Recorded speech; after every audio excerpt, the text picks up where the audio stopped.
Hi, welcome to another audiobook. Title: An Essay on the Evils of Popular Ignorance. Author: John Foster. Credits: produced by Distributed Proofreaders. Narrated by Red Media Production. Essay on Popular Ignorance. My people are destroyed for lack of knowledge. Hosea, Section 1. It may excite in us some sense of wonder, and perhaps of self-reproach, to reflect with what a stillness and indifference of the mind we can hear and repeat sentences asserting facts which are awful calamities. And this indifference is more than the accidental and transient state, which might prevail at seasons of peculiar heaviness or languor. The self-inspector will often be compelled to acknowledge it as a symptom and exemplification of the habit of his mind, that ideas of extensive misery and destruction, though expressed in the plainest, strongest language, seem to come with but a faint glimmer on his apprehension, and die away without awakening one emotion of that sensibility which so many comparatively trifling causes can bring into exercise. Will the hearers of the sentence just now repeated from the sacred book give a moment's attention to the effect it has on them? We might suppose them accosted with the question, would you find it difficult to say what idea, or whether anything distinct enough to deserve the name of an idea, has been impressed by the sound of words bearing so melancholy a significance? And would you have to confess that they excite no interest which would not instantly give place to that of the smallest of your own concerns, occurring to your thoughts, or would not leave free the tendency to wander loose among casual fancies, or would not yield to feelings of the ludicrous, at the sight of any whimsical incident?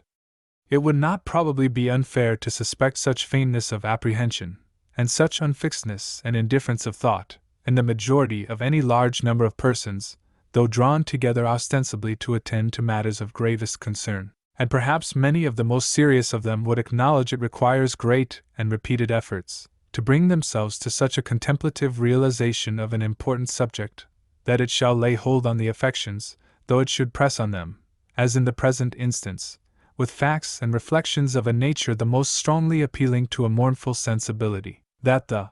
people are destroyed is perceived to have the sound of a lamentable declaration.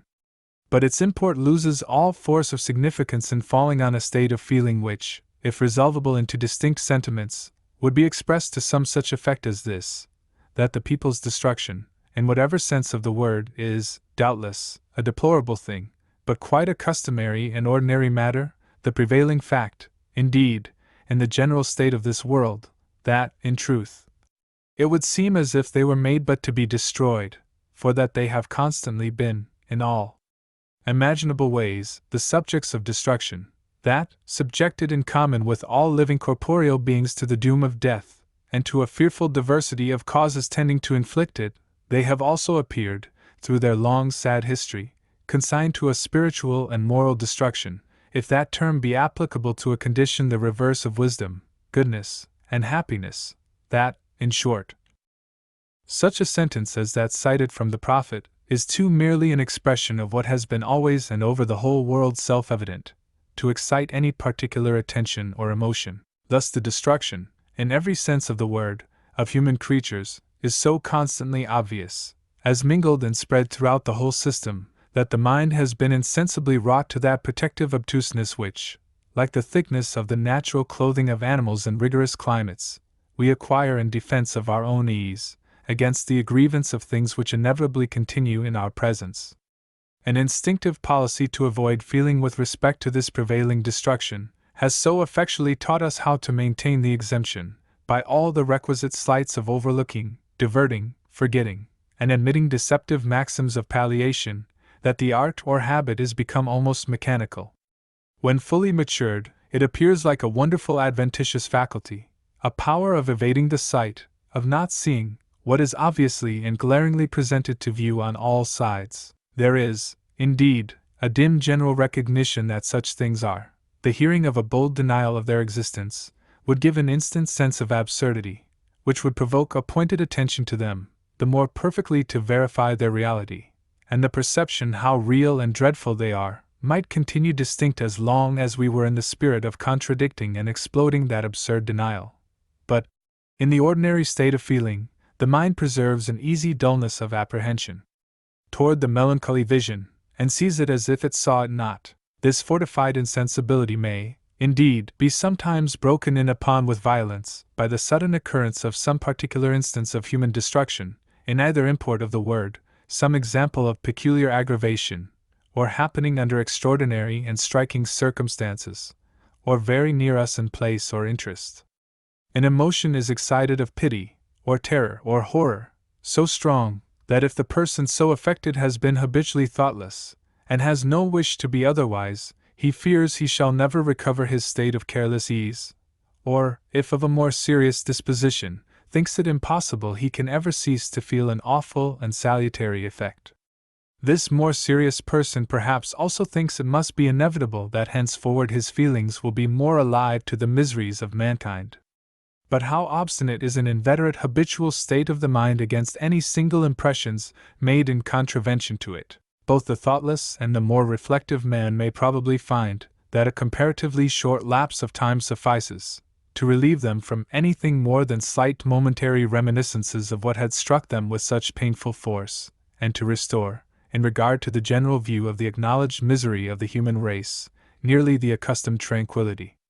The course of feeling resembles a listless stream of water, which, after being dashed into commotion by a massive substance flung into it, or by its precipitation at a rapid, relapses, in the progress of a few fathoms and a few moments, into its former sluggishness of current. But is it well that this should be the state of feeling, in the immediate presence of the spectacle exhibiting the people under a process of being destroyed? There must be a great and criminal perversion from what our nature ought to be, in a tranquillity to which it makes no material difference whether they be destroyed or saved, a tranquillity which would hardly, perhaps, have been awake to an effort of intercession at the portentous sign of destruction revealed to the sight of Ornan, or which might at the deluge have permitted the privileged patriarch to sink in a soft slumber. At the moment when the ark was felt to be moving from its ground, if the original rectitude of that nature had been retained by any individual, he would be confounded to conceive how creatures having their lot cast in one place, so near together, so much alike, and under such a complication of connections and dependences, can yet really be so insulated, as that some of them may behold, with immovable composure, innumerable companies of the rest in such a condition, that it had been better for them not to have existed. To such a condition a vast multitude have been consigned by the lack of knowledge, and we have to appeal concerning them to whatever there is of benevolence and conscience, in those who deem themselves happy instances of exemption from this deplorable consignment, and are conscious that their state of inestimable privilege is the result, under the blessing of heaven, of the reception of information, of truth, into their minds. If it were suggested to the well-instructed in our companies to take an account of the benefit they have received through the medium of knowledge, they would say they do not know where to begin the long enumeration, or how to bring into one estimate so ample a diversity of good. It might be something like trying to specify, in brief terms, what a highly improved portion of the ground, in a tract rude and sterile if left to itself, has received from cultivation, an attempt which would carry back the imagination through a progression of states and appearances, in which the now fertile spots, and picture-like scenes, and commodious passes, and pleasant habitations, may or must have existed in the advance from the original rudeness. The estimate of what has ultimately been effected rises at each stage in this retrospect of the progress, in which so many valuable changes and additions still require to be followed by something more, to complete the scheme of improvement. In thus tracing backward the condition of a now fair and productive place of human dwelling and subsistence, it may easily be recollected what a vast number of the earth's inhabitants there are whose places of dwelling are in all those states of worse cultivation and commodiousness, and what multitudes leading a miserable and precarious life amidst the inhospitableness of the waste, howling wilderness. Each presented circumstance of fertility or shelter, salubrity or beauty, may be named as what is wanting to a much greater number of the occupants of the world than those to whom the lines are fallen in such pleasant places, when, in like manner, a person richly possessed of the benefits imparted by means of knowledge finds, in attempting to recount them, that they rise so fast on his view, in their variety, combinations, and gradations from less to greater, as to overpower his computing faculty, he may be reminded that this account of his wealth is, in truth, that of many other men's poverty. And if, while these benefits are coming so numerously in his sight, like an irregular crowd of loaded fruit trees, one partially seen behind the offered luxury of another, and others still descried, through intervals, in the distance, he can imagine them all devastated and swept away from him, leaving him in a scene of mental desolation, and if he shall then consider that nearly such is the state of the great multitude, he will surely feel that a deep compassion is due to so depressed a condition of existence, and how strongly is its infelicity shown by the very circumstance that a being who is himself but very imperfectly enlightened, and who is exposed to sorrow and doomed to death, is nevertheless in a state to be able to look down upon the victims of the lack of knowledge with profound commiseration. The degree of pity is the measure of a conscious superiority. We may say to persons so favored, if knowledge has been made the cause that you are, beyond all comparison, better qualified to make the short sojourn on this earth to the greatest advantage, think what a fatal thing that must be which condemns so many, whose lot is contemporary and in vicinity with yours, to pass through the most precious possibilities of good unprofited, and at last to look back on life as a lost adventure. If through knowledge you have been introduced into a new and superior world of ideas and realities, and your intellectual being has there been brought into exercise among the highest interests,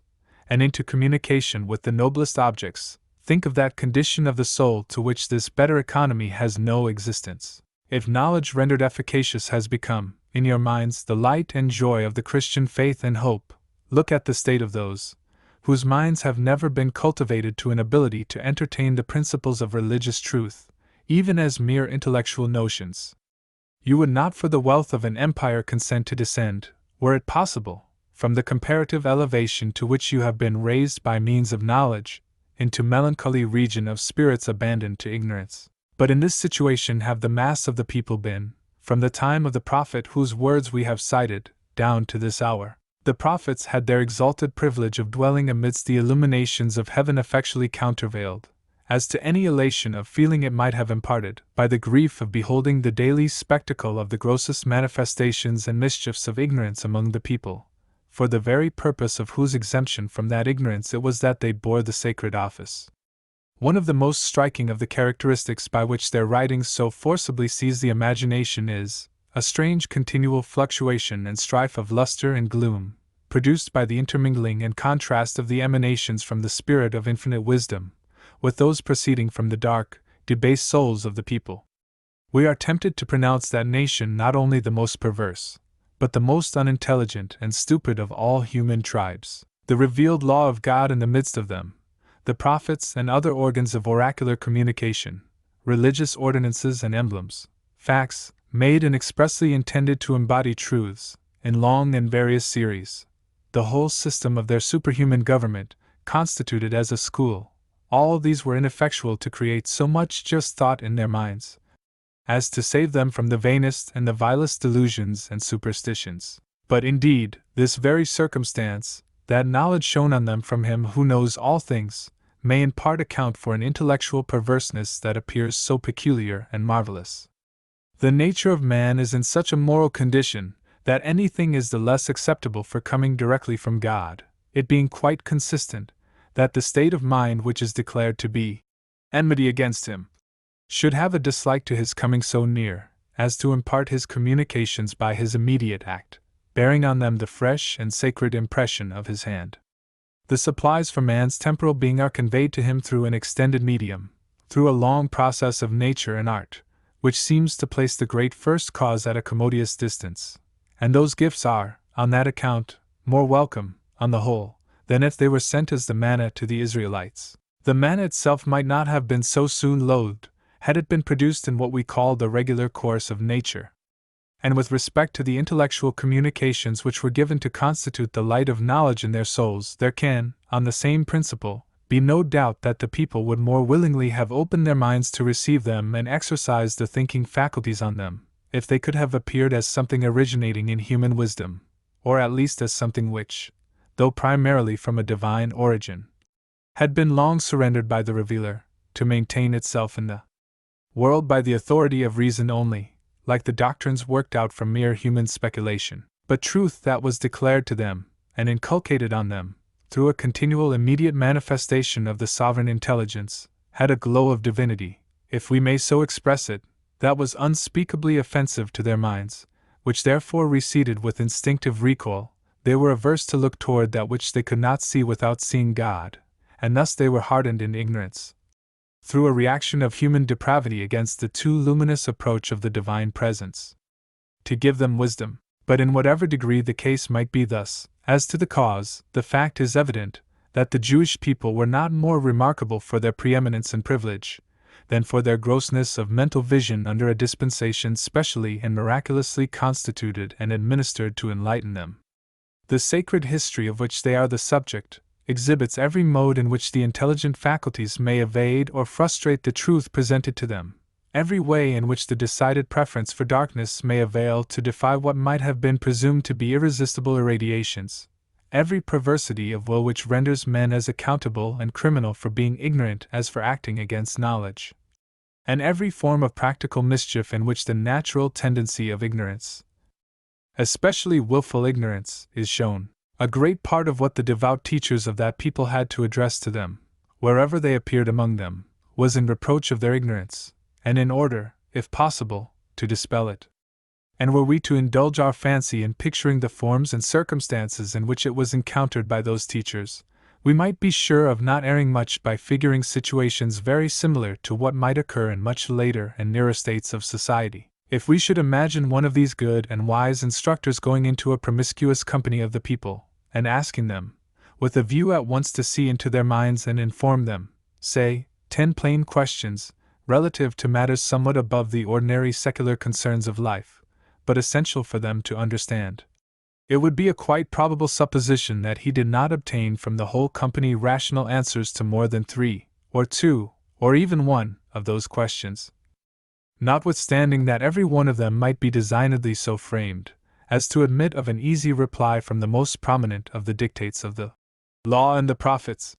and from the right application of the memorable facts in the national history of the Jews. In his earlier experiments he might be supposed very reluctant to admit the fact that so many of his countrymen, in one spot, could have been so faithfully maintaining the ascendancy of darkness in their spirits, while surrounded by divine manifestations of truth. He might be willing to suspect he had not been happy in the form of words in which his queries had been conveyed. But it may be believed that all his changes and adaptations of expression, to elicit from the contents of his auditors' understandings something fairly answering to his questions, might but complete the proof that the thing sought was not there. And while he might be looking from one to another, with regret not unmingled with indignation at an ignorance at once so unhappy and so criminal, they probably might little care, excepting some slight feeling of mortified pride, that they were thus proved to be nearly pagans in knowledge within the immediate hearing of the oracles of God. Or we may represent to ourselves this benevolent promoter of improvement endeavoring to instruct such a company, not in the way of interrogation, but in the ordinary manner of discourse, and assuming that they actually had in their minds those principles, those points of knowledge, which would, on the former supposition of a course of questions, have qualified them to make the proper replies. It may indeed be too much to imagine a discerning man to entertain such a presumption, but supposing he did, and proceeded upon it, you can well conceive what reception the reasonings, advices, or reproofs would find among the hearers, according to their respective temperaments. Some would be content with knowing nothing at all about the matter, which they would perhaps say might be, for aught they knew, something very wise, and according to their greater or less degree of patience and sense of decorum, would wait in quiet and perhaps sleepy dullness for the end of the irksome lecture, or escape from it by a stolen retreat, or a bold-faced exit. To others it would all seem ridiculous absurdity, and they would readily laugh if any one would begin. A few, possessed of some natural shrewdness, would set themselves to catch at something for exception, with unadroit aim, but with good will for cavil, while perhaps 1 or 2, of better disposition, imperfectly descrying at moments something true and important in what was said, and convinced of the friendly intention of the speaker, might feel a transient regret for what they would with honest shame call the stupidity of their own minds, accompanied with some resentment against those to whose neglect it was greatly attributable. The instructor also, as the signs grew evident to him of the frustration of his efforts upon the invincible grossness of the subjects before him, would become animated with indignation at the incompetence or wicked neglect in the system and office of public instruction, of which the intellectual condition of such a company of persons might be taken as a proof and consequence. And in fact there is no class more conspicuous in reprobation, in the solemn invectives of the prophets, than those whose special and neglected duty it was to instruct the Jewish people. Now if such were the state of their intelligence, how would this friend of truth in the people find, how would he have expected to find, their piety, their morals, and their happiness affected by such destitution of knowledge? Do men gather grapes of thorns, or figs of thistles? We are supposing them to be in ignorance of 4 parts out of 5, or perhaps of 9 parts out of 10, of what the supreme wisdom was maintaining an extraordinary dispensation to declare to them. Why to declare, but because each particular in this divine promulgation was pointed to some circumstance, some propensity, some temptation, in their nature and condition, and was exactly fitted to be there applied as a rectifier and guard? The revelations and signs from heaven were the sum of what the perfect intelligence judged indispensable to be sent forth from him to his subjects, as seen by him liable to be wrong. And could there be one dictate or fact superfluous in such a communication? If not, consider the case of minds in which one, and a second, and the far greater number, of the points of information thus demonstrated to be necessary, had no place to shine or exist, of which minds, therefore, the estimates, passions, volitions, principles of action with the actions also, were in so many instances abandoned to take their chance for good or evil. But had they any chance for good in such an abandonment? What principle in their nature was to determine them to good, with an impulse that rendered needless the rational discrimination of it by the light of truth?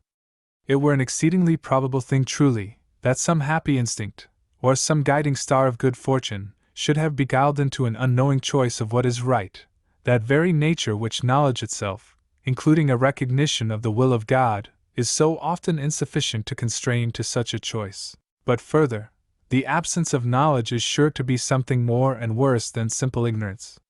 Even were that absence but a mere negation, a vacancy of truth, the terms truth and knowledge may be used for our present purpose as nearly synonymous, for what is not truth is not knowledge. It would be by its effect as a deficiency, incalculably injurious.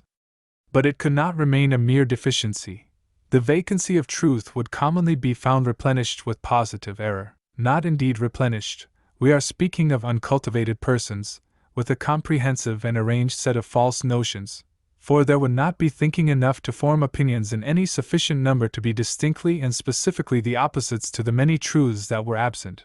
But a few false notions, such as could hardly fail to take the place of absent truth in the ignorant mind, however crude they might be,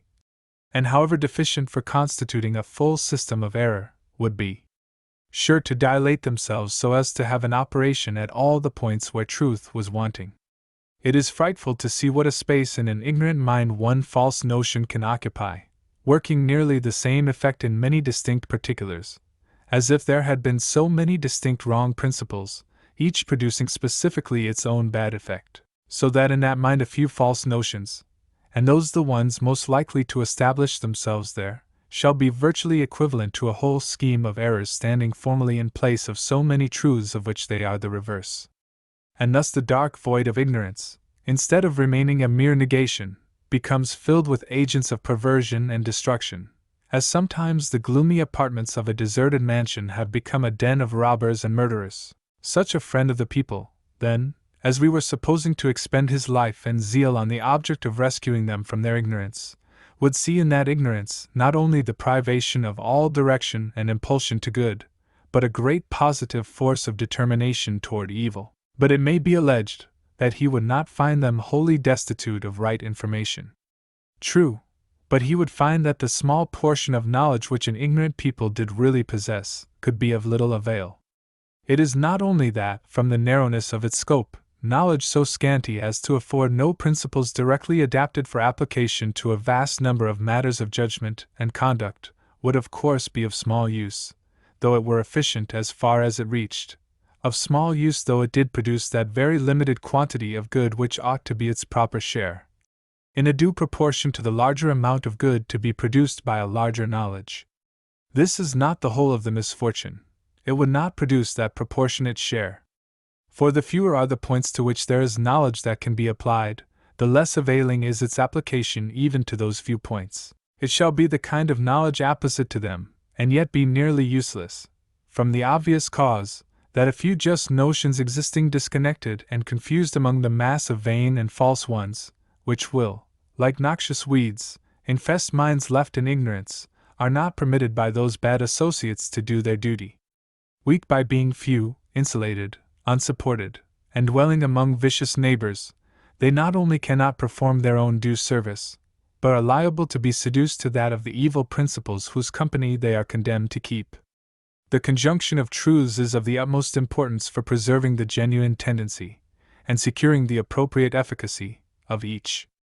It is an unhappy lack of knowledge, when there is not enough to preserve, to what there is of it, the honest beneficial quality of knowledge. How many of the follies, excesses, and crimes, in the course of the world, have taken their pretended warrant from some fragment of truth, dissevered from the connection of truths indispensable to its right operation, and in that detached state easily perverted into coalescence with the most pernicious principles, which concealed and gave effect to their malignity under the falsified authority of a truth. There were many and melancholy exemplifications of all we have said of ignorance, in the conduct of that ancient people at present in our view. Doubtless a sad proportion of the iniquities which, by their necessary tendency and by the divine vindictive appointment, brought plagues and destruction upon them, were committed in violation of what they knew.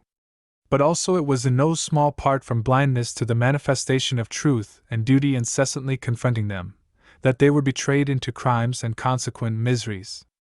This is evident equally from the language in which their prophets reproached their intellectual stupidity, and from the surprise which they sometimes seem to have felt on finding themselves involved in retributive suffering, for what they could not conceive to be serious delinquencies. It appeared as if they had never so much as dreamed of such a consequence, and their monitors had to represent to them that it had been through their thoughtlessness of divine dictates and warnings, if they did not know that such proceedings must provoke such an infliction. How one portion of knowledge omitted, with the exclusion of other truths equally indispensable to be known, may not only be unavailing, but may in effect lend force to destructive error, is dreadfully illustrated in the final catastrophe of that favored guilty nation.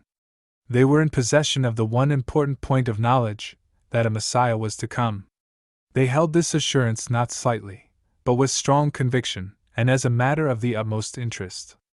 But then, that this knowledge might have its appropriate and happy effect, it was of essential necessity for them to know also the character of this Messiah, and the real nature of his great design. But this they closed up their understandings in a fatal contentment not to know.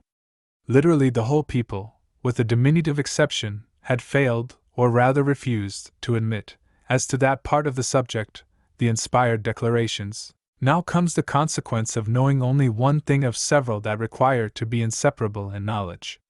They formed to themselves a false idea of the Messiah, according to their own worldly imaginations, and they extended the full assurance which they justly entertained of his coming, to this false notion of what he was to be and to accomplish when he should come. From this it was natural and inevitable that when the true Messiah should come they would not recognize him, and that their hostility would be excited against a person who, while demanding to be acknowledged in that capacity, appeared without the characteristics pictured in their vain imagination, and with directly opposite ones. And thus they were placed in an incomparably worse situation for receiving him with honor when he did appear, than if they had had no knowledge that a Messiah was to come, for on that supposition they might have regarded him as a most striking phenomenon, with curiosity and admiration, with awe of his miraculous powers, and as little prejudice as it is possible in any case for depravity and ignorance to feel towards sanctity and wisdom. But this delusive preoccupation of their minds formed a direct grand cause for their rejecting Jesus Christ. And how fearful was the final consequence of this lack of knowledge! How truly, in all senses, the people were destroyed! The violent extermination at length of multitudes of them from the earth was but as the omen and commencement of a deeper perdition. And the terrible memorial is a perpetual admonition what a curse it is not to know. For he, by the rejection of whom these despisers devoted themselves to perish, while he looked on their great city, and wept at the doom which he beheld impending, said, If them hadst known, even thou in this thy day. So much for that selected people. We may cast a glance over the rest of the ancient world, as exemplifying the pernicious effect of the want of knowledge. The ignorance which pervaded the heathen nations was fully equal to the utmost result that could have been calculated from all the causes contributing to thicken the mental darkness. The traditional glimmering of that knowledge which had been originally received by divine communication had long since become nearly extinct, having gone out in the act, as it were, of lighting up certain fantastic inventions of doctrine, by ignition of an element exhaled from the corruptions of the human soul. In other words, the primary truths, imparted by the Creator to the early inhabitants of the earth, gradually losing their clearness and purity, had passed, by a transition through some delusive analogies, into the vanities of fancy and notion which sprang from the inventive depravity of man, which inventions carried somewhat of an authority stolen from the grand truths they had superseded. And thus, if we accept so much instruction as we may conceive that the extraordinary and sometimes dreadful interpositions of the governor of the world might convey, unaccompanied with declarations and language, and it was in but an extremely limited degree that these had actually the effect of illumination, the human tribes were surrendered to their own understanding for all that they were to know and think. Melancholy predicament! The understanding, the intellect, the reason, which had not sufficed for preserving the true light from heaven, was to be competent to give light in its absence. Under the disadvantage of this loss, after the setting of the sun, it was to exercise itself on an unlimited diversity of important things, inquiring, comparing, and deciding. All those things, if examined far, extended into mystery. All genuine thinking was a hard, repellent labor. Casual impressions had a mighty force of perversion. The senses were not a medium through which the intellect could receive ideas foreign to material existence. The appetites and passions would infallibly occupy and actuate the whole man.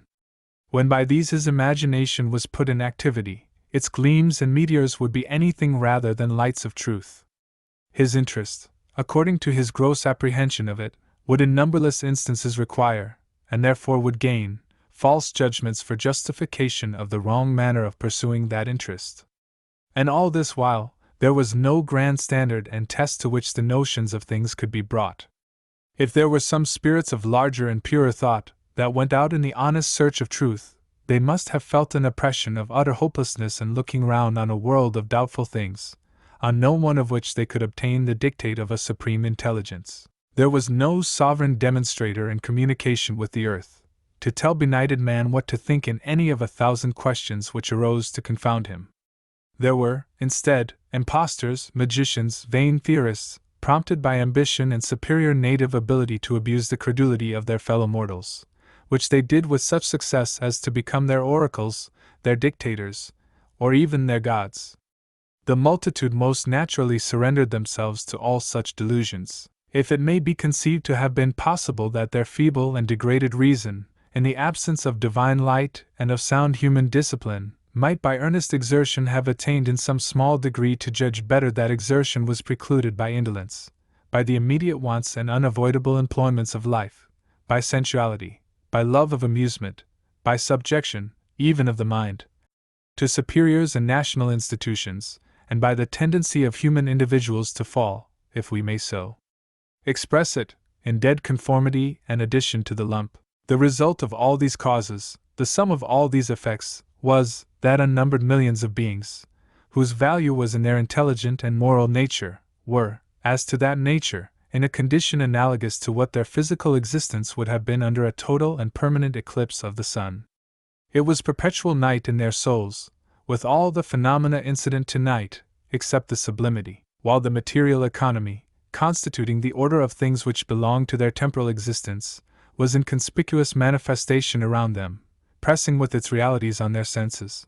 while nature presented to them its open and distinctly featured aspect, while there was a true light shed on them every morning from the sun, while they had constant experimental evidence of the nature of the scene.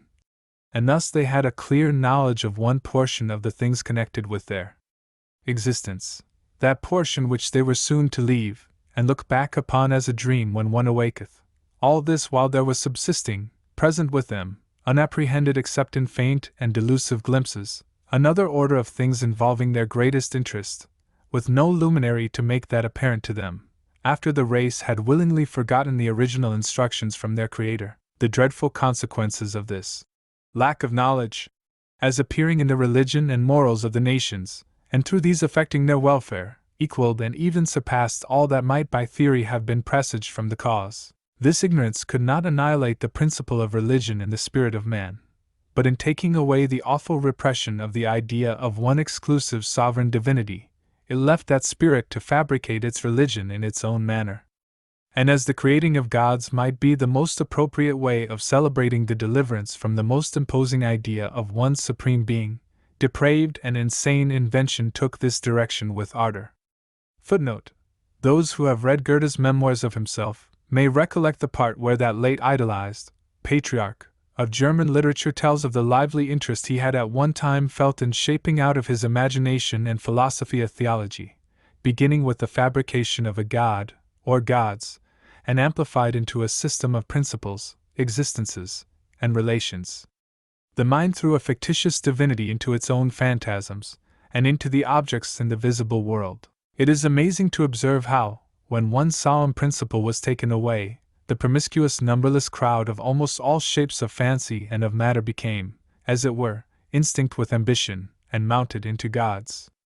They were alternately the toys and the tyrants of their miserable creator. They appalled him often, and often he could make sport with them.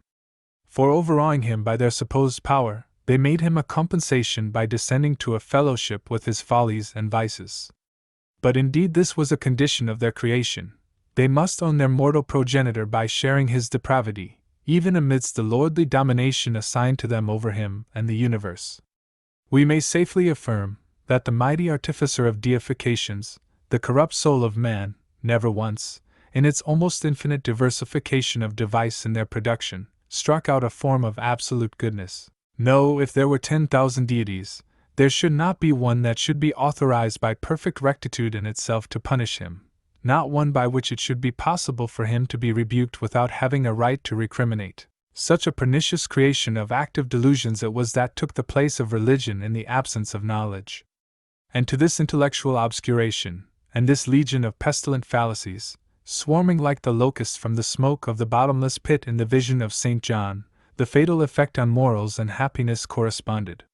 Indeed, the mischief done there, perhaps even exceeded the proportion of the ignorance and the false theology, conformably to the rule, that anything wrong in the mind will be the most wrong where it comes the nearest to its ultimate practical effect, except when in this operation outward it is met and checked by some foreign counteraction. The people of those nations, and the same description is applicable to modern heathens, did not know the essential nature of perfect goodness or virtue. How should they know it? A depraved mind would not find in itself any native conception to give the bright form of it. There were no living examples of it. The men who held the preeminence in the community were generally, in the most important points, its reverse. It was for the divine nature to have presented, in a manifestation of itself, the archetype of perfect rectitude, whence might have been derived the modified exemplar for human virtue. And so would the idea of perfect moral excellence have come to dwell and shine in the understanding, if it had been the true divinity that men beheld in their contemplations of a superior existence. But when the gods of their heaven were little better than their own evil qualities, exalted to the sky to be thence reflected back upon them invested with Olympian charms and splendors, their ideas of deity would evidently combine with the causes which made it impossible for them to conceive a perfect model for human excellence. See the mighty labor of human depravity to confirm its dominion. It would translate itself to heaven, and usurp divinity, in order to come down thence with a sanction for man to be wicked, in order, by a falsification of the qualities of the supreme nature, to preclude his forming the true idea of what would be perfect rectitude in his own. A system which could thus associate all the modes of turpitude with the most lofty and illustrious forms of existence, would go far toward vitiating essentially the entire theory of moral good and evil. And it would in a great measure defraud of their practical efficacy any just principles that might, after all, maintain their place in the convictions of the understanding, and assert at times their claim with a voice which not even all this ruination could silence. But how small was the number of pure moral principles, if indeed any, that among the people of the heathen nations did maintain themselves in the convictions of the understanding. The privation of divine light gave full freedom, if there was any disposition to take such license, for every perverse speculation which could operate toward abolishing those principles in the natural reason of the species. What disposition there would be to take it may be imagined, when the abolishing of those principles was evidently to be also the destruction of all intrinsic authority in the practical rules founded on them, which destruction would confer an exemption infinitely desirable. The freedom for such thinking would infallibly be taken, in its utmost extent, and in fact the speculation was stimulated by so mighty a force of the depraved passions, that it went beyond the primary intention. It not only annulled the right principles and rules, but, not stopping at such negation, presumed to set forth opposite ones, so that the name and repute of virtues was given to iniquities without number. It is deplorable to consider how large a proportion of all the vices and crimes of which mankind were ever guilty have actually constituted, in some or other of their tribes and ages, a part of the approved moral and religious system. It is questionable whether we could select from the worst forms of turpitude any one which has not been at least admitted among the authorized customs, if not even appointed among the institutes of the religion, of some portion of the human race. And depravities thus become licensed or sacred would have a fatal facility of communicating somewhat of their quality to all the other parts of the moral system. For this sanction both would reinforce their own power of infection, and would so beguile away all repugnance and counteraction, that the rest of the customs and institutes would readily admit the contamination, and become assimilated in evil, as the Mohammedans have no care to avoid contact with their neighbors who are ill of the plague, since the plague has the warrant of heaven. Wherever, therefore, in the imperfect notices afforded us of ancient nations, we find any one virulent iniquity holding an authorized place in custom or religion, we may confidently make a very large inference, though record were silent, as to the corresponding quality that would pervade the remainder of the moral system of those nations. Indeed, the inference is equally justified whether we regard such a sanction and establishment of a flagrant iniquity as a cause, or as an effect. Suppose this sanction of some one enormity to precede the general and equal corruption of morals, how powerfully would it tend to bear them all down to a conformity in depravation? Suppose it to be, the more natural order, the result and completion of that corruption, how vicious must have been the previous state which could go easily and consistently to such a consummation. Everything that, under the advantage given by this destitution of knowledge, operated to the destruction of the true morality, both in theory and practice, must have had a fatal augmentation of its power in that part especially of this ignorance which respected hereafter. The doctrine of a future existence and retribution did not, in any rational and salutary form, interfere in the adjustment of the economy of life. The shadowy notion of a future state which hovered about the minds of the pagans, a vague apparition which alternately came and vanished, was at once too fantastic and too little of a serious belief to be of any avail to preserve the rectitude, or to maintain the authority, of the distinction between right and wrong. It was not innate enough, or noble enough, or convincing enough, or of judicial application enough, either to assist the efficacy of such moral principles as might be supposed to be innate in a rational creature, and competent for prescribing to it some virtues useful and necessary to it even if its present brief existence were all, or to enjoin effectually those higher virtues to which there can be no adequate inducement but in the expectation of a future life. Imagine, if you can, the withdrawment of this doctrine from the faith of those who have a solemn persuasion of it as a part of revealed truth.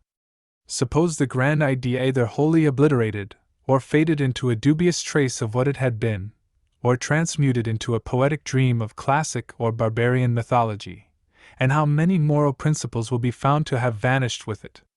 How many things, before rendered imperative by this great article of faith, would have ceased to be duties, or would continue such only on the strength, and to the extent of the requirement, of some very minor consideration which might remain to enforce them, and that probably in a most deteriorated practical form.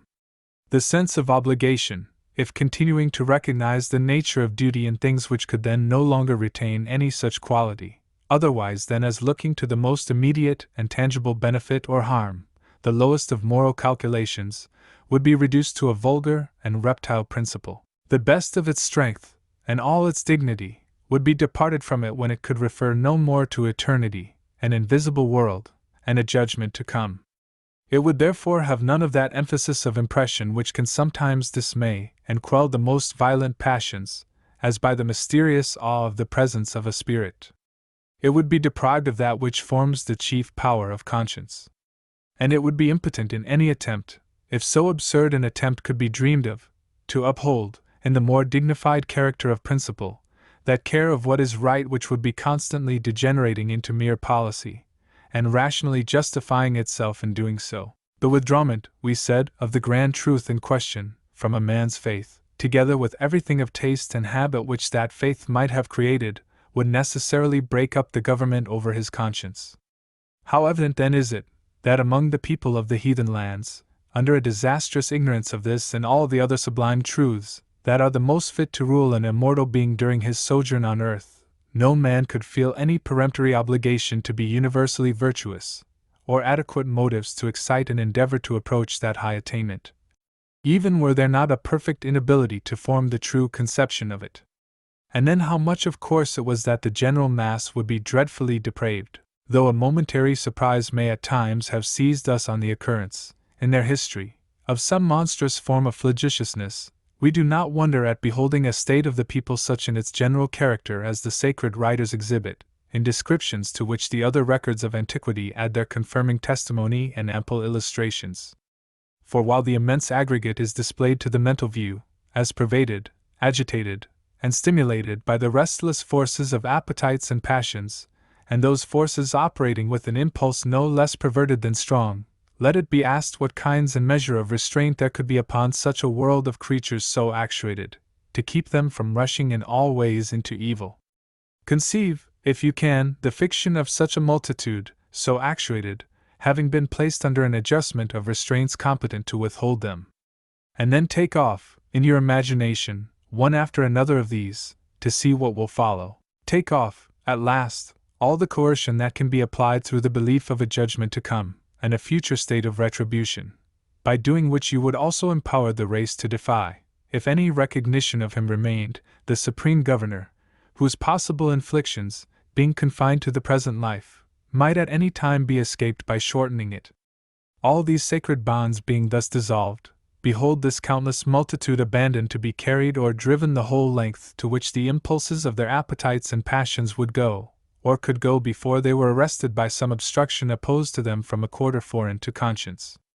And the main and final thing in reserve to limit their career, after all the worthier restraints were annihilated, would be only this: the resistance which men's self-interest opposes to one another's bad inclinations. A gloomy and humiliating spectacle truly it is, to be offered by a world of rational and moral agents, if we see that, instead of a repression of the propensity to wickedness by reverence of the sovereign judge, and the anticipation of a future life, there is merely a restraint put on its external activity, and that by the force of men's fears of one another.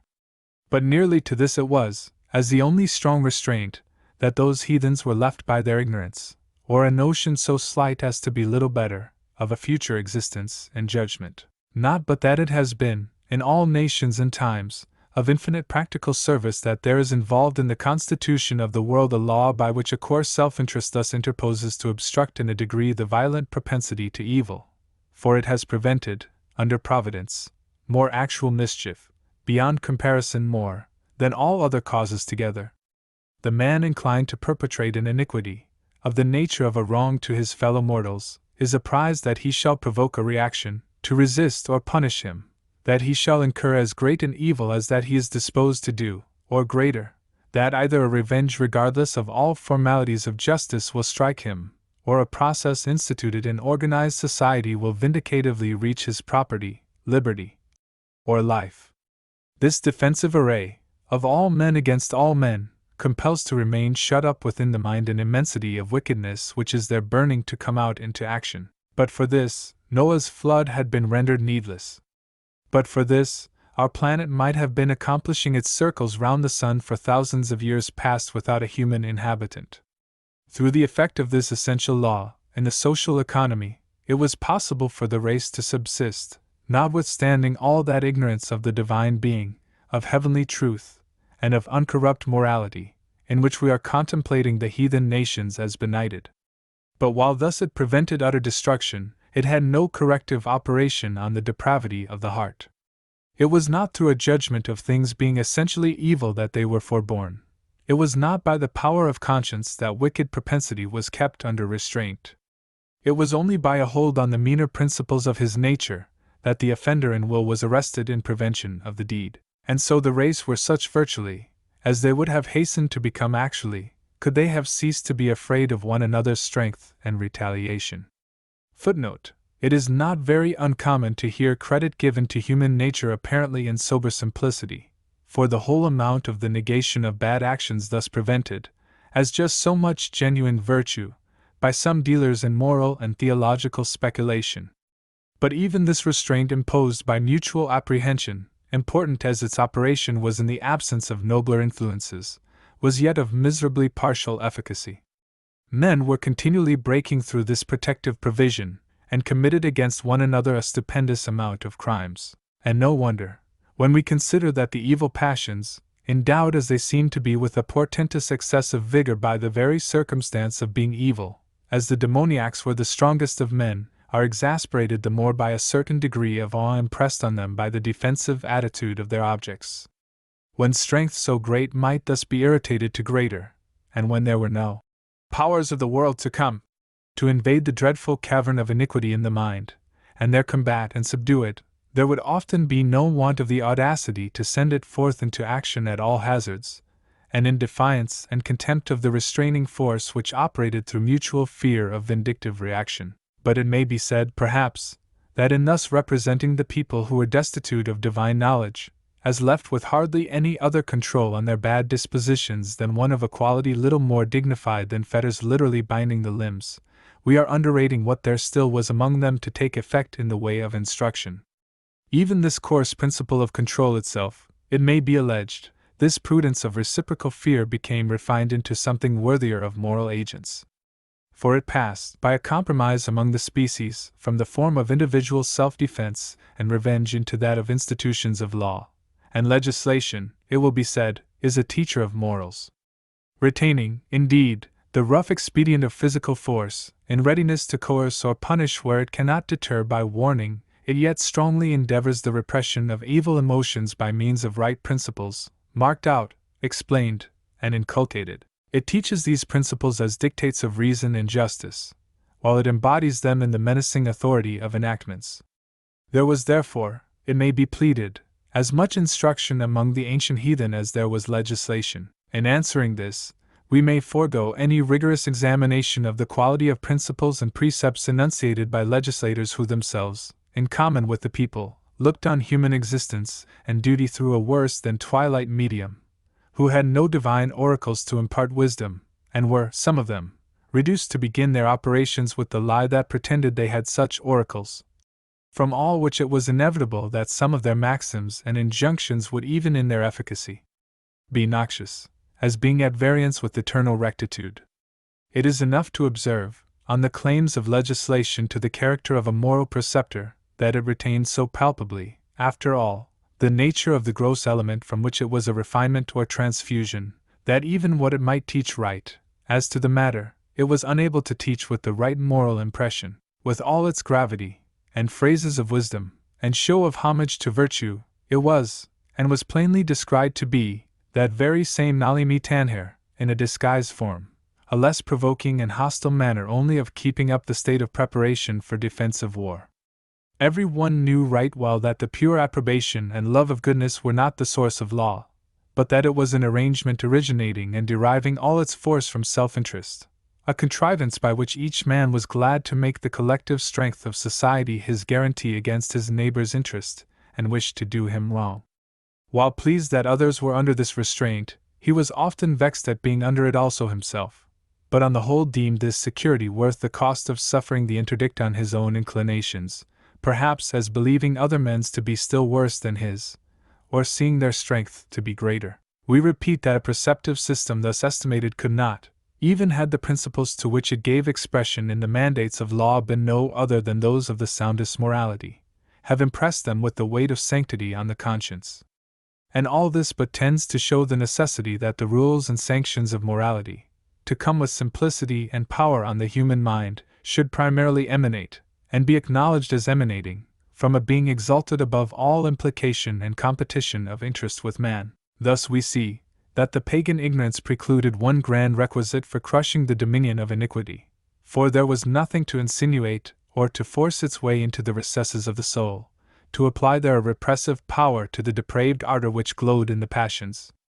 That was left, inaccessible and inextinguishable, as the subterranean fires in a volcanic region. And in the mighty impulse to evil with which it was continually operating as an energy of feeling, it compelled the subservience of the intellect, and thus combined the passions with a faculty skillful to guide their direction, to diversify their objects, to invent expedients, and to seize and create occasions. What was it that this intelligent depravity would stop short of accomplishing? Reflect on the extent of human genius, in its powers of invention, combination, and adaptation, and then think of all this faculty, in an immense number of minds, through many ages, and in every imaginable variety of situation, exerted with unremitting activity in aid of the wrong propensities. Reflect how many ideas, apt and opportune for this service, would spring up casually, or be suggested by circumstances, or be attained by the earnest study of beings goaded in pursuit of change and novelty. The simple modes of iniquity were put under an active ministry of art, to combine, innovate, and augment. And so indefatigable was its exercise, that almost all conceivable forms of immorality were brought to imagination, most of them into experiment, and the greater number into prevailing practice, in those nations, insomuch that the sated monarch would have imposed as difficult a task on ingenuity in calling for the invention of a new vice, as of a new pleasure. They would perhaps have been nearly identical demands when he was the person to be pleased. Such are some of the most obvious illustrations that the absence of knowledge was a cause, and added in an unknown measure to the strength of all other causes, of the excessive corruption in the heathen nations. And if this depravity of a world of moral agents did not, contemplated simply as a destruction of their rectitude, appear equivalent to the gravest import of the terms, the people are destroyed, the misery inseparable from the depravity instantly comes in our view to complete their verification. We are aware that the wickedness and misery of the ancient world, as asserted in illustration of the natural effect of estrangement from divine truth, are apt to be regarded as of the order of topics which have dwindled into insignificance, worn out by being repeated just because they have often been repeated before, a sort of exhausted quarries and dried-up wells. There is a certain class of vain and sneering mortals, in whose conceit nothing is such proof of superior sense as discarding the greatest number of topics and arguments as obsolete or impertinent. It is to be reckoned on that some of these, on hearing again the old maxims, that a people without divine instruction must be a vicious one, and that a vicious people must be an unhappy one, and those maxims accompanied with a description of the old pagan world as illustrative evidence, will be prompt to let forth their comments in some such strain as the following. The state of the ancient heathens, thus brought upon us in one cheap declamation more, is now a matter of trivial import, just fit to give some show and exaggeration to the stale commonplace, that ignorance is likely to produce depravity, and that depravity and misery are likely enough to go together. The pagans might be wretched enough, and perhaps also the matter has been extravagantly magnified for the service of a favorite theme, or to make a rhetorical show. At any rate, it is not now worthwhile to go so far back to concern ourselves about it. The ancient heathens had their day and their destiny, and it is of little importance to us what they were or suffered. It is fortunate, we may reply, to be wiser than the ancients, without the trouble of learning anything by means of them. It is fortunate, also, to have ascertained how much of all that ever existed can teach us nothing.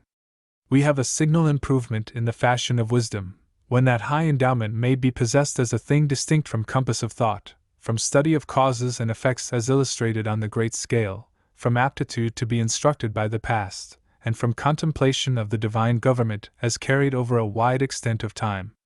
But indeed this is not a privilege peculiar to this later day. In any former age there were men in sufficient number who were wise enough to be indifferent to all but immediate passing events, as knowing no lessons that persons like them had to learn from remoter views, looking either into the past or the future, who could even have before them the very monuments of awful events that were gone by, without perceiving inscribed on them any characters for contemplation to read.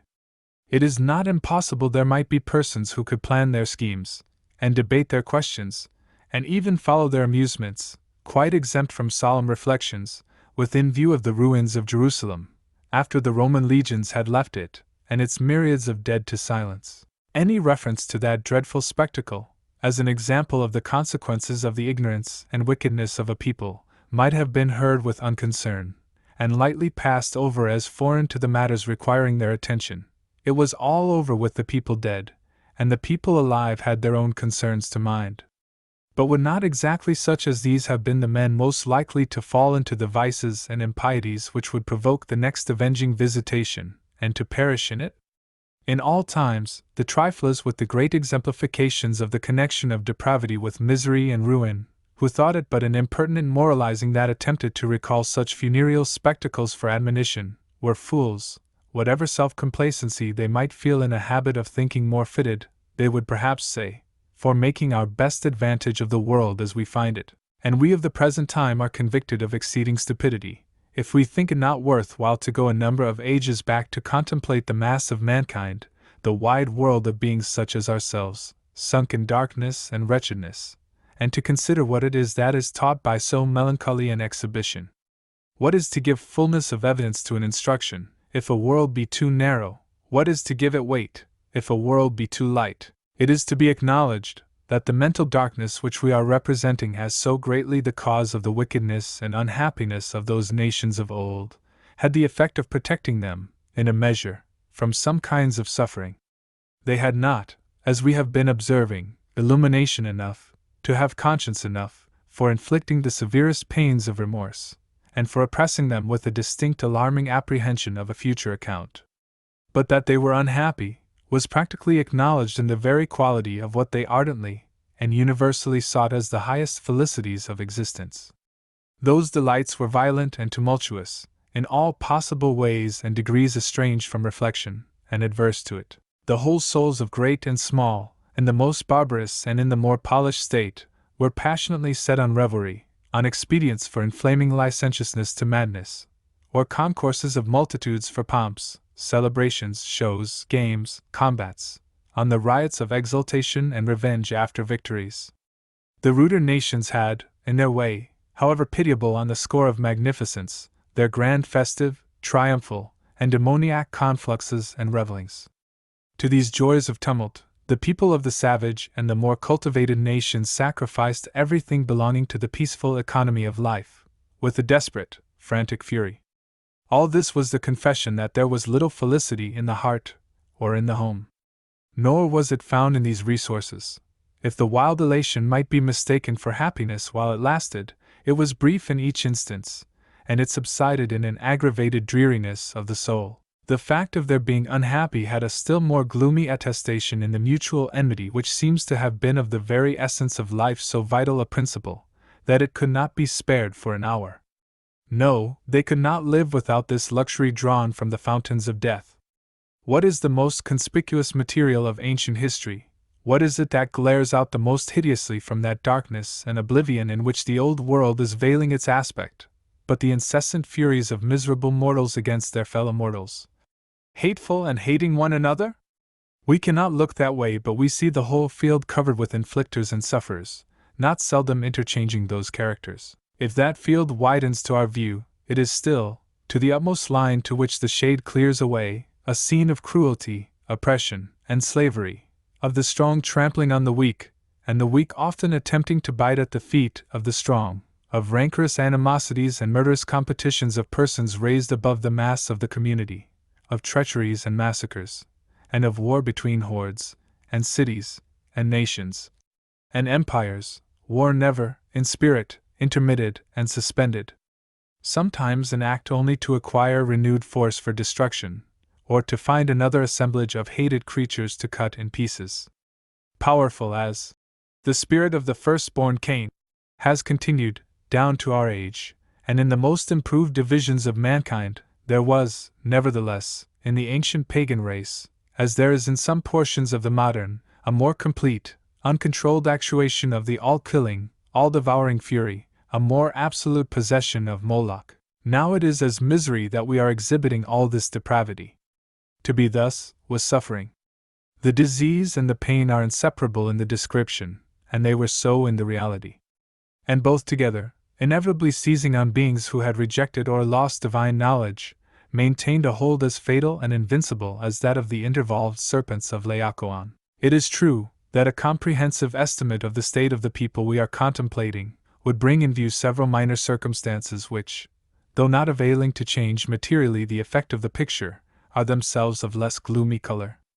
But at the same time such an estimate would include other forms also of infelicity, besides those which were at once the result and punishment of depravity, the stings with which sin rewarded the infatuation that loved it. If the design had been to exhibit anything like a general view, we must have taken account of such particulars as these: the unhappiness of being without an assurance of an all-comprehending and merciful providence, and of wanting therefore the best support in sorrow and calamity, the insuppressible impatience, or the deep melancholy, with which the more thoughtful persons must have seen departing from life,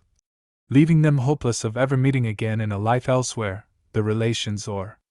associates who were dear to them in spite of the prevailing effect of paganism to destroy philanthropy, and the gloomy sentiment with which they must have thought of their own continual approach toward death, a sentiment not always unaccompanied with certain intimidating hints and hauntings of possibilities in the darkness beyond that confine. But the more limited intention in the preceding description has been to illustrate their unhappiness as inflicted by their depravity, necessarily consequent on their ignorance.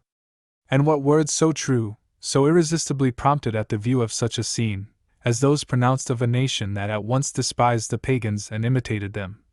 The people are destroyed for lack of knowledge. Let us not be suspected of having lost sight of the fact that vice and misery have, in our nature, a deeper source than ignorance, or of being so absurd as to imagine that if the inestimable truths unknown to the heathen world had been, on the contrary, in all men's knowledge, but a slight portion of the depravity and wretchedness we have described could then have had an existence. To say that under long absence of the sun any tract of terrestrial nature must infallibly be reduced to desolation, is not to say or imply that under the benignant influence of that luminary the same region must, as necessarily and unconditionally, be a scene of beauty. But the only hope, for the only possibility, is for the field visited by much of that sweet influence, and it were an absurdity no less gross in the opposite extreme to the one just mentioned, to assert the uselessness, for rectifying the moral world, of a diffusion of the knowledge which shall compel men to see what is wrong, to deny that the impulses of the corrupt passions and will must suffer some abatement of their force and daring when encountered, like Balaam meeting the angel, by a clear manifestation of their bad and ruinous tendency, by a convinced judgment, a protesting conscience, and the aspect of the Almighty Judge, instead of their being under the tolerance of a judgment not instructed to condemn them, or, as ignorance is sure to quicken into error, perverted to abet them. Section 2. From this view of the prevalence and malignant effects of ignorance among the people of the ancient world, both Jews and Gentiles, we may come down, with a few brief notices and passing over the long subsequent periods, towards our own times.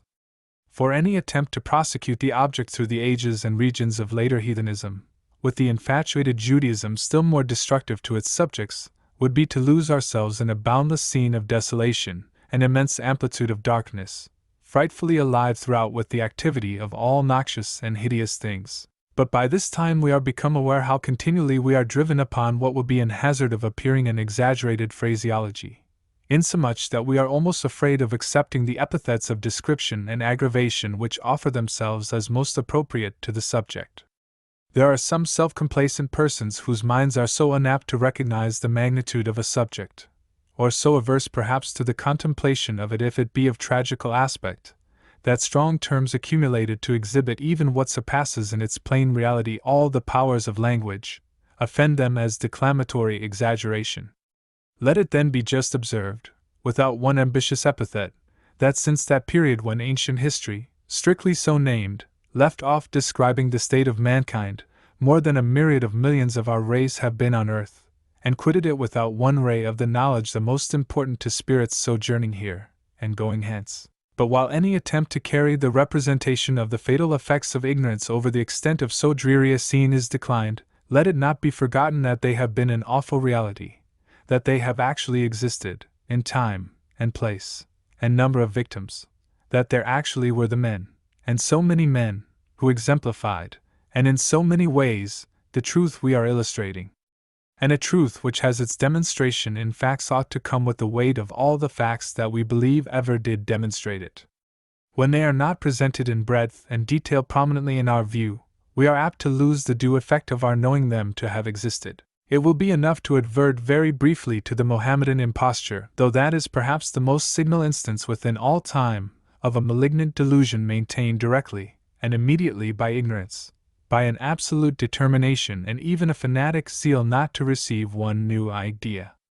Tenets involving the most palpable impossibilities, and asserted in self-contradictory terms, must stand inviolable to all question or controversy. Literature must be scouted as a profane folly. Not a principle of true philosophy is to be admitted. Hardly is an application of the plainest mechanics to improve a machine or implement to be tolerated, or an infidel is to be only pardoned. Through contempt for a successful obtrusion of science to render the most important service, to save, for instance, a Mussulman ship with its proud, besotted commander and crew from destruction. Footnote: there is a very curious example of this related in Dr. Clarke's Travels. Lest an acknowledgment made to science should allow one momentary surmise of imperfection to insult the all-sufficiency and sanctity of the unalterable creed and institutes. Lest any diminutive crevice should be made on any side of the temple of the vile superstition, for the passage of one glimpse of true light to annoy the foul fiend that dwells there, invested in the dunnest smoke of hell. Not, however, that this is the policy of doubt and apprehension, the evading and repelling caution of men who suspect themselves to be wrong and dread being forced to meet the proof. For the subjects of this execrable usurpation on the human understanding have, in general, the firmest assurance that all things in the system are right. It has itself secured them against knowing anything that could discompose their sense of certainty. No fell savage, or serpent, or monster, ever had a more perfect instinct to avail itself of an impervious obscurity for its lurking place than this imposture has shown to keep out all mental light from its realm.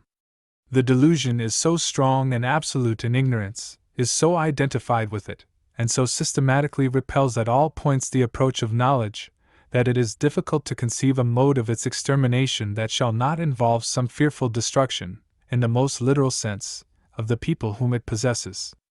And such a catastrophe it is probable the great body of them, in the temper of mind prevailing among them at this hour, would choose to incur by preference, we do not say to a serious, patient consideration of the true religion, but even to the admission among them of a system merely favoring knowledge in general, an order of measures which should urge upon the adults, and peremptorily enforce for the children,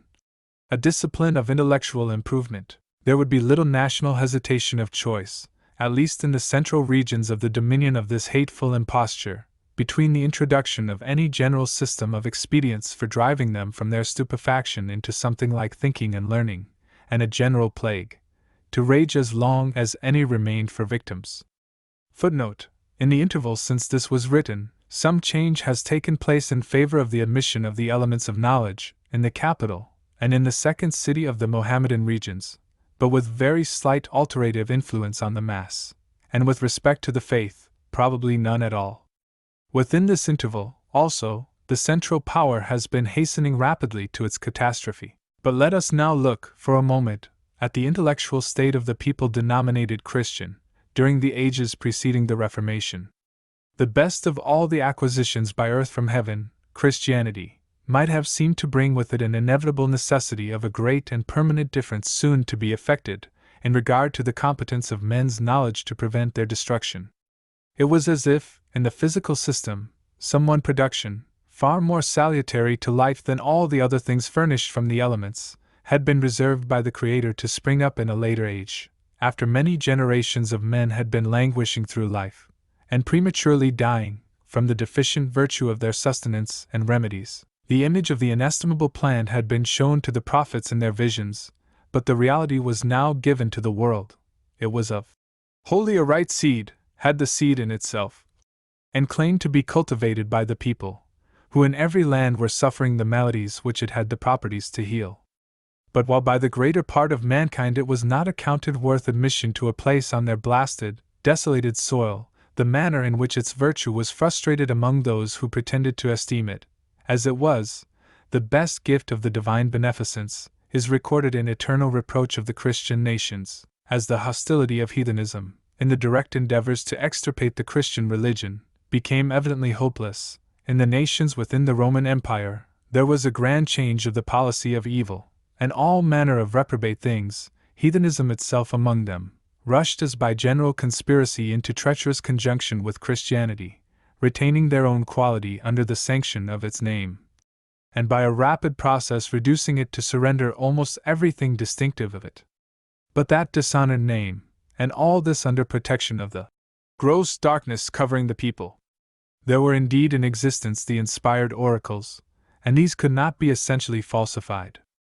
But there was no lack of expedients and pretexts for keeping them in a great measure secreted. It might be done under a pretense that reverence for their sanctity required they should be secluded as within the recesses of a temple, nor be there consulted but by consecrated personages, a pretense excellently contrived, since it was its own security against exposure, the people being thus kept unaware that the sacred writings themselves expressly invited popular inspection,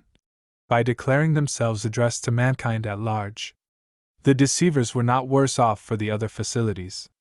In the progress of translation, the Holy Scriptures could be intercepted and stopped short in a language but little less unintelligible than the original ones to the bulk of the people, in order that this profane vulgar might never hear the very words of God, but only such report as it should please certain men, at their discretion, to give of what he had said, men, however, of whom the majority were themselves too ignorant to cite it in even a falsified import. But though the people had understood the language, in the usage of social converse, there was a grand security against them in keeping them so destitute of the knowledge of letters, that the Bible, if such a rare thing ever could happen to fall into any of their hands, would be no more to them than a scroll of hieroglyphics. When to this was added the great cost of a copy of so large a book before the invention of printing, it remained perhaps just worth while, and it would be a matter of no difficulty or daring, to make it, in the maturity of the system, an offense, and sacrilegious invasion of sacerdotal privilege, to look into a Bible. If it might seem hard thus to constitute a new sin, in addition to the long list already denounced by the divine law, amends were made by indulgently rescinding some articles in that list, and qualifying the principles of obligation with respect to them all. In this latency of the sacred authorities, withdrawn from all communication with the human understanding, there were retained still many of the terms and names belonging to religion.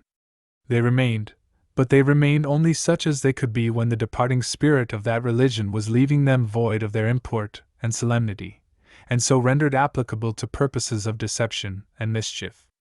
They were as holy vessels, in which the original contents might, as they were escaping, be clandestinely replaced by the most malignant preparations.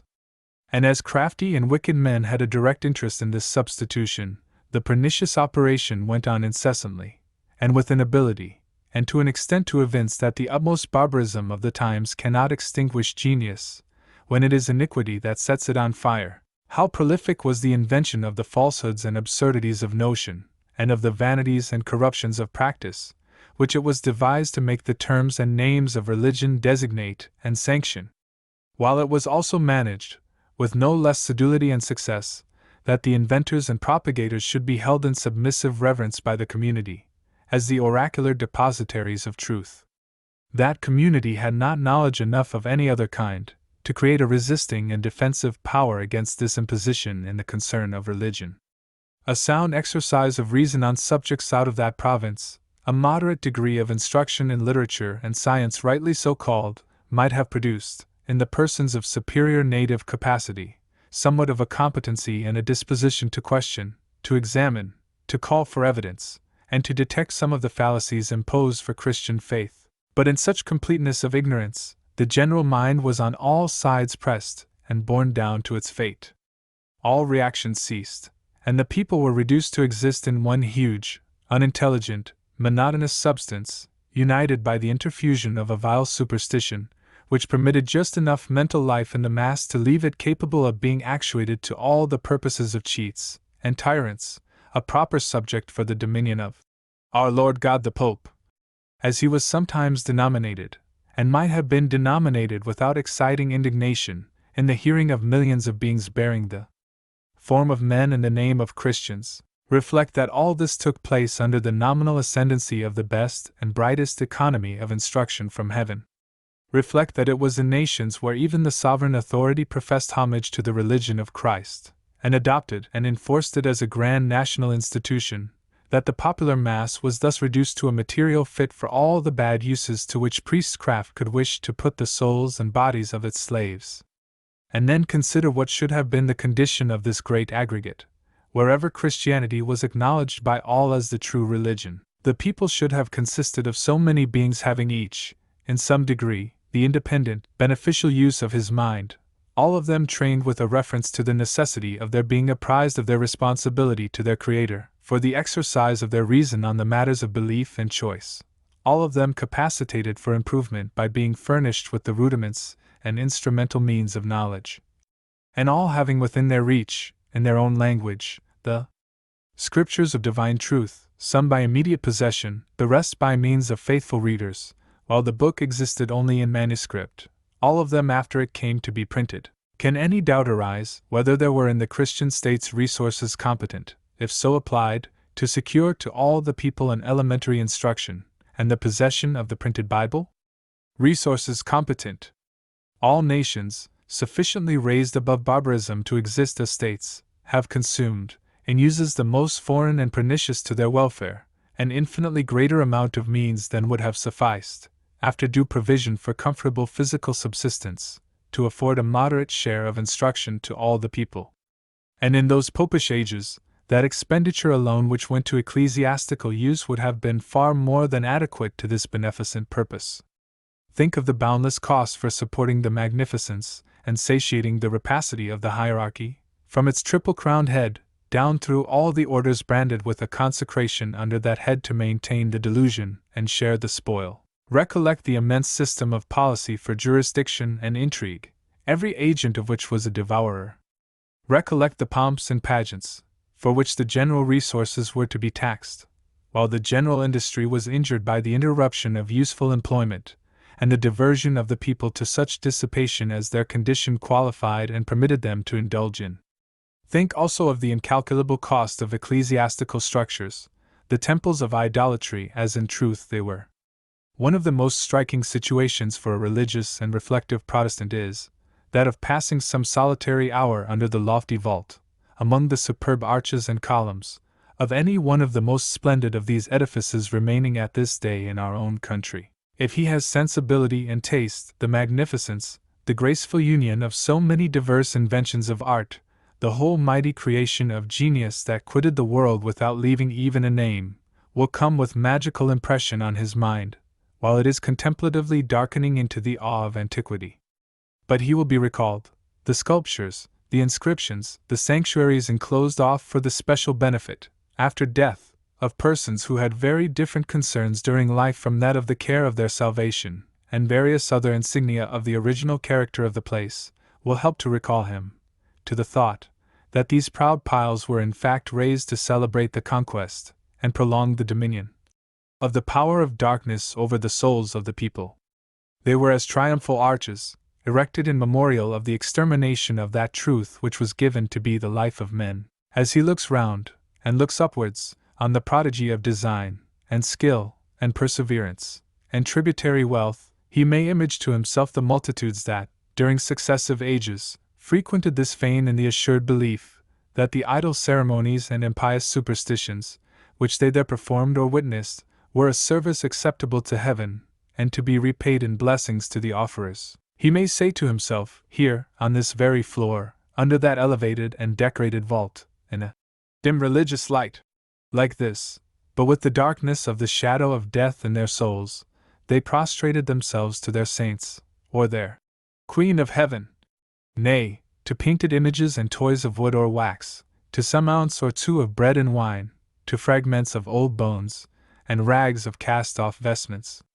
Hither they came, when conscience, in looking back or pointing forward, dismayed them, to purchase remission with money or atoning penances, or to acquire the privilege of sinning with impunity in a certain manner, or for a certain time, and they went out at yonder door in the perfect confidence that the priest had secured, in the one case the suspension, in the other the satisfaction, of the divine law. Here they solemnly believed, as they were taught, that, by donatives to the church, they delivered the souls of their departed sinful relations from their state of punishment, and they went out of that door resolved, such as had possessions, to bequeath some portion of them, to operate in the same manner for themselves another day, in the highly probable case of similar need.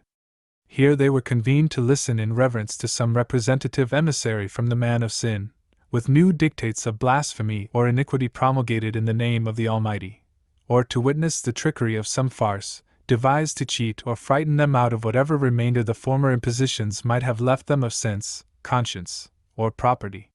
Here, in fine, there was never presented to their understanding, from their childhood to their death, a comprehensive, honest declaration of the laws of duty, and the pure doctrines of salvation.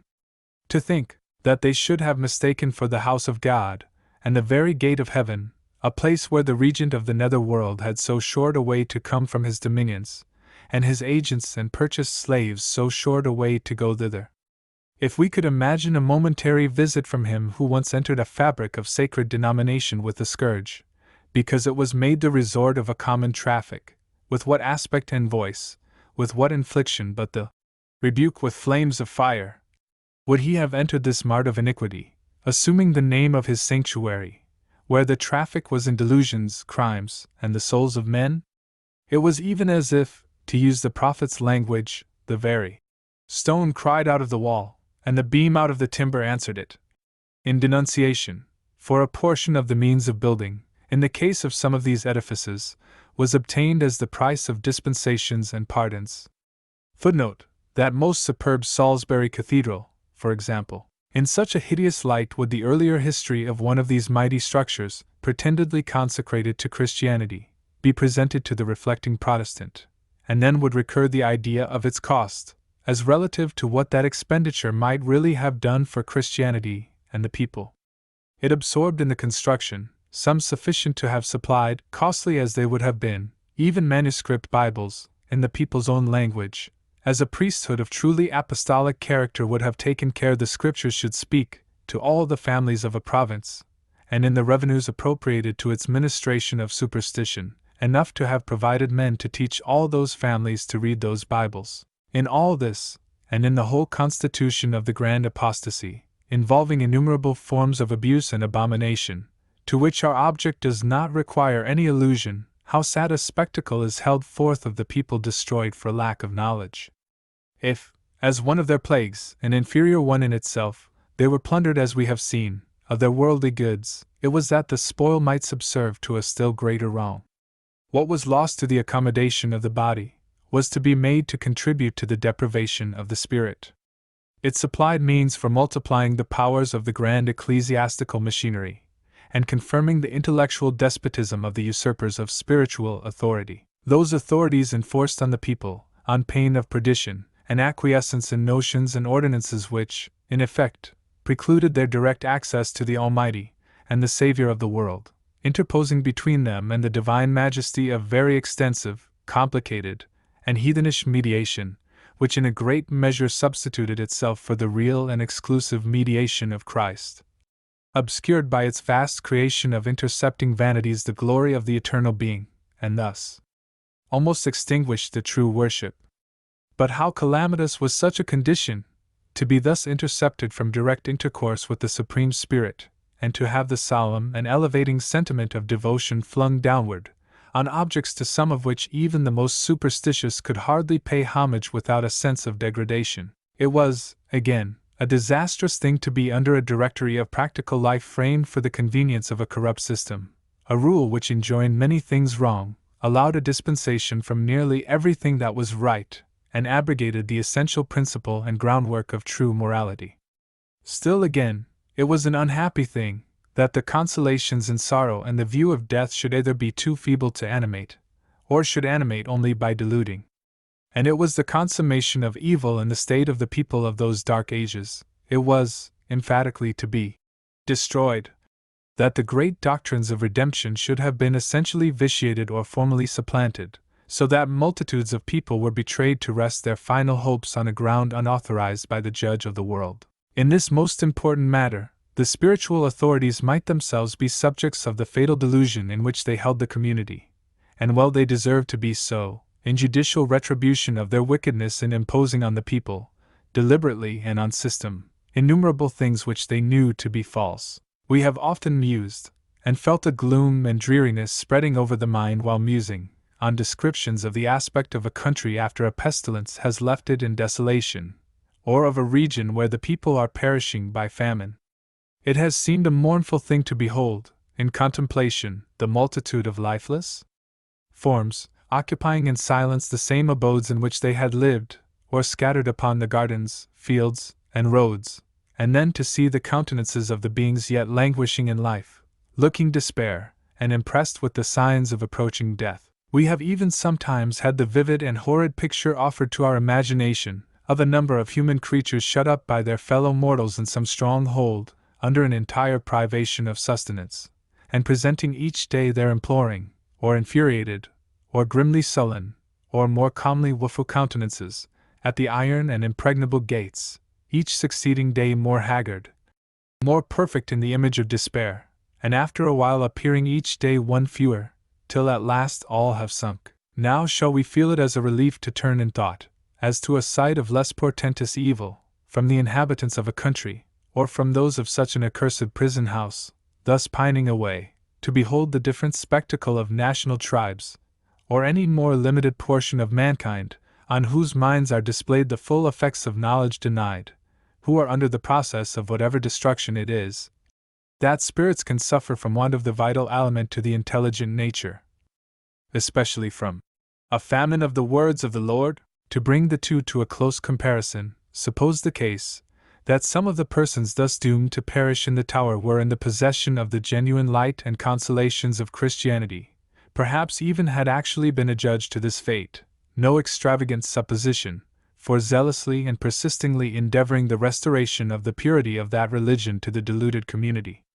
Let it be supposed that numbers of that community, having conspired to obtain this adjudgment, frequented the precincts of the fortress, to see their victims gradually perishing. It would be quite in the spirit of the popish superstition that they should believe themselves to have done God's service, and be accordingly pleased at the sight of the more and more death-like aspect of the emaciated countenances, the while they might be themselves in the enjoyment of fullness of bread. We can imagine them making convivial appointments within sight of the prison gates, and going from the spectacle to meat at the banquet. Or they might delay the festivity, in order to have the additional luxury of knowing that the tragedy was consummated, as Bishop Gardiner would not die until the martyrs were burnt out. Look at these two contemporary situations, that of the persons with truth and immortal hope in their spirits, enduring this slow and painful reduction of their bodies to dissolution, and that of those who, while their bodies fared sumptuously, were thus miserably perishing in soul, through its being surrendered to the curse of a delusion which envenomed it with such a deadly malignity, and say which was the more calamitous predicament. If we have no hesitation in pronouncing, let us consider whether we have ever been grateful enough to God for the dashing in pieces so long since in this land, of a system which maintains, to this hour, much of its stability over the greater part of Christendom. If we regret that certain fragments of it are still held in veneration here, and that so tedious a length of ages should be required, to work out a complete mental rescue from the infatuation which possessed our ancestors, let us at the same time look at the various states of Europe, small and great, where this superstition continues to hold the minds of the people in its odious grasp, and verify to ourselves what we have to be thankful for, by thinking what reception our minds would give to an offer of subsistence on their mummeries, masses, absolutions, legends, relics, mediation of saints, and corruptions, even to complete reversal of the evangelic doctrines. It was, however, but very slowly that the people of our land realized the benefits of the Reformation, glorious as that event was, regarded as to its progressive and its ultimate consequences. Indeed, the thickness of the preceding darkness was strikingly manifested by the deep shade which still continued stretched over the nation, in spite of the newly risen luminary, whose beams lost their brightness in pervading it to reach the popular mind, and came with the faintness of an obscured and tedious dawn. A long time there lingered enough of night for the evil spirit of popery to be at large and in power, not abashed, as Milton represents the evil angel on his being surprised by the guardians of paradise. Rather, the case was that the vindicator itself of truth and holiness, the true Lucifer, shrunk at the rencounter and defiance of the old possessor of the gloomy dominion. The Reformation was not empowered to speak with a voice like that which said, "Let there be light," and there was light. Consider what, on its avowed national adoption in our land, were its provisions for acting on the community, and how slow and partial must have been their efficacy, for either the dissipation of ignorance in general, or the riddance of that worst part of it which had thickened round the Romish delusion, as malignant a pestilence as ever walked in darkness. There was an alteration of formularies, a curtailment of rights, a declaration of renouncing, in the name of the Church and State, the most palpable of the absurdities, and a change, in some instances of the persons, but in very many others of the professions merely, of the hierarchy. Such were the appointments and instrumentality for carrying an innovation of opinions and practices through a nation in which the profoundest ignorance and the most inveterate superstition fortified each other. And we may well imagine how fast and how far they would be effective to convey information and conviction among a people whose reason had been just so much the worse, with respect to religion at least, as it had not been totally dormant, and who were too illiterate to be ever the wiser for the volume of inspiration itself, had it been in their native language, in every house, instead of being scarcely in one house in 5,000. Doubtless some advantage was gained through this change of institutions, by the abolition of so much of the authority of the spiritual despotism as it possessed in virtue of being the imperative national establishment. And if, under this relaxation of its grasp, a number of persons declined and escaped into the new faith, they hardly knew how or why, it was happy to make the transition on any terms, with however little of the exercise of reason, with however little competence to exercise it. Well was it to be on the right ground, though a man had come thither like one conveyed while partly asleep.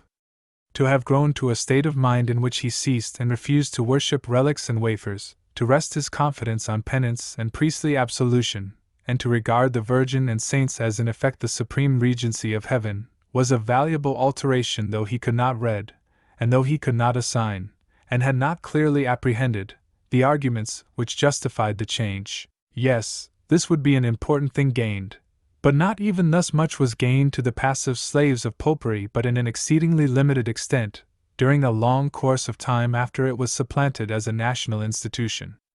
It continued to maintain in the faith, feelings, and more private habits of the people, a dominion little enfeebled by the necessity of dissimulation in public observances. As far as to secure this exterior show of submission and conformity, it was an excellent argument that the state had decreed, and would resolutely enforce, a change in religion, that is to say, till it should be the sovereign pleasure of the next monarch, readily seconded by a majority of the ecclesiastics, just to turn the whole affair round to its former position. But the argument would expend nearly its whole strength on this policy of saving appearances. For what was there conveyed in it that could strike inward to act upon the fixed tenets of the mind, to destroy there the effect of the earliest and 10,000 subsequent impressions, of inveterate habit and of ancient establishment? Was it to convince and persuade by authority of the maxim, that the government in church and state is wiser than the people, and therefore the best judge in every matter? This, as asserted generally, was what the people firmly believed. It has always, till lately, been the popular faith. But then, was the benefit of this obsequious faith to go exclusively to the government of just that particular time, a government which, by its innovations and demolitions, was exhibiting a contemptuous dissent from all past government remembered in the land? Were the people not to hesitate a moment to take this innovating government's word for it that all their forefathers, up through a long series of ages, had been fools and dupes in reverencing, in their time, the wisdom and authority of their governors? The most unthinking and submissive would feel that this was too much, especially after they had proof that the government demanding so prodigious a concession might, on the substitution of just one individual for another at its head, revoke its own ordinances, and punish those who should contumaciously continue to be ruled by them. You summon us, they might have said to their governors, at your arbitrary dictate to renounce, as what you are pleased to call idolatries and abominations, the faith and rights held sacred by 20 generations of our ancestors and yours. We are to do this on peril of your highest displeasure, and that of God, by whose will you are professing to act. Now who will ensure us that there may not be, some time hence, a vindictive inquisition, to find who among us have been the most ready of obedience to offer wicked insult to the Holy Catholic Apostolic Church, this deficiency of the moral power of the government, to promote the progress of conviction in the mind of the nation, would be slenderly supplied by the authority of the class next to the government in the claim to deference, and even holding the precedence in actual influence, that is, the families of rank and consequence throughout the country. For the people well knew, in their respective neighborhoods, that many of these had never in reality forsaken the ancient religion, consulting only the policy of a time-serving conformity, and that some of them hardly attempted or wished to conceal from their inferiors that they preserved their fidelity. And then the substituted religion, while it came with a great diminution of the pomp which is always the delight of the ignorant, acknowledged, proclaimed as one of its chief merits, a still more fatal defect for attracting converts from among beings whose ignorance had never been suffered to doubt, till then, that men in ecclesiastical garb could modify, or suspend, or defeat for them the justice of God. It proclaimed itself unable to give any exemptions or commutations in matters of conscience, when such were the recommendations which the new mode of religion not, and when the recommendation which it had was simply, the royal authority set out of the question, an offer of evidence to the understanding that it was true. No wonder that many of a generation so insensate through ignorance should never become its proselytes. But even as to those who did, while it was a happy deliverance, as we have said, to escape almost any way from the utter grossness of popery, still they would carry into their better faith much of the unhappy effect of that previous mental debasement. How should a man in the rudeness of an intellect left completely ignorant of truth in general, have a luminous apprehension of its most important division? There could not be in men's minds a phenomenon similar to what we image to ourselves of Goshen in the preternatural night of Egypt, a space of perfect light, defined out by a precise limit amidst the general darkness. Only consider that the new ideas admitted into the proselytes' understanding as the true faith were to take their situation there in nearly those very same encompassing circumstances of internal barbarism which had been so perfectly commodious to the superstition recently dwelling there, and that which had been favorable and adapted in the utmost degree, that which had afforded much of the sustenance of life to the false notions, could not but be most adverse to the development of the true ones. These latter, so environed, would be in a condition too like that of a candle in the mephitic air of a vault.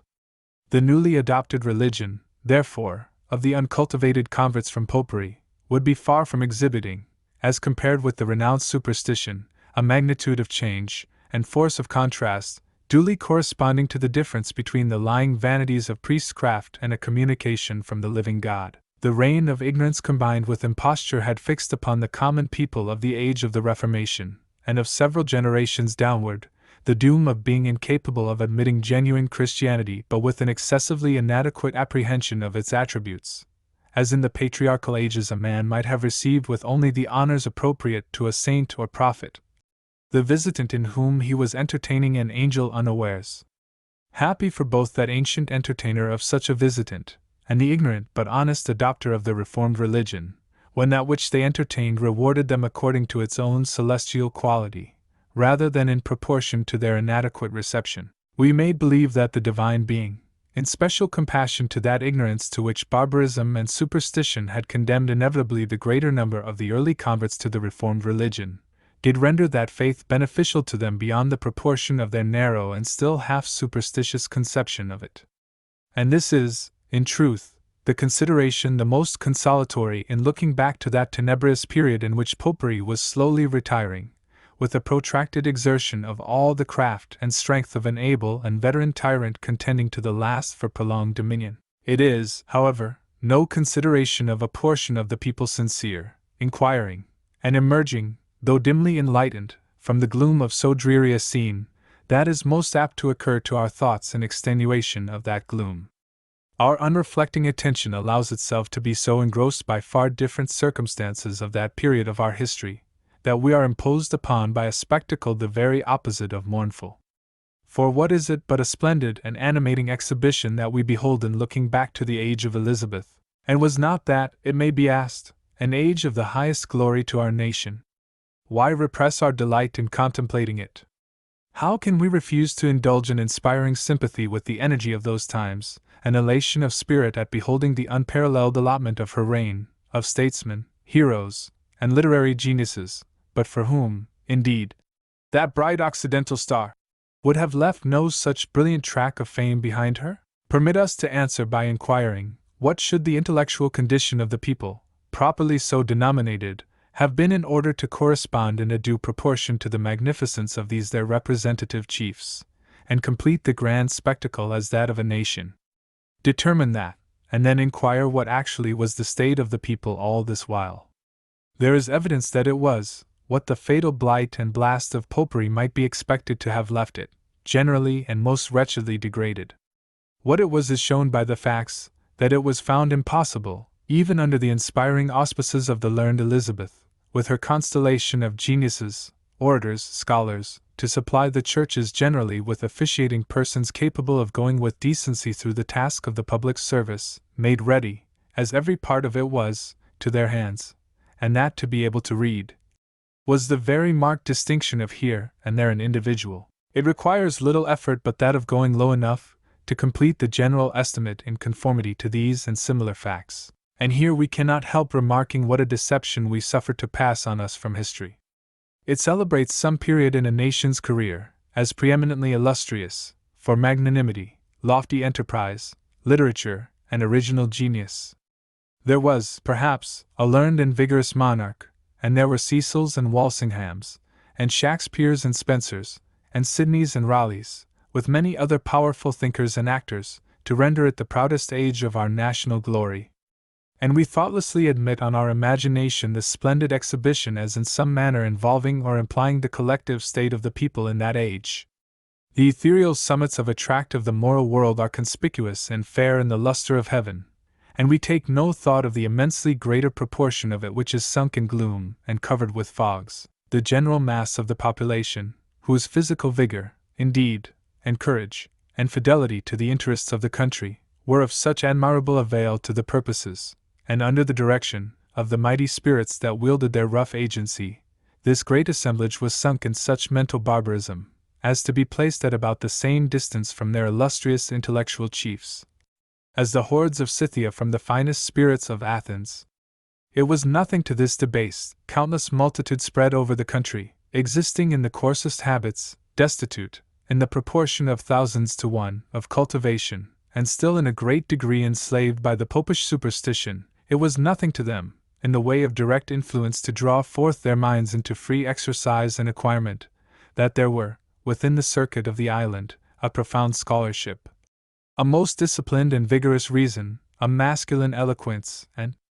genius breathing enchantment, both the actual possessors of this mental opulence, and the part of society forming, around them, the sphere immediately pervaded by the delight and instruction imparted by them, might as well, for anything they diffused of this luxury and benefit among the general multitude, have been a Brahminical caste, dissociated by an imagined essential distinction of nature.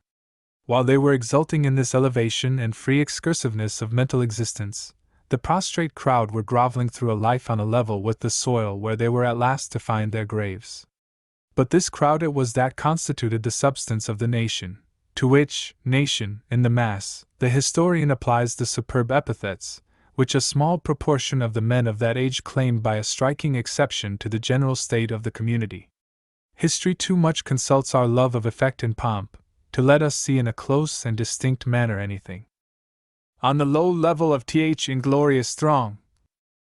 and our attention is borne away to the intellectual splendor exhibited among the most favored aspirants of the seats of learning, or in councils, courts, and camps, in heroic and romantic enterprises, and in some immortal works of genius. And thus we are gazing with delight at a fine public bonfire, while, in all the cottages round, the people are shivering for want of fuel. Our history becomes very bright again with the intellectual and literary riches of a much later period, often denominated a golden age, that which was illustrated by the talents of Addison, Pope, Swift, and their numerous secondaries in fame, and could also boast its philosophers, statesmen, and heroes. And in the lapse of 4 or 5 ages, according to the average term of human life, since the earlier grand display of mind, what had been effected towards such an advancement of intelligence in the community, that when this next tribe of highly endowed spirits should appear, they would stand in much less opprobrious contrast to the main body of the nation, and find a much larger portion of it qualified to receive their intellectual effusions. By this time, the class of persons who sought knowledge on a wider scale than what sufficed for the ordinary affairs of life, who took an interest in literature, and constituted the author's public, had indeed extended a little, extremely little, beyond the people of condition, the persons educated in learned institutions, and those whose professions involved some necessity, and might create some taste for reading. Still they were a class, and that with a limitation marked and palpable, to a degree very difficult for us now to conceive. They were in contact, on the one side, with the great thinkers, moralists, poets, and wits, but very slightly in communication with the generality of the people on the other. They received the emanations from the assemblage of talent and knowledge, but did not serve as conductors to convey them down indefinitely into the community. The national body, regarded in its intellectual character, had an inspirited and vigorous superior part, as constituted of these men of eminent talents and attainments, and this small class of persons in a measure assimilated to them in thinking and taste. But it was in a condition resembling that of a human frame in which, through an injury in the spinal marrow, some of the most important functions of vitality have terminated at some precise limit downward, leaving the inferior extremities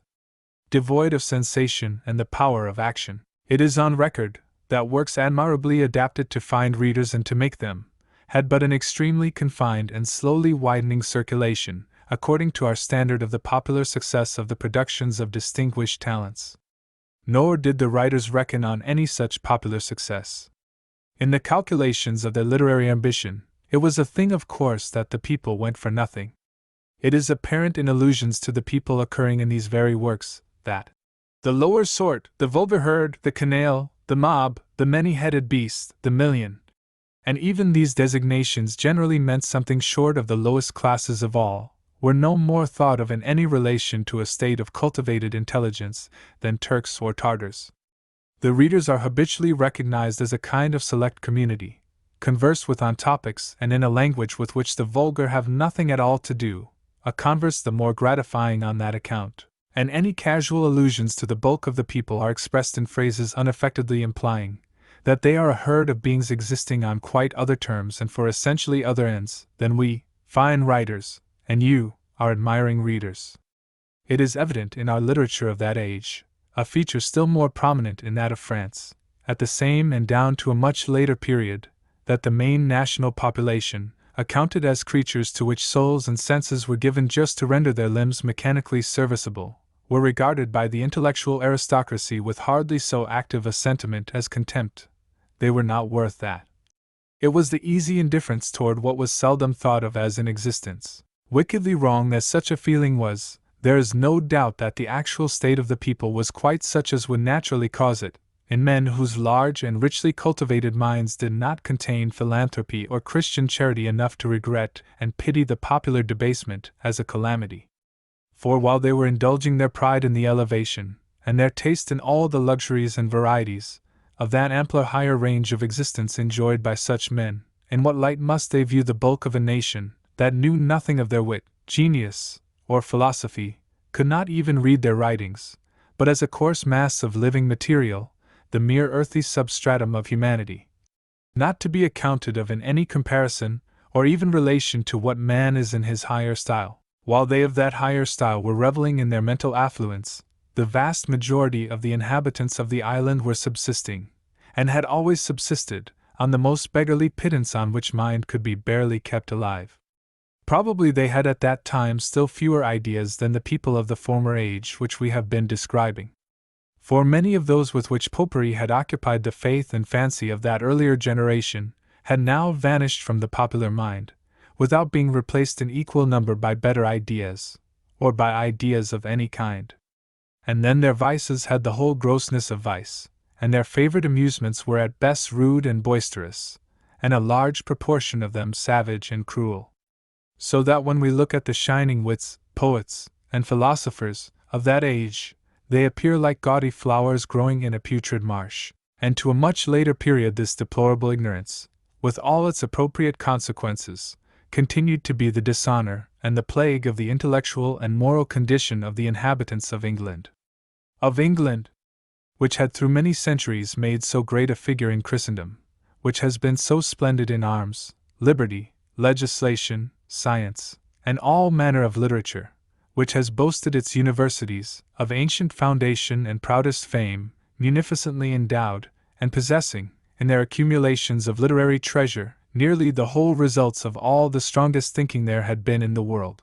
and which has had also, through the charity of individuals, such a number of minor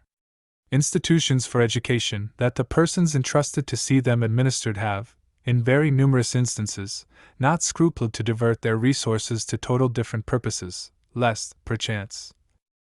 the cause of damage to the people should change from a lack of knowledge to a repletion of it. Of England, so long after the Reformation, and all the while under the superintendence and tuition of an ecclesiastical establishment for both instruction and jurisdiction, co-extended with the entire nation, and furnished for its ministry with men from the discipline of institutions where everything the most important to be known was professed to be taught. Thus endowed had England been, thus was she endowed at the period under our review, the former part of the last century, with the facilities, the provisions, the great intellectual apparatus, to be wielded in any mode her wisdom might devise and with whatever strength of hand she chose to apply, for promoting her several millions of rational, accountable, immortal beings,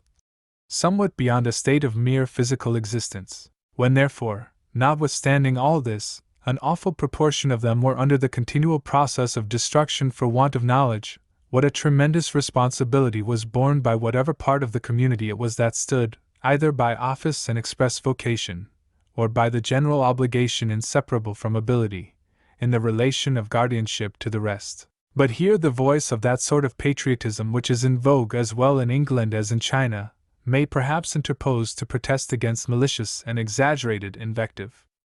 As if it were a question of what might beforehand be reasonably expected, instead of an account of what actually exists, it may be alleged that surely it is a representation too much against antecedent probability to be true, that a civilized, Christian, magnanimous, and wealthy state like that of England can have been so careless and wicked as to tolerate, during the lapse of centuries, a hideously gross and degraded condition of the people. But besides that the fact is plainly so, it were vain to presume, in confidence on any supposed consistency of character, that it must be otherwise. There is no saying what a civilized and Christian nation, so called, may not tolerate. Recollect the slave trade, which, with the magnitude of a national concern, continued its abominations while one generation after another of Englishmen passed away, their intelligence, conscience, humanity, and refinement, as quietly accommodated to it, as if one portion of the race had possessed an express warrant from heaven to capture, buy, sell, and drive another. This is but one of many mortifying illustrations how much the constitution of our moral sentiments resembles a Manichaean creation, how much of them is formed in passive submission to the evil principle, acting through prevailing custom, which determines that it shall but very partially depend on the real and most manifest qualities of things present to us, whether we shall have any right perception of their characters of good and evil. The agency which works this malformation in our sentiments needs no greater triumph than that the true nature of things should be disguised to us by the very effect of their being constantly kept in our sight. Could any malignant enchanter wish for more than this, to make us insensible to the odious quality of things not only though they stand constantly and directly in our view, but because they do so? And while they do so, there may also stand as obviously in our view, and close by them, the truths which expose their real nature, and might be expected to make us instantly revolt from them. And these truths shall be no other than some of the plainest principles of reason and religion. It shall be as if men of wicked designs could be compelled to wear labels on their breasts wherever they go, to announce their character in conspicuous letters, or nightly assassins could be forced to carry torches before them, to reveal the murder in their visages, or, as if, according to a vulgar superstition, evil spirits could not help betraying their dangerous presence by a tinge of brimstone in the flame of the lamps. Thus evident, by the light of reason and religion, shall have been the true nature of certain important facts in the policy of a Christian nation, and nevertheless, even the cultivated part of that nation, during a series of generations, having directly before their sight an enormous nuisance and iniquity, shall yet never be struck with its quality, never be made restless by its annoyance, never seriously think of it. And so its odiousness shall never be decidedly apprehended till some individual or two, as by the acquisition of a new moral sense, receive a sudden intuition of its nature, a disclosure of its whole essence and malignity, the essence and malignity of that very thing which has been exposing its quality, without the least reserve, by the most flagrant signs, to millions of observers. Thus it has been with respect to the barbarous ignorance under which 9/10 of the population of our country have continued, through a number of ages subsequent to the Reformation, surrendered to everything low, vicious, and wretched. This state of national debasement and dishonor lay spread out, a wide scene of moral desolation, in the sight of statesmen, of dignified and subordinate ecclesiastics, of magistrates, of the philosophic speculators on human nature, and of all those whose rank and opulence brought them hourly proofs what great influence they might have, in any way in which they should choose to exert it, on the people below them. And still it was all right that the multitudes, constituting the grand living agency through the realm, should remain in such a condition that, when they died, the country should lose nothing but so much animated body, with the quantum of vice which helped to keep it in action. When at length some were beginning to apprehend and proclaim that all this was wrong, these classes were exceedingly slow in their assent to the Reformed doctrine. A large proportion of them even declared, on system, against the speculations and projects for giving the people, at last, the use and value of their souls as well as their hands. The earnest and sanguine philanthropists might be pardoned the simplicity of not foreseeing such an opposition, though they ought, perhaps, to have known better than to be surprised at the phenomenon. They were to be made wiser by force, with respect to men's governing prejudices and motives. And from credulity mortified is a short transit to suspicion. So ungracious a manner of having the insight into motives sharpened does not tend to make its subsequent exercise indulgent, when it comes to inspect the altered appearances assumed by persons and classes who have previously been in decided opposition. What arguments have prevailed with you, the question might be, since you have never frankly retracted your former contempt of those which convinced us? May any sinister thought have occurred, that you might defeat our ends by a certain way of managing the means? Or do you hope to determine and limit to some subordinate purposes what we wish to prosecute for the most general good? Or would you rather impose on yourselves the grievance of promoting an object which you dislike, than that we should have the chief credit of promoting it? Do you sometimes accompany your working in the vineyard with maledictions on those who have reduced you to such a necessity? Would you have been glad to be saved the unwelcome service by their letting it alone, those friends of man and their country who were the earliest to combine in schemes for enlightening the people, and who continue to prosecute the object on the most liberal and comprehensive principle, have to acknowledge surmises like these?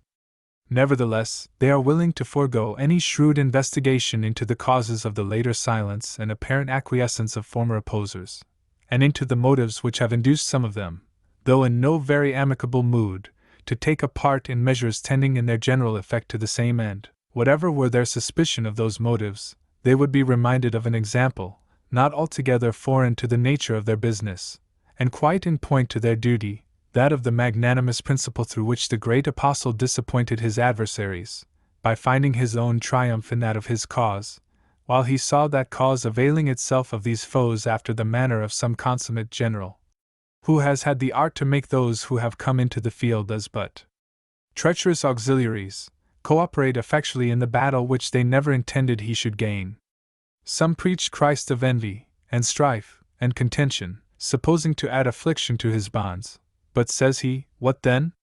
Notwithstanding every way, whether in pretense or truth, Christ is preached, the thing itself is done, and I therein rejoice, yea, and will rejoice. When animated by this high principle, this ambition absolutely for the cause itself, its servant is a gainer, because it is a gainer, by all things convertible into tribute, whatever may be the temper or intention of the officers, either as towards the cause or towards himself.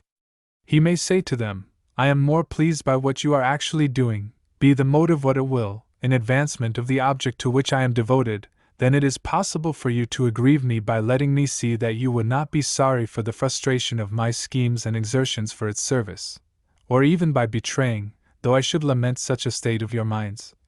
that you would be content to sacrifice it if that might be the way to defeat me. We revert but for a moment to the review of past times. We said that long after the brilliant show of talent, and the creation of literary supplies for the national use, in the early part of the last century, the deplorable mental condition of the people remained in no very great degree altered. To pass from beholding that bright and sumptuous display, in order to see what there was corresponding to it in the subsequent state of the popular cultivation, is like going out from some magnificent apartment with its lustres, music, refections, an assemblage of elegant personages, to be beset by beggars in the gloom and cold of a winter night. Take a few hours' indulgence in the literary luxuries of Addison, Pope, and their secondaries, and then turn to some authentic plain representation of the attainments and habits of the mass of the people, at the time when Whitefield and Wesley commenced their invasion of the barbarous community. But the benevolent reader, or let him be a patriotically proud one, is quite reluctant to recognize his country, his celebrated Christian nation, the most enlightened in the world,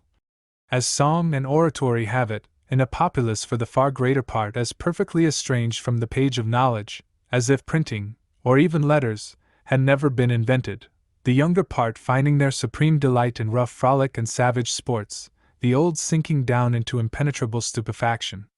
With the decline of the vital principle, if he would eagerly seek to fix on something as a counterbalance to this, and endeavor to modify the estimate and relieve the feeling, by citing perhaps the courage, and a certain rudimental capacity of good sense, in which the people are deemed to have surpassed the neighboring nations, he will be compelled to see how these native endowments were overrun and befooled by a farrago of contemptible superstitions. Contemptible not only for their stupid absurdity, but also as having in general nothing of that pensive, solemn, and poetical character which superstition is capable of assuming. It is an exception to be made with respect to the northernmost part of the island, that superstition did there partake of this higher character. It seems to have had somewhat of the tone imitated, but in a softer mode, in the poetry, denominated of Ossian. As to religion, there is no hazard in saying that several millions had little further notion of it than that it was an occasional, or, in the opinion of perhaps 1 in 20, a regular appearance at church, hardly taking into the account that they were to be taught anything there. And what were they taught? Those of them who gave their attendance and attention. What kind of notions it was that had settled in their minds under such ministration, would be, so to speak, brought out, it would be made apparent what they were or were not taught, when so strong and general a sensation was produced by the eruption among them of the two reformers just named, proclaiming, as they both did, notwithstanding very considerable differences of secondary order, the principles which had been authoritatively declared to be of the essence of Christianity, in that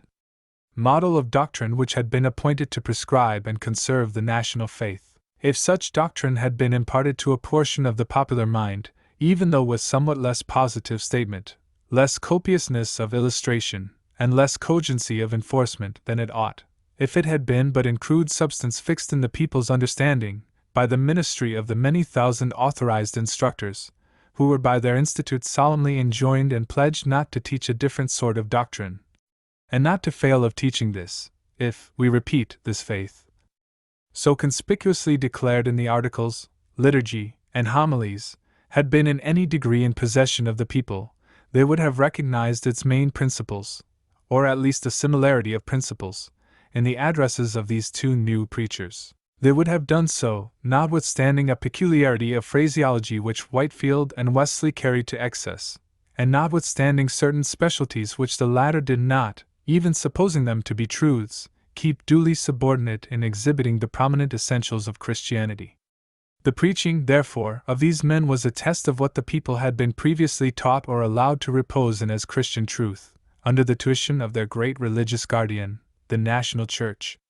What it was or was not would be found, in their having a sense of something like what they had been taught before, or something opposite to it, or something altogether foreign and unknown, when they were hearing those loud proclaimers of the old doctrines of the Reformation.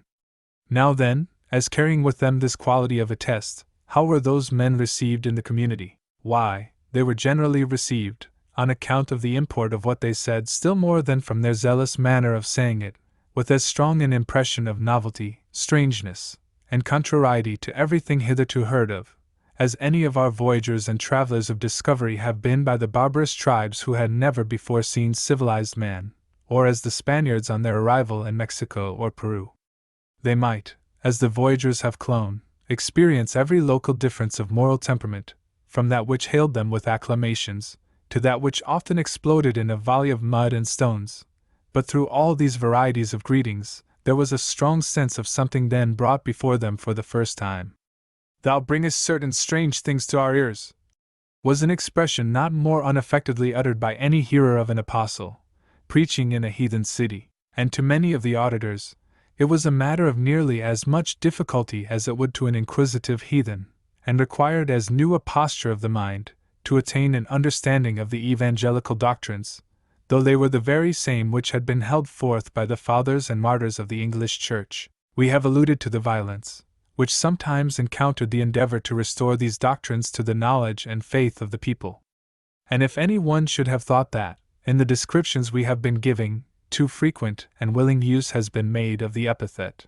barbarous, or similar words, as if we could have a perverse pleasure in degrading our nation, we would request him to select for himself the appropriate terms for characterizing that state of the people, in point of sense and civilization, to say nothing of religion, which could admit such a fact as this to stand in their history, namely, that, in a vast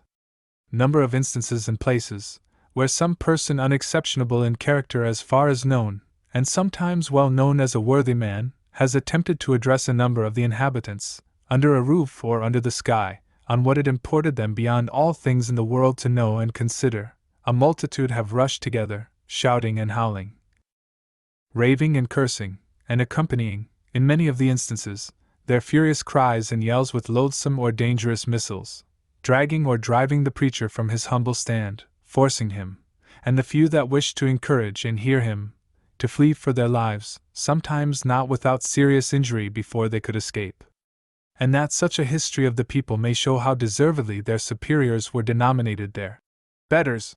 it has to add that these savage tumults were generally instigated or abetted, sometimes under a little concealment, but often avowedly, by persons of higher condition, and even by those consecrated to the office of religious instruction, and this advantage of their station was lent to defend the perpetrators against shame, or remorse, or just punishment for the outrage. There would be no hazard in affirming that since Wesley and Whitefield began the conflict with the heathenism of the country, there have been in it hundreds of occurrences answering in substance to this description.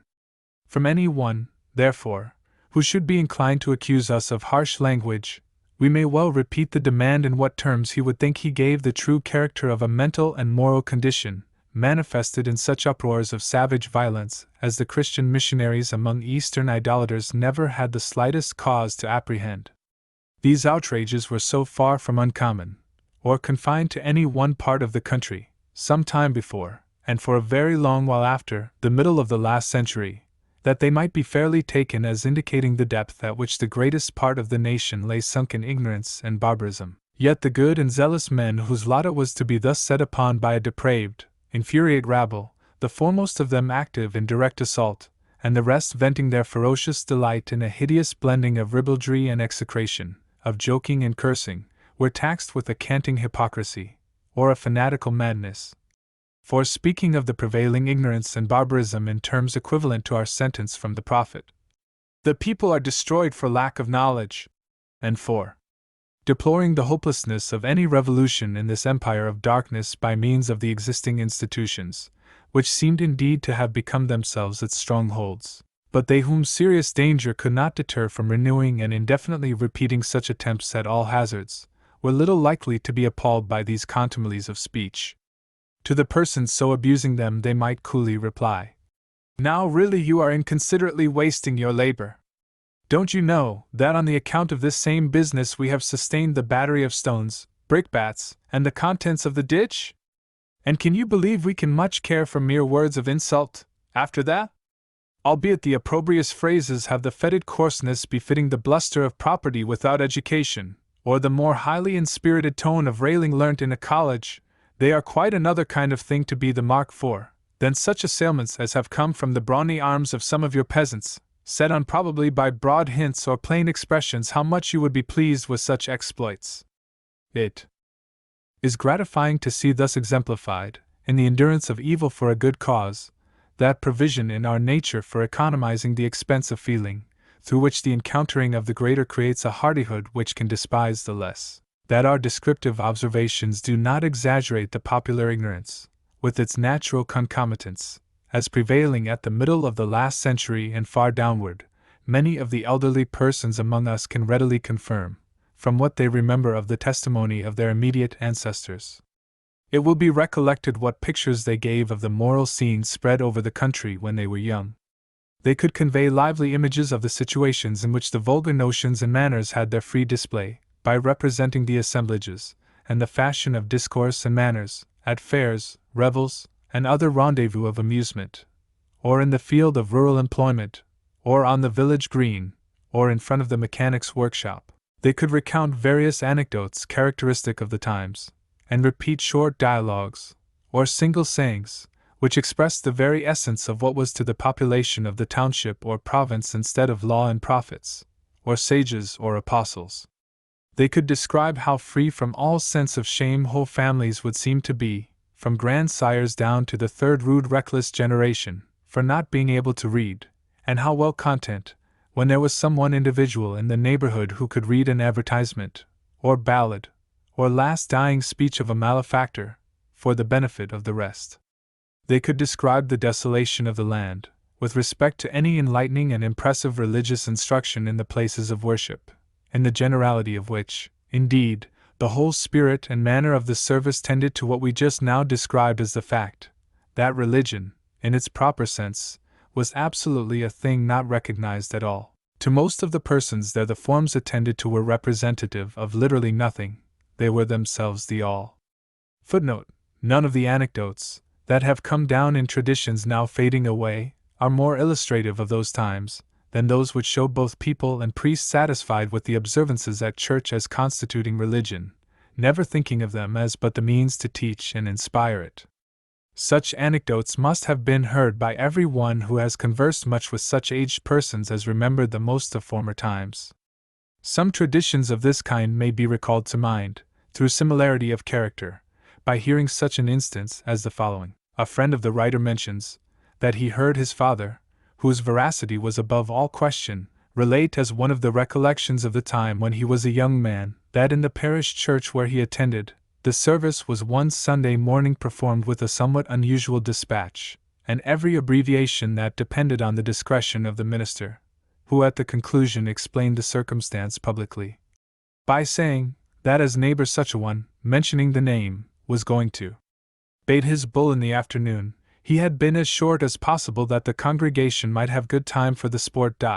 It is on the same principle that the Catholics on the continent, having attended Mass in the morning, never think of doubting their license for every frivolity the rest of the day, and as to those who really did in the course of their attendance acquire something assignable as their creed, our supposed reporters could tell what wretched and delusive notions of religion, or rather instead of religion, they were permitted and authorized, by their appointed spiritual guides, to carry with them to their last hour.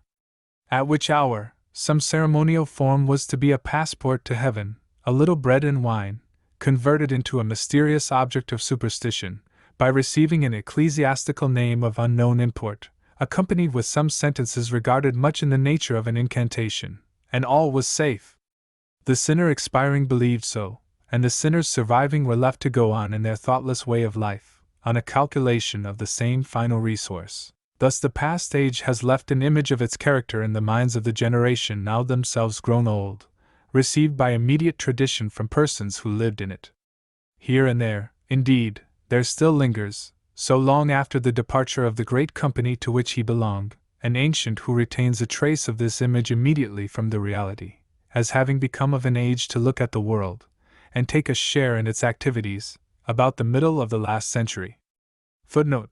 they are here supposed to be looking back from about the year 1820, and it might be an employment of considerable though rather melancholy interest for a person visiting many parts of the land, to put in requisition, in each place, for a day or two, the most faithful of the memories of the most narrative of the oldest people, for materials toward forming an estimate of the mental and moral state of the main body of the inhabitants, of town or country, in the period of which they themselves saw the latter part, and remember it in combination with what their progenitors related of the former. After these few retainers of the original picture from the life shall have left the world, it will be comparatively a faint conception that can be formed of that age from written memorials, which exist but in a very imperfect and scattered state. But supposing the scene could be brought back to the mental eye, in full verity and distinctness, as in a vision supernaturally imparted, are we sure we should not have the mortification of perceiving that the change, from the condition of the people then to their condition now, has been in but poor proportion to the amount of the advantages, which we are apt to be elated in recounting as the boast and happiness of later times? To assume that we should not, is to impute to that former age still more ignorance and debasement than appear in the above description. For what must that condition have been, if it was worse than the present by anything near the difference made by what would be a tolerably fair improvement of the additional means latterly afforded, an estimate being made of the measure of intelligence and worth found among the descendants? Let so much be taken out as we would wish to attribute to the effect of the additional means, and what will that remainder be which is to represent the state of the ancestors, formed under a system of means wanting all those which we are allowing ourselves to think important enough to warrant the frequent expression? This new era? The means wanting to the former generation, and that have sprung into existence for the latter, may be briefly noted, and those of a religious nature may be named first. It is the most obvious of public expedients, that good men who wish to make others so should preach to them. And there has been a wonderful extension of this practice since the zealous exertions of Whitefield, Wesley, and their co-operators awakened other good men to a sense of their capacity and duty. The spirit actuating the associated followers of the latter of those two great agitators has impelled forth their whole disposable force, to use a military phrase, to this service, and they have sent preachers into many parts of the land where preaching itself, in any fair sense of the term, was wholly a novelty, and where there was roused as earnest a zeal to crush this alarming innovation, as the people of Iceland are described to feel on the occasion of the approach of a white bear to invade their folds or poorly stocked pastures. Footnote: the writer had just been reading that description. To a confederacy of Christians so well aware of their own strength and progress, it may seem a superfluous testimony that they are doing incalculable good among our population, more good probably than any other religious sect. This tribute is paid not the less freely for a material difference in theological opinion, nor for a wish, a quite friendly one, that they may admit some little modification of a spirit perhaps rather too sectarian in religion, and rather less than independent in politics. An immense augmentation has been brought to the sum of public instruction, by the continually enlarging numbers of dissenters of other denominations. Whatever may be thought of some of the consequences of the great extension of dissent, it will hardly be considered as a circumstance tending to prolong the reign of ignorance that thus, within the last 50 years, there have been put in activity to impart religious ideas to the people not fewer, exclusively of the Wesleyans, than several thousand minds that would, under a continuance of the former state of the nation,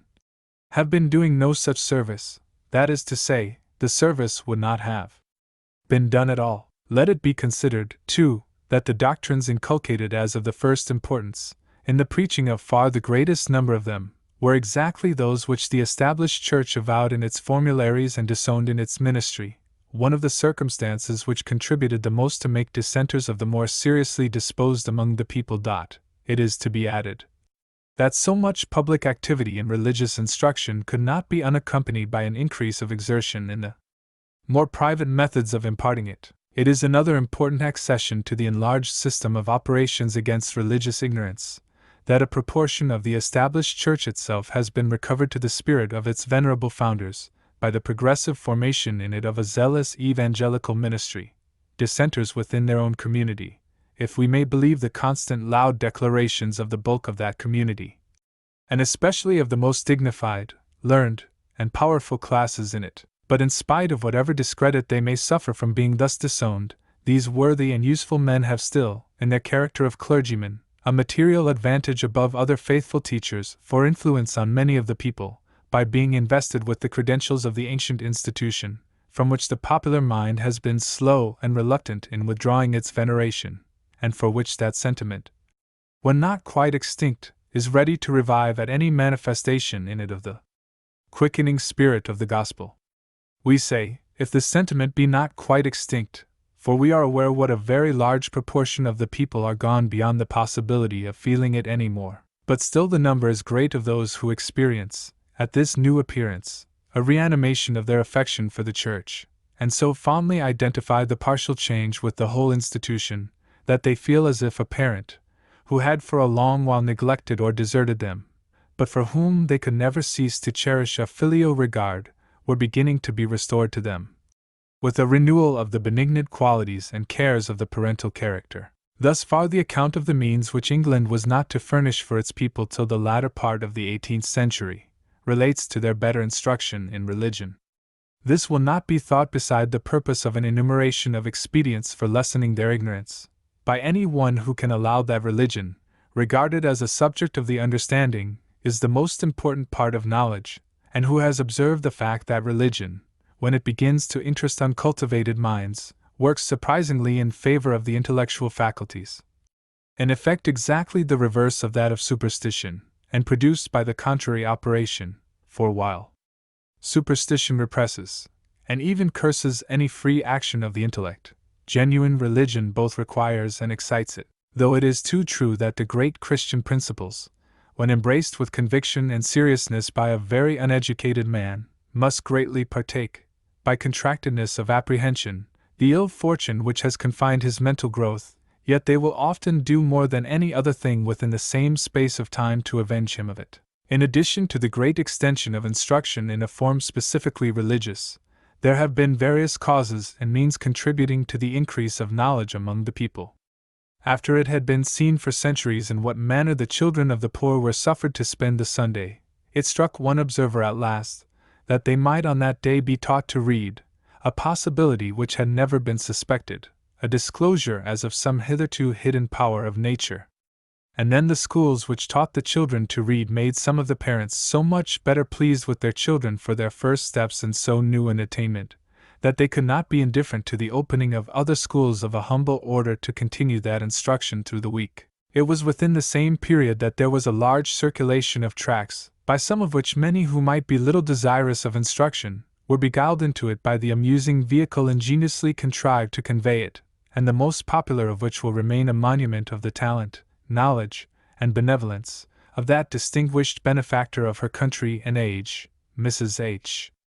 More, perhaps even preeminent above her many excellent works in a higher strain. Later and continual issues of this class of papers, of every diversity of composition, and diffused by the activity of numberless hands, have solicited perhaps a fourth part of the thoughtless beings in the nation to make at least one short effort to think. The enormous flight of periodical miscellanies, and of newspapers, must be taken as both the indication and the cause that hundreds of thousands of persons were giving some attention to the matters of general information, where their grandfathers had been, during the intervals of time allowed by their employments, prating, brawling, sleeping, or drinking their hours away. Footnote: since this was written there has been a prodigious augmentation of all such means of general excitement, and happily a diversified multiplication of a class of them calculated to benefit the inferior people, at once by giving them a new and enlarged range of ideas, and by bringing them on some tracts of common ground with the liberally educated, thus abating the former almost total incapacity, on the part of those inferiors, for intelligent intercommunication. It is perhaps an item of some small value in the account, that a new class of ideas was furnished by the many wonderful effects of science, in the application of the elements and mechanical powers. The people saw human intelligence so effectually inspiriting inanimate matter, as to create a new and mighty order of agency, appearing in a certain degree independent of man himself, and in its power immensely surpassing any simple immediate exertion of his power. They saw wood and iron, fire, water, and air, actuated to the production of effects which might vie with what their rude ancestors had been accustomed to believe, those of them who had heard of such beings, of giants, magicians, alchemists, and monsters, effects, the dream of which, if any one could so have dreamed, would have been scoffed at by even the more intelligent of the former race. It is true that very ignorant persons can wonder at such things without deriving much instruction from them, and that much sooner than the more cultivated ones they become so familiarized with them as not to think of them. All effects, however astonishing, are apt, if they are but regular in their recurrence, to become soon insignificant to those who have never learned to inquire into causes.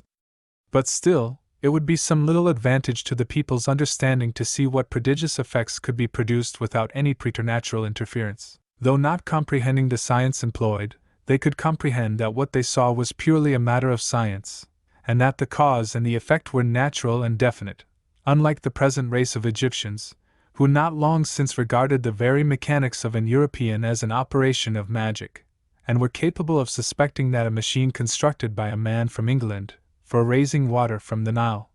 should inundate the country in an hour. These wonders of science and art must therefore have contributed somewhat to rid our people of the impression of being at every turn beset by occult powers, under the name perhaps of witchcraft, and to expel the notions of a vague and capricious agency interfering and sporting with events throughout the system around them. Their rationality thus obtained an improvement, which may be set against the injury undoubtedly done them through that diminished exercise of the understanding which accompanied the progressive division of labor, an alteration rendered inevitable, and in other respects so advantageous. When we come down to a comparatively recent time, we see the Bible going up on the breadth of the land. In passing by any given number of houses of the inferior class, we may presume there are in them 4 or 5 times as many copies of that sacred book as there were in the same number 30 or 40 years since. And when we consider how many more persons in those houses can read, and that in some of them the book may be more read for having come there as a novelty, than it is in many others where it has been an old article of the furniture, we may fairly presume that the increased reading is in a greater proportion than the increased number of Bibles. This late period has also brought into action a new expedient, worthy to stand, in the province of education, parallel and rival to the most useful modern inventions in the mechanical departments, an organization for schools, by which, instead of 1 or 2 overlabored agents upon a mass of reluctant subjects, that whole mass itself shall be animated into a system of reciprocal agency. It has all the merit of a contrivance which associates with mental labor a pleasure never known to young learners before. One more distinction of our times has been that effect which missionary and other philanthropic societies have had to render familiar to common knowledge, by means of their meetings and publications, a great number of such interesting and important facts, in the state of other countries and our own, as were formerly quite beyond the sphere of ordinary information. In aid of all these means at work in the trial to raise the people from the condition in which they had been so many ages sunk and immovable, there has been of late years the unpretending but important ministration of an incessant multifarious inventiveness in making almost every sort of information offer itself in brief, familiar, and attractive forms, adapted to youth or to adult ignorance, so that knowledge, which was formerly a thing to be searched and dug for, as for hid treasures, has seemed at last beginning to effloresce through the surface of the ground on all sides of us. The statement of what recent times have produced for effecting an alteration among the people must include the prodigious excitement in the political world. It were absurd, it is true, to name this in the simple character of a cause, when we speak of the rousing of the popular mind from a long stagnation, it being itself a proof and result of some preceding cause beginning to pervade and disturb that stagnation. But whatever may be assigned as the true and sufficient explanation of its origin, we have to look on the mighty operation of its progress, forcing a restlessness, instability, and tendency to change, into almost every part of the social economy. In the whole compass of time there has been no train of events that has within so short a period stirred to the very bottom the mind of so vast a portion of the race. And the power of this great commotion has less consisted in what may be termed its physical energy, evinced in grand exploits and catastrophes, than in its being an intense activity of principles. It was as different from other convulsions in the moral world, as would be a tempest attributed to the direct intervention of a mighty spirit, whether believed celestial or infernal, from one raised in the elements by mere natural causes. The people were not, as in other instances of battles, revolutions, and striking alternations of fortune, gazing at mere show of wonderful events, but regarded these events as the course of a great practical debate of questions affecting their own interests. And now, when we have put all these things together, we may well pause to indulge again our wonder what could have been the mental situation of a majority of the inhabitants of this country, antecedently to this creation and conjunction of so many means and influences for awaking them to something of an intelligent existence. Section 3. The review of the past may here be terminated. And how welcome a change it would be if we might here completely emerge from the gloom which has overspread it. How happy were it if, in proceeding to an estimate of the people of the present times, we found so rich a practical result of the means for forming a more enlightened race, that we should have no further recollection of that sentence from the prophet, which has hitherto suggested itself again at every step in prosecution of the survey. But we are compelled to see how slow is the progress of mankind toward thus rendering obsolete any of the darker lines of the sacred record. So completely, so desperately, had the whole popular body and being been pervaded by the stupefying power of the long reign of ignorance. With such heavy reluctance, at the best, does the human mind open its eyes to admit light, and so incommensurate as yet, even on the supposition of its having much less of this reluctance, has been in quantity the whole new supply of means for a happy change, that a most melancholy spectacle still abides before us. Time, in sweeping away successive generations, has preserved, in substance, the sad inheritance to that which is as yet the latest. Even that portion of beneficial effect which actually has resulted from this cooperation of new forces, has served to make a more obvious exposure of the unhappiness and offensiveness of what is still the condition of the far greater part of our population, as a dreary waste is made, to give a more sensible impression how dreary it is, by the little inroads of cultivation and beauty in its hollows, and the faint advances of an unwonted green upon its borders. The degradation of the main body of the lower classes is exposed by a comparison with the small reclaimed portion within those classes themselves. It is not with the philosophers, literati, and most accomplished persons in higher life, that we should think of placing in immediate comparison the untutored rustics and workmen in stones and timber, for the purpose of showing how much is wanting to them. These extreme orders of society would seem less related in virtue of their common nature, than separated by the wide disparity of its cultivation. They would appear so immeasurably asunder, such antipodes in the sphere of human existence, that the state of the one could afford no standard for judging of the defects or wants of the other. It was not in a speculation which amused itself, as with a curious fact, in seeing that the same material can be made into scholars, legislators, sages, and models of elegance, and also into helots, and then went into a fanciful question of how near they might possibly be brought together. It was in a speculation which, instead of dwelling on the view of what was impossible to the common people in a comparative reference to the highest classes of their fellow men, considered what was left practicable to them within their own narrow allotment, that the schemes originated which have actually imparted to a proportion of them an invaluable share of the benefits of knowledge. There has thus been formed a small improved order of people amidst a multitude, and it is the contrast between these and the general state of that multitude that most directly exposes the popular debasement. It certainly were ridiculous enough to fix on a laboring man and his family, and affect to deplore that he is doomed not to behold the depths and heights of science, not to expatiate over the wide field of history, not to luxuriate among the delights, refinements, and infinite diversities of literature, and that his family are not growing up in a training to every high accomplishment, after the pattern of some family in the neighborhood, favored by fortune, and high ability and cultivation in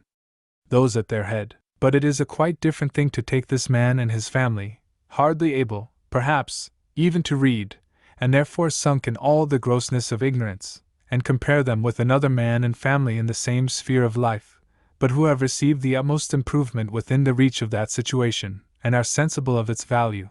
who often employ the leisure hour in reading, sometimes socially and with intermingled converse, some easy work of instruction or innocent entertainment, are detached, in the greatest degree that depends on their choice, from society with the absolute vulgar, have learnt much decorum of manners, can take an intelligent interest in the great events of the world, and are prevented, by what they read and hear, from forgetting that there is another world. It is, we repeat, after thus seeing what may, and in particular instances does exist, in a humble condition, that we are compelled to regard as really a dreadful spectacle the still prevailing state of our national population. We shall endeavor to exhibit, though on a small scale, and perhaps not with a very strict regularity of proportion and arrangement, a faithful representation of the most serious of the evils conspicuous in an uneducated state of the people. Much of the description and reflections must be equally applicable to other countries, for spite of all their mutual antipathies and hostilities, and numberless contrarieties of customs and fashions, they have been wonderfully content to resemble one another in the worst national feature, a deformed condition of their people. But it is here at home that this condition is the most painfully forced on our attention, and here also of all the world it is, that such a wretched exhibition is the severest reproach to the nation for having suffered its existence. The subject is to the last degree unattractive, except to a misanthropic disposition, or to that, perhaps, of a stern theological polemic, when tempted to be pleased with every superfluity of evidence for overwhelming the opposers of the doctrine which asserts the radical corruption of our nature. As spread over a coarse and repulsive moral and physical scenery, it is a subject in the extreme of contrast with that susceptibility of magnificent display, on account of which some of the most cruel evils that have preyed on mankind have ever been favorite themes with writers ambitious to shine in description. Nor does it present a wild and varying spectacle, where a crowd of fantastic shapes, as in a view of the pagan superstitions, may stimulate and beguile the imagination, though we know we are looking on a great evil. It is a gloomy monotony, death without his dance. Moreover, the representation which exhibits one large class degraded and unhappy, reflects ungraciously, and therefore repulsively, by an imputation of neglect of duty, on the other classes who are called upon to look at the spectacle. There is, besides, but little power of arresting the attention in a description of familiar matter of fact, plain to every one's observation. Yet ought it not to be so much the better, when we are pleading for a certain mode of benevolent exertion, that every one can see, and that no one can deny, the sad reality of all that forms the object, and imposes the duty, of that exertion? Look, then, at the neglected ignorant class in their childhood and youth. One of the most obvious circumstances is the perfect non-existence in their minds of any notion or question what their life is for, taken as a whole. Among a crowd of trifling and corrupting ideas that soon find a place in them, there is never the reflective thought, for what purpose am I alive? What is it that I should be, more than the animal that I am? Does it signify what I may be? But surely, it is with ill omen that the human creature advances into life without such a thought. He should in the opening of his faculties receive intimations that something more belongs to his existence than what he is about today, and what he may be about tomorrow. He should be made aware that the course of activity he is beginning ought to have a leading principle of direction, some predominant aim, a general and comprehensive purpose, paramount to the divers particular objects he may pursue. It is not more necessary for him to understand that he must in some way be employed in order to live, than to be apprised that life itself, that existence itself, is of no value but as a mere capacity of something which he should realize, and of which he may fail. He should be brought to apprehend that there is a something essential for him to be, which he will not become merely by passing from one day into another, by eating and sleeping, by growing taller and stronger, seizing what share he can of noisy sport, and performing appointed portions of work, and that if he do not become that which he cannot become without a general and leading purpose, he will be worthless and unhappy. We are not entertaining the extravagant fancy that it is possible, except in some rare instances of premature thoughtfulness, to turn inward into deep habitual reflection, the spirit that naturally goes outward in these vivacious, active, careless beings, when we assert that it is possible to teach many of them with a degree of success, in very juvenile years, to apprehend and admit somewhat of such a consideration. We have many times seen this exemplified in fact. We have found some of them appearing apprised that life is for something as a whole, and that, to answer this general purpose, a mere succession of interests and activities, each gone into for its own sake, will not suffice. They could comprehend that the multiplicity of interests and activities in detail, instead of constituting of themselves the purpose of life, were to be regarded as things subordinate and subservient to a general scope, and judged of, selected, and regulated, in reference and amenableness to it. By the presiding comprehensive purpose, we do not specifically and exclusively mean a direction of the mind to the religious concern, viewed as a separate affair, and in contradistinction to other interests, but a purpose formed upon a collective notion of the person's interests, which shall give one general right bearing to the course of his life, an aim proceeding in fulfillment of a scheme that comprehends and combines with the religious concern all the other concerns for the sake of which it is worth while to dispose the activities of life into a plan of conduct, instead of leaving them to custom and casualty. The scheme will look and guide toward ultimate felicity, but will at the same time take large account of what must be thought of, and what may be hoped for, in relation to the present life. Now, we no more expect to find any such idea of a presiding purpose of life, than we do the profoundest philosophical reflection, in the minds of the uneducated children and youth. They think nothing at all about their existence and life in any moral, or abstracted or generalizing reference whatever. They know not any good that it is to have been endowed with a rational rather than a brute nature, excepting that it affords more diversity of action, and gives the privilege of tyrannizing over brutes. They think nothing about what they shall become, and very little about what shall become of them. There is nothing that tells them of the relations for good and evil, of present things with future and remote ones.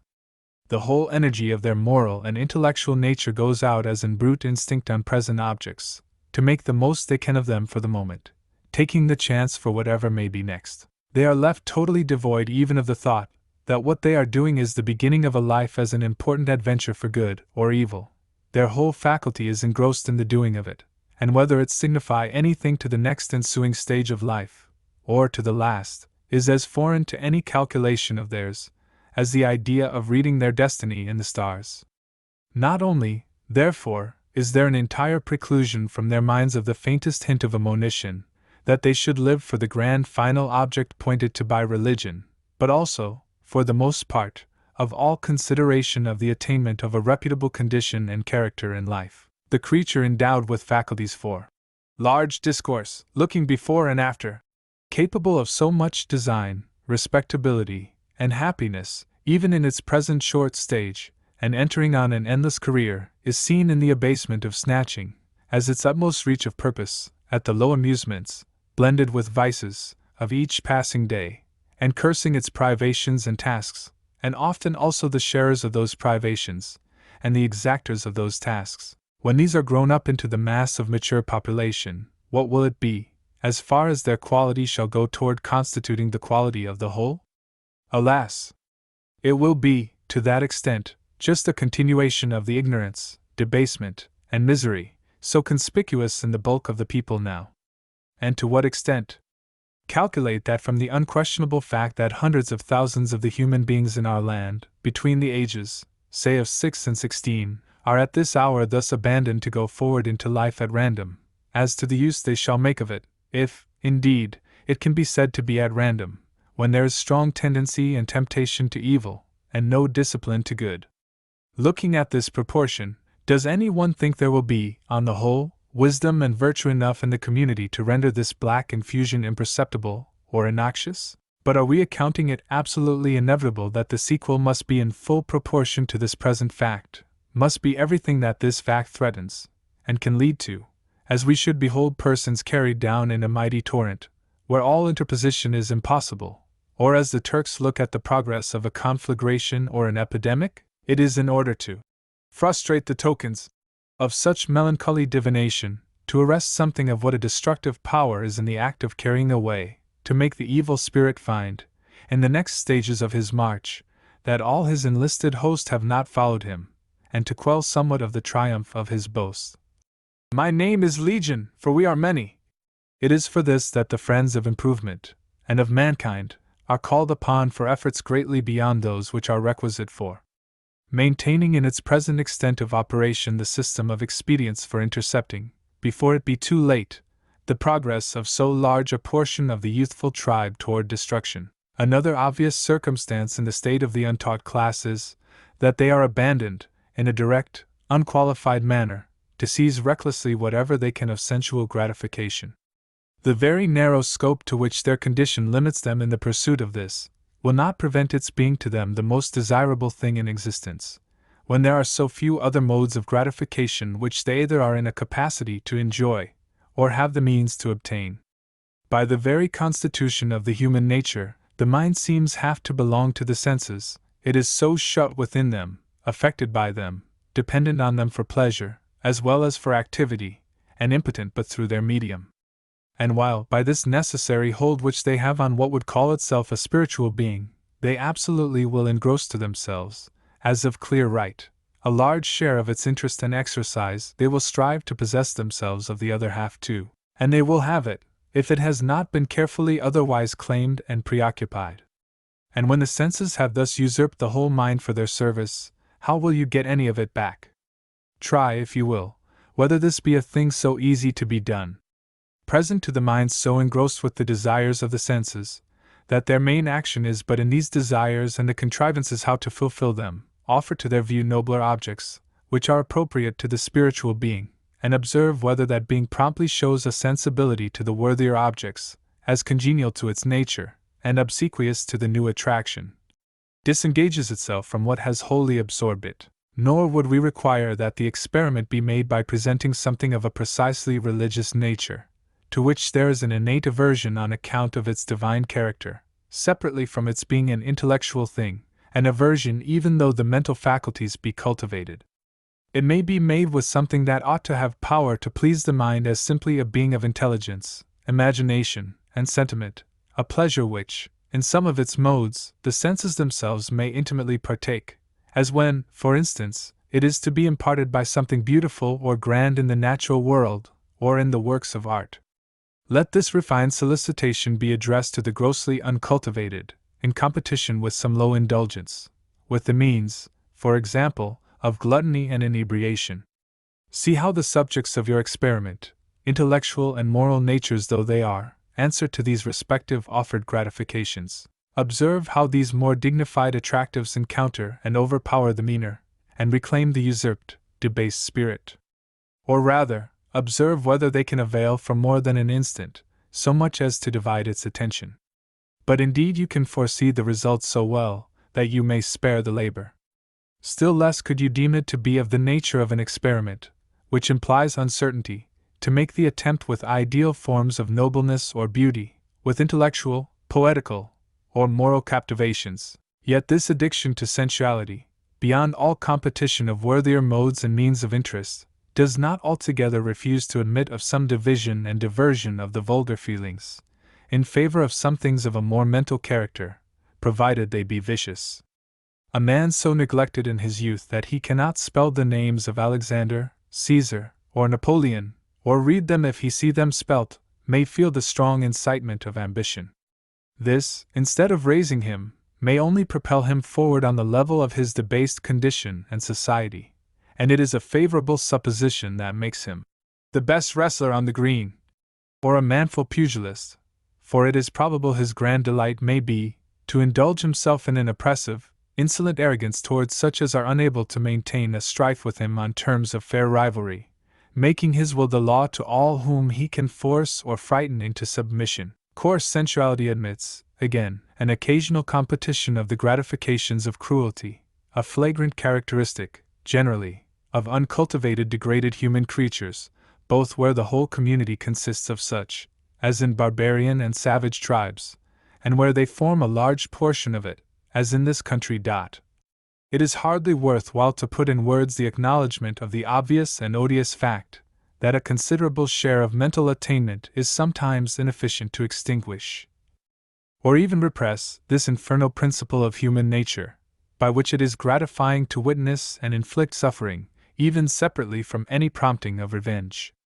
But why do we regard such examples as peculiarly hateful, and brand them with the most intense reprobation? But because it is judged a fair and natural tendency of mental cultivation to repress that principle, insomuch that its failure to do so is considered as evincing a surpassing virulence of depravity. Every one is ready with the saying of the ancient poet, that liberal acquirements suppress ferocious propensities. But if the whole virtue of such discipline may prove insufficient, think what must be the consequence of its being almost wholly withheld, so that the execrable propensity may go into action with its malignity unmitigated, unchecked, by any remonstrance of feeling or taste, or reason or conscience. And such a consequence is manifest in the lower ranks of our self-extolled community, notwithstanding a diminution, which the progress of education and religion has slowly effected, in certain of the once most favorite and customary practices of cruelty, what we might denominate the classic games of the rude populace. These very practices, nevertheless, still keep their ground in some of the more heathenish parts of the country, and if it were possible that the more improved notions and taste of the more respectable classes could admit of any countenance being given to their revival in the more civilized parts, it would be found that, even there, a large portion of the people is to this hour left in a disposition which would welcome the return of savage exhibitions. It may be that some of the most atrocious forms and degrees of cruelty would not please the greater number of them. There have been instances in which an English populace has shown indignation at extreme and unaccustomed perpetrations, sometimes to the extent of cruelly revenging them, very rarely, however, when only brute creatures have been the sufferers. Not many would be delighted with such scenes as those which, in the Place de Grève, used to be a gratification to a multitude of all ranks of the Parisians. But how many odious facts, characteristic of our people, have come under every one's observation, who has not seen numerous instances of the delight with which advantage is taken of weakness or simplicity, to practice upon them some sly mischief, or inflict some open mortification, and of the unrepressed glee with which the rude spectators can witness or abet the malice? And if, in such a case, an indignant observer has hazarded a remark or expostulation, the full stare, and the quickly succeeding laugh and retort of brutal scorn, have thrown open to his revolting sight the state of the recess within, where the moral sentiments are, and shown how much the perceptions and notions had been indebted to the cares of the instructor. Could he help thinking what was deserved somewhere, by individuals or by the local community collectively, for suffering a being to grow up to quite or nearly the complete dimensions and features of manhood, with so vile a thing within it in substitution for what a soul should be? We need not remark, what every one has noticed, how much the vulgar are amused by seeing vexatious or injurious incidents, if only not quite disastrous or tragical, befalling persons against whom they can have no resentment, how ferocious often their temper and means of revenge when they have causes of resentment, or how intensely delighted, in company, it is true, with many that are called their betters, in beholding several of their fellow mortals, whether in anger or athletic competition, covering each other with bruises, deformity, and blood. Our institutions, however, protect, in some considerable degree, man against man, as being framed in a knowledge of what would else become of the community. But observe a moment what are the dispositions of the vulgar as indulged, and with no preventive interference of those institutions, on the inferior animals. To a large proportion of this class it is, in their youth, one of the most vivid exhilarations to witness the terrors and anguish of living beings. In many parts of the country it would be no improbable conjecture and explanation of a savage yell heard at a distance, that a company of rationals may be witnessing the writhings, agonies, and cries of some animal struggling for escape or for life, while it is suffering the infliction, perhaps, of stones, and kicks, or wounds by more directly fatal means of violence. If you hear in the clamor a sudden burst of fiercer exultation, you may surmise that just then a deadly blow has been given. There is hardly an animal on the whole face of the country, of size enough, and enough within reach to be a marked object of attention, that would not be persecuted to death if no consideration of ownership interposed. The children of the uncultivated families are allowed, without a check, to exercise and improve the hateful disposition on flies, young birds, and other feeble and harmless creatures, and they are actually encouraged to do it on what, under the denomination of vermin, are represented in the formal character of enemies, almost in such a sense as if a moral responsibility belonged to them. And they were therefore not only to be destroyed as a nuisance, but deserving to be punished as offenders. The hardening against sympathy, with the consequent carelessness of inflicting pain, combined as this will probably be, with the love of inflicting it, must be confirmed by the horrid spectacle of slaughter, a spectacle sought for gratification by the children and youth of the lower order, and in many places so publicly exhibited that they cannot well avoid seeing it, and its often savage preliminary circumstances. Sometimes directly wanton aggravations, perhaps in revenge of a struggle to resist or escape, perhaps in a rage at the awkward manner in which the victim adjusts itself to a convenient position for suffering. Horrid, we call the prevailing practice, because it is the infliction, on millions of sentient and innocent creatures every year, in what calls itself a humane and Christian nation, of anguish unnecessary to the purpose. Unnecessary. What proof is there to the contrary? To what is the present practice necessary? Some readers will remember the benevolent, we were going to say humane, but that is an equivocal epithet, attempt made a number of years since by Lord Somerville to introduce, but he failed, a mode of slaughter, without suffering, a mode in use in a foreign nation with which we should deem it very far from a compliment to be placed on a level and point of civilization. And it is a flagrant dishonor to such a country, and to the class that virtually, by rank, and formally, by official station, have presided over its economy, one generation after another, that so hideous a fact should never, as far as we know, have been deemed by the highest state authorities worth even a question whether a mitigation might not be practicable. An inconceivable daily amount of suffering, inflicted on unknown thousands of creatures, dying in slow anguish, when their death might be without pain as being instantaneous, is accounted no deformity in the social system, no incongruity with the national profession of religion of which the essence is charity and mercy, nothing to sully the polish, or offend the refinement, of what demands to be accounted, in its higher portions, a preeminently civilized and humanized community.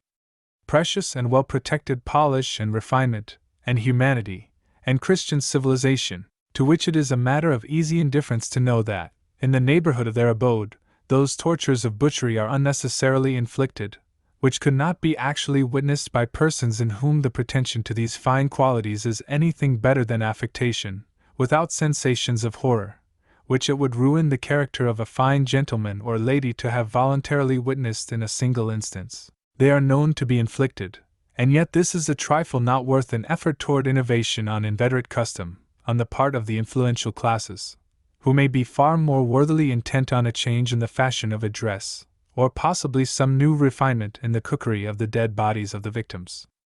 or the living bodies, as we are told that the most delicious preparation of an eel for exquisite palates is to thrust the fish alive into the fire, while lobsters are put into water gradually heated to boiling. The latter, indeed, is an old practice, like that of crimping another fish. Such things are allowed or required to be done by persons pretending to the highest refinement.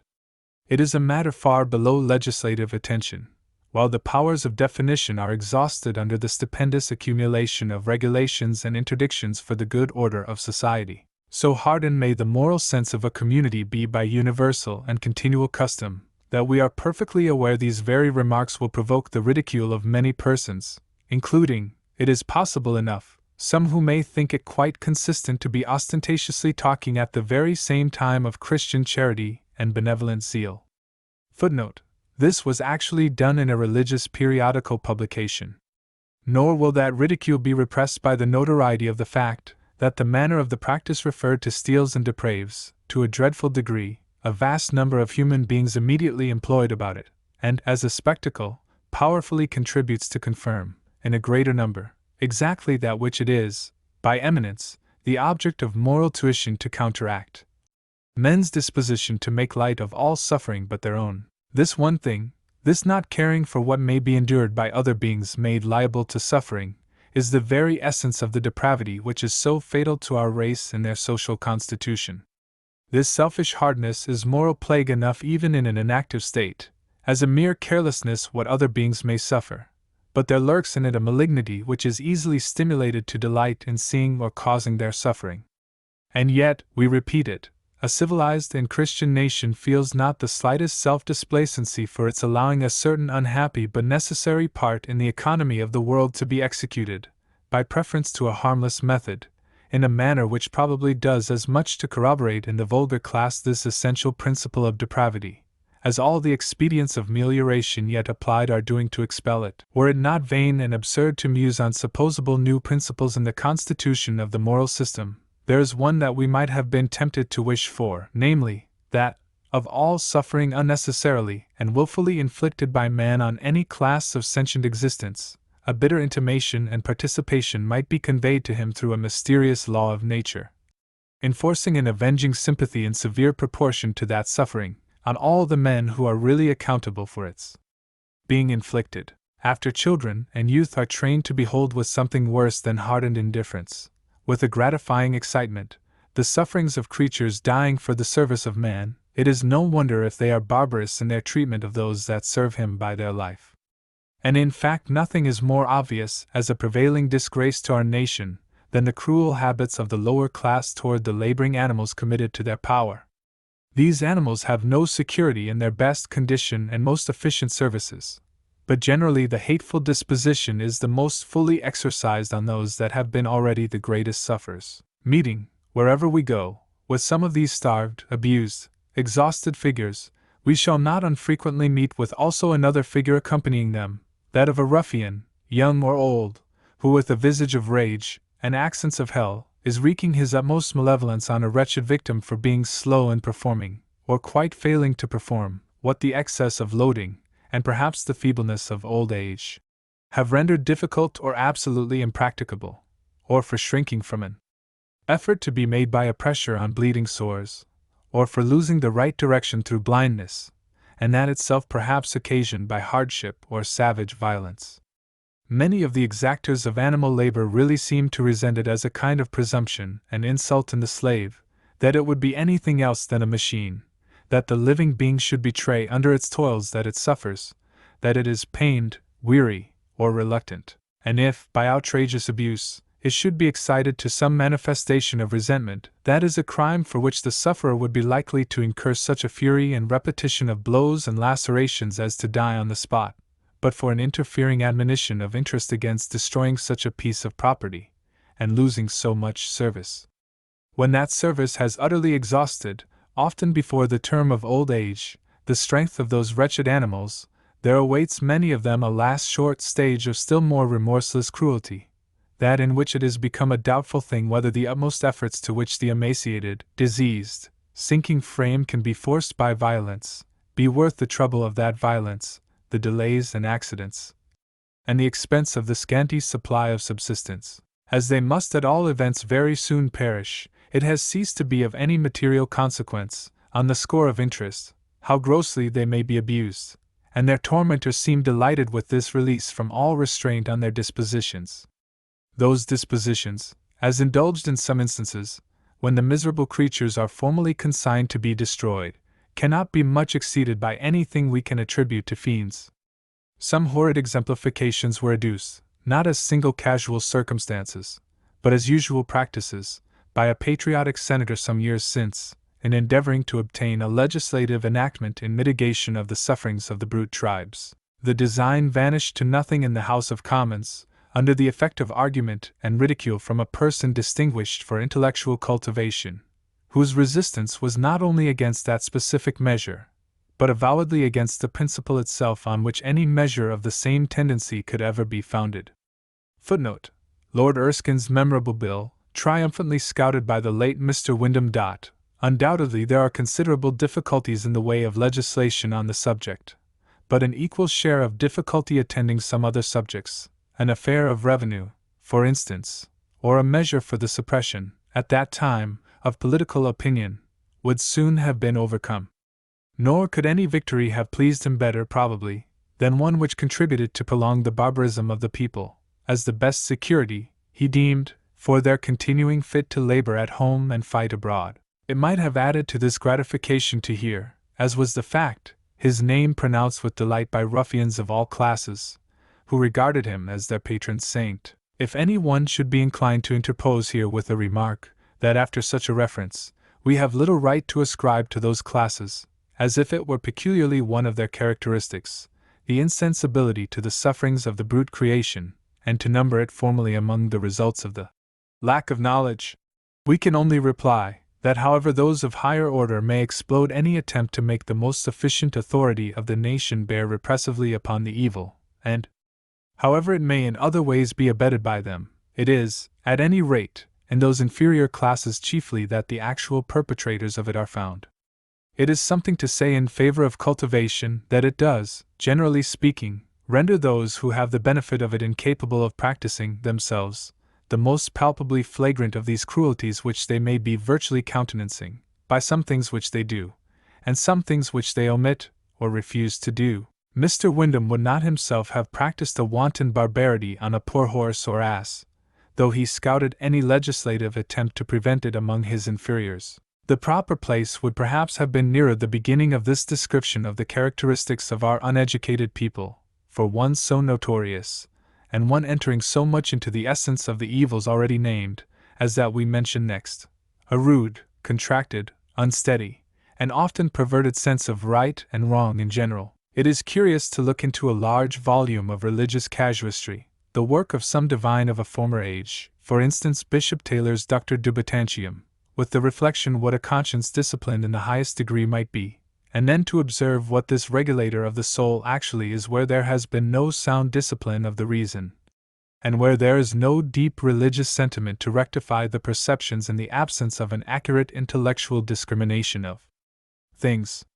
This sentiment being wanting, dispositions and conduct cannot be taken account of according to the distinction between holiness and sin, and in the absence of a cultivated understanding, they cannot be brought to the test of the distinguishing law between propriety and turpitude, nor estimated upon any comprehensive notion of utility. The evidence of all this is thick and close around us, so that every serious observer has been struck and almost shocked to observe, in what a very small degree conscience is a necessary attribute of the human creature, and how nearly a nonentity the whole system of moral principles may be, as to any recognition of it by an unadapted spirit. While that system is of a substance veritable and eternal, and stands forth in its exceeding breadth, marked with the strongest characters and prominences, it has to these persons hardly the reality or definiteness of a shadow, except in a few matters, if we may so express it, of the grossest bulk. There must be glaring evidence of something bad in what is done, or questioned whether to be done, before conscience will come to its duty, or give proof of its existence. There must be a violent alarm of mischief or danger before this drowsy and ignorant magistrate will interfere, and since occasions thus involving flagrant evil cannot be of very frequent occurrence in the life of the generality of the people, it is probable that many of them have considerably protracted exemptions from any interference of conscience at all. It is certain that they experience no such pernicious attendance of it, as to feel habitually a monitory intimation that without great thought and care they will inevitably do something wrong. But what may we judge and presage of the moral fortunes of a sojourner, of naturally corrupt propensity, in this bad world, who is not haunted, sometimes to a degree of alarm, by this monitory sense, through the whole course of his life? What is likely to become of him, if he shall go hither and thither on the scene exempt from all sensible obstruction of the many interdictions, of a nature too refined for any sense but the vital tenderness of conscience to perceive, obstructions of a more gross and tangible nature he is continually meeting? A large portion of what he is accustomed to see presents itself to him in the character of boundary and prohibition. On every hand there is something to warn him what he must not do.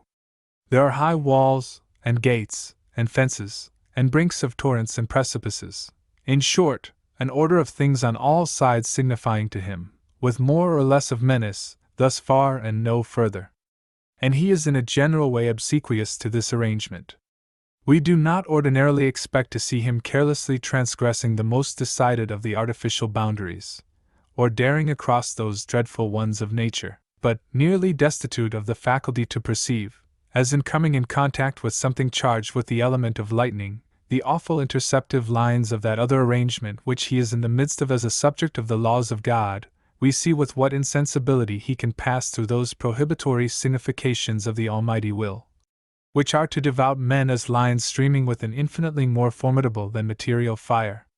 And if we look on to his future course, proceeding under so fatal a deficiency, the consequence foreseen is, that those lines of divine interdiction which he has not conscience to perceive as meant to deter him, he will seem as if he had acquired, through a perverted will, a recognition of in another quality, as temptations to attract him. But to leave these terms of generality and advert to a few particulars of illustration, recollect how commonly persons of the class described are found utterly violating truth, not in hard emergencies only, but as an habitual practice, and apparently without the slightest reluctance or compunction, their moral sense quite at rest under the accumulation of 1,000 deliberate falsehoods.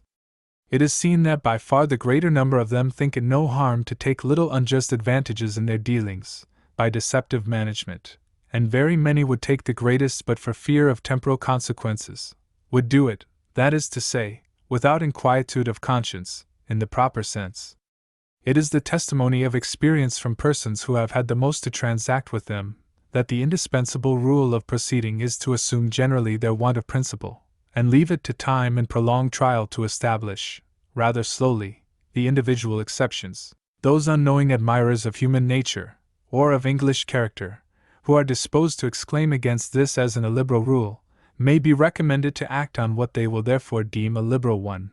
at their cost. That power of established custom, which is so great, as we had occasion to show, on the moral sense of even better instructed persons, has its dominion complete over that of the vulgar, insomuch that the most unequivocal iniquity of a practice long suffered to exist, shall hardly bring to their mere recollection the common acknowledged rule not to do as we would wish not done to us.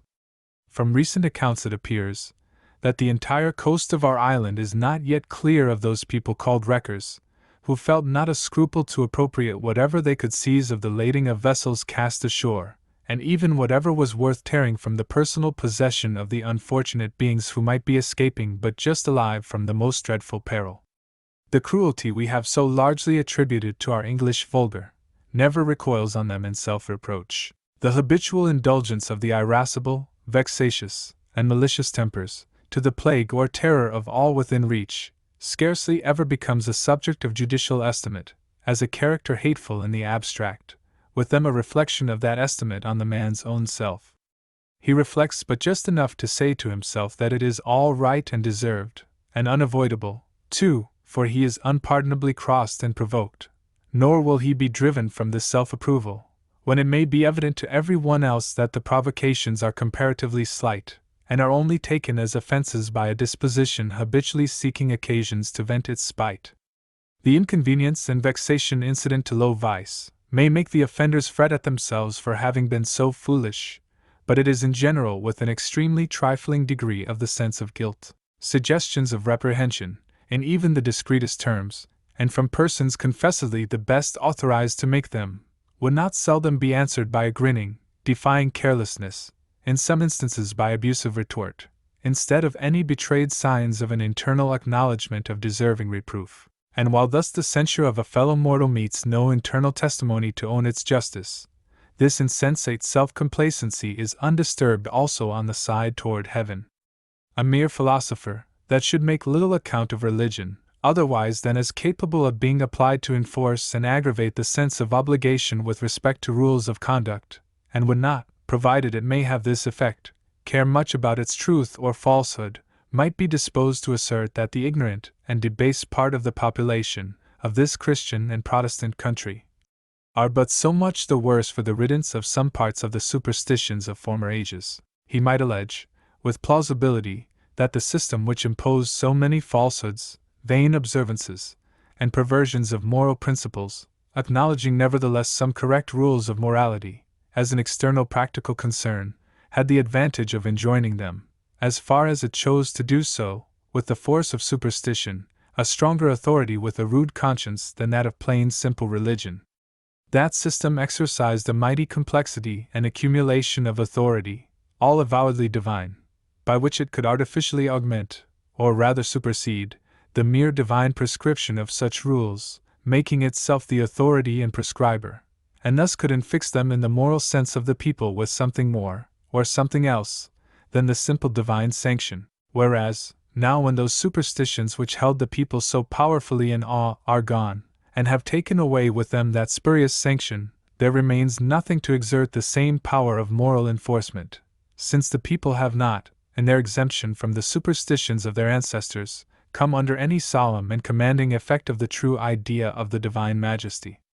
And it is undeniable that this is the state of conscience among them. The vague, faint notion, as they conceive it, of a being who is said to be the creator, governor, lawgiver, and judge, and who dwells perhaps somewhere in the sky, has not, to many of them, the smallest force of intimidation from evil, at least when they are in health and daylight. One of the large sting-armed insects of the air does not alarm them less. A certain transitory fearfulness that occasionally comes upon them points more to the devil, and perhaps, in times now nearly gone by, to the ghosts of the dead, than to the Almighty. It may be, indeed, that this feeling is in its ultimate principle, if it were ever followed up so far, an acknowledgment of justice and power in God, reaching to wicked men through these mysterious agents, who, though intending no service to him, but actuated by dispositions of their own, malignant in the greatest of them, and supposed inauspicious in the others, are yet carrying into effect his hostility. But it is little beyond such proximate objects of apprehension that many minds extend their awe of invisible spiritual existence. Even the notion really entertained by them of the greatness of God may be entertained in such a manner as to have but slight power to restrain the inclinations to sin, or to impress the sense of guilt after it is committed. He is too great, they readily say, to mind the little matters that such creatures as we may do amiss. They can do him no harm. The idea, too, of his bounty is of such unworthy consistency as to be a protection against all conscious reproach of ingratitude and neglect of service toward him. He has made us to need all this that it is said he does for us, and it costs him nothing, it is no labor, and he is not the less rich, and besides, we have toil, and want, and plague enough, notwithstanding anything that he gives. It is probable this unhappiness of their condition, oftener than any other cause, brings God into their thoughts, and that as a being against whom they have a complaint approaching to a quarrel on account of it. And this strongly assists the reaction against whatever would enforce the sense of guilt on the conscience. When he has done so little for us, something like this is the sentiment: he cannot think it any such great matter if we do sometimes come a little short of his commands.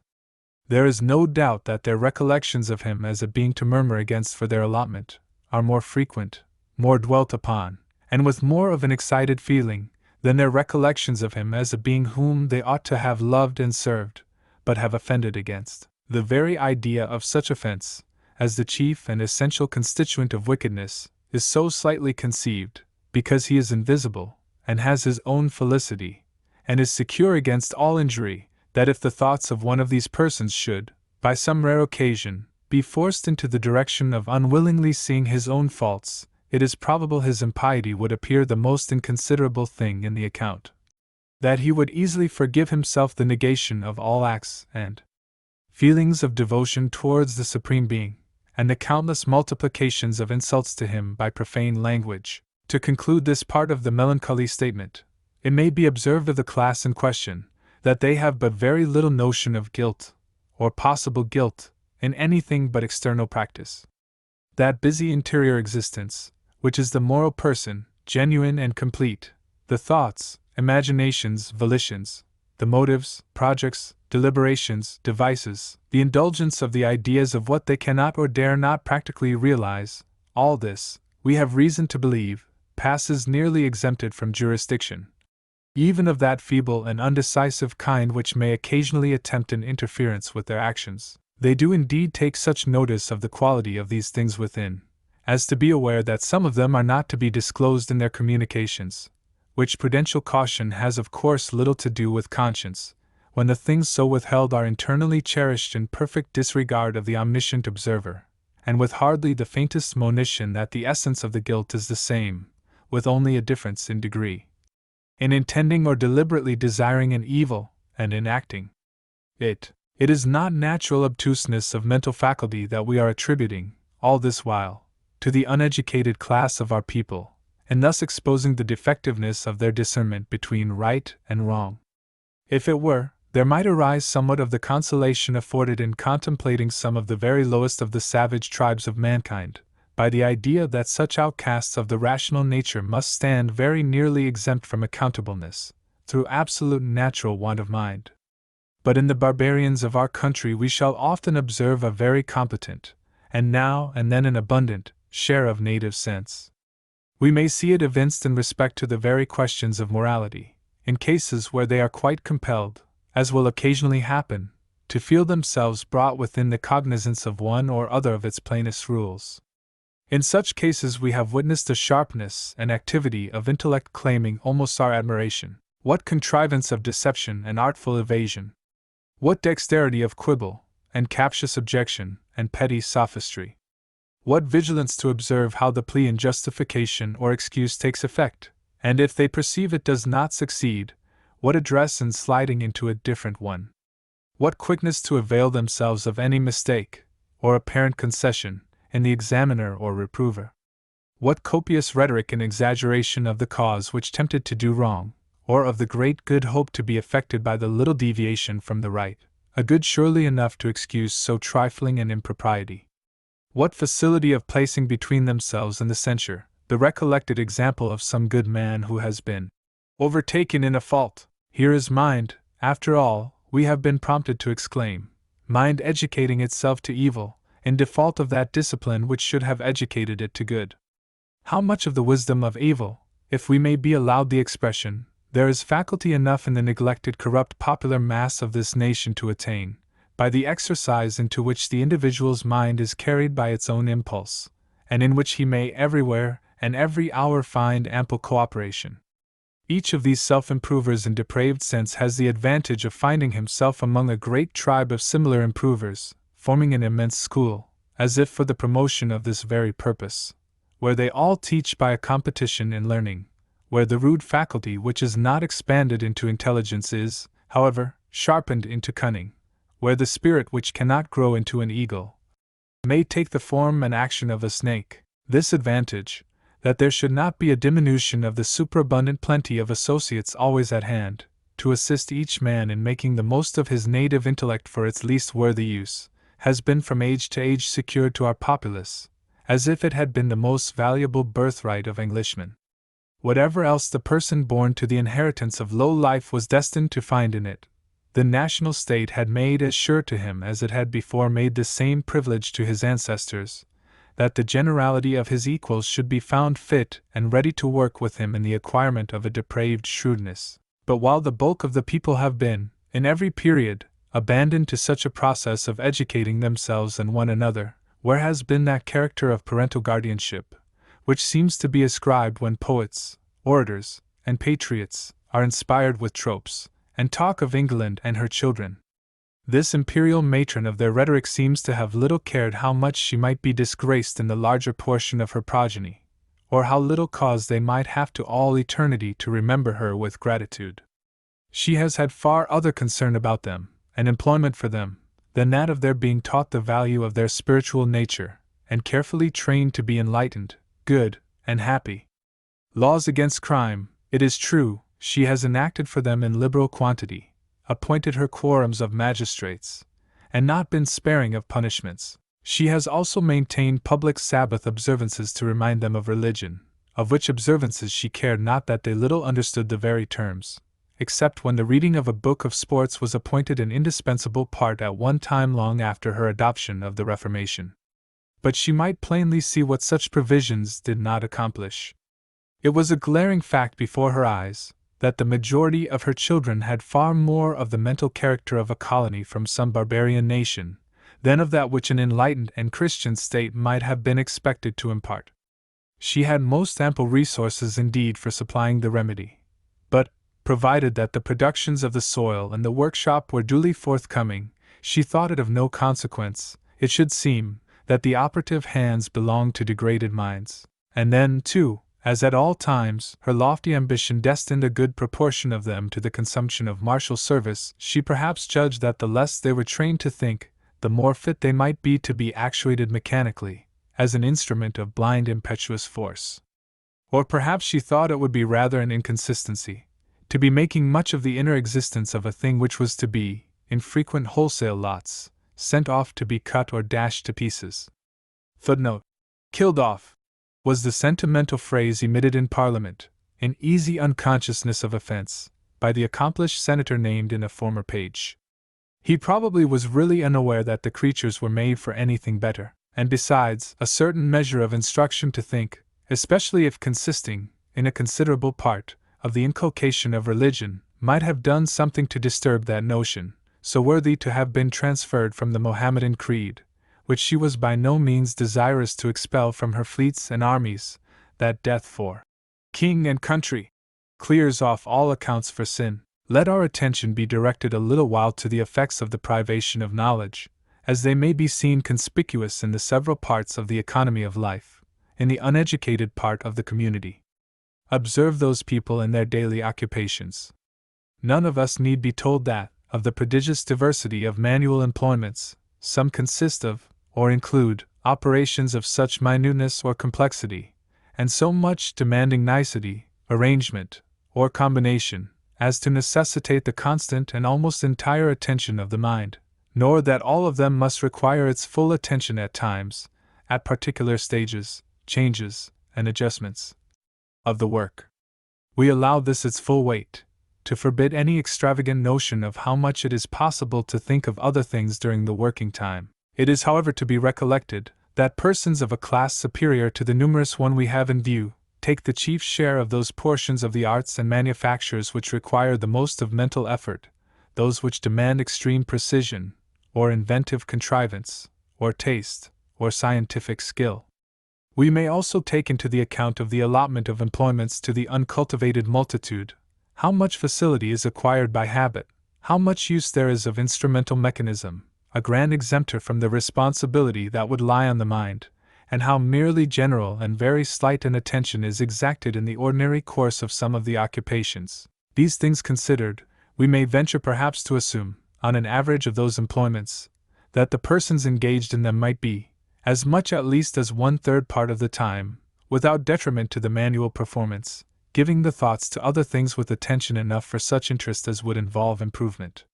This is particularly true of the more ordinary parts of the labors of agriculture, when not under any critical circumstances, or special pressure owing to the season. But as the case at present is, what does become, during such portion of the time, of the ethereal essence which inhabits the corporeal laborer, this spirit created, it is commonly said and without contradiction, for thought, knowledge, religion, and immortality?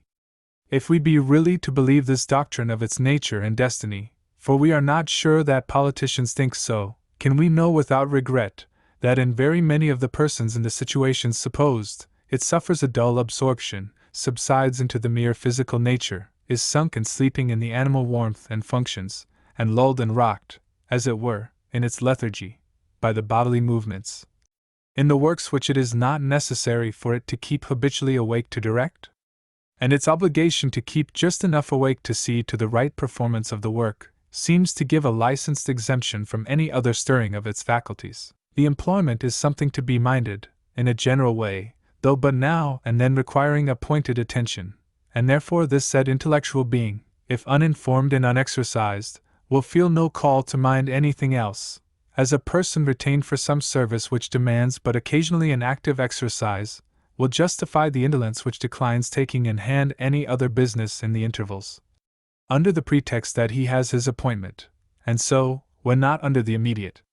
calls of that appointment, he will trifle or go to sleep, even in the full light of day, with an easy conscience. But here we are to beware of falling into the inadvertency of appearing to say that the laboring classes, in this country and age, have actually this full exemption, during their employments, from all exercise of thought beyond that which is immediately requisite for the right performance of their work.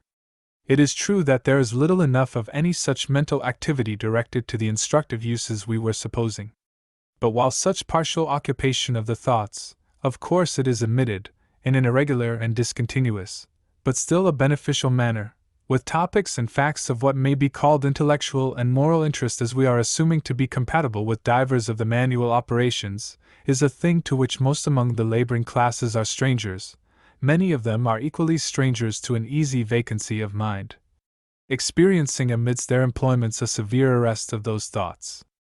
which the mere employment itself may leave free. During the little more than mechanical action of their hands and eyes, the circumstances of their condition press hard into their minds.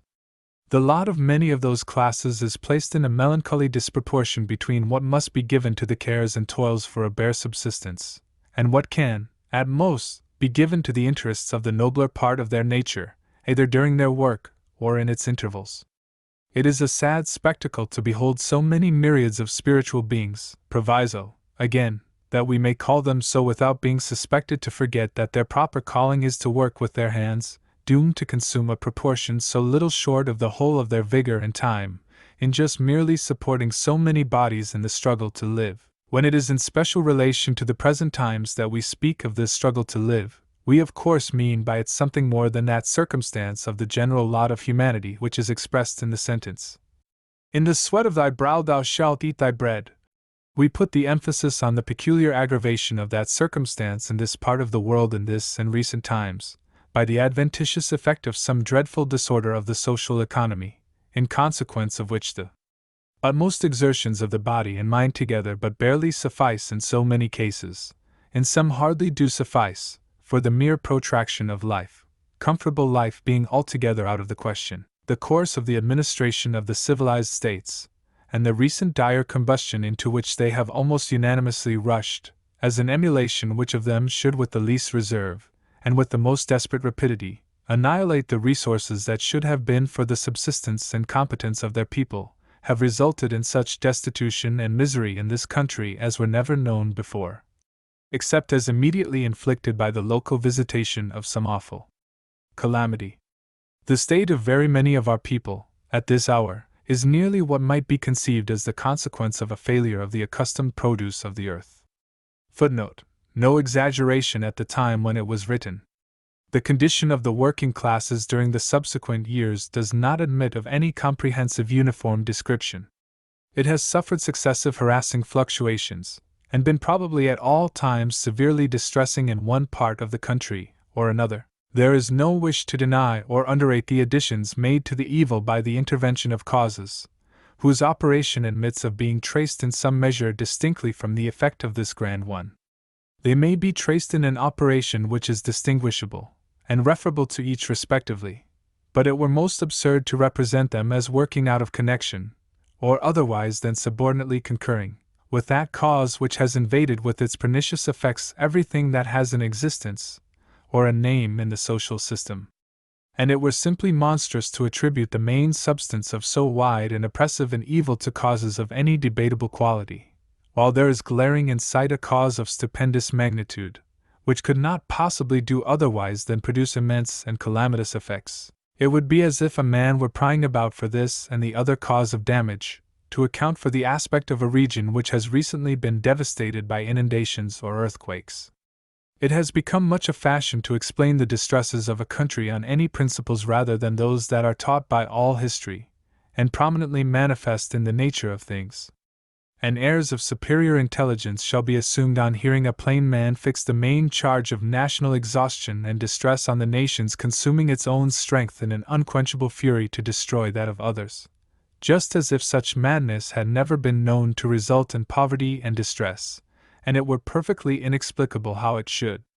This is partly an affectation of science, accompanied, it is likely, by somewhat of that sincere extravagance with which some newly developed principle is apt to be accounted the comprehension of all wisdom, a nostrum that will explain everything. But we suspect that in many instances this substitution of subordinate causes for a great substantial one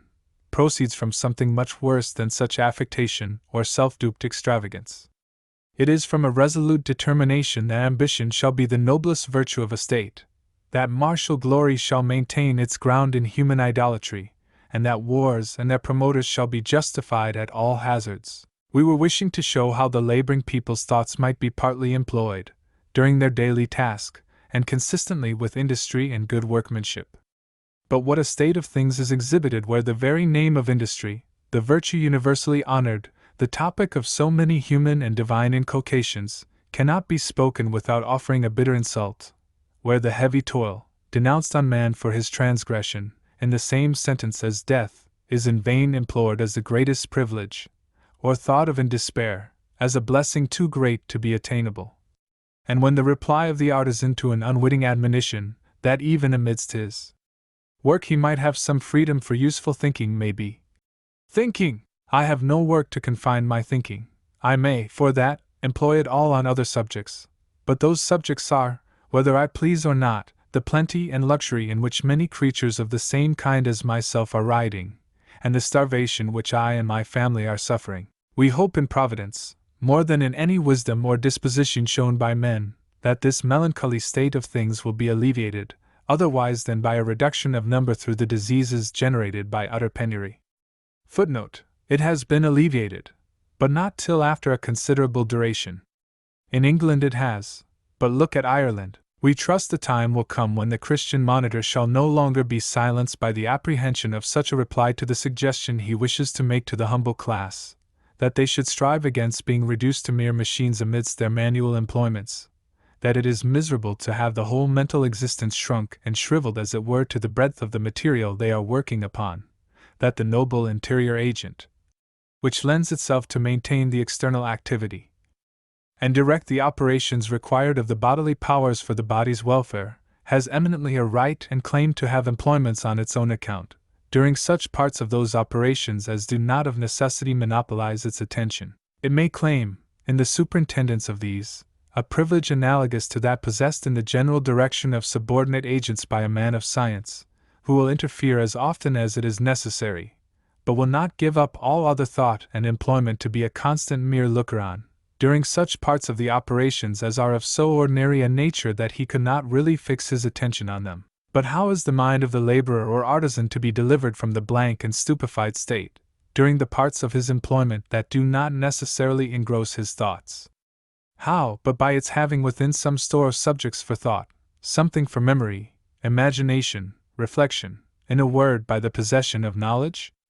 How can it be sensibly alive and active, when it is placed fully and decidedly out of communication with all things that are friendly to intellectual life, all things that apply a beneficial stimulus to the faculties, all things, of this world or another, that are the most inviting or commanding to thought and emotion? We can imagine this ill-fated spirit, especially if by nature of the somewhat finer temperament, thus detached from all vital connection, secluded from the whole universe, and enclosed as by a prison wall. We can imagine it sometimes moved with an indistinct longing for its appropriate interests, and going round and round by this dark, dead wall, to seek for any spot where there might be a chance of escape,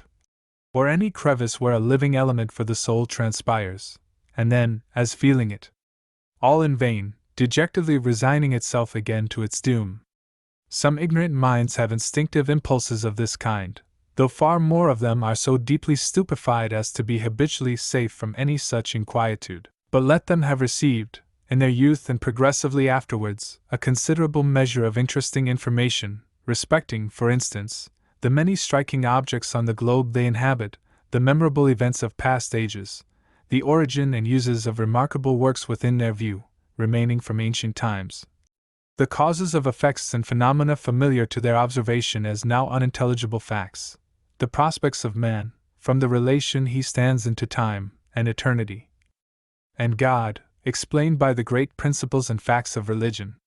Let there be fixed in their knowledge so many ideas of these kinds, as might be imparted by a comparatively humble education, one quite compatible with the destination to a life of ordinary employment, and even involuntarily the thoughts would often recur to these subjects, in those moments and hours when the manual occupation can, and actually will, be prosecuted with but little of exclusive attention. Slight incidents, casual expressions, would sometimes suggest these subjects. By association they would suggest one another. The mere reaction of a somewhat cultivated spirit against invading dullness might recall some of the more amusing and elating ones, and they would fall like a gleam of sunshine on the imagination. An emotion of conscience, a self-reflection, an occurring question of duty, a monitory sensation of defective health, would sometimes point to the serious and solemn ones. The mind might thus go a considerable way, to recreate or profit itself, and on coming back again, find all safe in the processes of the field or the loom. The man would thus come from these processes with more than the bare earnings to set against the fatigue. There would thus be scattered some appearances to entertain, and some sources and productions to refresh, over what were else a dead and barren flat of existence. There is no romancing in all this. We have known instances of its verification to a very pleasing and exemplary extent. We have heard persons of the class in question tell of the exhilarating imaginations, or solemn reflections, which, through the reminiscences of what they had read in youth or more advanced years, had visited their minds, and put them, as it were, in communication for a while with diversified, remote, and elevated objects, while in their humble employments under the open sky or the domestic roof.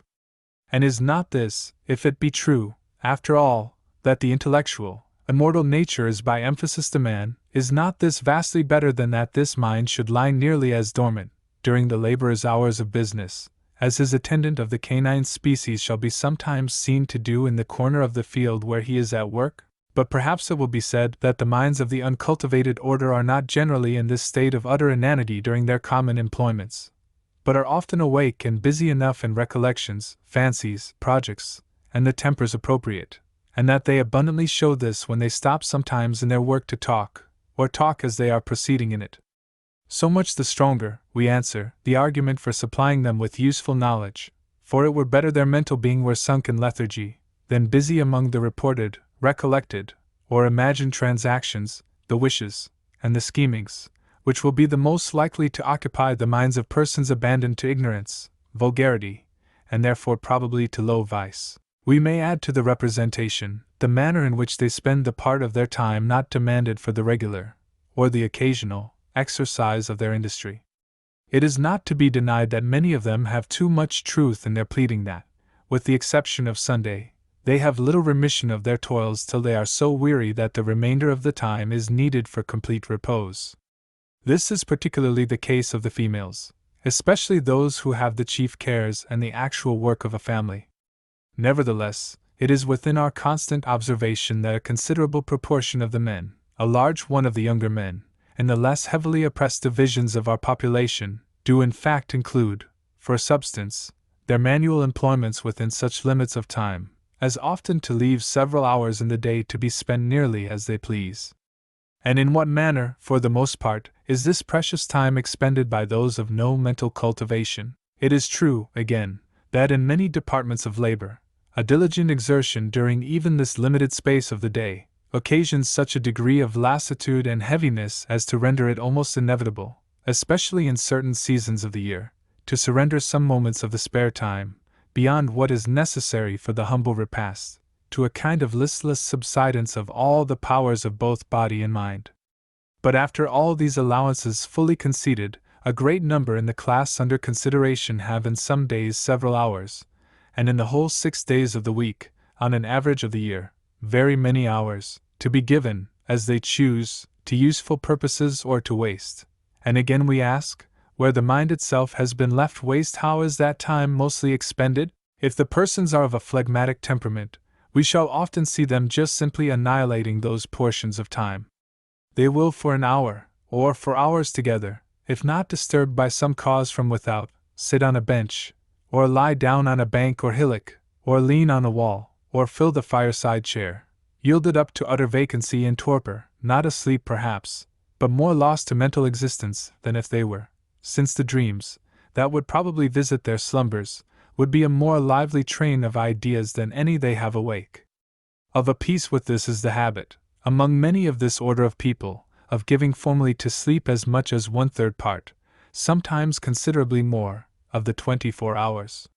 Certainly there are innumerable cases in which infirmity, care, fatigue, and the comfortlessness and penury of the humble dwelling effectually plead for a large allowance of this balm of oblivion, but very many surrender themselves to this excess from destitution of anything to keep their minds awake, especially in the evenings of the winter. What a contrast is here suggested to the imagination of those who have read Dr. Henderson's and other recent descriptions of the habits of the people of Iceland. These, however, are their most harmless modes of wasting the time. For, while we might think of the many hours merged by them in apathy and needless sleep, with a wish that those hours could be recovered to the account of their existence, we might well wish that the hours could be struck out of it which they may sometimes give, instead, to conversation, in parties where ignorance, coarse vulgarity, and profaneness are to support the dialogue, on topics the most to their taste, always including, as the most welcome to that taste, the depravities and scandals of the neighborhood, while all the reproach and ridicule, expended with goodwill on those depravities, have the strange result of making the censors the less disinclined themselves to practice them, and only a little better instructed how to do it with impunity. In many instances there is the additional mischief, that these assemblings for corrupt communication find their resort at the public house, where intemperance and ribaldry may season each other, if the pecuniary means for the former ingredient can be afforded, even at the cost of distress at home. But without including depravity of this degree, the worthlessness of the communications of a number of grossly ignorant associates is easy to be imagined, besides that most of us have been made judges of their quality by numberless occasions of unavoidably hearing samples of them. In the finer seasons of the year, much of these leisure spaces of time can be expended out of doors, and we have still only to refer to every one's own observation of the account to which they are turned, in the lives of beings whose lot allows but so contracted a portion of time to be, at the best, applied directly to the highest purposes of life. Here the hater of all such schemes of improvement as would threaten to turn the lower order into what that hater may probably call Methodists, a term we venture to interpret for him as meaning thoughtful beings and Christians, comes in with a ready cant of humanity and commiseration. And why, he says, with an affected indignation of philanthropy, why should not the poor creatures enjoy a little fresh air and cheerful sunshine, and have a chance of keeping their health, confined as many of them are, for the greatest part of the time, in narrow, squalid rooms, unwholesome workshops, and every sort of disagreeable places and employments? Very true, we answer. And why should not numbers of them be collected in groups by the roadside, in readiness to find in whatever passes their occasions for gross jocularity, practicing some impertinence, or uttering some jeering scurrility, at the expense of persons going by, shouting with laughter at the success of the annoyance, or to make it successful, and all this blended with language of profaneness and imprecation, as the very life of the hilarity? Or why should not the boldest spirits among them form a little conventicle for cursing, blaspheming, and blackguard obstreperousness in the street, about the entrance of one of the haunts of intoxication, where they are perfectly safe from that worse mischief of a gloomy fanaticism, with which they might have been smitten if seduced to frequent the meeting house 20 paces off? Or why should not the children, growing into the stage called youth, be turned loose through the lanes, roads, and fields, to form a brawling, impudent rabble, trained by their association to every low vice, and ambitiously emulating, in voice, visage, and manners, the ruffians and drabs of mature growth? Or why should not the young men and women collect in clusters, or range about or beyond the neighborhood in bands, for revel, frolic, and all kinds of coarse mirth, to come back late at night to quarrel with their wretched elders, who perhaps envy them their capacity for such wild gaieties and strollings, while rating them for their disorderly habits? We say, where can be the harm of all this? What reasonable and benevolent man would think of making any objection to it? Reasonable and benevolent, for these have been among the qualities boasted for the occasion by the opposers of any materially improved education of the people, while in such opposition they virtually avowed their willing tolerance of all that is here described. We have allowed most fully the plea of how little time, comparatively, could be afforded to the concern of mental improvement by the lower classes from their indispensable employments, and also that of the consequent fatigue, causing a temporary incapacity of effort in any other way.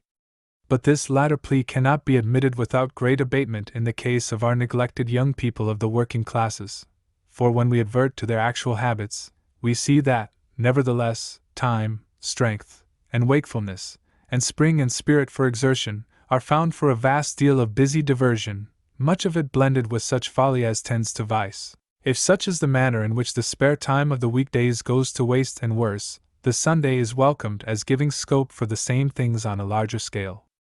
It is very striking to consider that several millions, we may safely assert, of our English people, arrived at what should be years of discretion, are almost completely destitute of any manner of conscience respecting this seventh part of time, not merely as to any required consecration of it to religion, but as to its being under any claim, or of any worth at all, otherwise than for amusement.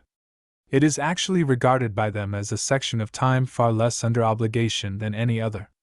They take it as so absolutely at their free disposal, by a right so exclusively vested in their taste and will, that a demand made even in behalf of their own most important interests is contemptuously repelled as a sanctimonious impertinence. If the idea occurs at all, with multitudes it never does, of claims which they have heard that God should make on the hours, it is dismissed with the thought that it really cannot signify to him how creatures, condemned by his appointment to toil all the rest of the week, may wish to spend this one day, on which the secular taskmaster manumits them, and he, the spiritual one, might surely do as much. An immense number pay no attention whatever to any sort of religious worship, and many of those that do give an hour or two to such an observance do so, some of them as merely a diversification of amusement, and the others by way of taking a license of exemption from any further accountableness for the manner in which they may spend the day. It is the natural consequence of all this, that there is more folly, if not more crime, committed on this than on all the other 6 days together. Thus man, at least ignorant man, is unfit to be trusted with anything under heaven, since a remarkable appointment for raising the general tenor of moral existence, has with these persons the effect of sinking it. There is interposed, at frequent regular intervals throughout the series of their days, a richer vein, as it were, of time. The improvement of this, in a manner by no means strained to the austerity of exercise prescribed in the Puritan rules, might diffuse a worth and a grace over all the time between, and assist them against the tendency there may be in its necessary habits and employments, to depress the intelligent nature into meanness or debasement. The space which they are passing over is marked, at near intervals, with broad lines of a benignant light, which might spread an appearance of mild luster over the whole extent as contemplated in retrospect. But how many, in looking back when near the end of their progress, have to perceive its general shade rendered darker by the very spaces where that light had been shed from heaven? The Sundays of those who do not improve them to a good purpose will infallibly be perverted to a bad one. But it were still a melancholy account if we could regard them as merely standing for nothing, as a blank in the life of this class of the people.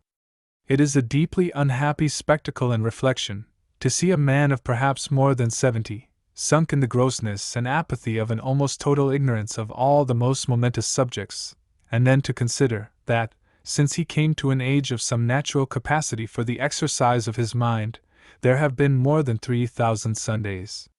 In their long succession they were his time. That is to say, he had the property in them which every man has in duration. They were present to him, he had them, he spent them. Perhaps some compassionate friend may have been pleading in his behalf. Alas! What opportunity, what time, has the poor mortal ever had? His lot has been to labor hard through the week throughout almost his whole life. Yes, we answer, but he has had 3,000 Sundays. What would not even the most moderate improvement of so vast a sum of hours have done for him? But the ill-fated man, perhaps rejoins the commiserating pleader, grew up from his childhood in utter ignorance of any use he ought to make of time which his necessary employment would allow him to waste. There, we reply, you strike the mark. Sundays are of no value, nor Bibles, nor the enlarged knowledge of the age, nor heaven nor earth, to beings brought up in estrangement from all right discipline.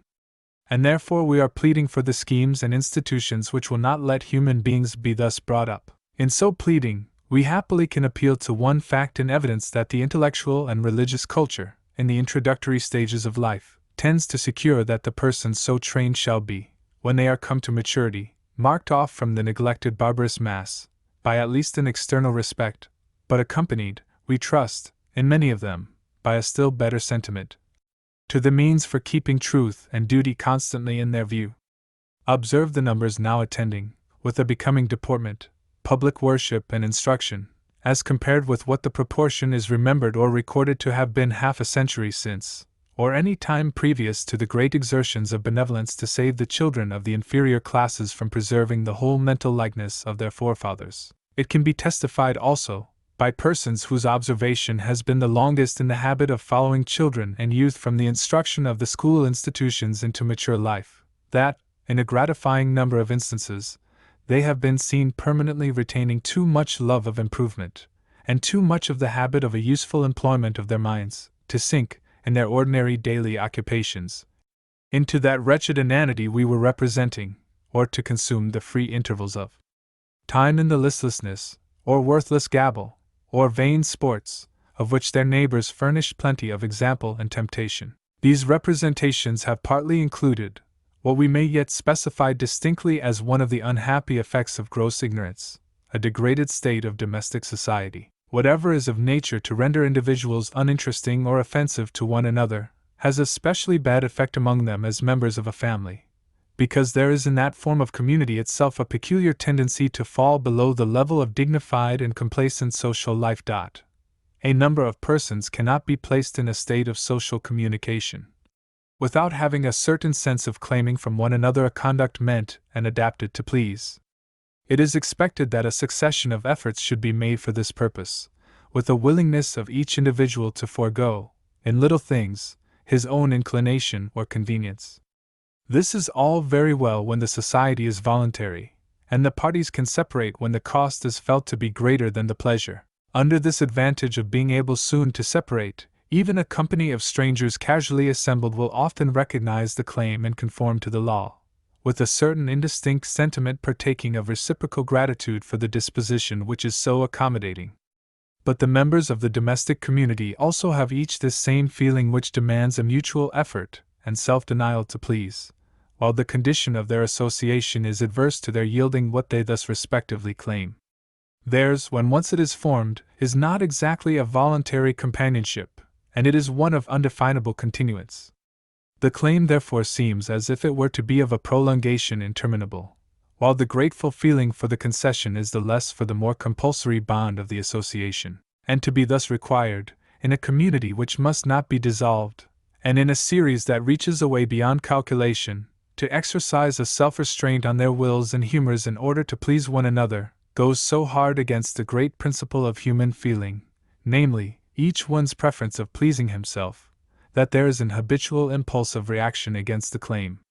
This shows itself in their deportment, which has the appearance of a practical expression of so many individuals that they will maintain each his own freedom.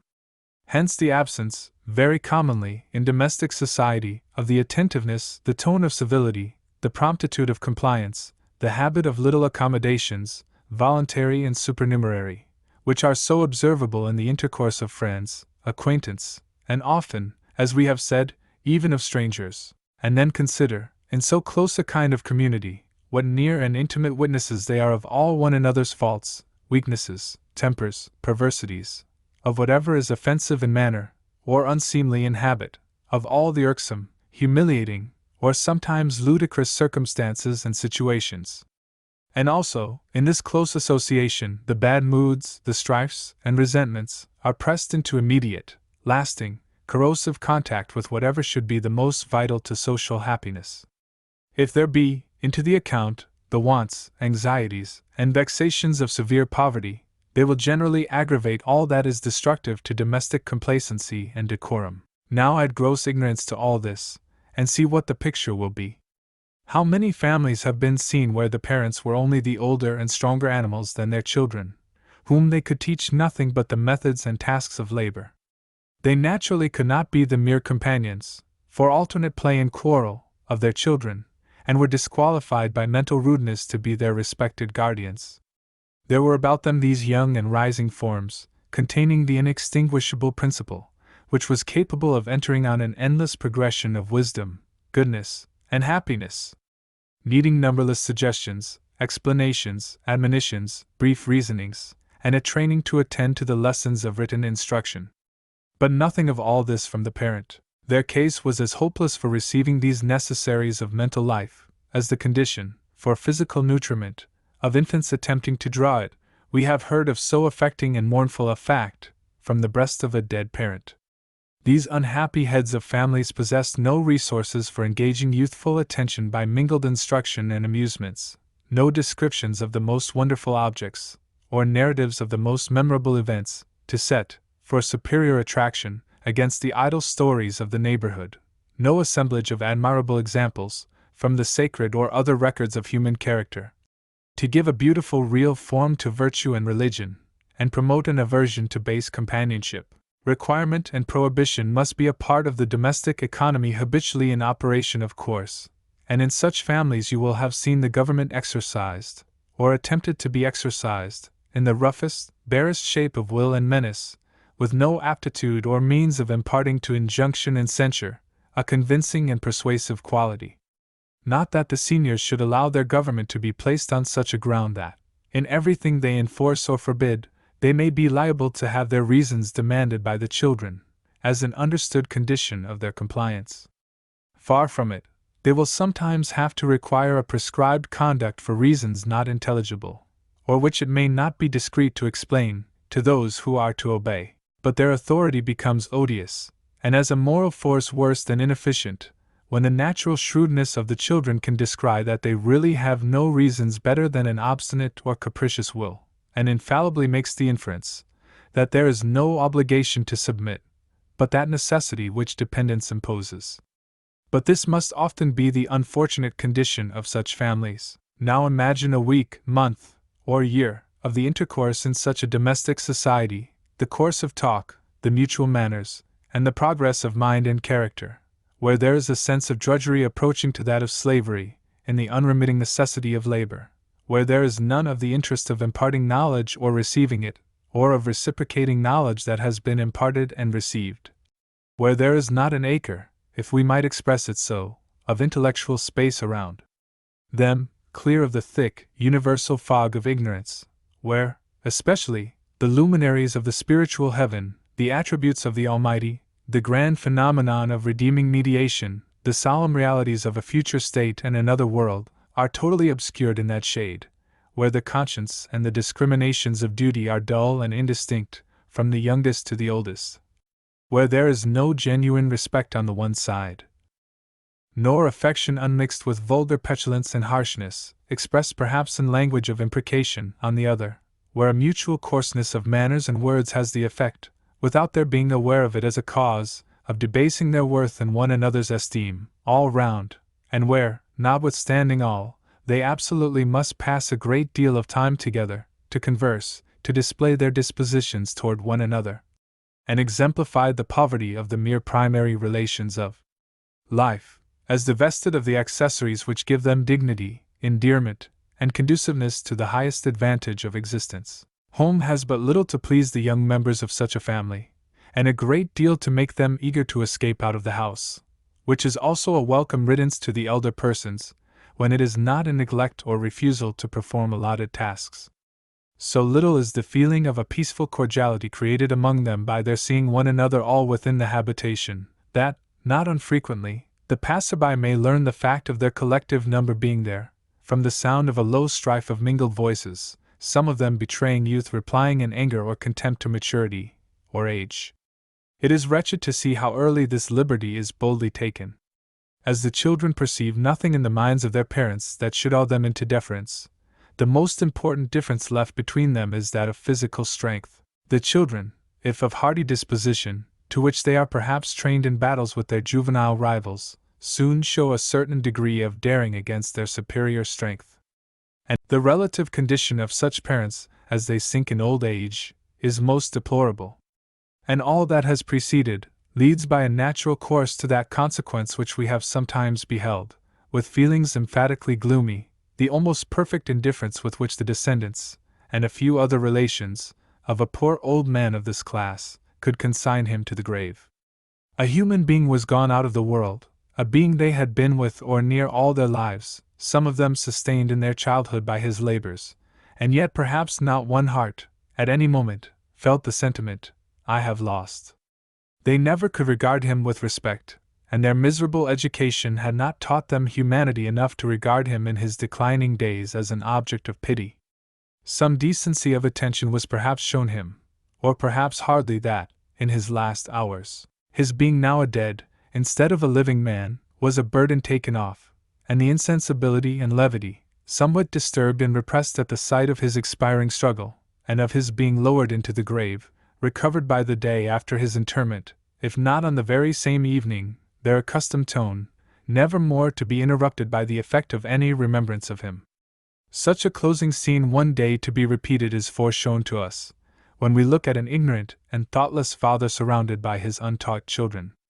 In the silence of thought we thus accost him, the event which will take you finally from among them, perhaps after 40 or 50 years of intercourse with them, will leave no more impression on their affections than the cutting down of a decayed old tree in the neighborhood of your habitation. There are instances, of rare occurrence, when such a man becomes, late in life, far too late for his family to have the benefit of the change, a subject of the only influence which could awake him to earnest thoughtfulness and the full sensibility of conscience. When the sun thus breaks out toward the close of his gloomy day, and when, in the energy of his new life, he puts forth the best efforts of his untaught spirit for a little divine knowledge, to be a lamp to him in entering ere long the shades of death, with what bitter regrets he looks back to the period when a number of human beings, some perhaps still with him, some now scattered from him, and here and there pursuing their separate courses in careless ignorance, were growing up under his roof, within his charge, but in utter estrangement from all discipline adapted to ensure a happier sequel. His distressing reflection is often representing to him what they might now have been if they had grown up under such discipline, and gladly would he lay down his life to redeem for them but some inferior share of what the season for imparting to them is gone forever. Another thing is to be added to this representation of the evils attendant on an uncultivated state of the people, namely, that this mental rudeness puts them decidedly out of beneficial communication with the superior and cultivated classes. We are assuming, with permission, that a national community should be constituted for the good of all its parts, not to be obtained by them as detached, independent portions, but adjusted and compacted into one social body, an economy in which all the parts shall feel they have the benefit of an amicable combination, in other words, that they are the better for one another. But it can be no such constitution when the most palpable relations between the two main divisions of society consist of such direct opposites as refinement and barbarism, dignity and gross debasement, intelligence and ignorance, which are the distinctions asserted by the higher classes as putting a vast distance between them and the lower. If so little of the correct understanding, the information, the liberalized feeling, and the propriety of deportment, which we are to ascribe to the higher and cultivated portion, goes downward into the lower, it should seem impossible but there must be more of repulsion than of amicable disposition and communication between them. We may suspect, perhaps, that those more privileged classes are not generally desirous that the interval were much less wide, provided that without cultivation of the lower orders the nuisance of their annoying and formidable temper could be abated. But however that may be, it is exceedingly desirable, for the good of both, that the upper and inferior orders should be on terms of communication and mutual goodwill, and therefore that there should be a diminution of that rudeness of mind and habits which must contribute to keep them alienated and hostile. If it were asked what communication, at all of a nature to be described by epithets of social and friendly import, we can be supposing by possibility to subsist between classes so different and distant, we may exemplify it by such an instance as we have now and then the pleasure of seeing. Each reader also, of any moderate compass of observation, may probably recollect an example, in the case of some man in humble station, but who has had, for his condition, a good education, having been well instructed in his youth in the elements of useful knowledge, having had good principles diligently inculcated upon him, having subsequently instructed himself, to the best of his very confined means and opportunity, through a habit of reading, and being in his manners unaffectedly observant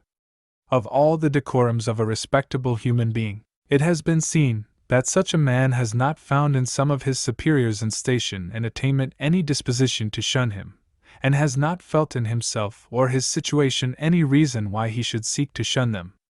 He would occasionally fall into conversation with the wealthy and accomplished proprietor, or the professional man of learning, in the neighborhood.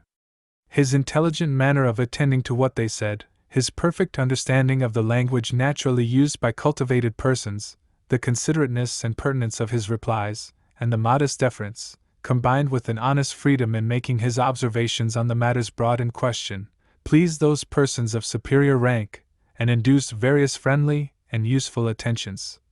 on their part to him and his family. He and his family thus experienced the direct benefit of superior sense, civility, and good principle, in a humble condition, and were put under a new responsibility to preserve a character for those distinctions. Now think of the incalculable advantage to society, if anything approaching to this were the general state of social relation between the lower and the higher orders. On the contrary, there is no medium of complacent communication between the classes of higher condition and endowment, and an ignorant, coarse populace. Except on occasion of giving orders or magisterial rebukes, the gentleman will never think of such a thing as converse with the clowns in his vicinity. They, on their part, are desirous to avoid him, excepting when any of them may have a purpose to gain, by arresting his attention, with an ungainly cringe, or when some of those who have no sort of present dependence on him, are disposed to cross his way with a look and strut of rudeness, to show how little they care for him. The servility, and the impudence, almost equally repress in him all friendly disposition toward a voluntary intercourse with the class. There is thus as complete a dissociation between the two orders, as mutual dislike, added to every imaginable dissimilarity, can create, and this broad ungracious separation intercepts all modifying influence that might otherwise have passed, from the intelligence and refinement of the one, upon the barbarism of the other. But there is in human nature a pertinacious disposition to work disadvantages, in one way or other, into privileges. The people, and being thus consigned to a low and alien ground, in relation to the cultivated part of society, are put in possession, as it were, of a territory of their own, where they can give their disposition freer play, and act out their characters in their own manner, exempt equally from the voluntary and the involuntary influence of the cultivated superiors, that is to say, neither insensibly modified by the attraction of what is the most laudable in them as a pattern, nor swayed through policy to a studied accommodation to their understood opinion and will. This is a great emancipation enjoyed by the inferiors. And however injurious it may be, it is one of which they will not fail to take the full license. For in all things and situations, it is one of the first objects with human beings, to verify experimentally the presumed extent of their liberty and privilege. In this dissociation, the people are rid of the many salutary restraints and incitements which they would have been made to feel, if on terms of friendly recognition with the respectable part of the community. They have neither honor nor disgrace, from that quarter, to take into their account, and this contributes to extinguish all sense and care of respectability of character. A care to which there will be no motive in any consideration of what they may, as among themselves, think of one another. For, with the low estimate which they mutually and justly entertain, there is a conventional feeling among them that, for the ease and privilege of them all, they are systematically to set aside all high notions and nice responsibilities of character and conduct. There is a sort of recognized mutual right to be no better than they are. And an individual among them affecting a high conscientious principle would be apt to incur ridicule, as a man foolishly divesting himself of a privilege, unless, indeed, he let them understand that hypocrisy was his way of maintaining that privilege, and turning it to account. The people are thus, by their ignorance, and what inseparably attends it, far removed and estranged from the more cultivated part of their fellow countrymen, and consequently from every beneficial influence under which a state of friendly contiguity, if we may so express it, would have placed them. Let us now see what, in this abandonment to themselves, are their growing dispositions toward the superior orders and the existing arrangements of the community, dispositions which are promoted by causes more definite than this estrangement considered merely as the negation of benevolent intercourse, but to which it mightily contributes. Times may have been when the great mass, while placed in such decided separation from the upper orders, combined such a quietude with their ignorance, that they had little other than submissive feelings toward these superiors, whose property, almost, for all service and obsequiousness, they were accustomed to consider themselves. When no question would occur to them why there should be so vast a difference of condition between beings of the same race, when no other proof was required of the right appointment of their lot, however humble it might be, than their being, and their forefathers having been, actually in it, and when they did not presume, hardly in thought, to make any inferences from the fact of the immense disproportion of numbers and consequent physical strength between them and their superiors. Footnote. Here, however, it should be observed that in the former age, when there was far less of jealous invidious feeling between the upper and lower classes than has latterly intervened, there was a more amicable manner of intercommunication. The settled and perfectly recognized state of subordination precluded on the one side all apprehension of encroachment, and on the other the disposition to it. But the times of this perfect, unquestioning, unmurmuring succumbency under the actual allotment have passed away, except in such regions as the Russian Empire, where they have yet long to continue. In other states of Europe, but especially in our own, the ignorance of the people has nowhere prevented them from acquiring a sense of their strength and importance, with a certain ill-conceived, but stimulant notion, of some change which they think ought to take place in their condition. How, indeed, should it have been possible for them to remain unaware of this strength and importance, while the whole civilized world was shaken with a practical and tremendous controversy between the two grand opposed orders of society, concerning their respective rights, or that they should not have taken a strong, and from the rudeness of their mental condition, a fierce interest in the principle and progress of the strife? And how should they have failed to know that, during this controversy, innumerable persons raised from the lower rank by talent and spirit had left no place on earth except in courts, and hardly even there, for the dotage of fancying some innate difference between the classes distinguished in the artificial order of society? The effect of all this has gone deep into the minds of great numbers who are not excited, in consequence, to any worthy exertion for raising themselves, individually, from their degraded condition, by the earnest application and improvement of their means and faculties. The feeling of many of them seems to be, that they must and will sullenly abide by the ill-starred fate of their order, till some great comprehensive alteration in their favor shall absolve them from that bond of hostile sentiment, in which they make common cause against the superior classes, and shall create a state of things in which it shall be worth while for the individual to make an effort to raise himself. We can at best, they seem to say, barely maintain, with the utmost difficulty, a miserable life, and you talk to us of cultivation, of discipline, of moral respectability, of efforts to come out from our degraded rank. No, we shall even stay where we are, till it is seen how the question is to be settled between the people of our sort, and those who will have it that they are of a far worthier kind. There may then, perhaps, be some chance for such as we, and if not, the less we are disturbed about improvement, knowledge, and all those things, the better, while we are bearing the heavy load a few years, to die like those before us. We said they are banded in a hostile sentiment. It is true that among such a degraded populace there is very little kindness, or care for one another's interests. They all know too well what they all are not, to feel mutual esteem or benevolence. But it is infinitely easier for any set of human beings to maintain a community of feeling in hostility to something else, than in benevolence toward another, for here no sacrifice is required of any one's self-interest. And it is certain that the subordinate portions of society have come to regard the occupants of the tracts of fertility and sunshine, the possessors of opulence, splendor, and luxury, with a deep, settled, systematic aversion, with a disposition to contemplate in any other light than that of a calamity and extensive downfall of the favorites of fortune, when a brooding imagination figures such a thing as possible, and with but very slight monitions from conscience of the iniquity of the most tumultuary accomplishment of such a catastrophe. In a word, so far from considering their own welfare as identified with the stability of the existing social order, they consider it as something that would spring from the ruin of that order. The greater number of them have lost that veneration by habit, partaking of the nature of a superstition, which had been protracted downward, though progressively attenuated with the lapse of time, from the feudal ages into the last century.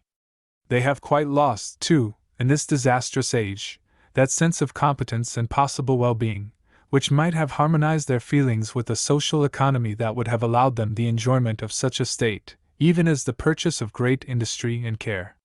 Whatever the actual economy may have of wisdom in its institutions, and of splendor, and fullness of all good things, in some parts of its apportionment, they feel that what is allotted to most of them in its arrangements is pressing hardship, unremitting poverty, growing still more hopeless with the progress of time, and of what they hear trumpeted as national glory, nay, even national prosperity and happiness unrivaled. This bitter experience, which inevitably becomes associated in their thoughts with that frame of society under which they suffer it, will naturally have a far stronger effect on their opinion of that system than all that had ever rendered them acquiescent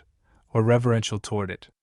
That it brings no relief, or promise of relief, is a circumstance preponderating in the estimate, against all that can be said of its ancient establishment, its theoretical excellences, or the blessings in which it may be pretended to have once abounded, or still to abound. What were become of the most essential laws of human feeling, if such experience could leave those who are undergoing its discipline still faithfully attached to the social order on the strength of its consecration by time, and of the former settled opinions in its favor, however tenacious the impressions so wrought into habit are admitted to be, and the minds of the people thus thrown loose from their former ties, are not arrested and recovered by any substitutional ones formed while those were decaying. They are not retained in a temper of patient endurance and adherence, by the bond of principles which a sedulous and deep instruction alone could have enforced on them. The growth of sound judgment under such instruction might have made them capable of understanding how a proportion of the evil may have been inevitable, from uncontrollable causes, of perceiving that it could not fail to be aggravated by a disregard of prudence in the proceedings in early life among their own class, and that so far it were unjust to impute it to their superiors or to the order of society. Of admitting that national calamities are visitations of divine judgment, of which they were to reflect whether they had not deserved a heavy share. Of feeling it to be therefore no impertinent or fanatical admonition that should exhort them to repentance and reformation, as an expedient for the amendment of even their temporal condition, and of clearly comprehending that, at all events, rancor, violence, and disorder cannot be the way to alleviate any of the evils, but to aggravate them all. But we repeat it, there are millions in this land, and if we include the neighboring island politically united to it, very many millions, who have received no instruction adequate, in the smallest degree, to counteract the natural effect of the distresses of their condition, or to create a class of moral restraints and mitigations in prevention of a total hostility of feeling against the established order, after the ancient attachments to it have been worn down by the innovations of opinion and the pressure of continued distress, thus uninstructed to apprehend the considerations adapted to impose a moral restraint, thus unmodified by principles of mitigation, there is a large proportion of human strength and feeling not in vital combination with the social system, but aloof from it, looking at it with gloomy and malign regard, in a state progressive towards a fitness to be impelled against it with a dreadful shock, in the event of any great convulsion that should set loose the legion of daring, desperate, and powerful spirits, to fire and lead the masses to its demolition. There have not been wanting examples to show with what fearful effect this hostility may come into action, in the crisis of the fate of a nation's ancient system, where this alienated portion of its own people, rushing in, have revenged upon it the neglect of their tuition, that neglect which had abandoned them to so utter a lack of knowledge, that they really understood no better than to expect their own solid advantage in general havoc and disorder. But how bereft of sense the state too must be, that would thus let a multitude of its people grow up in a condition of mind to believe that the sovereign expedient for their welfare is to be found in spoliation and destruction. It might easily have comprehended what it was reasonable to expect from the matured dispositions and strength of such of its children as it abandoned to be nursed by the wolf. While this principle of ruin was working on by a steady and natural process, this supposed infatuated state was, it is extremely possible, directing its chief care to maintain the splendor of a court, or to extort the means for prosecuting some object of vain and wicked ambition, some project of conquest and military glory.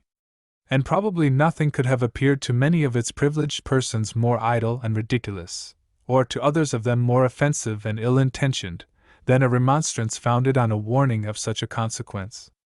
The despisers would have been incomparably the greater number, and go, they would have said, with your mock tragical fortune-telling, to whoever can believe, too, that one day or other the quadrupeds of our stalls and meadows may be suddenly inspirited by some supernatural possession to turn their strength on us in a mass, or those of our kennels to imitate the dogs of Actaeon. Section 4. There may be persons ready to make a question here, whether it be so certain that giving the people of the lower order more knowledge, and sharpening their faculties, will really tend to the preservation of good order. Would not such improvement elate them to a most extravagant estimate of their own worth and importance, and therefore result in insufferable arrogance, both in the individuals and the class? Would they not, on the strength of it, be continually assuming to sit in judgment on the proceedings and claims of their betters, even in the most lofty stations, and demanding their own pretended rights, with a troublesome and turbulent pertinacity? Would they not, since their improvement cannot, from their condition in life, be large and deep, be in just such a half-taught state, as would make them exactly fit to be wrought upon by all sorts of crafty schemers, fierce declaimers, empirics, and innovators? Is it not, in short, too probable that, since an increase of mental power is available to bad uses as well as good, the results would greatly preponderate on the side of evil? It would be curious to observe how objections so plausible, so decisive in the esteem of those who admire them, would sound if expressed in other terms. Let them be put in the form of such sentences and propositions as the following: though understanding is to be men's guide to right conduct, the less of it they possess the more safe are we against their going wrong. The duty of a human being has many branches. There are connected with all of them various general and special considerations, to induce and regulate the performance. It must be well for these to be defined with all possible clearness, and it is also well for the great majority of men to be utterly incapable of apprehending them with any such definiteness. It is desirable that the rule, or set of rules, by which the demeanor of the lower orders toward those above them is to be directed, should appear to them reasonable as well as distinctly defined, But let us take the greatest care that their reason shall be in no state of fitness to perceive this rectitude of the rules. It would be a noble thing to have a competent understanding of all that belongs to human interest and duty, and therefore the next best thing is to be retained very nearly in ignorance of all. It would be a vast advantage to proceed 100 degrees on the scale of knowledge, but the advantage is nowhere in the progress. Each of the degrees is in itself worth nothing, nay, less than nothing, for unless a man could attain all, he had better stop at 2 or 1, than advance to 4, 6, or 10. Truths support one another. By the conjunction of several each is kept the clearer in the understanding, the more efficient for its proper use, and the more adequate to resist the pressure of the surrounding ignorance and delusion. Therefore let there be the greatest caution that we do not give to 3 truths in a man's understanding the aid of a 4th, or for the aid of a 5th. Let the garrison be so diminutive that its successful resistance to the siege must be a miracle. The reader will be in little danger of excess in shaping into as many forms of absurdity as he pleases a notion which goes to the depreciation of the desire and use of truth, of all that has been venerated as wisdom, of the divine revelation of knowledge, and of our rational nature itself. If it be a rational nature that the lower ranks possess as well as the superior, one should have imagined it must be in the highest degree important that they, as well as their superiors, should habitually make their duty and conduct a matter of thought, of intelligent consideration, instead of going through it mechanically, or with little more than a brute accommodation of what they do to a customary and imposed manner of doing it. But this thoughtful way of acting will never prevail among them, while they are unexercised in that thinking which, generally speaking, men will never acquire but in the exercise of gaining knowledge. It were, again, better, one would think, that they should be capable of seeing some reason and use in gradations and unequal distributions in the community, than be left to regard it as all a matter of capricious or iniquitous fortune, to their allotment under which there is no reason for submission but a bare necessity. The improvement of understanding by which we are wishing to raise them in this humble allotment, without carrying them from the ground where it is placed, will explain to them the best compensations of their condition, will show them it is no essential degradation, and point them to the true respectability which may be obtained in it. And even if they should be a little too much elated with the supposed attainments, while the flattering possession is yet new, and far from general in their class, what taste would it be in their superiors not to deem this itself a far better thing than the contented, or more probably insolent and malignant, grossness of a stupid vulgarity? As some little excess of self-complacency in appearing in a handsome dress is accounted much less disgusting than a careless self-exposure in filth and rags, as to their being rendered liable by more knowledge to be caught by declaimers, projectors, and agitators, we may confidently ask, whether it be the natural effect of more knowledge and understanding to be less suspicious of cajoling professions, less discerning of what is practicable and impracticable, and more credulous to extravagant doctrines, and wild theories and schemes. Is it the well-instructed and intelligent poor man that believes the demagogue who may assert or insinuate that, if things were ordered right, all men might live in the greatest plenty? Or if we advert to those of the lower order whom a diminutive freehold or other qualification may entitle to vote for a member of Parliament, is it the well-instructed and intelligent man among them that is duped by the candidate's professions of kind solicitude for him and his family, accompanied with smiling equivocal hints that it may be of more advantage than he is aware for a man who has sons to provide for, to have a friend who has access and interest in a certain high quarter? Nor is it among the best instructed and most thinking part of the subordinate class that we shall find persons capable of believing that a community might, if those who govern it so pleased, be rich and prosperous by other means than a general industry in ordinary employments. If, again, it is apprehended that a great increase of intelligence among the people would destroy their deference and respectful deportment toward their superiors, the ground of this apprehension should be honestly assigned. If the claim to this respect be definable, and capable of being enforced upon good reasons, it is obvious that improved sense in the people will better appreciate them. Especially if the claim is to owe any part of its validity to higher mental qualifications in the claimants, it will so far be incomparably better understood, and if it be valid, far more respected than it is now. By having a measure of knowledge, and of the power and practice of thinking, the people would be enabled to form some notion of what it must be, and what it is worth, to have a great deal more of these endowments. They would observe and understand the indications of this ampler possession in the minds of those above them, and so would be aware of the great disparity between themselves and those superiors. And since they would value themselves on their comparatively small share of these mental advantages, for this is the very point of the objection against their attaining them, they would be compelled to estimate by the same scale the persons dignified by so far surpassing a share of this admired wealth.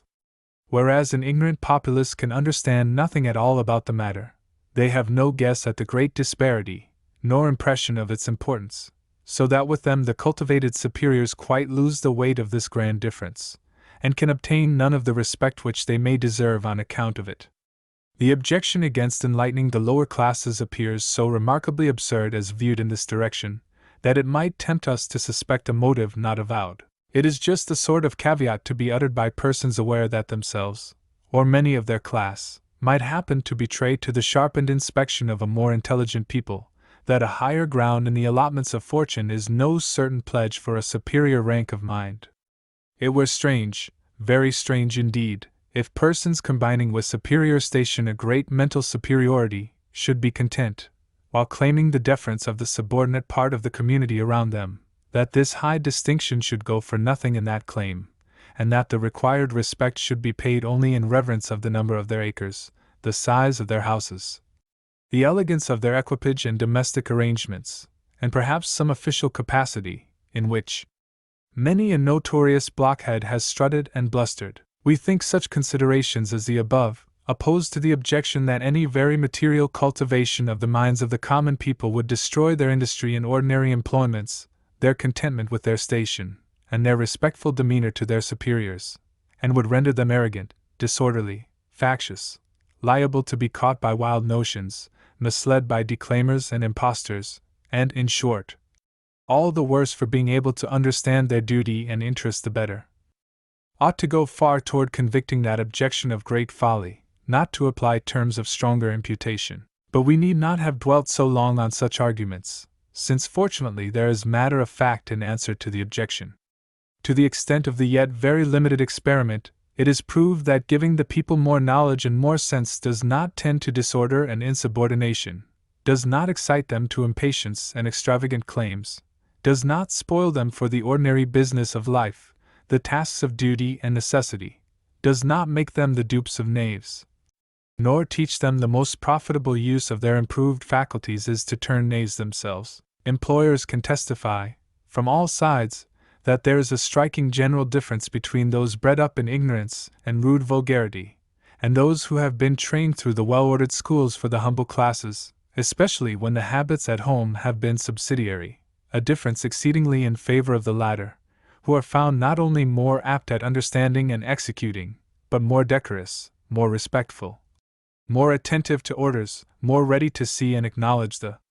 propriety of good regulations, and more disposed to a practical acquiescence in them, far less inclined to ebriety and low company, and more to be depended on in point of honesty. In almost any part of the country, where the experiment has been zealously prosecuted for a moderate number of years, a long resident observer can discern a modification in the character of the neighborhood, a mitigation of the former brutality of manners, a less frequency of brawls and quarrels, and less tendency to draw together into rude riotous assemblages. There is especially a marked difference on the Sabbath, on which great numbers attend public worship, whose forefathers used on that day to congregate for boisterous sport on the common, or even within the enclosure vainly consecrated round the church. Footnote: we know a church where, within the remembrance of an immediate ancestor, it was not unusual, or thought anything amiss, for the football to be struck up within the consecrated ground, at the close of the afternoon service of the Sunday, and who would themselves in all probability have followed the same course, but for the tuition which has led them into a better. In not a few instances, the children have carried from the schools inestimable benefits home to their unhappy families, winning even their depraved, thoughtless parents into consideration and concern about their most important interests, a precious repayment of all the long toils and cares endured to support them through the period of childhood, and an example of that rare class of phenomena, in which, as in the instance of the Grecian daughter, a superlative beauty arises from an inversion of the order of nature, even the frightful statements of the increase, in recent years, of active juvenile depravity, especially in the metropolis, include a gratifying testimony in favor of education, at least did so some years since. The result of special inquiries, of extensive compass, into the wretched history of juvenile reprobates, has fortified the promoters of schools with evidence that it was not from these seminaries that such noxious creatures were to go out, to exemplify that the improvement of intelligence may be but the greater aptitude for fraud and mischief. No, it was found to have been in very different places of resort, that these wretches had been, almost from their infancy, accomplished for crime, and that their training had not taken or needed any assistance from an exercise on literary rudiments, from Bibles, catechisms, or religious and moral poetry, or from an attendance on public worship. Indeed, as if Providence had designed that the substantial utility should be accompanied with a special circumstance to confound the cavillers, the children and youth of the schools were found to have been more generally preserved from falling into the class of premature delinquents, than a moral calculator, keeping in sight the quality of human nature and the immediate pressure of so much temptation, would have ventured to anticipate, upon the moderate estimate of the efficacy of instruction. Experience equally falsifies the notion that knowledge, imparted to the lower orders, beyond what is necessary to the handling of their tools, tends to factious turbulence, to an impatience, from the instigation of certain wild theories, under law and regular government in society.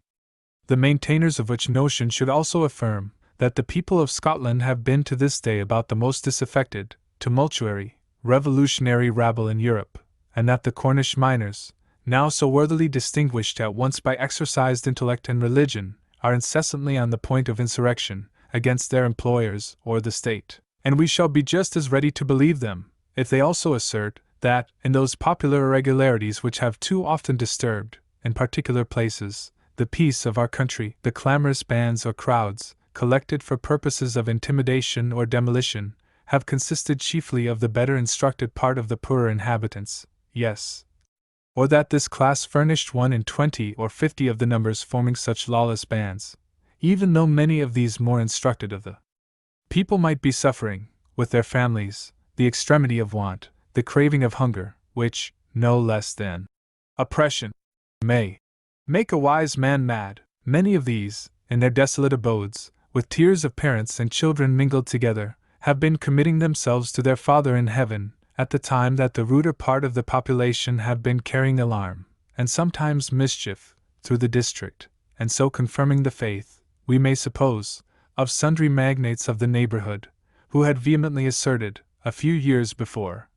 the pernicious tendency of educating the people. Footnote: what proportion were found to have been educated, in the very lowest sense of the term, of the burners of ricks and barns in the southeastern counties, a few years since? What proportion of the ferocious, fanatical, and sanguinary rout who, the other day, near the centre of the metropolitan see of Canterbury, were brought into action by the madman Tom, alias Sir W. Courtenay, stout, well-fed, proud Englishman, the glory of all lands, who were capable of believing that madman a divine personage, Christ himself, invulnerable, till the fact happened otherwise, and then were confident he would come to life again. When will the government adopt some effectual means to avert from the nation the infamy of having such a populace in any part of the country, and especially such a part of it? It would be less than what is due to suffering humanity, to leave this topic without observing, that if a numerous division of the community should be sinking under severe, protracted, unmitigated distress on which there appears to them no dawn of hope from ordinary causes, it is not to be held a disparagement to the value of education, if some of those who have enjoyed a measure of that advantage, in common with a greater number who have not, should become feverishly agitated with imaginations of great sudden changes in the social system, and be led to entertain suggestions of irregular violent expedients for the removal of insupportable evils. It must, in all reason, be acknowledged the last lesson which education could be expected to teach with practical effect, that one part of the community should be willing to resign themselves to a premature mortality, that the others may live in sufficiency and tranquillity. Such heroic devotement might not be difficult in the sublime elation of Thermopylae, but it is a very different matter in a melancholy cottage, and in the midst of famishing children. Footnote: This was almost the desperate condition of numberless families in this country at a period of which they, or the survivors of them, retain in memory an indelible record, and we think it right to retain here also that record. While thankful for all subsequent amendment, we say again, look at Ireland, after thus referring to matter of fact, for contradiction of the notion that the mental cultivation of the lower classes might render them less subject to the rules of good order, we have to say, in further reply, that we are not heard insisting on the advantages of increased knowledge and mental invigoration among the people, unconnected with the inculcation of religion. Undoubtedly, the zealous friends of popular education account knowledge valuable absolutely, as being the apprehension of things as they are, a prevention of delusion, and so far a fitness for right volitions. But they consider religion, besides being itself the primary and infinitely the most important part of knowledge, as a principle indispensable for securing the full benefit of all the rest. It is desired, and endeavored, that the understandings of these opening minds may be taken possession of by just and solemn ideas of their relation to the eternal Almighty Being, that they may be taught to apprehend it as an awful reality, that they are perpetually under His inspection, and as a certainty, that they must at length appear before Him in judgment, and find, in another life, the consequences of what they are in spirit and conduct here. It is to be impressed on them that His will is the supreme law, that His declarations are the most momentous truth known on earth, and His favor and condemnation the greatest good and evil. Under an ascendancy of this divine wisdom it is that their discipline in any other knowledge is designed to be conducted, so that nothing in the mode of their instruction may have a tendency contrary to it, and everything be taught in a manner recognizing the relation with it, as far as shall consist with a natural, unforced way of keeping this relation in view.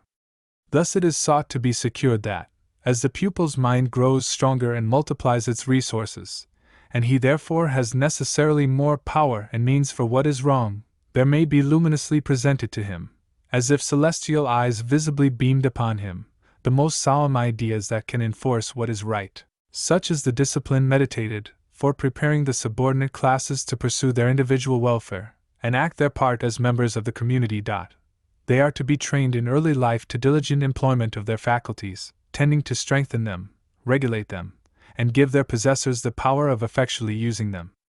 They are to be exercised to form clear, correct notions, instead of crude, vague, delusive ones. The subjects of these ideas will be a very considerable number of the most important facts and principles, which are to be presented to their understandings with a patient repetition of efforts to fix them there as knowledge that cannot be forgotten. By this measure of actual acquirement, and by the habit formed in so acquiring, they will be qualified for making further attainment in future time, if disposed to improve their opportunities. During this progress, and in connection with many of its exercises, their duty is to be inculcated on them in the various forms in which they will have to make a choice between right and wrong in their conduct towards society. There will be reiteration of lessons on justice, prudence, inoffensiveness, love of peace, estrangement from the counsels and leagues of vain and bad men, hatred of disorder and violence, a sense of the necessity of authoritative public institutions to prevent these evils, and respect for them while honestly administered to this end.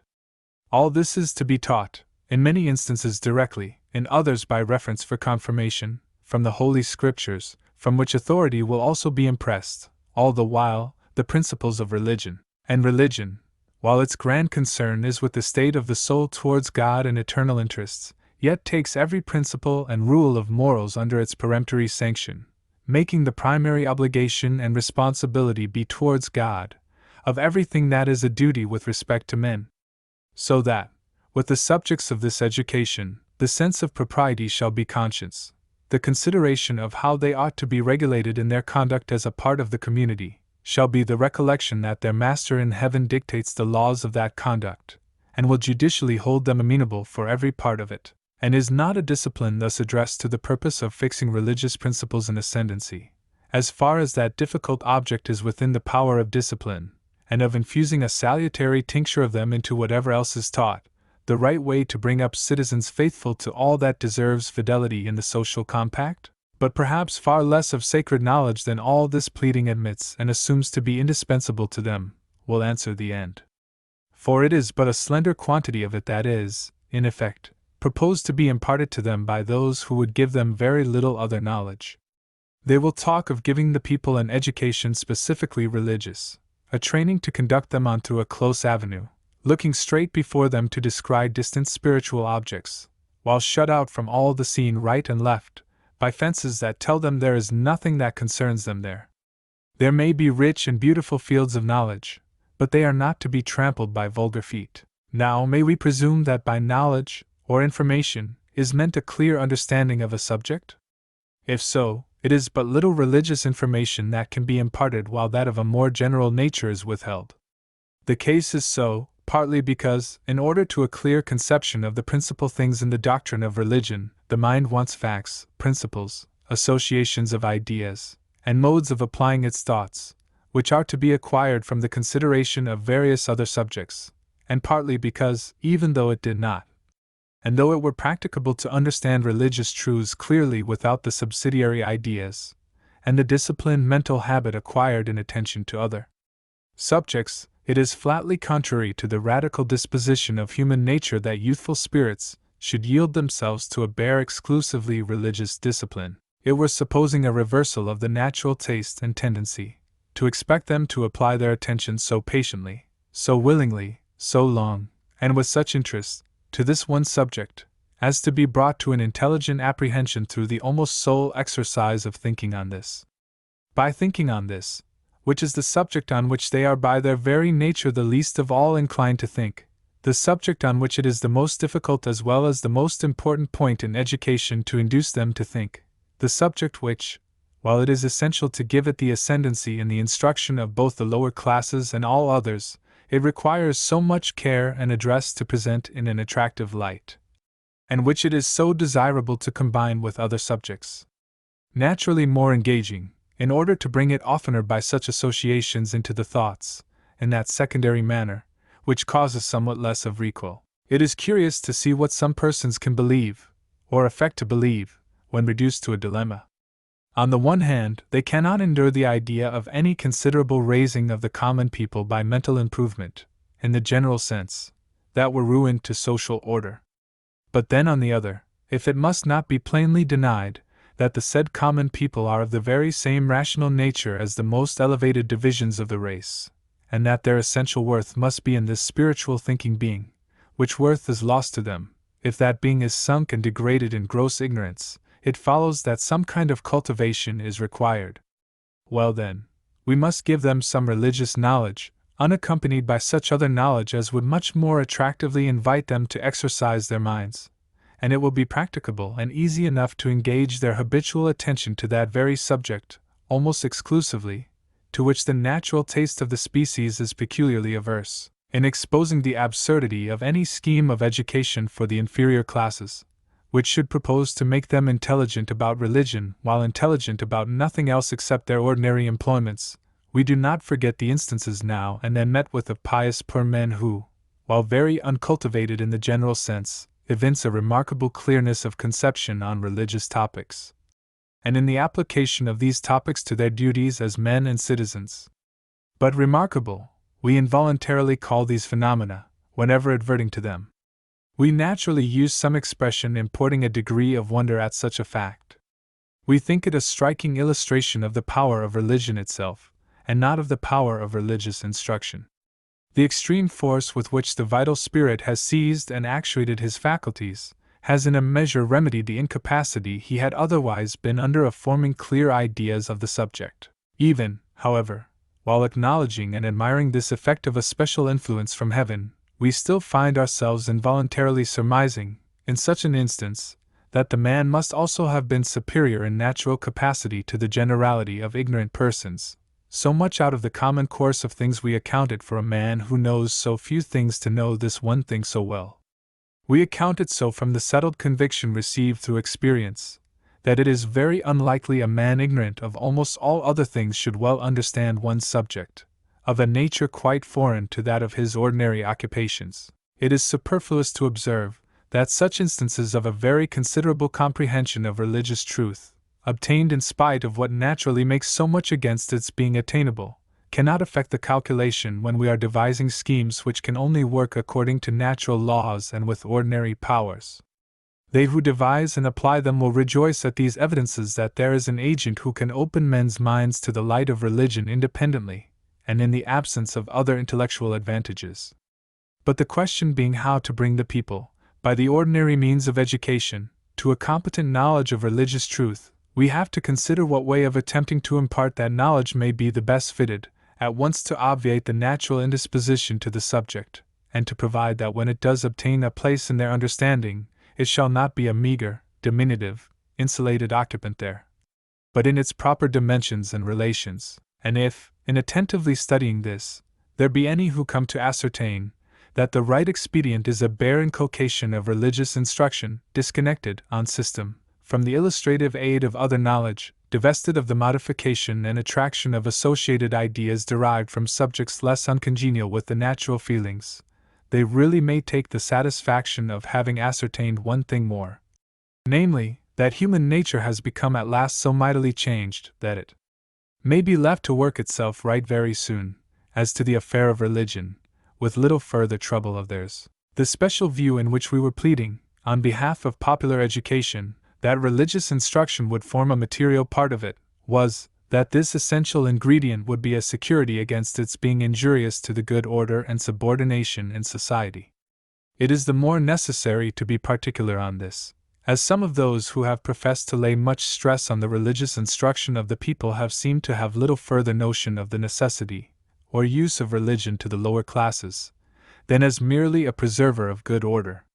In this character it has been insisted on by persons who avowed their aversion to every idea of an education in a more enlarged sense. We have heard it so insisted on, no such long while past, by members of the most learned institutions, at the same moment that they expressed more than a doubt of the prudence of enabling the common people to read, literally to read, the Bible. But assuredly the good order of a populace left in the stupid general ignorance to which some of these good friends of theirs would have doomed them, cannot be preserved by any such feeble infusion of religious knowledge as these same good friends would instill into their mental grossness. As long as they are in this condition, there must be some far stronger power acting on them to preserve that good order. And if there actually has been such a power, hitherto competent to preserve it, with only such an impotent scantling of religious knowledge in the majority of the mass, and competent still to preserve it, a great deal of hypocritical canting might have been spared, on the part of those whose chief or only argument for teaching the people religion is the maintenance of that good order. But all this while we are forgetting to inquire how much is to be understood as included in that good order, that deference and subordination, which the possession of more mind and knowledge by the people might disturb or destroy.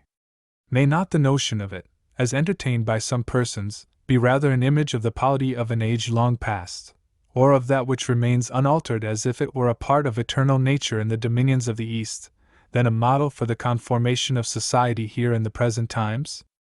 Is it required that there should be a sentiment of obsequiousness in the people, affecting them in a manner like the instinct by which a lower order of animals is in awe of a higher, by which the common tribe of beasts would cower at the sight of lions? Or is the deference expected to be paid, not on any understanding of reciprocal advantage, but absolutely and unconditionally, as to a claim founded in abstract or divine right? Is it to be held a criminal presumption in the people, to think of examining their relations to the community any further than the obligation of being industrious in the employments to which it assigns them, and dutiful to its higher orders? Are they to entertain no question respecting the right adjustment of their condition in the arrangements of the great social body?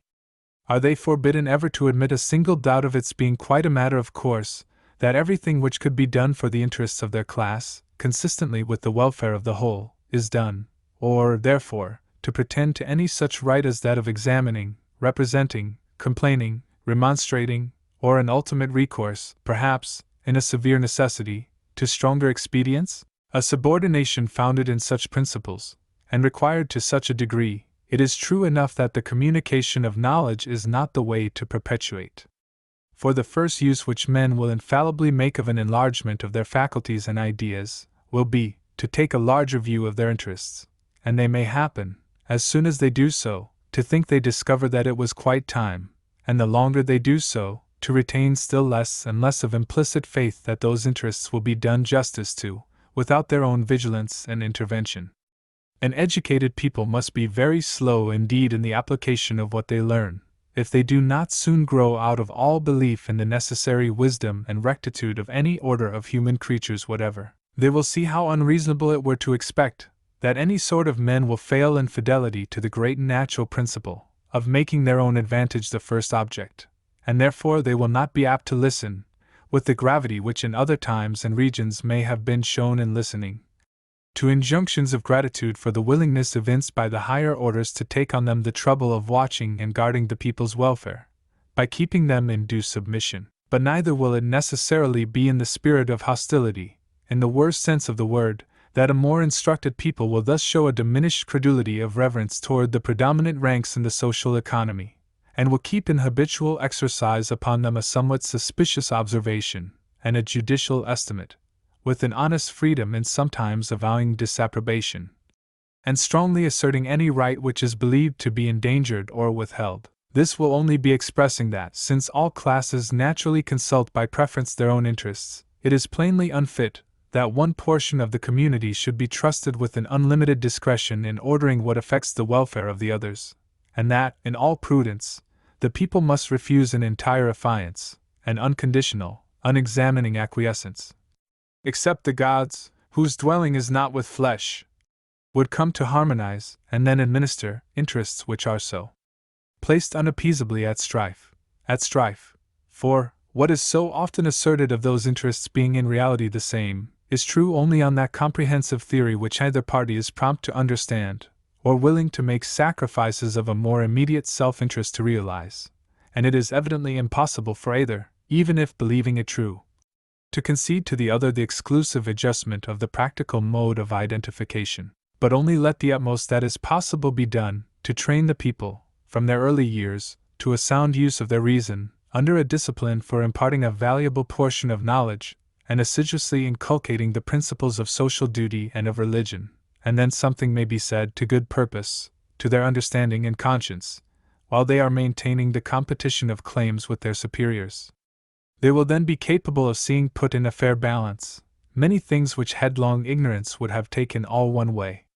They will be able to appreciate many explanations, alleged causes of delay, statements of difficulty between opposing reasons, which would be thrown away on an ignorant populace, and it would be an inducement to their making a real exertion of the understanding, that they thus found themselves so formally put upon their responsibility for its exercise, that they were summoned to a rational discussion, instead of being addressed in the style of Pharaoh to the Israelites. The strife of interests would thus come to be carried on with less fierceness and malice, in the spirit and manner, on the part of the people. And the ground itself of the contention, the substance of the matters in contest, would be gradually diminished by the concessions of the higher classes to the claims of the lower. For there is no affecting to dissemble that a great mental and moral improvement of the people would necessitate, though there were not a single movement of rude force in the case, important concessions to them, on the part of the superior orders. A people advanced to such a state would make its moral power felt in 1,000 ways, and every moment, this general augmentation of sense and right principle would send forth, against all arrangements and inveterate or more modern usages, of the nature of invidious exclusion, arbitrary repression, and the debasement of great public interests into a detestable private traffic, and energy, which could no more be resisted than the power of the sun, when he advances in the spring to annihilate the relics and vestiges of the winter. This plastic influence would modify the institutions of the national community, to a state better adapted to secure all the popular rights, and to convey the genuine, collective opinion, to bear directly on the counsel and transaction of national concerns. That opinion would be so unequivocally manifested, as to leave no pretense for a doubtful interpretation of its signs, and with such authority as to preclude any question whether to set it at defiance, that such effects would be inseparable from a great general advancement of the people in knowledge and corrected character, must be freely acknowledged to its disapproves. And is it because these would be the consequences, that they disapprove it? Then let them say what it is that they would expect from an opposite system. What is it that they could seriously promise themselves, from the conservative virtue of all the ignorance that can henceforward be retained among the people of this part of the world? It is true, The remaining ignorance is so great that they cannot well overrate its general amount. But how can they fail to perceive the importance of those particulars in which its dominion has been broken up? There is indeed a hemisphere of gross darkness over the people. It may be possible to withhold from it long the illumination of the sun, but in the meantime it has been rent by portentous lights and flashes, which have excited a thought and agitation not to be stilled by the continuance of the gloom. There have come in on the popular mind some ideas, which the wisest of those who dread or hate their effect there, look around in vain for the means of expelling. And these glimpses of partial intelligence, these lights of dubious and possibly destructive direction amidst the night, will continue to prompt and lead that mind, with a hazard which can cease only with the opening upon it of the true daylight of knowledge. That knowledge should have been antecedent to the falling of these inflammatory ideal among the people, and if they have come before the proper time, that is to say, before the people were prepared to judge rationally of their rights, and to apprehend clearly the duties inseparable from them as a condition of their enjoyment, the calamitous consequences to the higher classes, as seen in the recent history of Europe, may be regarded as a righteous judgment of heaven upon them for having suffered it to be possible for these new ideas of liberty and rights to come to the people in a state so unprepared. What were all their commanding authorities of government, their splendid ecclesiastical establishments, their great personal wealth and influence, all their lofty powers and distinctions which even their basest sycophants, sacerdotal or poetical, told them, as one topic of adulation, that they were not entrusted with for their own sole gratification? What were all these for? If the great body of the communities over which they presided were to be retained in a state in which they could not be touched by a few bold speculations in favor of popular rights, without exploding as with infernal fire? How appropriate a retribution of sovereign justice, that those who were wickedly the cause should be the victims of the effect, where such a consequence has not followed, but where, nevertheless, these notions of popular rights have come into the minds of the people very much in precedence and disproportion to the general cultivation of their intelligence and moral sense. It is most important that all diligence should be given to bring up these neglected improvements to stand in rank with those too forward speculations. Whether this shall be done or not, these notions and feelings are not things come into life without an instinct of what they have to do. The disapproves of schemes for throwing the greatest practicable measure of sound corrective knowledge into the minds of the multitude, may take instruction or may decline it from seeing that, both in this country and other states of Europe, there has gone forth among the mass of the people a spirit of revolt from the obligation, which would retain their reverence to institutions on the strength simply of their being established or being ancient. A spirit that reacts, with deep and settled antipathy, against some of the arrangements and claims of the order into which the national community has been disposed by institutions and the course of events, a spirit which regards some of the appointments and requirements of that order as little better than adaptations of the system to the will and gratification of the more fortunate divisions of the species, and it has shown itself in a very different character from that of a mere pining despondency, or the impotent resentment excited sometimes in timidity itself by severe grievance, but quelled by alarm at its own rashness. The element and the temperament of its nature, and the force of its action, have been displayed in the tremendous concussions attending its conflict with the power arrayed in behalf of the old order of things to crush it. And is this spirit crushed? Is it subdued? Is it in the least degree reduced? Reduced, we mean, in its internal power, as a combination of the most absolute opinion with the impulse of some of the strongest passions. Is it, we repeat, repressed? There may have been persons who could not, good easy men, conceive a possibility of its surviving the fiery storm of the whole resources of the world converted into the materials of war, to be poured on it, and followed by the mightiest leagues and the most systematic legislation, all aimed at its destruction, surviving to come forth with unabated vigor at the opportune junctures in the future progress of events, like some great serpent, coming out again to glare on the sight, with his appalling glance and length of volume, after a volley of missiles had sent him to his retreat. The old approved expedients against unreasonable discontents, and refractory tempers, and local movements of hostility excited by some worthless competitor for power, had been combined and applied on the grand scale, and henceforward all was to be still. It was not given to these spellbound understandings to apprehend that the spirit to be repressed might be of a nature impassive to these expedients, possibly to be confirmed by their application. Repressed.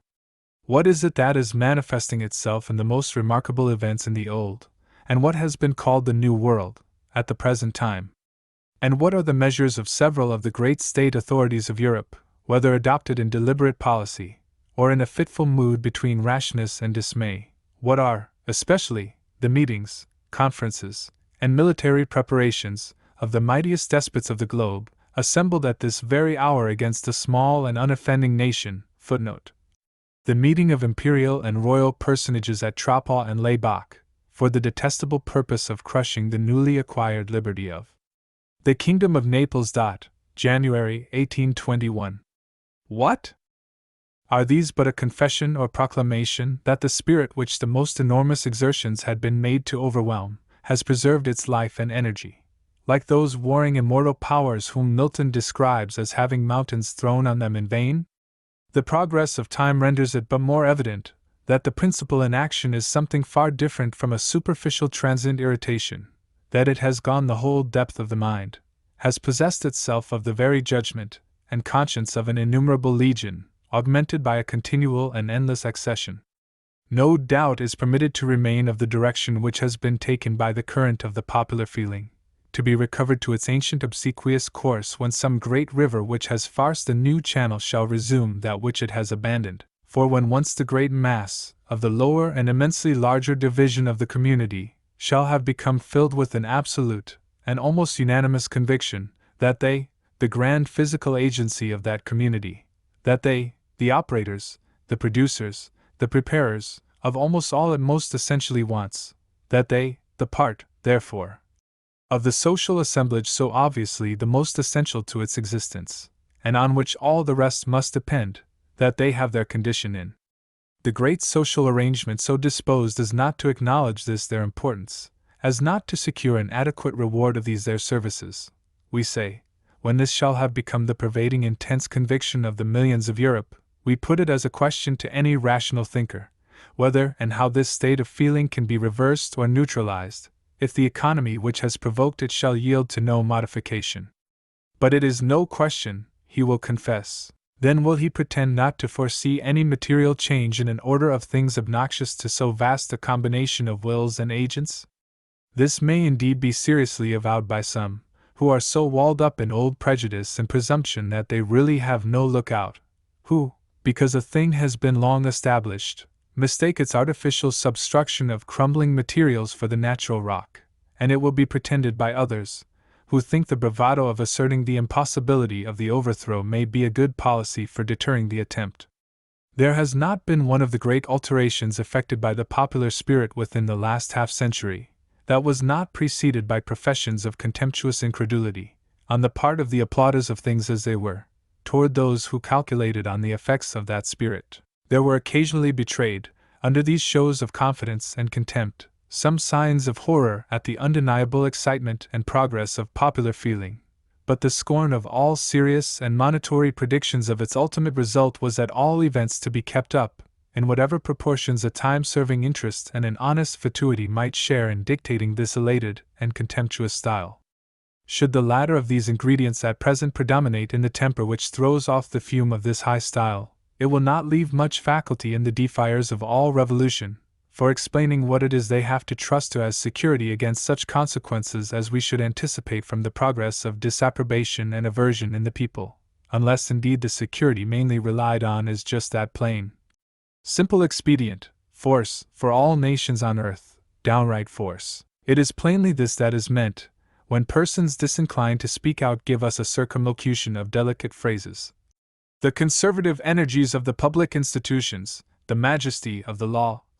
perhaps, and others of similar cast, which fine phrases suggest to one's imagination the ornamented fashion of the handle and sheath of the scimitar, which is not the less keen, nor the less ready to be drawn, for all this finery that hides and garnishes so menacing a symbol of power. The economy of states shall not be modified in favor of the great body of those who constitute them. And are, then, the higher and privileged portions of the national communities to have, henceforward, just this one grand object of their existence, this chief employment for their knowledge, means, and power, namely, to keep down the lower orders of their fellow citizens by stress of coercion?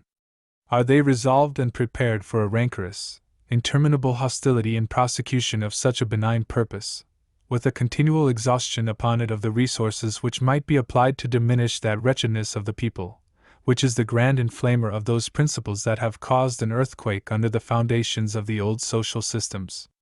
But interminable is no proper epithet to be applied to such a course. This policy of a bare uncompromising rigor, exerted to keep the people just where they are, in preference to adjustments formed on a calculation of a material change, and adapted to prepare them for it, how long could it be successful, not to ask what would be the value or the glory of that success?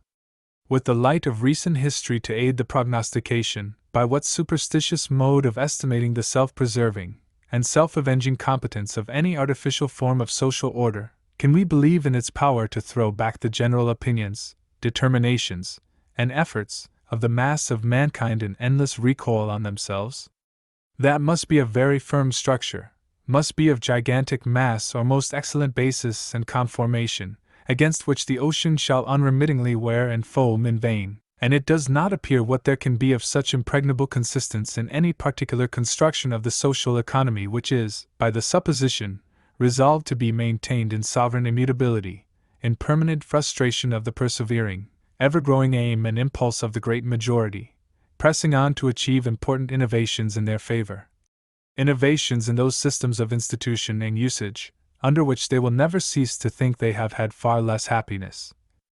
or means of happiness, than they ought to have had. We cannot see how this impulse can be so repelled or diverted that it shall not prevail at length, to the effect of either bearing down, or wearing away, a portion of the order of things which the ascendant classes in every part of Europe would have fondly wished to maintain in perpetuity, without one particle of surrender. But though they cannot preserve its entireness, the manner in which it shall yield to modification is in a great measure at their command. And here is the important point on which all these observations are meant to bear. If a movement has really begun in the general popular mind of the nations, and if the principle of it is growing and insuppressible, so that it must in one manner or another ultimately prevail, what will the state be of any national community where it shall be an unenlightened, half-barbarous people that so prevails? A people no better informed, perhaps, than to believe that all the hardship and distress endured by themselves and their forefathers were wrongs, which they suffered from the higher orders, than to ascribe to bad government, and the rapacity and selfishness of the rich, the very evils caused by inclement seasons, and then to assume it as beyond question that the whole accumulation of their resentments, brought out into action at last, is only justice demanding and inflicting a retribution. In such an event, what would not the superior orders be glad to give and forego, in compromise with principles, tempers, and demands which they will know they should never have had to encounter, to the end of time, if, instead of spending their vast advantages on merely their own state and indulgence, they had applied them in a mode of operation and influence tending to improve, in every way, the situation and character of the people? It is true that such a wild triumph of overpowering violence would necessarily be short. A blind, turbulent monster of popular power never can for a long time maintain the domination of a political community. It would rage and riot itself out of breath and strength, succumb under some strong coercion of its own creating, and lie subject and stupefied, till its spirit should be recovered and incensed for new commotion. But this impossibility of a very prolonged reign of confusion would be little consolation for the classes against whose privileged condition the first tremendous eruption should have driven. It would not much cheer a man who should see his abode carried away, and his fields and plantations devastated, to tell him that the agent of this ruin was only a transient mountain torrent. A short prevalence of the overturning force would have sufficed for the subversion of the proudest, longest established state of privilege, and most improbable would it be that those who lost it in the tumult would find the new authority, of whatever shape or name it were, that would arise as that tumult subsided, either able or disposed to restore it. They might perhaps, on a favorable supposition, survive in personal safety, but in humiliated fortunes, to ruminate on their manner of occupying their former elevated situation, and of employing its ample means of power, a due share of which, exerted for the improvement of the general condition, both intellectual and civil, with an accompanying liberal yet gradual concession of privileges to the people, would have prevented the catastrophe. Let us urge, then, that a zealous endeavor to render it absolutely impossible that, in any change whatever, the destinies of a nation should fall under the power of an ignorant, infuriated multitude, may take place of the presumption that there is no great change to be ever effected by the progressive and conscious importance of the people, a presumption than which nothing can appear more like infatuation.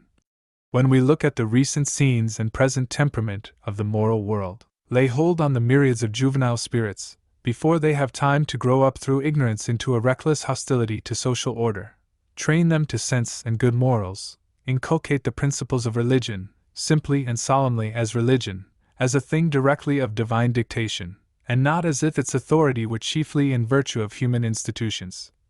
Let the higher orders generally make it evident to the multitude that they are desirous to raise them in value, and promote their happiness, and then whatever the demands of the people as a body, thus improving in understanding and the sense of justice, shall come to be, and whatever modification their preponderance may ultimately enforce on the great social arrangements, it will be infallibly certain that there never can be a love of disorder, an insolent anarchy, a prevailing spirit of revenge and devastation. Such a conduct of the ascendant ranks would, in this nation at least, secure that, as long as the world lasts, there never would be any formidable commotion, or violent sudden changes. All those modifications of the national economy to which an improving people would aspire and would deserve to obtain, would be gradually accomplished, in a manner by which no party would be wronged, and all would be the happier. Footnote: the considerations in the latter part of this section, so plainly on the surface of the subject that they would occur to any thoughtful and observant man, have been verified in part by the course of events in our country, since the time they were written. At that time the superior, until then irresistibly and invariably predominant, portion of the community, felt themselves in perfect security against any comprehensive and radical change within the ensuing 12 or 14 years. There might indeed be one or two subordinate matters in the established national system in which they might deem it not unlikely that the advocates and laborers for innovation would be successful, but such an amount of innovation did not come within the view of even a feverish dream. Any man who should have predicted, especially, the recent greatest achievement against the inveterate system, footnote, the Reform Bill, would have been laughed at as an incorrigible visionary, so proudly confident were they that the structure would be kept compact and impregnable in all its essential parts, by the cement of ancient institution, national veneration, opulence, and the inherence of actual power, possessed from generation to generation. In the next place, they were obstinately resolute against all material concessions. When at intervals the complaints, claims, and remonstrances of the people sought to be heard, they treated them as unreasonable, absurd, factious, and asserted that none of the good sense and right feeling of the nation went that way. They declared that the existing order of things was on the whole so superlatively excellent that, if there were, perhaps, any trifling defects, it were far better to let them alone than to presume to touch with an innovating hand the integrity of so noble a system, the admiration and envy of all the world. As it was, it had worked well, for our happiness and glory, and who could say, if the tampering of alteration were once suffered to begin, where it might end? Order the people to be quiet, let their factious demands and seditious movements be promptly and firmly repressed by authority, and they would sink into insignificance and silence. To think of such a thing as condescending to conciliate by moderate concessions would be weakness, and might eventually bring the hazard which otherwise could have no existence. And now for the consequence. The popular spirit, thus set at naught in present account and in calculation for the future, was discouraged from active outward manifestation, by the inveterate, perfectly organized, and for the present, resistless domination. But under the pressure of widespread and unabating grievance, which quickened and envenomed every sentiment previously entertained regarding the rights and wrongs of the people, it was gradually acquiring, throughout the country, a more determinate sense of being absolved from all submissive respect toward the ascendant party, a more entire conviction of its right to vindicate its claims in any manner that should become practicable, and a hostility, but the more deep and intense for its being kept under by despondency of present success, against those who were rejecting and contemptuously defying those claims. It wanted, then, only some occurrence that should present a possibility and a hope of success to burst out in sudden ardor. It was thus in collective power and readiness for action, when several events of prodigious excitement came close together, and then, like a stream in one of the Swiss valleys, dammed up by a mound of earth or ice fallen across, to a lake deepening without noise, till its vast weight breaks away the obstruction with a tremendous tumult, the popular will bore down the aristocratic embankment, consolidated through so many years or ages. The overpowered party found the consequence of their obstinate and entire resistance, and had to reflect with unmixed mortification how much less than they had lost, and without mitigating by the loss the hostile feeling of those who had taken it from them, would have been received with gratitude if yielded in the way of gradual voluntary concession. Happily, the change was not left to be accomplished by physical force, as all such changes must be in purely despotic states. But the people fully believe that they chiefly owe the forced surrender to the alarm which their demonstrations excited, lest they should bring the question ere long to that arbitrament. But in the last place, there is a deplorable circumstance attending this sudden rising of the popular spirit into power, and which throws a strong light on the criminal infatuation of a state that suffers the commonalty of its citizens to remain grossly uncultivated and uncivilized, perhaps even fancies it sees in that ignorance a main security for its own stability. The fact is, that the people have acquired their power and privileges, before they are, speaking as to many of them, qualified for a wise and useful exercise of them. A large proportion of those who are now brought into what may be called political existence have grown up so destitute of all means and habits for a right use of their minds, that their notions, wishes, expectations, and determinations, respecting public interests, will exemplify anything rather than a competent judgment. And the proportion so raised is but perhaps a minor part of the multitude in which the popular spirit is embodied and vehemently excited. Great numbers on a lower level, and having no formal political capacity to act in, are nevertheless pervaded by a spirit which will bring the rude impulse of mass and combination into the movement of the popular will. If alarmed at such a view, will not they who have so long held the sovereign control over the national economy feel the bitterest regret that it had not been given them to obviate the possible dangers of such a crisis and such a change, or rather to prevent such a crisis and a change so abrupt, by exertions in every way, and on the widest scale, to rescue the people from their ignorance and barbarism,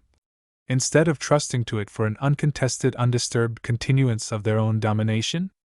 But they scorned the idea, if it ever occurred, that the many-headed, many-handed monster, so named in the dialect of some of them, after lying prone, and inert, and submissive, from time immemorial, should at last become instinct with spirit, and rise up roaring in defiance of their power. It is now for them to consider whether, by maintaining a temper and attitude of sullen, vindictive, pugnacious alienation from the people, they shall wilfully aggravate whatever injurious consequences may be threatened by so sudden a revolution, or endeavor to intercept them by giving their best assistance to every plan and expedient for rescuing the lower orders from the curse and calamity of ignorance and debasement. Other remedial measures, besides that of education, are imperiously demanded by the miserable and formidable condition of the populace, but no other, nor all others together, can avail without it. Since the date of the above note, the spirit and policy of the ascendant class have been just that which a philanthropist would have deprecated, and a cynic predicted. Their moral chagrin at the acquisition by the people of a new political rank, an event by which they, the ascendant class, had for a while appeared amazed and stunned, has soon recovered to a prodigious activity of device and exertion to nullify that rightful acquisition. For this purpose have been brought into play, on the widest scale, that of the whole kingdom, all the means and resources of wealth, station, and power, with the utmost recklessness of equity, honor, and even humanity, deluding the ignorant, corrupting the venal, and intimidating and punishing the conscientious, insomuch that the nominally conceded right or privilege is practically reduced to an inconsiderable proportion of its pre-estimated worth, while aristocratic tyranny has rendered it to many of the most deserving to possess it no better than an inflicted grievance. One important measure for the improvement of the condition of the lower orders has been effected, because the anti-popular party saw it advantageous also to their own interests. But for the general course of their policy, We have witnessed a systematic determination to frustrate measures framed in recognition of the rights and wants of the people. As to their education, it continues abandoned to the efforts and totally inadequate means of private individuals and societies, except a comparative trifle from the state, not so much for the whole nation for the whole year as the cost of some useless, gaudy, barbaric pageant of one day. It is evident the predominant portion of the higher classes trouble themselves very little about the mental condition of the populace. It is even understood that a chief obstacle in the way of any comprehensive legislation on the subject is found or apprehended in the repugnance of those classes to any liberal scheme, any scheme that, aiming simply at the general good, should boldly set aside invidious restrictions and a jealous, parsimonious limitation, a scheme that should not work in subjection to the mean self-interest of this party or that, but for the one grand purpose of raising millions from degradation into rational existence. Section 5. The most serious form of the evil caused by a want of mental improvement is that which is exposed to us in its consequences with respect to the most important concern of all, religion. This has been briefly adverted to in a former part of these descriptive observations. But the subject seems to merit a more amplified illustration, and may be of sufficient interest to excuse some appearance of repetition. The special view in which we wish to place it is that of the inaptitude of uncultivated minds for receiving religious instruction.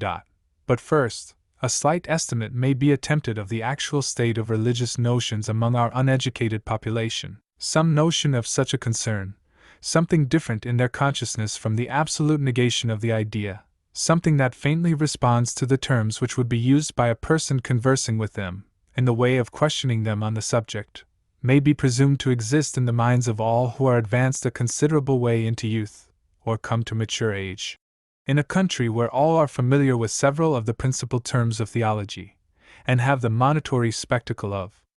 edifices for religious use, on spots appointed also for the interment of the dead.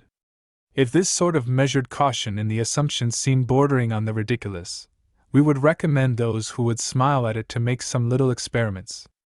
Let them insinuate themselves into the company of some of the innumerable rustics who have grown up destitute of everything worth calling education, or of the equally ill-fated beings in the alleys, precincts, and lower employments of towns, with due management to avoid the abruptness and judicial formality, which would preclude a communicative disposition. They might take occasion to introduce remarks tending, without the express form of questions in the first instance, to draw out the thoughts of some of these persons respecting God, Jesus Christ, the human soul, the invisible world. And the answers would often put them to a stand to conceive, under what suspension of the laws of rational existence the utterers could have been passing so many years in the world. These answers might dispel, as by a sudden shock, the easy and contented assurance, if so unknowing a notion had been entertained, that almost all the people must, in one way or another, have become decently apprised of a few first principles of religion, that this could not have failed to be the case in what was expressly constituted a great Christian community, with an obligation upon it, that none of its members should be left destitute of the most essential requisite to their well-being. This agreeable assurance would vanish, like a dream interrupted, at the spectacle thus presented, of persons only not quite as devoid of those first principles, after living 18, 30, 40, or twice 40 years, under the superintendence of that community, as if they had been the aboriginal rovers of the American forests, or natives of unvisited coral-built spots in the ocean. If these examiners were to prosecute the investigation widely, and with an effect on their sentiments correspondent to the enlarging disclosure of facts, they could find themselves fallen into a very altered estimate of this our Christian tract of the earth. A fancied sunshine, spread over it before, would have faded away, from appearing to them, according to an accustomed notion, peculiarly auspicious, as if almost by some virtue of its climate, to the growth of religious intelligence in the minds of the people. It might come to be regarded as favorable to the development of all things rather than that plants and trees, the diversity of animal forms and powers, the human frame, the features enlarging or enlarged to manhood in the younger persons looked at by the supposed examiner while answering his questions, with their passions also, and prevailing dispositions, see how all things can unfold themselves in our territory, and grow and enlarge to their completeness, except the ideas of the human soul relating to the Almighty. and to the grand purpose of its own existence. The supposed answers would in many instances betray that any thought of God at all was a very rare occurrence, the idea having never become strongly associated with anything beheld in the whole creation. We should think it probable, as we have said before, that with many, while in health, weeks or months often pass away without this idea being once so presented as to fix the mind and attention to it for one moment of time. If they could be set to any such task as that of retracing, at the end of the days or the weeks, the course of their thoughts, to recollect what particulars in the series had struck the most forcibly and stayed the longest, it may be suspected that this idea, thus impressively apprehended, would be as rare a recollection as that of having seen a splendid meteor. Yet during that space of time, their thoughts, such as they were, shall have run through thousands of changes, and even the name of God may have been pronounced by them a multitude of times, in jocularity or imprecation. Thus there is a broad, easy way to atheism through thoughtless ignorance, as well as a narrow and difficult one through subtle speculation. But that idea of God which has, by some means, found its way into their understandings, to abide there so nearly in silence and oblivion, what is it, when some direct call does really evoke it? It is generally a gross approximation of the conception of the infinite being to the likeness of man. If what they have heard of his being a spirit has indeed some little effect in prevention of the total debasement of the idea, it prevents it rather by confusion than by magnificence. It may somewhat restrain and baffle the tendency of the imagination to a direct degrading definition, but it does so by a dissolution of the idea as into an attenuated cloud. And ever and anon, this cloudy diffusion is again drawing in, and shaping itself toward an image, vast perhaps, and spectral, portentous across the firmament, but in some near analogy to the human mode of personality. The divine attribute which is apprehended by them with most of an impression of reality is a certain vastness of power. But through the grossness of their intellectual atmosphere, this appears to them in the character of something prodigiously huge, rather than sublimely glorious. As considered in his quality of moral judicial governor, God is regarded by some of them as more disposed, than there is any reasonable cause, to be displeased with what is done in this world. But the far greater number have no prevailing sentiment that he takes any very vigilant account or concern. Footnote: some have no very distinct impression the one way or the other. Not very long since, a friend of the writer, in one of the Midland counties, fell into talk, on a Sunday, with a man who had been in some very plain violation of the consecrated character of the day. He seriously animadverted on this, adding, "Don't you think God will be displeased at and punish such conduct?" Or words to that effect. The man, after a moment's consideration, answered, with unaffected cool simplicity, exactly thus: "That's according as how it takes it." Numerous anecdotes of the same cast have been more recently heard, and among them that of a conversation with a thoughtless man, of worthless character, not in the lowest condition in society, and then consciously near death. The religious visitor represented to him the serious and alarming situation of a man on the point of going from a sinful life into the presence of God as a judge. The man, with a sort of general acknowledgment that it was so, yet hoped that God would not be severe with him.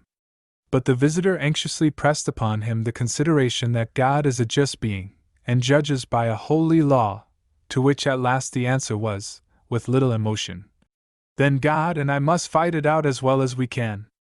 The phrase, in his use of it, did not mean anything of the nature of a hostile contest, but simply the settling of an affair, which he thought might be done without any great danger or trouble. And even those who entertain the more ungracious apprehension have it not in sufficient force to make them, once in whole months, deliberately think it worth while to care what he may disapprove. The notions that should answer to the doctrine of a providence are a confusion of some crude idea of a divine superintendence, with stronger fancies and impressions of luck and chance, a confusion of them not unaptly exemplified in a grave and well-meaning sentiment heard from a man in a temporal condition to be envied by many of his neighbors. Providence must take its chance. And these are still further, and most uncouthly, confounded by the admixture of the ancient heathen notion of fate, reduced from its philosophy to its dregs.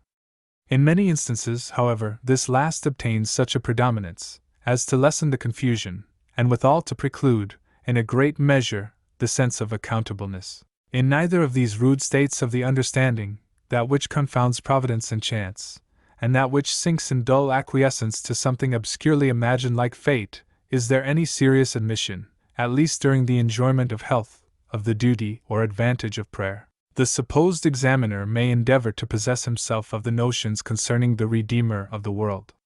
They would be found, in numerous instances, amounting literally to no more than that Jesus Christ was a worthy kind of person. The word has actually been, gentlemen, in more than one instance that we have heard from unquestionable testimony, who once, somewhere, these national Christians had never in their lives thought of inquiring when or where, did a great deal of good, and was very ill used by bad people. The people now, they think, bad as they may be, would not do so in the like case. Some of these persons may occasionally have been at church, and are just aware that his name often recurs in its services. They never considered why, but they have a vague impression of its repetition having some kind of virtue, perhaps rather in the nature of a spell dot. The names of the 4 evangelists are by some held literally and technically available for such a use. A few steps withdrawn from this thickest of the mental fog, there are many who are not entirely uninformed of something having been usually affirmed, by religious formularies and teachers, of Jesus Christ's being more than a man, and of his having done something of great importance toward preventing our being punished for our sins. This combination of a majestic superiority to the human nature, with a subsistence yet confessedly human, just passes their minds like a shape formed of a shadow, as one of the unaccountable things that may be as it is said for what they know, but which they need not trouble themselves to think about. As to the great things said to be done by him, to save men from being punished, they see indeed no necessity for such an expedient, but if it is so, very right, and so much the better, for between that circumstance in our favor, and God's being too good, after all that is said of his holiness and wrath, to be severe on such poor creatures, we must have a good chance of coming off safely at last. But multitudes of the miserably poor, however wicked, have a settled assurance of this coming off well at last, independently of anything effected for men by the mediator. They shall be exempted, they believe, from any future suffering in consideration of their having suffered so much here. There is nothing, in the scanty creed of great numbers, more firmly held than this. It is true, they believe that the most atrociously wicked must go to a state of punishment after death. They consider murderers, especially, as under this doom. But the offenses so adjudged, according to any settled estimate they have of the demerit of bad actions, are comprised in a very short catalogue. At least it is short if we could take it exclusively of the additions made to it by the resentments of individuals. For each one is apt to make his own particular addition to it, of some offense which he would never have accounted so heinous, but that it has happened to be committed against him. We can recollect the exultation of sincere faith, seen mingling with the anger of an offended man, while predicting, as well as imprecating, this retribution of some injury he had suffered, a real injury, indeed, yet of a kind which he would have held in small account had he only seen it done to another person. As to the nature of that future punishment, the ideas of these neglected minds go scarcely at all beyond the images of corporal anguish, conveyed by the well-known metaphors.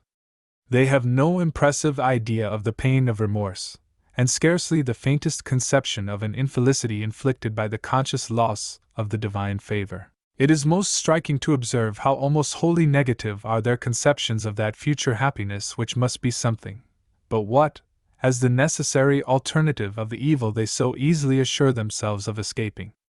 The abstracted, contemplative, and elevated ideas of the celestial happiness are far above their apprehension, and indeed, though they were not, would be little attractive.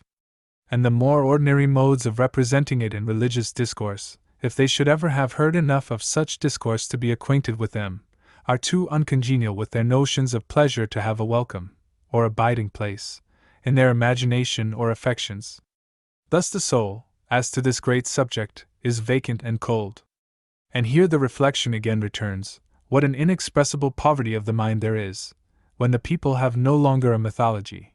and yet have not obtained in its place any knowledge of the true religion. The martial vagrants of Scandinavia glowed with the vivid anticipations of Valhalla. The savages of the western continent had their animating visions of the land of souls. The modern Christian barbarians of England, who also expect to live after death, do not know what they mean by the phrase of going to heaven. Most of this class of persons think very little in any way whatever of the invisible spiritual economy.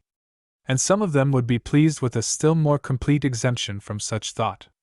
For there are among them those who are liable to be occasionally affected with certain ghostly recognitions of something out of the common world.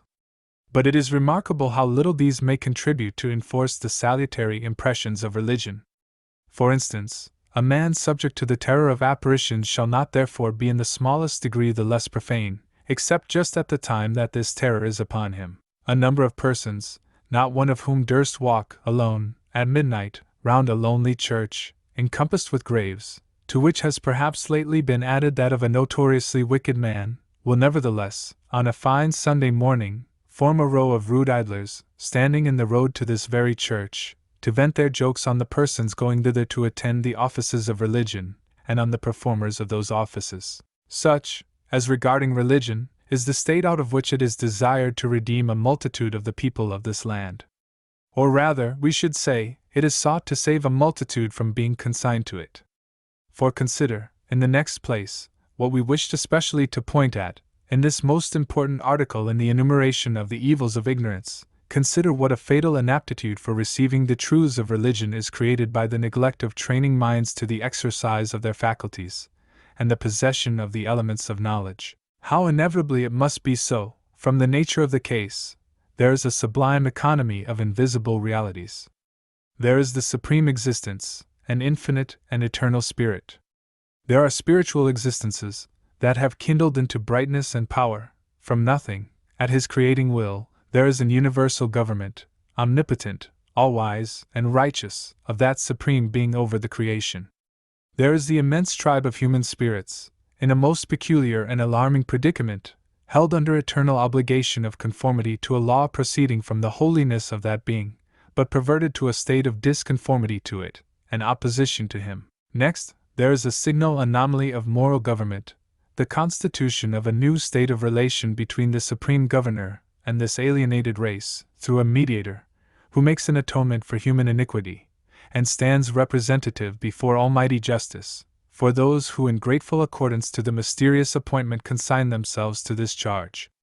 There are the several doctrines declaratory of this new constitution through all its parts.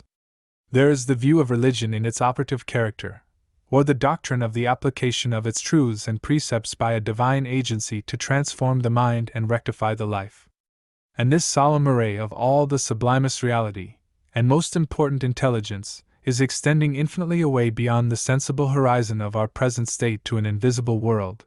to which the spirits of men proceed at death for judgment and retribution, and with the prospect of living forever. Look at this scene of faith, so distinct, and stretching to such remoteness, from the field of ordinary things, of a subsistence which it is for intellect alone to apprehend, presenting objects with which intellect alone can hold converse.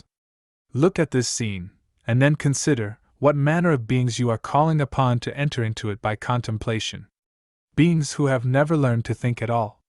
Beings who have hardly ever once, in their whole lives, made a real effort to direct and concentrate the action of their faculties on anything abstracted from the objects palpable to the senses, whose entire attention has been engrossed, from their infancy, with the common business, the low amusements and gratifications, the idle talk, the local occurrences, which formed the whole compass of the occupation, and practically acknowledged interests, of their progenitors. Beings who have never been made in the least familiar with even the matters of fact, those especially of the scripture history, by which religious truths have been expressed and illustrated in the substantial form of events and personal characters. Beings who, in natural consequence of this unexercised and unfurnished condition of their understandings, will combine the utmost aversion to any effort of purely intellectual labor, with the especial dislike which it is in the human disposition to feel toward this class of subjects. What kind of ideas should you imagine to be raised in their minds by all the words you might employ, to place within their intellectual vision some portion of this spiritual order of things, even should you be able, which you often would not, to engage any effort of attention to the subject? And yet we have heard this disqualification for receiving religious knowledge, in consequence of the want of early mental culture, made very light of by men whose pretensions to judgment had no less a foundation than an academical course and a consecrated profession. They would maintain, with every appearance of thinking so, that a very little, that the barest trifle, of regulated exercise of the mind in youth, would be enough for the common people as a preparation for gaining as much knowledge of religion as they could ever want, that any such thing as a practice of reading, a practice of hazardous tendency, would be needless for the purpose, since they might gain a competence of that knowledge by attendance on the public ministration in the church. And there must have been a very recent acquiescence in a new fashion of opinion, if numbers of the same class of men would not, in honestly avowing their thoughts, say something not far different at this hour. But the pretended facility of gaining a competence of religious knowledge by such persons on such terms can only mean that the smallest conceivable portion of it may suffice. For we may appeal to those pious and benevolent persons who have made the most numerous trials, for testimony to the inaptitude of uneducated people to receive that kind of instruction. You have visited, perhaps, some numerous family, or Sunday assemblage of several related families, to which you had access without awkward intrusion, in consequence of the acquaintance arising from near neighborhood, or of little services you had rendered, or of the circumstance of any of their younger children coming to your charity schools. It was to you soon made sensible what a sterile, blighted spot of rational nature you were in, by indications unequivocal to your perception, though, it may be, not easily reducible to exact description, and those indications were perhaps almost equally apparent in the young persons, in those advanced to the middle of life, and in those who were evidently destined not long to remain in it, the patriarch, perhaps, and the eldest matron of the kindred company. You attempted by degrees, with all managements of art, as if you had been seeking to gain a favor for yourselves, to train into the talk some topic bearing toward religion,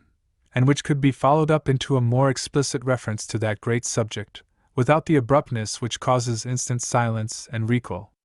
We will suppose that the gloom of such a moral scene was not augmented to you by the mortification of observing impatience of this suspension of their usual and favorite tenor of discourse, betrayed in marks of suppressed irritation, or rather by the withdrawing of one and another from the company. But it was quite enough to render the moments and feelings some of the most disconsolate you had ever experienced, to have thus immediately before you a number of rational beings as in a dark prison house, and to feel the impotence of your friendly efforts to bring them out.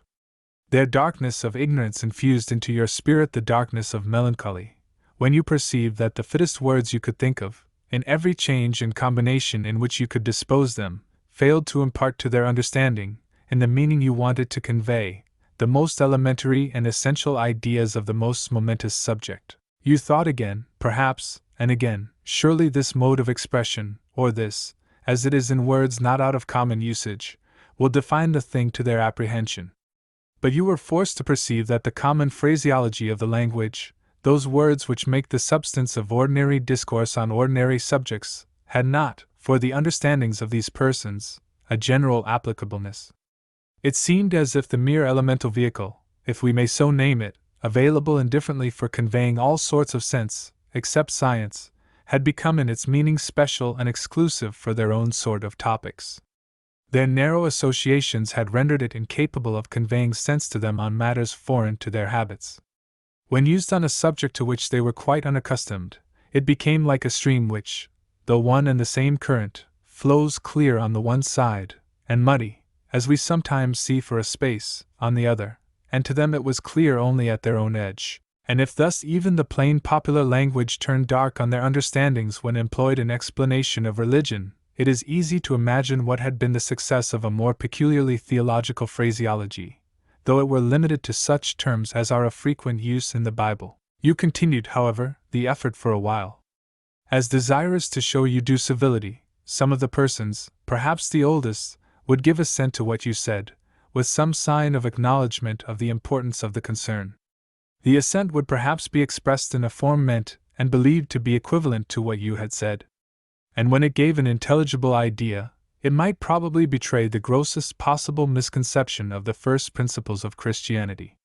It might be a crude formation from the very same substance of which some of the worst errors of popery are constituted, and might strongly suggest to you, in a glance of thought, How easily popery might have become the religion of ignorance, how naturally ignorance and corrupt feeling mixing with a slight vague notion of Christianity would turn it into just such a thing as popery. You tried, perhaps, with repeated modifications of your expression, and attempts at illustration, to loosen the false notion, and to place the true one contrasted with it in such a near obviousness to the apprehension, that at least the difference should be seen, and perhaps you hoped, a little movement excited to think on the subject, and make a serious question of it. But all in vain. The hoary subject of your too late instruction, a spectacle reminding you painfully of the words which denominate the sign of old age. Crown of glory! Either would still take it that it came all to the same thing, or, if compelled to perceive that you really were trying to make him unthink his poor old notions, and learn something new and contrary, would probably retreat, in a little while, into a half-sullen, half-despondent silence, after observing that he was too old. The worse was the luck to be able to learn about such things, which he never had, like you, the scholarship, and the time for. In several of the party you perceived the signs of almost a total blank. They seemed but to be waiting for any trifling incident to take their attention, and keep their minds alive. Someone with a little more of listening curiosity, but without caring about the subject, might have to observe that it seemed to him the same kind of thing that the Methodist parson, the term most likely to be used if any very serious and earnest Christian instructor had appeared in the neighborhood, was lately saying in such a one's funeral sermon. It is too possible that one or two of the visages of the company, of the younger people especially, might wear, during a good part of the time, somewhat of a derisive smile, meaning, "What odd kind of stuff all this is!" As if they could not help thinking it ludicrously strange that any one should be talking of God, of the Savior of mankind, the facts of the Bible, the welfare of the soul, the shortness and value of life, and a future account, when he might be talking of the neighboring fair, past or expected, or the local quarrels, or the last laughable incident or adventure of the hamlet. It is particularly observable that grossly ignorant persons are very apt to take a ludicrous impression from high and solemn subjects, at least when introduced in any other time or way than in the ceremonial of public religious service. When brought forward as a personal concern, demanding consideration everywhere, and which may be urged by individual on individual, you have commonly enough seen this provoke the grin of stupidity and folly. And if you asked yourselves, for it were in vain to ask them, why it produced this so perverse effect, you had only to consider that, to minds abandoned through ignorance to be totally engrossed by the immediate objects of sense, the grave assumption, and emphatic enforcement, of the transcendent importance of a wholly unseen and spiritual economy, has much the appearance and effect of a great lie attempted to be passed on them. You might indeed recollect also, that the most which some of them are likely to have learned about religion, is the circumstance, that the persons professing to make it an earnest concern are actually regarded as fit objects of derision by multitudes, not of the vulgar order only, but including many of the wealthy, the genteel, the magisterial, and the dignified in point of rank. Individuals of the most ignorant class may stroll into a place of worship, bearing their character so conspicuously in their appearance and manner as to draw the particular notice of the preacher, while addressing the congregation. It may be, that having taken their stare round the place, they go out, just, it may happen, when he is in the midst of a marked, prominent, and even picturesque illustration, perhaps from some of the striking facts or characters of the Scripture history, which had not made the slightest ingress on their thoughts or imagination. Or they are pleased to stay through the service, during which his eye is frequently led to where several of them may be seated together. Without an appearance of addressing them personally, he shall be excited to direct a special effort toward what he surmises to be the state of their minds. He may in this effort acquire an additional force, emphasis, and pointedness of delivery, but especially his utmost mental force shall be brought into action to strike upon their faculties with vivid, rousing ideas, plainly and briefly expressed. And he fancies, perhaps, that he has at least arrested their attention, that what is going from his mind is in some manner or other taking a place in theirs, when some inexpressibly trivial occurring circumstance shows him that the hold he has on them is not of the strength of a spider's web. Those thoughts, those intellects, those souls, are instantly and wholly gone, from a representation of one of the awful visitations of divine judgment in the ancient world, a description of sublime angelic agency, as in some recorded fact in the Bible, an illustration of the discourse, miracles, or expiatory sorrows of the Redeemer of the world, a strong appeal to conscience on past sin, a statement, perhaps in the form of example, of an important duty in given circumstances, a cogent enforcement of some specific point as of most essential moment in respect to eternal safety, from the attempted grasp, or supposed seizure, of any such subject. These rational spirits started away, with infinite facility, to the movements occasioned by the falling of a hat from a peg. By the time that any semblance of attention returns, the preacher's address may have taken the form of pointed interrogation, with very defined supposed facts, or even real ones, to give the question and its principle as it were a tangible substance. Well, just at the moment when his questions converged to a point, which was to have been a dart of conviction striking the understanding, and compelling the common sense and conscience of the auditors to answer for themselves, at that moment, he perceives 2 or 3 of the persons he had particularly in view begin an active whispering, prolonged with the accompaniment of the appropriate vulgar smiles. They may possibly relapse at length, through sheer dullness, into tolerable decorum, and the instructor, not quite losing sight of them, tries yet again to impel some serious ideas through the obtuseness of their mental being. But he can clearly perceive, after the animal spirits have thus been a little quieted by the necessity of sitting still a while, the signs of a stupid vacancy, which is hardly sensible that anything is actually saying, and probably makes, in the case of some of the individuals, what is mentally but a slight transition to yawning and sleep. Utter ignorance is a most effectual fortification to a bad state of the mind. Prejudice may perhaps be removed, unbelief may be reasoned with, even demoniacs have been compelled to bear witness to the truth, but the stupidity of confirmed ignorance not only defeats the ultimate efficacy of the means for making men wiser and better, but stands in preliminary defiance to the very act of their application. It reminds us of an account, in one of the relations of the French-Egyptian campaigns, of the attempt to reduce a garrison posted in a bulky fort of mud. Had the defenses been of timber, the besiegers might have set fire to and burned them. Had they been of stone, they might have shaken and ultimately breached them by the battery of their cannon, or they might have undermined and blown them up. But the huge mound of mud had nothing susceptible of fire or any other force. The missiles from the artillery were discharged but to be buried in the dull mass, and all the means of demolition were baffled. The most melancholy of the exemplifications of the effect of ignorance, as constituting an incapacity for receiving religious instruction, have been presented to those who have visited persons thus devoid of knowledge in sickness and the approach to death. Supposing them to manifest alarm and solicitude, it is deplorable to see how powerless their understandings are, for any distinct conception of what, or why, it is that they fear, or regret, or desire. The objects of their apprehension come round them as vague forms of darkness, instead of distinctly exhibited dangers and foes, which they might steadily contemplate, and think how to escape or encounter. And how little does the benevolent instructor find it possible for him to do, when he applies his mind to the painful task of reducing this gloomy, confused vision to the plain, defined truth of their unhappy situation, set in order before their eyes. He deems it necessary to speak of the most elementary principles, the perfect holiness and justice of God, the corresponding holiness and the all-comprehending extent of His law, appointed to His creatures,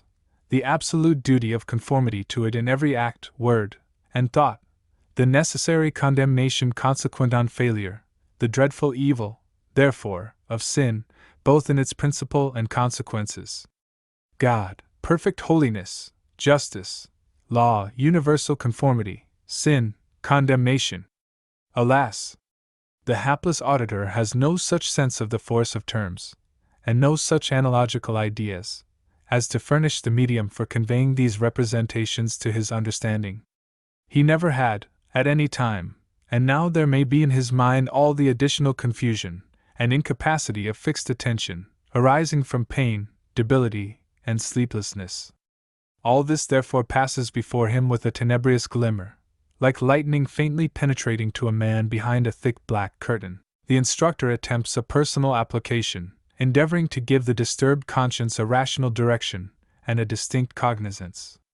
But he finds, as he might expect to find, that a conscience without knowledge has never taken but a very small portion of the man's habits of life under its jurisdiction, and that it is a most hopeless thing to attempt to send it back reinforced, to reclaim and conquer, through all the past, the whole extent of its rightful but never assumed dominion. So feeble and confined in the function of judgment through which it must see and act, it is especially incapable of admitting the monitor's estimate of the measure of guilt involved in omission, and in an irreligious state of the mind, as an exceedingly grave addition to the account of criminal action. The man is totally and honestly unable to conceive of the substantial guilt of anything of which he can ask what injury it has done to anybody. This single point, whether positive harm has been done to any one, comprehends the whole essence and some of the conscious accountableness of very ignorant people. Material wrong, very material wrong, to their fellow mortals, they have a conscience that they should not do, a conscience, however, which they would deem it hard to be obliged to maintain entire even to this confined extent, and which therefore admits some compromise and gives some license, with respect especially to any kind of wrong which has the extenuation, as they deem it, of being commonly practiced in their class, and against which there is a sort of understanding that each one must take the best care he can of himself. At this confine, so undecidedly marked, of practical, tangible wrong, these very ignorant persons lose the sense of obligation, and feel absolved from any further jurisdiction. So coarse and narrow a conscience as to what they do, is not likely to be refined and extended into a cognizance of what they are. As for a duty absolute in the nature of things, or as owing to themselves, in respect to their own nature, or as imposed by the Almighty, that their minds should be in a certain prescribed state, there does really require a perfectly new manner of the action of intellect to enable them to apprehend its existence. And this habitual insensibility to any jurisdiction over their internal state, now meets, in its consequences, the supposed instructor. In consideration of the vast importance of this part of a rational creature's accountableness, and partly, too, from a desire to avoid the invidiousness of appearing as a judicial censor of the sick man's practical conduct, he insists in an especial manner on this subject of the state within, endeavoring to expose that dark world by the light of religion to the sick man's conscience, but to give in an hour the understanding which it requires the discipline of many years to render competent. How vain the attempt! The man's sense of guilt fixes almost exclusively on something that has been improper in his practical courses. He professes to acknowledge the evil of this, and perhaps with a certain stress of expression, intended by an apparent respondence to the serious emphasis which the monitor is laying on another part of the accountableness and guilt, to take him off from thus endeavoring, as it appears to the ignorant sufferer, to make him more of a sinner than there is any reason. So little can he conceive that it should much signify what his thoughts, tempers, affections, motives, and so forth, may have been. By continuing to press the subject, the instructor may find himself in danger of being regarded as having taken upon him the unkind office of inquisitor and accuser in his own name, and of his own will and authority. When inculcating the necessity of repentance, he will perceive the indistinctness of apprehension of the difference between the horror of sin merely from dread of impending consequences, and an antipathy to its essential nature. And even if this distinction, which admits of easy forms of exemplification, should thus be rendered in a degree intelligible, the man cannot make the application. The instructor observes, as one of the most striking results of a want of disciplined mental exercise, an utter inability for self-inspection. There is before his eyes, looking at him, but a stranger to himself, a man on whose mind no other mind, except one, can shed a light of self-manifestation, to save him from the most fatal mistakes. If the monitor would turn, rather from an impulse to relieve the gloom of the scene, than from anything he sees of a hopeful approach toward a right apprehension of the austerer truths of religion, if he would turn his efforts, to the effect of directing on this dark spirit the benign rays of the Christian redemption, what is he to do for terms, yes, for very terms? Mediator, sacrifice, atonement, satisfaction, faith, even the expression, believing in Christ, merit of the death of Christ, acquittal, acceptance, justification, he knows, or soon will find, that he is talking the language of an occult science. And he is forced down to such expedients of groveling paraphrase, and humiliating analogy, that he becomes conscious that his method of endeavoring to make a divine subject comprehensible, is to divest it of its dignity, and reduce it, in order that it may not confound, to the rank of things which have not majesty enough to impress withal. And after this has been done, to the utmost of his ability, and to the unavoidable weariness of his suffering auditor, he is distressed to think of the proportion between the insignificance of any ideas which this man's mind now possesses of the economy of redemption, and the magnitude of the interest in which he stands dependent on it.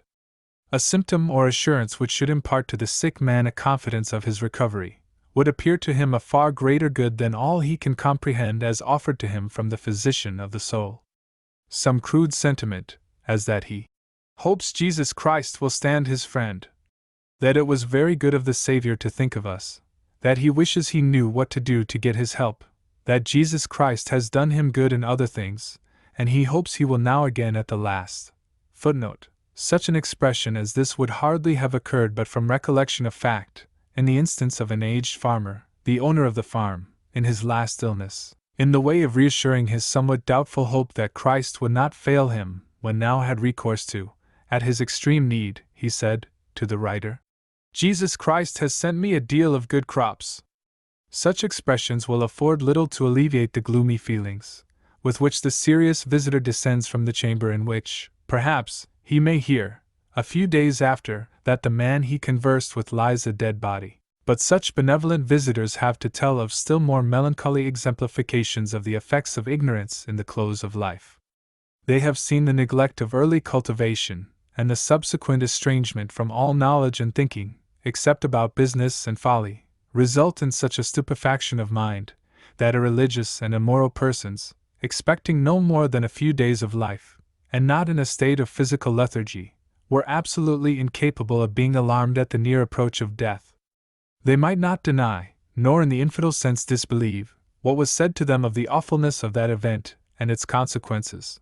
but they had actually never thought enough of death to have any solemn associations with the idea, and their faculties were become so rigidly shrunk up that they could not now admit them. No, not while the portentous spectre was unveiling his visage to them, in near and still nearer approach, not when the element of another world was beginning to penetrate through the rents of their mortal tabernacle.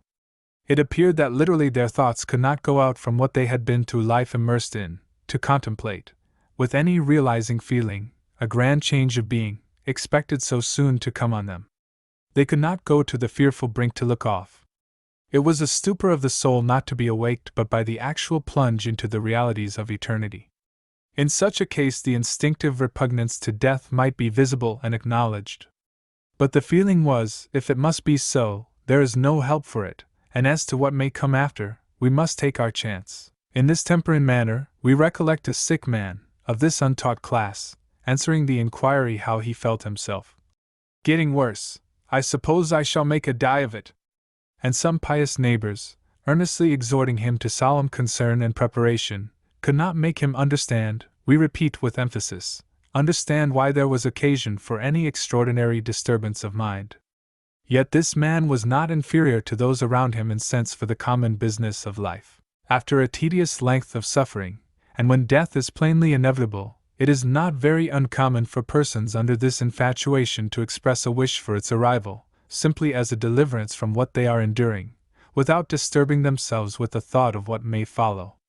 "I know it will please God soon to release me,"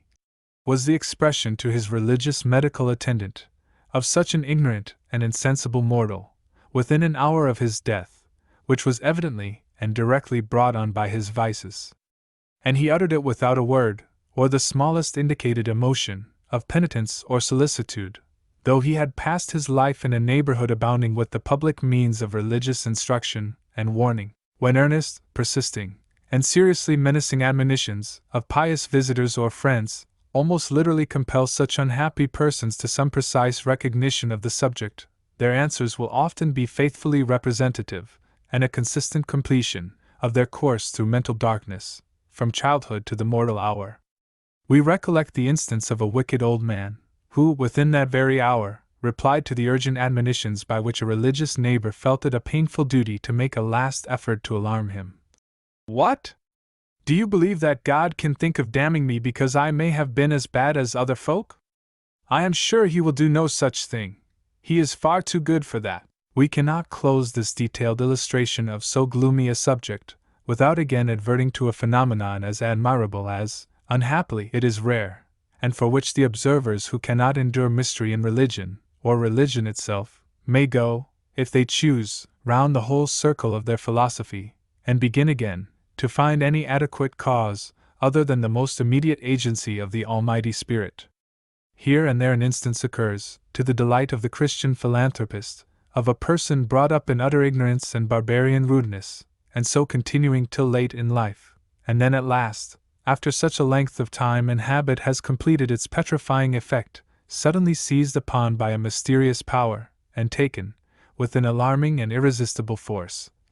out of the dark hold in which the spirit has lain imprisoned and torpid, into the sphere of thought and feeling. Occasion is taken this once more of adverting to such facts, not so much for the purpose of magnifying the nature, as of simply exhibiting the effect, of an influence that can breathe with such power on the obtuse intellectual faculties, which it appears, in the most signal of these instances, almost to create anew.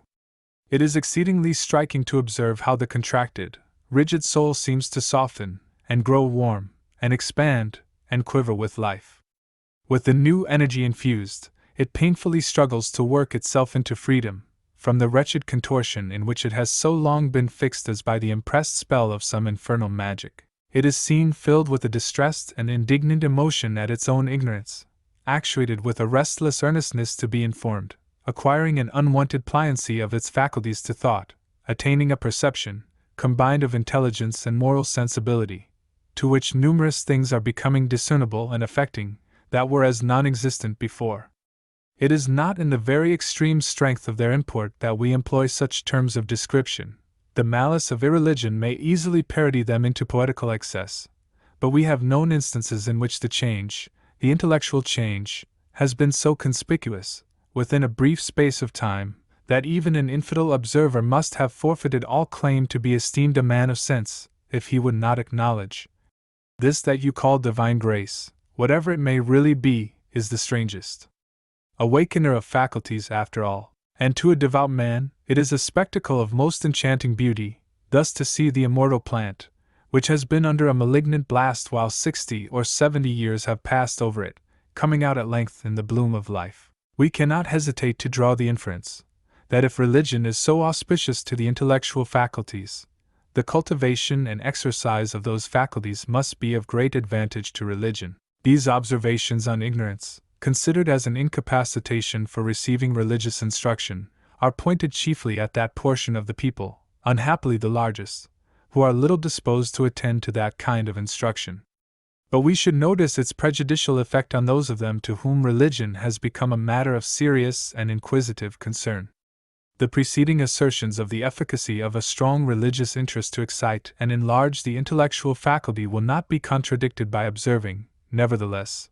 that in a dark and crude state of that facility those well-disposed persons, especially if of a warm temperament withal, are unfortunately liable to receive delusive impressions and absurd notions, blended with religious doctrine and sentiment. It would be no less than plain miracle or inspiration, a more entire and specific superseding of ordinary laws than that which we have just been denominating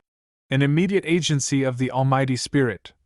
If a mind left uncultivated all up through the earlier age, and perhaps far on in life, should not come to its new employment on a most important subject with a sadly defective capacity for judgment and discrimination. The situation reminds us of an old story of a tribe of Indians denominated Moon-eyed, who, not being able to look at things by the light of the sun, were reduced to look at them under the glimmering of the moon, by which light it is an inevitable circumstance of human vision to receive the images of things in perverted and deceptive forms. Even in such an extremely rare instance as that above described, an example of the superlative degree of the animating and invigorating influence of religion on the uncultivated faculties, there would be visible some of the unfortunate consequences of the inveterate rudeness, a tendency, perhaps, to magnify some one thing beyond its proportionate importance, to adopt hasty conclusions, to entertain some questionable or erroneous principle because it appears to solve a difficulty, or perhaps falls in with an old prepossession, to make too much account of variable and transitory feelings, or to carry zeal beyond the limits of discretion. In examples of a lower order of the correction or reversal of the effects of ignorance by the influence of religion, the remains will be still more palpable, so that, while it is an unquestionable and gratifying fact that among the uneducated subjects of genuine religion many are remarkably improved in the power and exercise of their reason, and while we may assume that some share of this improvement reaches to all who are really under this most beneficent influence in the creation, really under this influence, we repeat, pointedly. For we justly put all others out of the account. It is nothing, as against this asserted influence on the intelligent faculty, that great numbers who may contribute to swell a public bustle about religion, who may run together at the call of whim, imposture, or insanity, assuming that name, who may acquire, instead of any other folly, a turn for talking, disputing, or ranting about that subject. It is nothing, in short, that any who are not in real, conscientious seriousness the disciples of religion, can be shown to be no better for it, in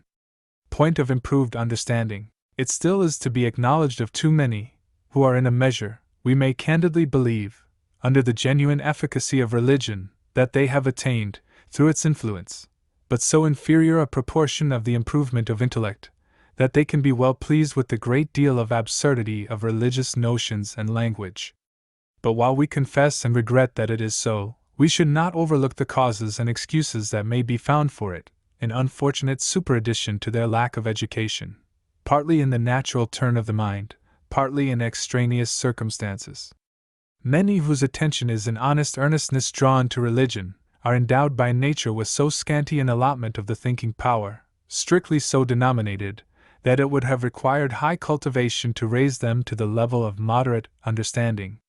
There are some who appear to have constitutionally an invincible tendency to an uncouth, fantastic mode of forming their notions. It is in the nature of others, that whatever cultivation they might have received, it would still have been by their passions, rather than, in any due proportion, by their reason, that an important concern would have taken and retained hold of them.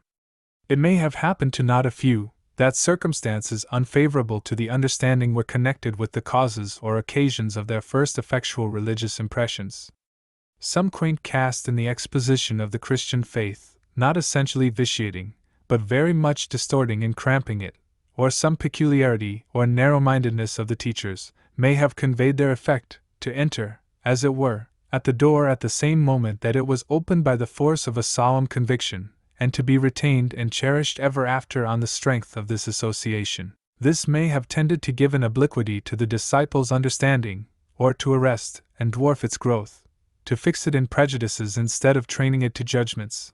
or to dispense with its exercise by merging it in a kind of quietism, so that the proper tendency of religion to excite intellectual activity was partly overruled and frustrated.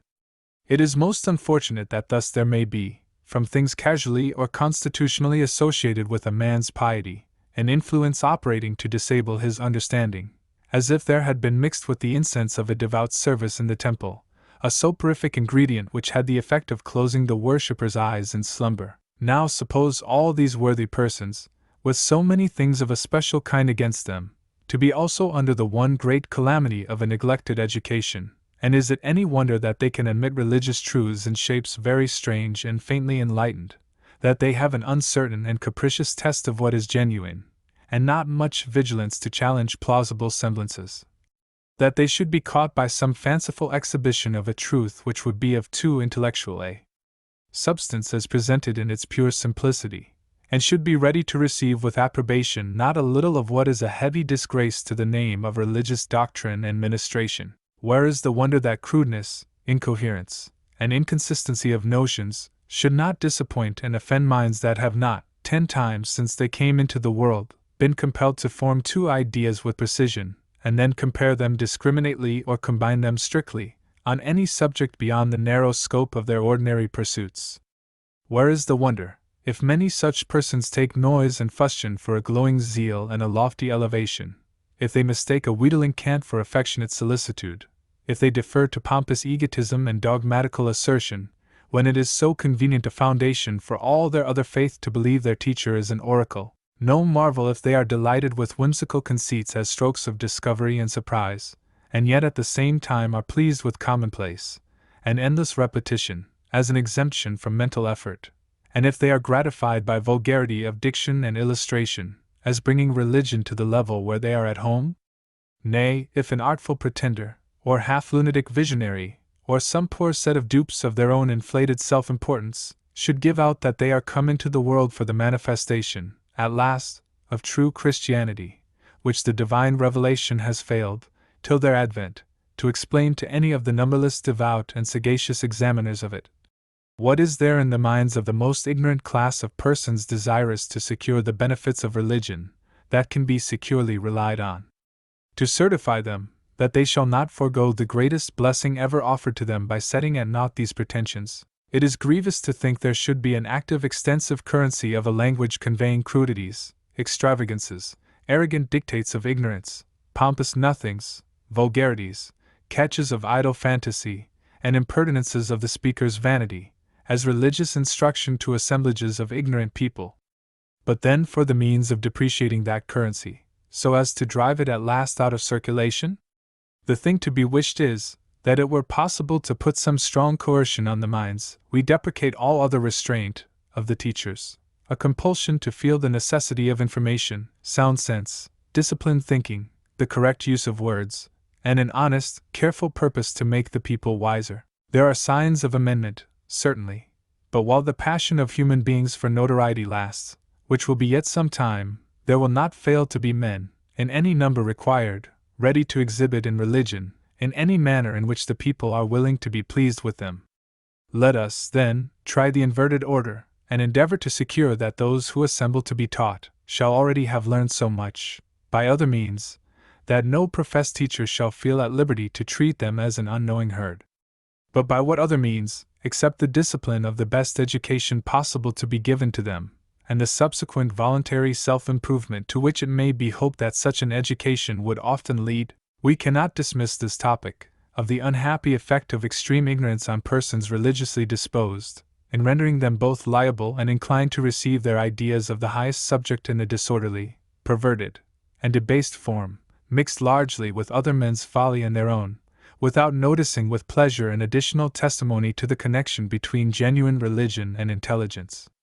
It arises from the fact, apparent to any discriminating observer, that as a general rule the most truly pious of the illiterate disciples of religion, those who have the most of its devotional feeling and its humility, do certainly manifest more of the operation of judgment in their religion than is evinced by those of less solemn and devout sentiment. The former will unquestionably be found, when on the same level as to the measure of natural faculty and the want of previous cultivation, to show more discernment, to be less captivated by noise and extravagance, and more intent on obtaining a clear comprehension of that faith, which they feel it is but a reasonable obligation that they should endeavor to understand, if they are to repose on it their most important hopes. Section 6. Thus it has been attempted, we fear with too much prolixity and repetition, to describe the evils attendant on a neglected state of the minds of the people.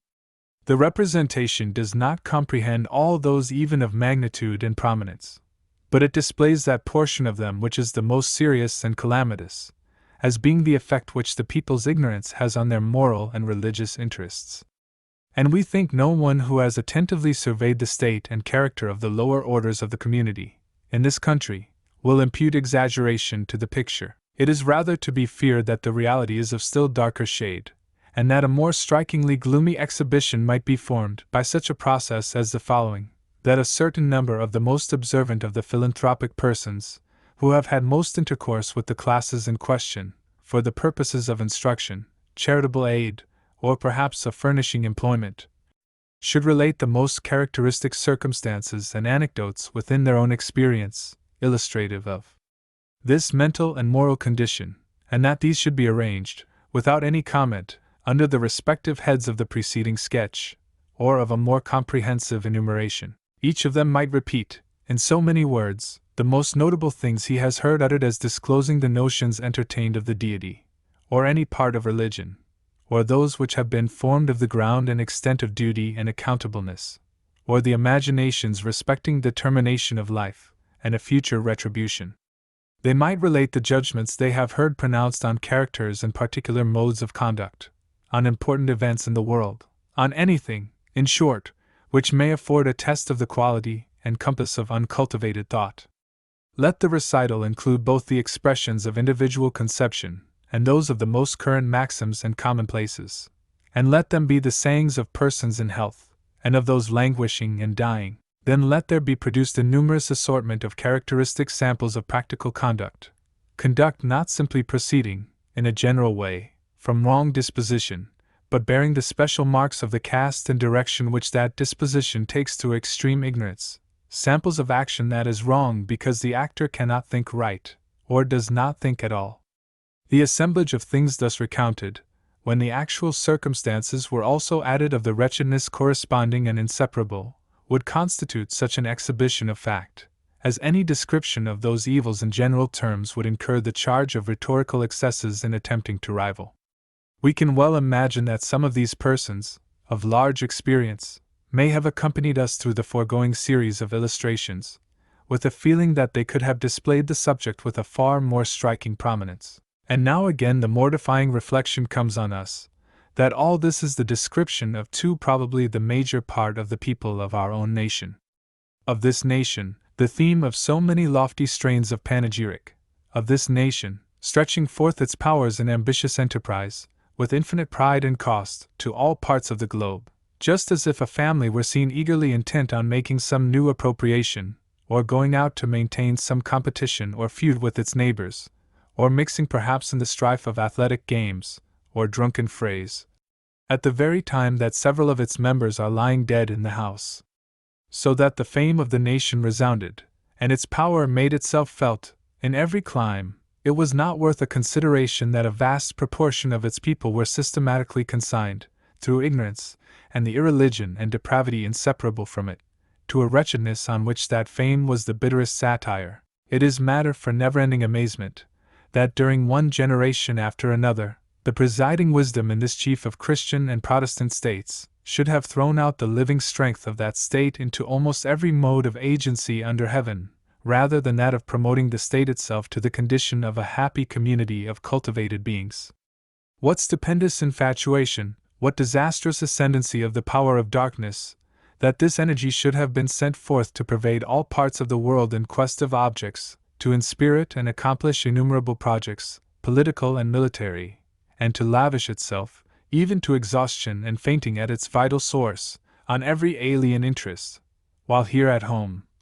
so large a part of the social body was in a moral and intellectual sense dying and putrefying over the land, and it was thus perishing for want of the vivifying principle of knowledge, which 1/5 part of this mighty amount of exertion would have been sufficient to diffuse into every corner and cottage in the island.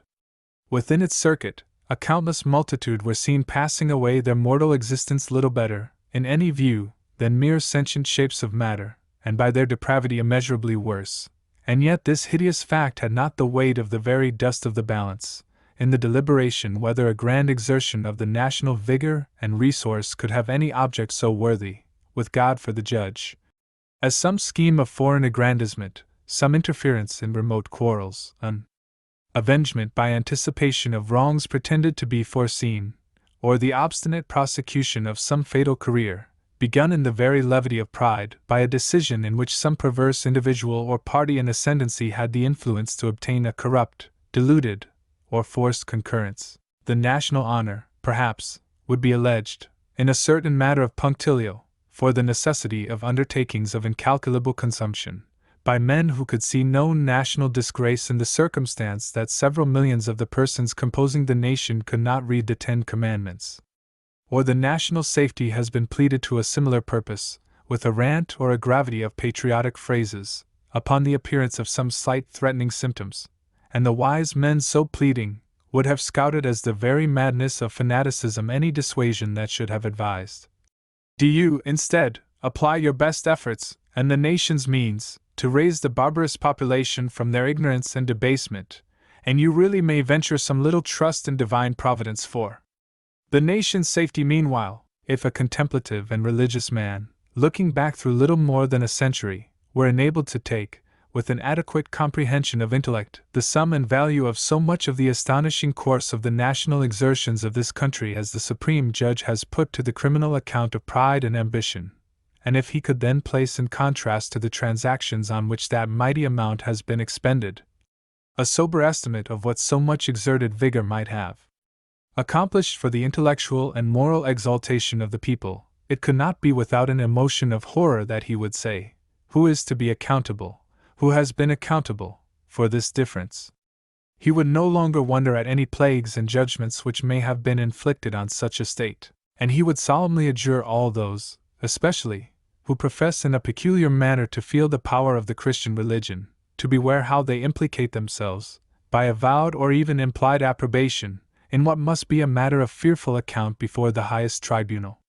If some such persons, of great merit and influence, honored performers of valuable public services in certain departments, have habitually given, in a public capacity, this approbation, he would urge it on their consciences, in the evening of life, to consider whether, in the prospect of that tribunal, they have not one duty yet to perform, to throw off from their minds the servility to party associations,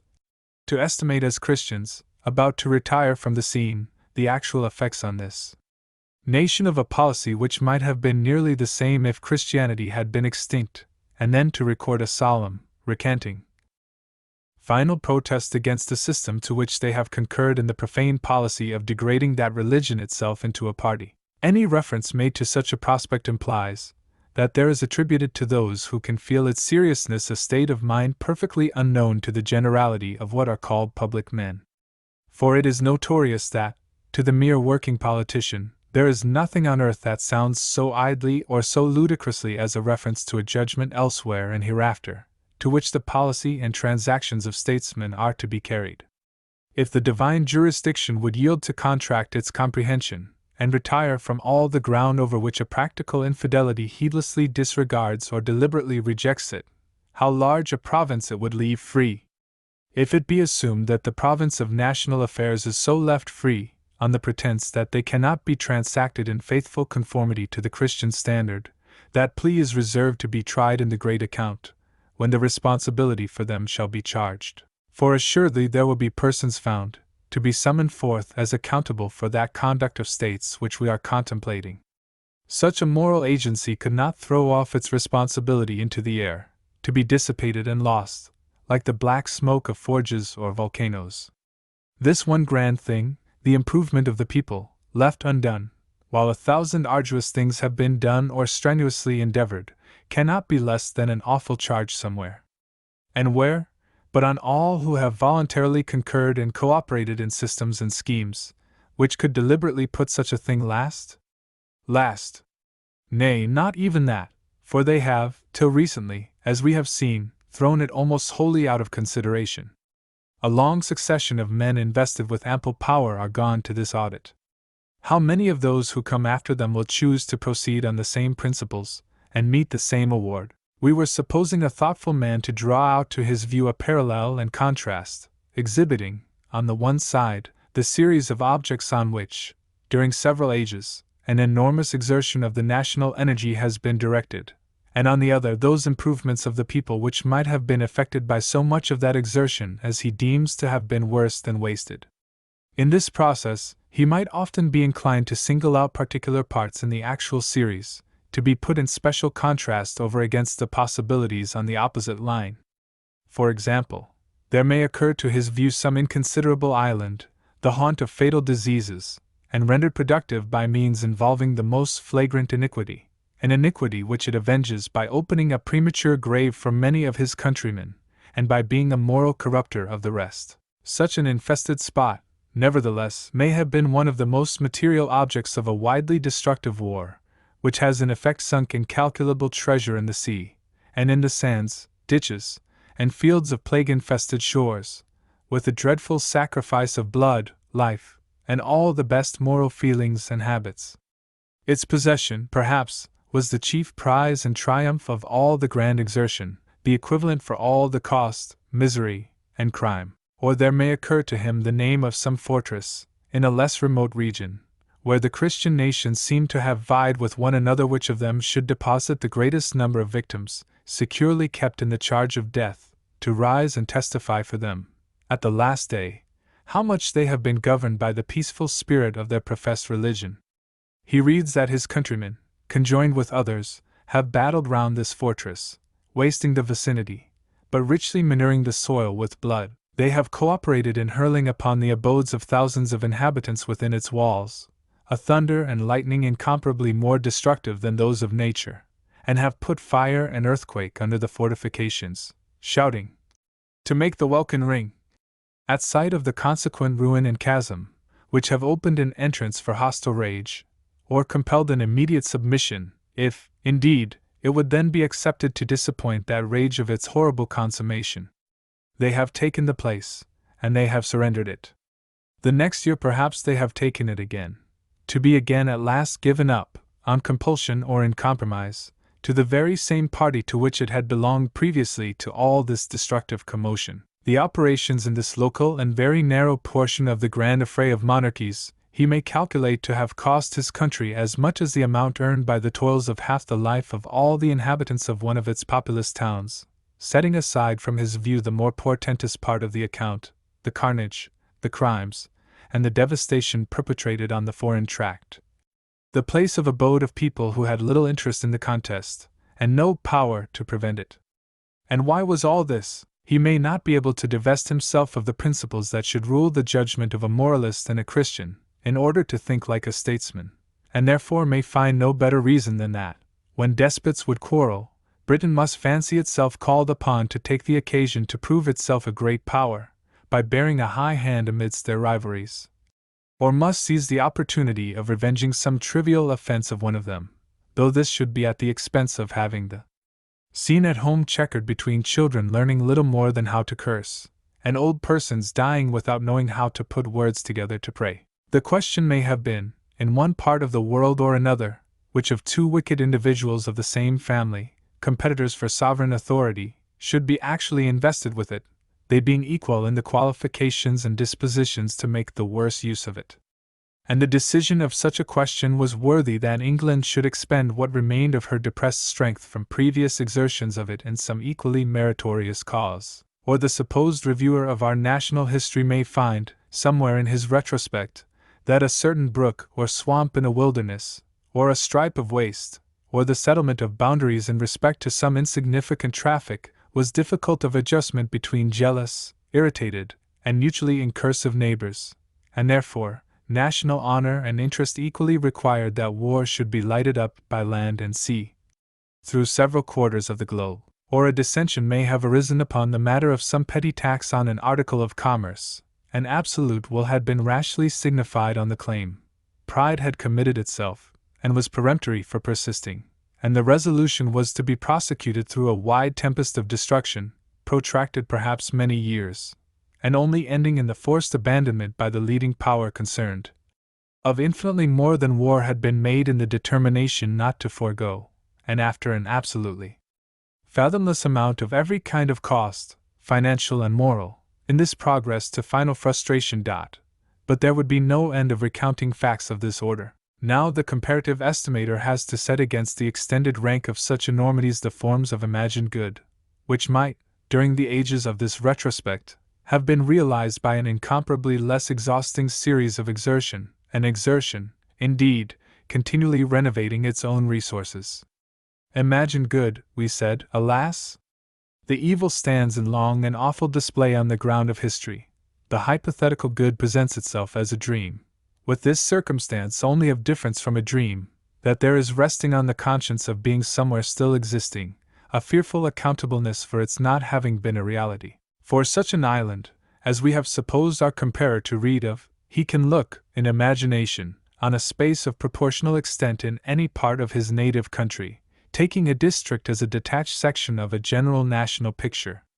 And he can figure to himself the result, resplendent upon this tract, of so much energy, there beneficently expended, as that island had cost, and energy, we mean equivalent in measure, while put forth in the infinitely different mode of an exertion, by all appropriate means, to improve the reason, manners, morals, and with them the physical condition of the people. What a prevalence of intelligence, what a delightful civility of deportment, what repression of the more gross and obtrusive forms of vice, what domestic decorum, attentive education of the children, appropriateness of manner, and readiness of apprehension in attendance on public offices of religion, sense and good order in assemblages for the assertion and exercise of civil and political rights.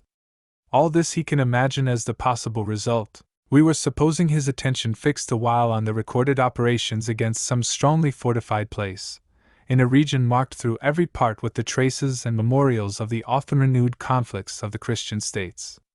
And we suppose him to make a collective estimate of all kinds of human ability exerted around and against that particular devoted place, an estimate which divides this off as a portion of the whole immense quantity of exertion expended by his country in all that region in the campaigns of a war, or of a century's wars. He may then again endeavor, by a rule of equivalence, to conceive the same amount of exertion in quite another way, to imagine human forces equal in quantity to all that putting forth of strength, physical, mental, and financial, for annoyance and destruction, expended instead, in the operation of effecting the utmost improvement which they could effect,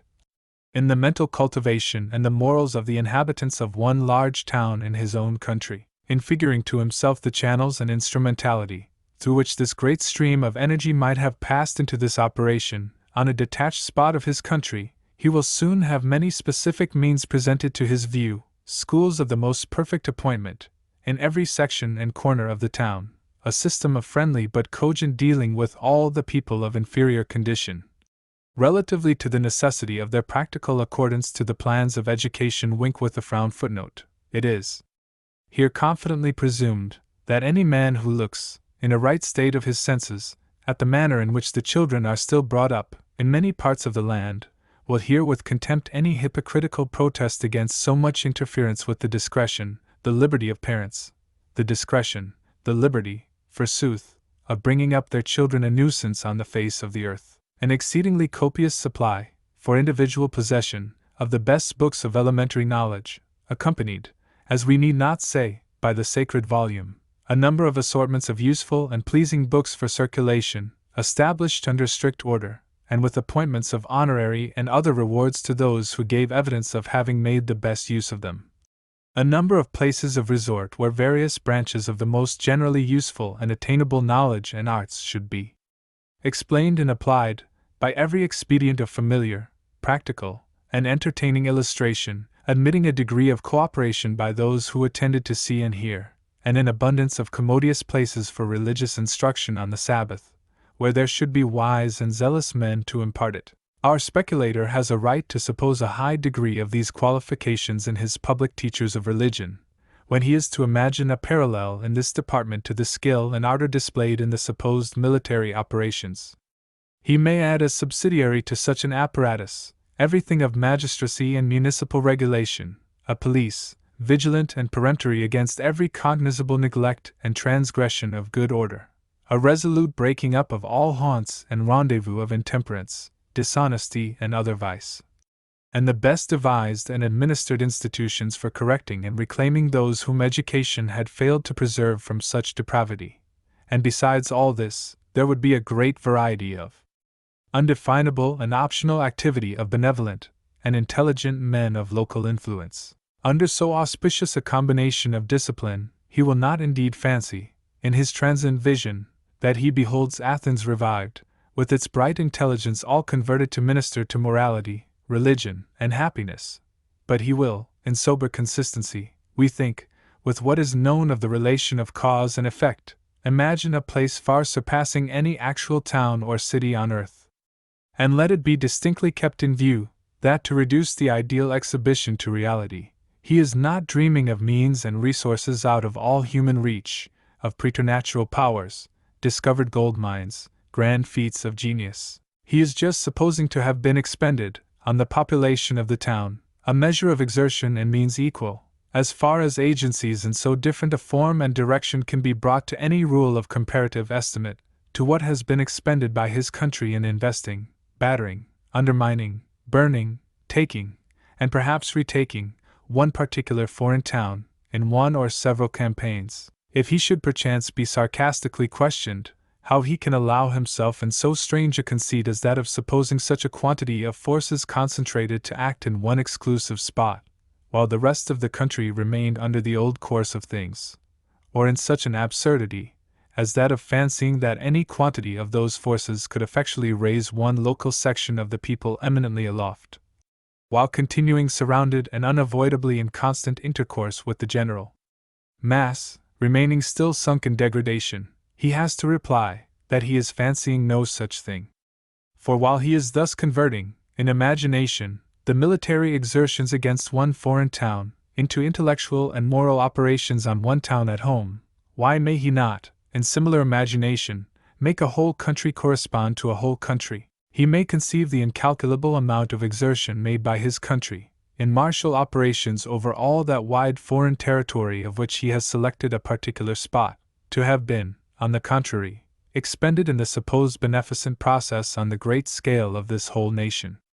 Then would the hypothetical improvement in the one particular town, so far from being a strange insulated phenomenon, absurd to be conceived as existing in exception and total contrast to the general state of the people, be but a specimen of that state. He may proceed along the series of such confronted spectacles as far as bitter mortification will let him. But he will soon be sick of this process of comparison. And how sick will he thenceforward be, to perpetual loathing, of the vain raptures with which an immortal and anti-Christian patriotism can review a long history of what it will call national glory, acquired by national energy ambitiously consuming itself in a continual succession and unlimited extent of extraneous operations, of that kind which has been the grand curse of the human race ever since the time of Cain. While the one thing needful of national welfare, the very summum bonum of a state, has been regarded with contemptuous indifference. These observations are not made on an assumption that England could in all cases have kept clear of implication in foreign interests and remote and sanguinary contests. But they are made on the assumption of what is admitted and deplored by every thoughtful religious man, whose understanding and moral sense are not wretchedly prostrated in homage to a prevailing system, and chained down by a superstition that dares not question the wisdom and probity of high national authorities and councils. What is so admitted and deplored by the true and Christian patriots is, that this nation has gone to an awfully criminal extent beyond the line of necessity, that it has been extremely prompt to find or make occasions for appearing again, and still again, in array for the old work of waste and death, and that the advantage possessed by the preponderating classes in this Protestant country, for being instructed, if they had cared for such instruction, to look at these transactions in the light of religion, has reflected a peculiar aggravation on the guilt of a policy persevered in from age to age, in disregard of the laws of Christianity, and the warning of accountableness to the sovereign judge. These observations assume, also, that there cannot be such a thing as a nation so doomed to a necessity and duty of expending its vigor and means in foreign enterprise, as to be habitually absolved from the duty of raising its people from brutish ignorance. This concern is a duty at all events and to an entire certainty, is a duty imperative and absolute, and any pretended necessity for such a direction of the national exertion as would be, through a long succession of time, incompatible with a paramount attention to this, would be a virtual denial of the superintendence of Providence. It would be the same thing as to assert of an individual, that his duties of other kinds are so many and great, as to render it impossible for him to give a competent attention to his highest interests, and that therefore he stands exempted from the obligations of religion. Such as we have described has been, for ages, the degraded state of the multitude.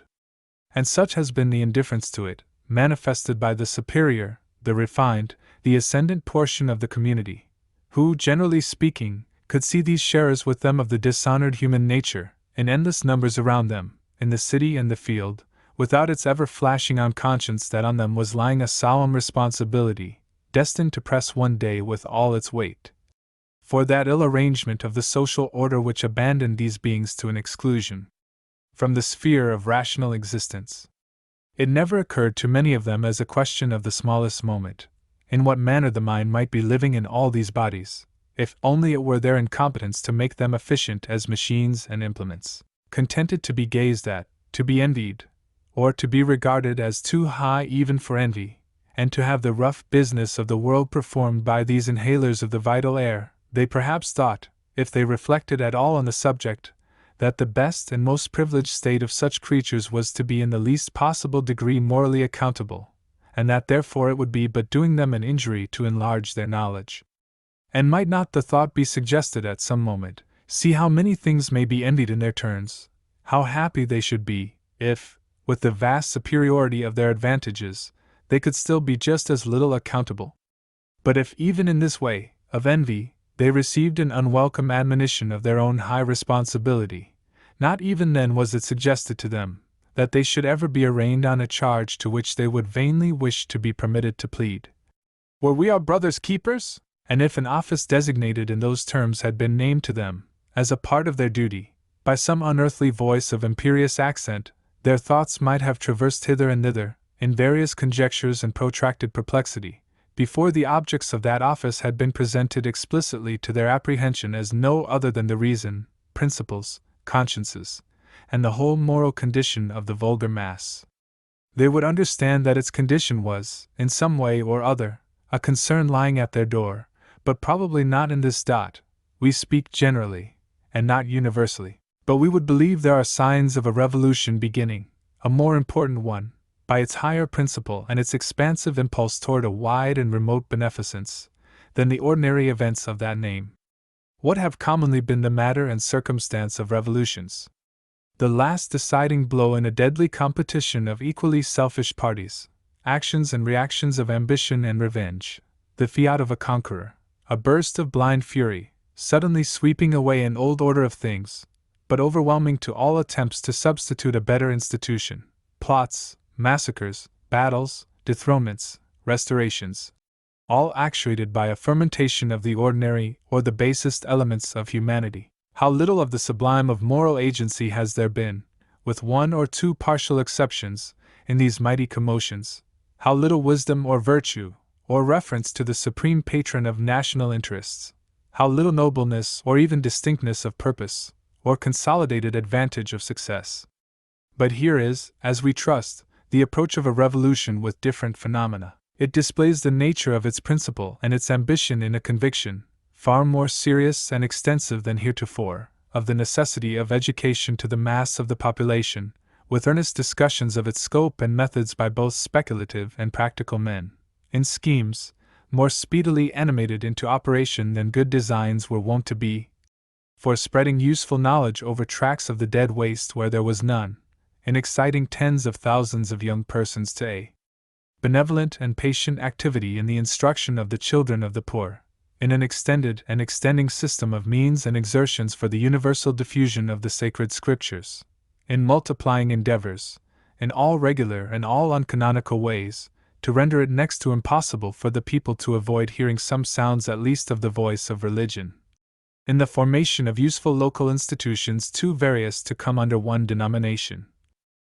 in enterprises to attempt an opening of the vast prison houses of human spirits in dark distant regions, in bringing to the test of principles many notions and practices which have stood on the authority of prejudice, custom, and prescription, and all this taking advantage of the new and powerful spirit which has come on the world to drive its affairs into commotion and acceleration. As bold adventurers have sometimes availed themselves of a formidable torrent to be conveyed whither the stream, in its ordinary state, would never have carried them, or as we have heard of heroic assailants seizing the moment of a tempest to break through the enemy's lines. Such are some of the insignia by which it stands distinguished out and far off from the rank of ordinary revolutions. We are not unaware that, with certain speculators on the same subject of ameliorating the state and character of the people, some of the things here specified will be of small account, either as signs of a great change, or as means of promoting it. The widely spreading activity of a humble class of laborers, who seek no fame for their toils and sacrifices, is but a creeping process, almost invisible in the survey. The multiplied, voluntary, and extraordinary efforts to diffuse some religious knowledge and sentiment among the vulgar, appear to them, if not even of doubtful tendency, at least of such impotence for corrective operation, that any confidence founded on them is simple fanaticism, that the calculation is, to use a commercial term, mere moonshine. We remember when a publication of great note and influence flung contempt on the sanguine expectations entertained from the rapid circulation of Bibles among the inferior population. At the hopeful mention of expedients of the religious kind especially, the class of speculators in question might perhaps be reminded of Glendower's grave and believing talk of calling up spirits to perform his will, or, should they ever have happened to read the Bible, of the people who seized, in honest credulous delight, the mockery of a proposal of pulling a city, to the last stone, into the river with ropes, as a prime stroke of generalship. When we see such expedients rated so low in the process for raising the populace from their degradation, we ask what means these speculators themselves would reckon on for the purpose. And it would appear that their scheme would calculate mainly on some supposed dispositions of a political and economical nature. Let the people be put in possession of all their rights as citizens, and thus advanced in the scale of society. Let all invidious distinctions which are artificial, arbitrary, and not inevitable, be abolished, together with all laws and regulations injuriously affecting their temporal well-being. Give them thus a sense of being something in the great social order, a direct palpable interest in the honor and prosperity of the community. There will then be a dignified sense of independence, the generous, liberalizing, ennobling sentiments of freedom, the self-respect and conscious responsibility of men in the full exercise of their rights, the manly disdain of what is base, the innate perception of what is worthy and honorable, developing itself spontaneously on the removal of the ungenial circumstances in the constitution of society, which have been as a long winter on the intellectual and moral nature of its inferior portions. All this will conduce to the practicability and efficacy of education. It will be an education to fit them for an education to be introduced with the progress of that fitness, intellectual culture finding a felicitous adaptation of the soil. We may then adopt with some confidence a public system, or stimulate and assist all independent local exertions for the instruction of the people in the rudiments of literature and general knowledge, and religion too, if you will. But to say nothing of the vain fancies of the virtues ready to disclose themselves in a corrupt mass, under the auspices of improved political institutions, it is unfortunate for any such speculation that what it insists on as the primary condition cannot as yet, but very imperfectly, be had. The higher and commanding portion of the community have, very naturally, the utmost aversion to concede to the people what are claimed as theoretically their rights. They have, indeed, latterly been constrained to make considerable concessions in name and semblance. But their great and various power will be strenuously exerted, for probably a long while yet, to render the acquisitions made by the people as nearly as possible profitless in their hands. And unhappily these predominant classes have to allege the mental and moral rudeness of the lower, in vindication of this determined policy of repression and frustration, thus turning the consequences of their own criminal neglect into a defense of their injustice.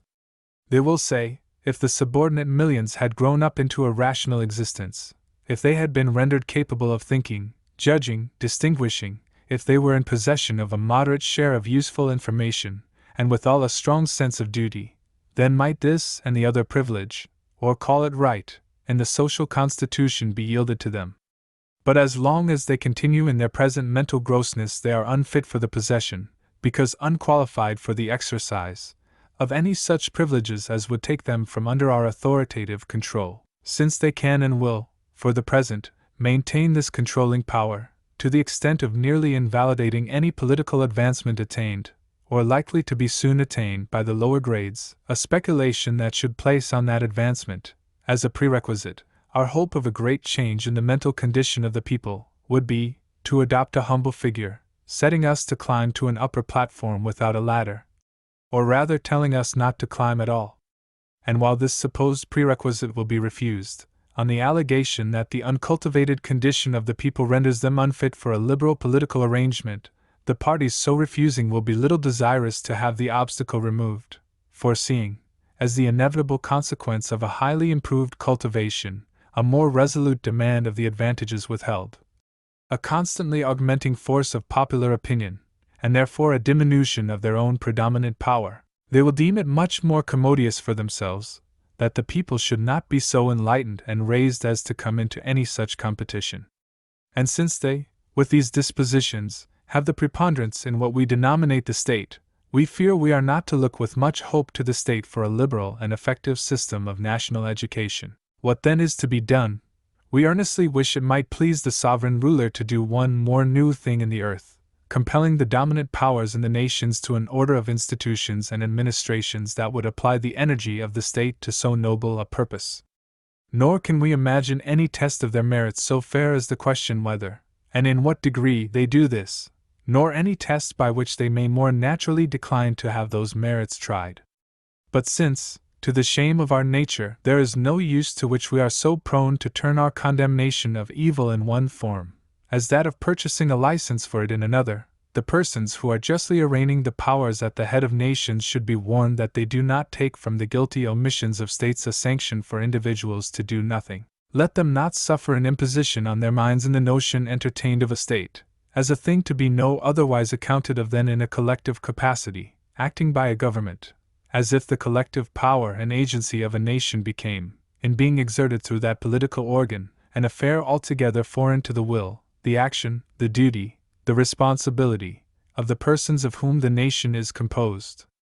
Let them not put out of sight that whatever is the duty of the national body in that collective capacity, acting through its government, is such only because it is the duty of the individuals composing that body, as far as it is in the power of each, and that it would be their duty individually not the less, though the government, as the depositary of the national power, neglect it. But more than this, to speak generally, and with certain degrees of possible exception, we may affirm that a government cannot be lastingly neglectful of a great duty but because the individuals constituting the community are so. An assertion that a government has been utterly and criminally neglectful of the moral condition of the inferior population, age after age, and through every change of its administrators, but that, nevertheless, the generality of the individuals of intelligence, wealth, and influence, have all the while been of a quite opposite spirit, zealously intent on remedying the flagrant evil, would be instantly rejected as a contradiction. Such an enlightened and philanthropic spirit prevailing widely among the individuals of the nation would carry its impulse into the government in one manner or another. It would either constrain the administrators of the state to act in conformity, or ultimately displace them in favor of better men. Even if, short of such a general activity of the respectable and locally influential members of society, a large proportion of them had vigorously prosecuted such a purpose, it would have compelled the administrators of the state to consider, even for their own sake, whether they should be content to see so important a process going on independently of them, and in contrast with their own disgraceful neglect. But at the worst, and on the supposition that they were obstinately inaccessible to all moral and philanthropic considerations, still a grand improvement would have been accomplished, if many thousands of the responsible members of the community had attempted it with zealous and persevering exertion. The neglect, therefore, of the improvement of the people, so glaring in the review of our conduct as a nation, has been, to a very great extent, the insensibility of individuals to obligations lying on them as such, independently of the institutions and administration of the state, and are individuals now absolved from all such responsibility, and the more so, that the conviction of the importance of the object is come upon them with such a new and cogent force? When they say, reproachfully, that the nation, as a body politic, concentrating its powers in its government, disowns or neglects a most important duty, is it to be understood that this accusatory testimony is their share, or something equivalent in substitution for their share, of that very duty? Does a collective duty of such very solid substance vanish into nothing under any attempted process of resolving it into fractions and portions for individuals? And do they themselves, as some of the individuals to whom this duty might thus be distributively assigned, do they themselves, in spite of self-love, self-estimation, and all the sentiments which they will at other times indulge in homage of their own importance, do they, when this assignment is attempted to be made to them, instantly and willingly surrender to a feeling of crumbling down from this proud individuality into an undistinguishable existence in the mass, and profaning the language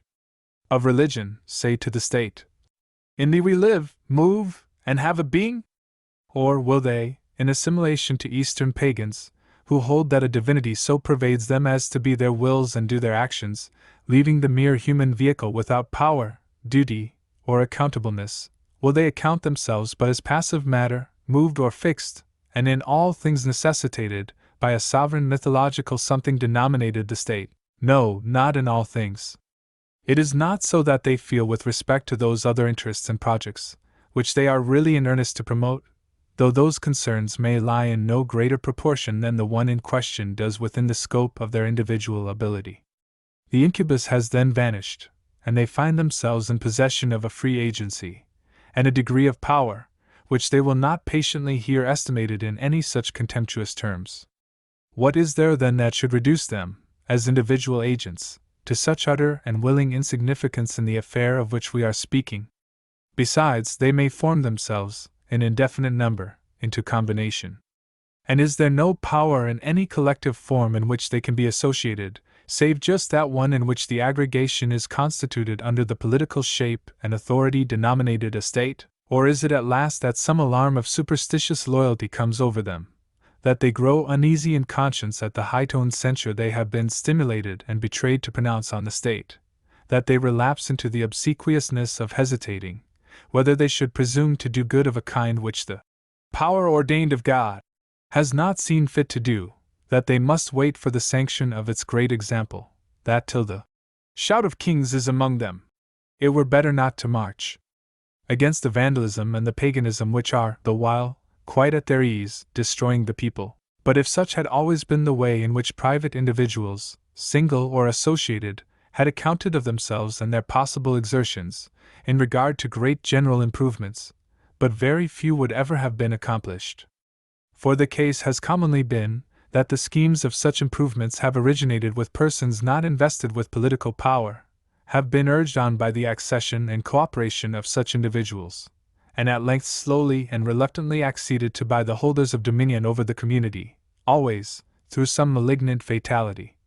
The last to admit what had long appeared to the majority of thinking men no less than demonstrative evidence of the propriety and advantage of the Reformation. In all probability, the improvement of mankind is destined, under Providence, to advance nearly in proportion as good men feel the responsibility for it resting on themselves as individuals, and are actuated by a bold sentiment of independence, humble at the same time, in reference to the necessity of divine intervention in the prosecution of it.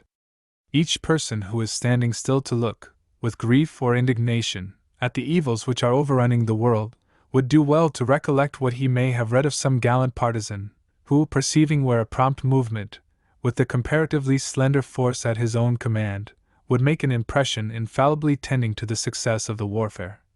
could not endure to lose the time till some great sultan should find it convenient to come in slow march, and the pomp of state, to take on him the direction of the campaign, and laying this emphasis of incitement and hope on the exertions of good men as individuals, we cannot be understood to mean that the government of states, if ever they did come to be intent on rendering the condition of society better and happier, could not contribute beyond all calculation to the force and efficacy of every project and measure for that grand purpose. How far from it! It is melancholy to consider what they might do and do not. But it is because their history, thus far, affords such feeble prognostics of their becoming, till some better age, actuated by such a spirit, it is because the divine Governor has hitherto put upon them so little of the honor of being the instruments of his beneficence, that the anticipations of good, and the exhortations to attempt it, are so peculiarly directed to its promoters in an individual capacity. Happily, the accusatory part of such exhortations is becoming, we trust we may say fast becoming, less extensively applicable, and we return with pleasure to the animating idea of that revolution of which we were noting the introductory signs. It is a revolution in the manner of estimating the souls of the people, and consequently in the judgment of what should be done for both their present and future welfare. Through many ages, that immense multitude had been but obscurely presented to view in any such character as that of rational, improvable creatures. They were recognized no otherwise than as one large mass of rude moral substance, but faintly distinguishable into individuals, existing, and to be left to exist, in their own manner, and that manner hardly worth concern or inquiry. Little consideration could there be of how much spiritual immortal essence must be going to waste, absorbed in the very earth, all over the wide field where the inferior portion of humanity was seen only through the gross medium of an economical estimate, by the more favored part of the race. But now it is as if a mist were rising and dispersing from that field, and leaving the multitude of possessors of uncultivated and degraded mind exhibited in a light in which they were never seen before, except by the faithful promoters of Christianity, and a few philanthropists of a less special order. It is true, this manifestation forms so tragic a vision, that if we had only to behold it as a spectacle, we might well desire that the misty obscurity should descend on it again, to shroud it from sight, while we should be left to indulge and elate our imaginations by dwelling on the pomps and splendors of the terrestrial scene, the mighty empires, the heroes, the victories, the triumphs, the refinements and enjoyments of the most highly cultivated of the race, the brilliant performances of genius, and the astonishing reach of science. So the tempter would have beguiled our Lord into a complacent contemplation of the kingdoms and glories of the world. But he was come to look on a different aspect of it. Nor could he be withdrawn from the gloomy view of its degradation and misery. And a good reason why. For the sole object for which he had appeared in the only world where temptation could even in form approach him was to begin in operation, and finish in virtue, a design for changing that state of degradation and misery. In the prosecution of such a design, and in the spirit of that divine benevolence in which it sprung, he could endure to fix on the melancholy and odious character of the scene, the contemplation which was vainly attempted to be diverted to any other of its aspects. What, indeed, could sublunary pomps and glories be to him in any case? But emphatically what, when his object was to redeem the people from darkness and destruction, those who, actuated by a spirit in some humble resemblance to his, have entered deeply into the state of the people, such as it is found in our own nation, have often been appalled at the spectacle disclosed to them. They have been astonished to think, what can have been the direction, while successive ages have passed away, of so many thousands of acute and vigilant mental eyes, that so dreadful a sight should scarcely have been described. They have been aware that in describing it as they actually saw it, they would be regarded by some as gloomy fanatics, tinctured with insanity by the influence of some austere creed, and that others, of kinder nature, but whose sensibility has more of self-indulging refinement than tendency to active benevolence, would almost wish that so revolting an exhibition had never been made, though the fact be actually so. There may have been moments when they themselves have experienced a temporary recoil of their benevolent zeal, under the impression at once of the immensity of the evil, so defying the feebleness of their remedial means and efforts, and of its noisome quality. At times, the rudeness of the subjects, and perhaps the ungracious reception and thankless requital of their disinterested labors, aggravating the general feeling of the miserableness, so to express it, of seeing so much misery, have lent seduction to the temptations to ease and self-indulgence. Why should they, just they of all men, condemn themselves to dwell so much in the most dreary climate of the moral world, when they could perhaps have taken their almost constant abode in a little Elysium of elegant knowledge, taste, and refined society? Then was the time to revert to the example of him, who, though he was rich, for our sakes became poor. Or, again, they may have been betrayed to indulge too long in the bitter mood of thinking, how entirely the higher and more amply furnished powers leave such generous designs to proceed as they can, in the mere strength of private individual exertion. And they may have yielded to depressive feelings after the fervor of indignant ones, for such indignation, unless qualified by the purest principle, unless it be the anger that sins not, is very apt, when it cools, to settle into misanthropic despondency. It is as if, they have said, armies and giants would stand aloof to amuse themselves, while we are to be committed and abandoned in the ceaseless, unavailable toil of a conflict, which these armies and giants have no business even to exist as such but for the very purpose of waging. We are, if we will, and if we will we may let it alone, to try to effect in diminutive pieces, and detached local efforts, a little share of that, to the accomplishment of which the greatest human force on earth might be applied on system, and to the widest compass. So they have said, perhaps, and been tempted to leave their object to its destiny, but really it is now too late for this resentful and desponding abandonment. They cannot now retire in the tragic dignity of despair. It must be some more forlorn predicament that would allow them any grace of rhetoric in saying, as in parody of Cato, "Witness heaven and earth that we have done our duty, but the stars and fate are against us, and here it becomes us to terminate a strife, which would degenerate into the ridiculous, if prosecuted against impossibilities." On the contrary, the zeal which could begin so onerous a work, and prosecute it thus far, could not now remit without convicting its past ardor of cowardice lurking under its temporary semblance of bravery. Is it for the projectors of a noble edifice of public utility, to abandon the undertaking when it has risen from its foundation to be seen above the ground, or is just come to be level with the surface of the waters, in defiance of which it has been commenced, and the violence of which it was designed to control, or the unfordable depths and streams of which it was to bear people over? Let the promoters of education and Christian knowledge among the inferior classes reflect what has already been accomplished, though regarding it as quite the incipient stage. It is most truly as yet the day of small things. And shall they despise it, from an idea of what it might have been if the great powers had been directed to its advancement? They have found that in the good cause thus unaided they have not wholly labored in vain, that it can be brought in contact with a considerable portion of what would otherwise be so much human existence abandoned, and that already, as from the garments of the divine healer of diseases, a sanative virtue goes out of it. Let them recount the individuals they have seen, and not despond as to many more, rescued from what had all the signs of a destination to the lowest debasement and utter ruin, some of whom are returning animated thanks, and will do so in the hour of death, for what these, their best human friends, have been the means of imparting to them. Let them recollect of how many families they have seen the domestic condition pleasingly, and in some instances eminently and delightfully amended, and let them reflect how they have trampled down prejudices, nearly silenced a heathenish clamor, and provoked the imitative and rival efforts of many who would, but for them, have been willing enough for all such schemes to lie in abeyance to the end of time. Let them think of all this, and faithfully persist in the trial what it may please God that they shall accomplish, whether the possessors of national power will acknowledge his demand for such an application of it or not, whether, when the infinite importance of the concern is represented to them, they will hear, or whether they will forbear. But let them not doubt that the time will come, when the rulers and the ascendant classes in states will comprehend it to be their best policy to promote all possible improvement of the people.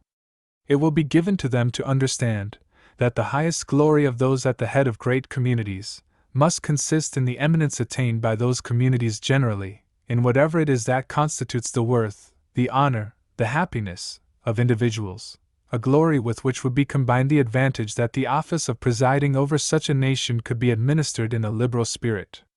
They will one day have learned to esteem it a far nobler form of power to lead and direct an immense society of intelligent minds, than to delude, coerce, and drive a vast semi-barbarous herd. Providence surely will one day, in the progress of society, confer on it such wise and virtuous rulers as can feel that it is better for them to have a people who can understand and rationally approve, when deserving of approbation, their system and measures, than one bent in stupid submission, even if ignorance could henceforward suffice, which it cannot, to retain the people in that posture. Better, therefore, by a still stronger reason, than to have a people fermenting in ignorant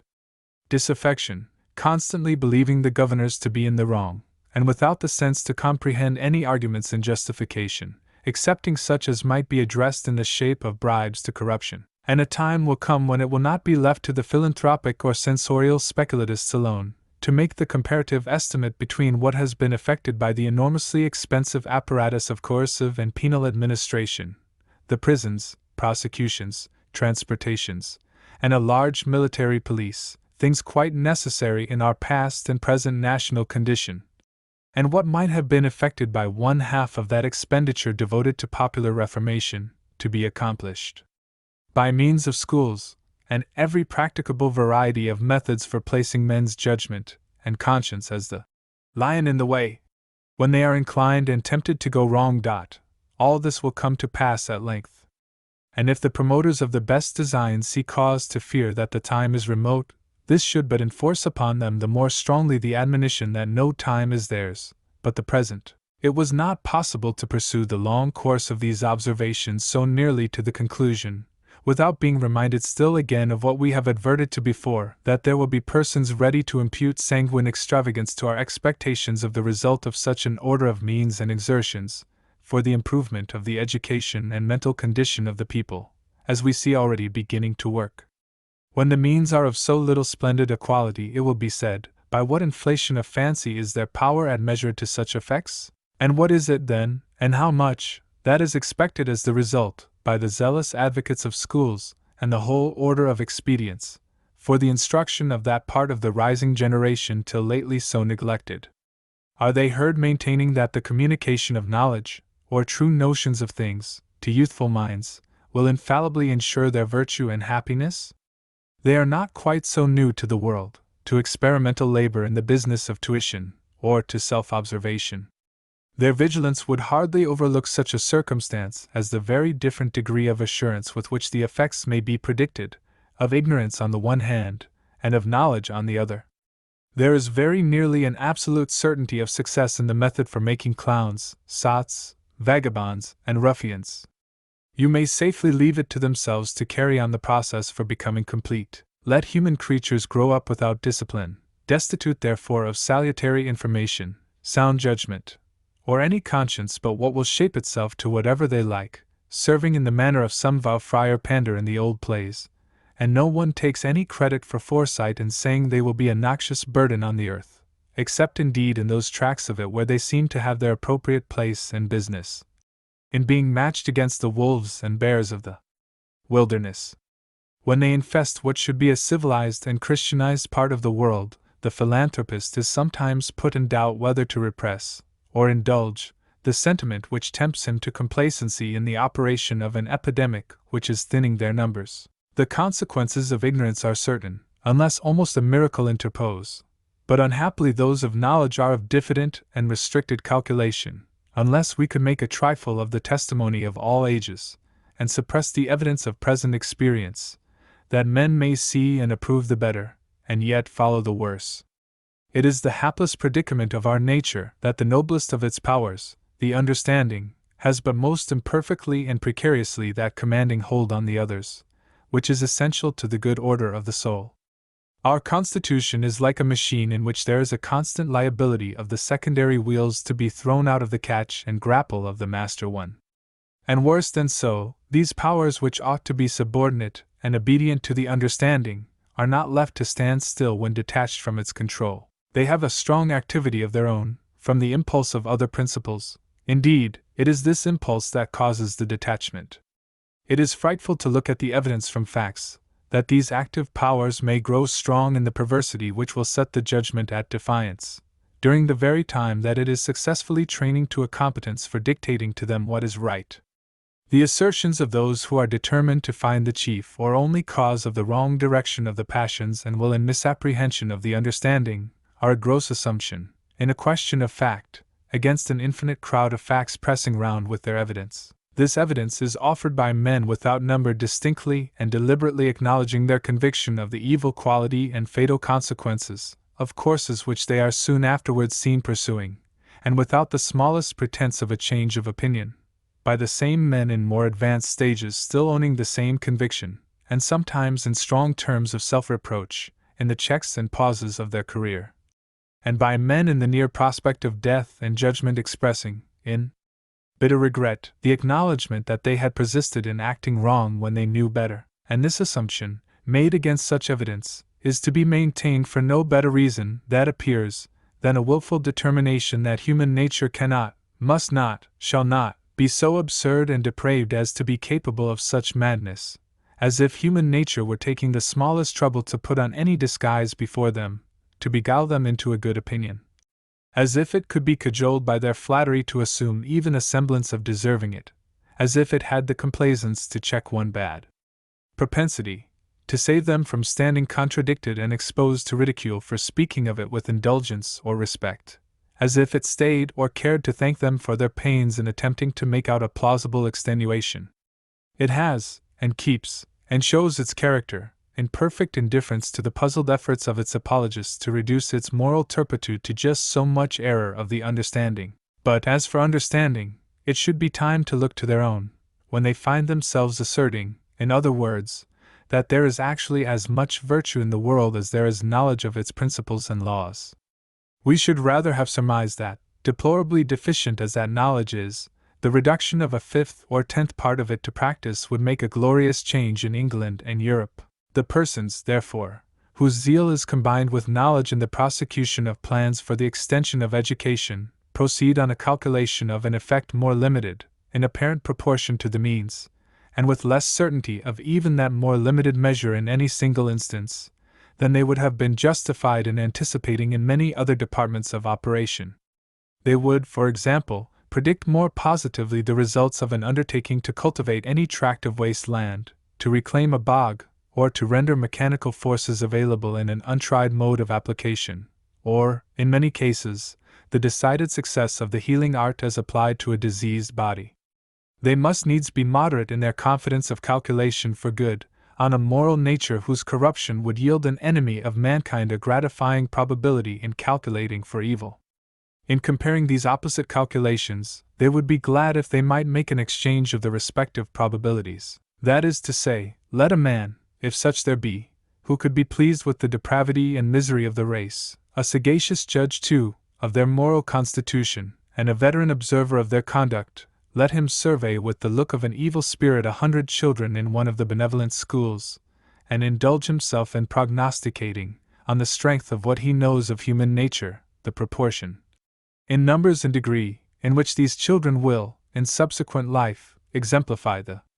failure of what is done for their wisdom and welfare. Let him make his calculation, and we say, there may be times when the friends of these institutions would be glad to transfer the quantity of probability from his side to theirs, would feel they should be happy if the proportion in which they fear he may be right in calculating on evil from the nature of the beings under discipline, were, instead,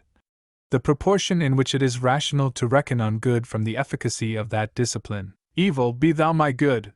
might be their involuntary apostrophe, in the sense of wishing to possess the stronger power, transmuted to the better quality. But we shall know where to stop in the course of observations of this darkening color, and shall take off the point of the derider's taunt, just forthcoming, that we are here unsaying, in effect, all that we have been so laboriously urging about the vast benefit of knowledge to the people. It was proper to show that the prosecutors of these designs are not suffering themselves to be duped out of a perception of what there is, in the nature of the youthful subjects, to counteract the intention of the discipline, and with too certain a power to limit its efficacy to a very partial measure of the effect desired. These projectors might fairly be required to prove they are not unknowing enthusiasts, but then, in keeping clear of the vain extravagances of expectation, they are not to surrender their confidence that something great and important can be done. It should be possible for a man to be sober, short of being dead. They are not to gravitate into a state of feeling as if they thought the understanding and the moral powers are but casually associated in the mind, as if an important communication to the one might, so to speak, never be heard of by the others, as if these subordinates had just one sole principle of action, that of disobeying their chief, so that it could be of no use to appeal to the master of the house respecting the conduct of his inmates, as if, therefore, all presumption of a relation between means and ends, as a ground of confidence in the efficacy of popular instruction, must be illusory.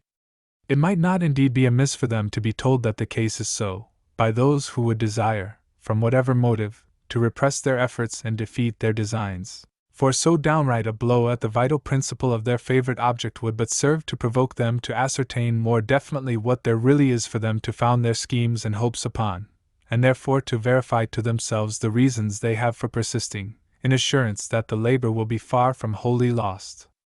And for this assurance it is, at the very lowest, self-evident, that there is at any rate such an efficacy in cultivation, as to give a certainty that a well-cultivated people cannot remain on the same degraded moral level as a neglected ignorant one, or anywhere near it. None of those even that value such designs the least, ever pretend to foresee, in the event of their being carried into effect, an undiminished prevalence of rudeness and brutality of manners, of delight in spectacles and amusements of cruelty, of noisy revelry, of sottish intemperance, or of disregard of character. It is not pretended to be foreseen that the poorer classes will then continue to display so much of that almost desperate improvidence respecting their temporal means and prospects, which has aggravated the calamities of the present times. It is not predicted that a universal school discipline will bring up several millions to the neglect, and many of them in an impudent contempt, of attendance on the ministrations of religion.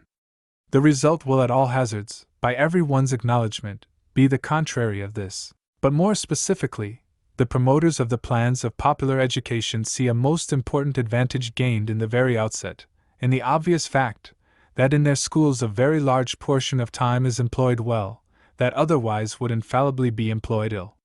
Let any one introduce himself into one of these places of concourse, where there has been time to mature the arrangements. He should not enter as an important personage, in patronizing and judicial state, as if to demand the respectful looks of the whole tribe from their attention to their printed rudiments and their slates, but glide in as a quiet observer, just to survey at his leisure the character and operations of the scene. Undoubtedly he may descry here and there the signs of inattention, weariness, or vacancy, not to say of perverseness. Even these individuals, however, are out of the way of practical harm, and at the same time he will see a multitude of youthful spirits acknowledging the duty of directing their best attention to something altogether foreign to their wild amusements, of making a rather protracted effort in one mode or another of the strange business of thinking. He will perceive in many the unequivocal indications of a serious and earnest effort made to acquire, with the aid of visible signs and implements, a command of what is invisible and immaterial. They are thus rising from the mere animal state to tread in the precincts of an intellectual economy, the economy of thought and truth, in which they are to live forever, and never, in all futurity, will they have to regret, for itself, for itself, a phrase of qualification inserted to meet the captious remark, that there have been instances of bad men, under the reproach of conscience of the dread of consequences, expressing a regret that they had ever been well instructed, since this was an aggravation of their guilt, and perhaps had subserved their evil propensities with the more effectual means and ability, this period and part of their employments. He will be delighted to think how many regulated actions of the mind, how many just ideas distinctly admitted, that were unknown or unimpressed at the beginning of the day's exercise, and among these ideas, some to remind them of God and their highest interests, there will have been by the time the busy and well-ordered company breaks up in the evening, and leaves silence within these walls. He will not indeed grow romantic in hope. He knows the nature of which these beings partake, knows therefore that the desired results of this process will but partially follow, but still rejoices to think those partial results which will most certainly follow, will be worth incomparably more than all they will have cost to the learners, or the teachers, or the patrons. Now let him, when he has contemplated this scene, consider how the greatest part of this numerous company would have been employed during the same hours, whether of the Sabbath or other days, but for such a provision of means for their instruction. And for the contrast, he has only to leave the school, and walk a mile round the neighborhood, in which it will be very wonderful, we may say this of most parts of England, if he shall not, in a populous district, especially near a great town, and on a fine day, meet with a great number of wretched, disgusting imps, straggling or in knots, in the activity of mischief and nuisance, or at least a full cry of vile and profane language, with here and there, as a lord among them, an elder, larger one growing fast into an insolent adult blackguard. He may make the comparison, quite sure that such as they are, and so employed, would many now under the salutary discipline of yonder school have been, but for its institution. But the two classes so beheld in contrast, might they not seem to belong to two different nations? Do they not seem growing into two extremely different orders of character? Do they not even seem preparing for different worlds in the final distribution? The friends of these designs for a general and highly improved education may proceed further in this course of verifying to themselves the grounds of their assurance of happy consequences. A number of ideas, the most important that were ever formed in human thought, or imparted to men from the Supreme Mind, will be so communicated and impressed in these institutions, that it is absolutely certain they will be fixed irrevocably in the minds of the pupils.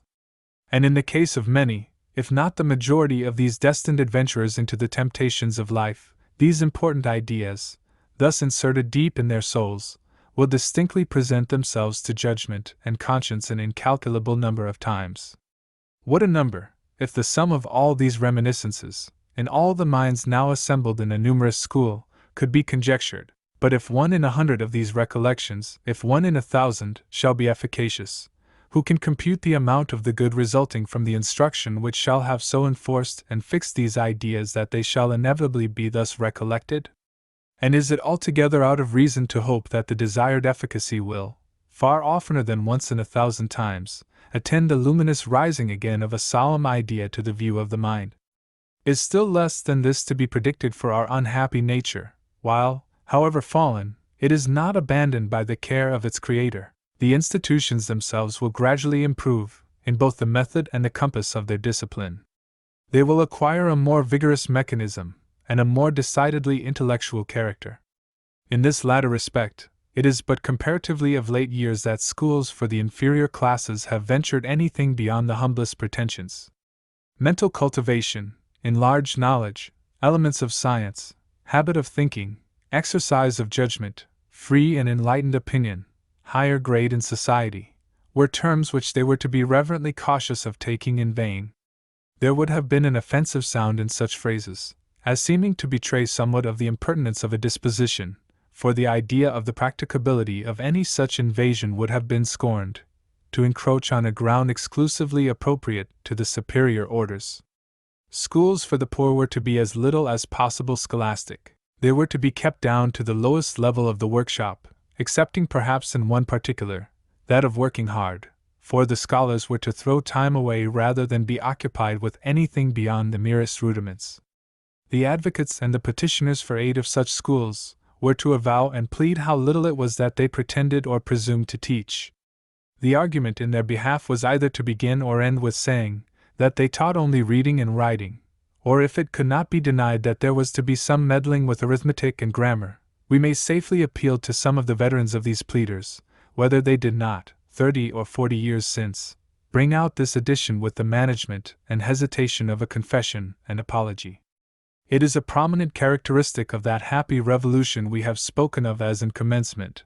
that this aristocratic notion of education is breaking up. The theory of the subject is loosening into enlargement, and will cease by degrees to impose a niggardly restriction on the extent of the cultivation proper to be attempted in schools for the inferiors of the community. As these institutions go on, augmenting in number and improving in organization, their pupils will bring their quality and efficacy to the proof, as they grow to maturity, and go forth to act their part in society. And there can be no doubt that while too many of them may be mournful exemplifications of the power with which the evil genius of the corrupt nature, combined with the infection of a bad world, resists the better influences of instruction, and may, after the advantage of such an introductory stage, be carried down towards the old debasement, a very considerable proportion will take and permanently maintain a far higher ground.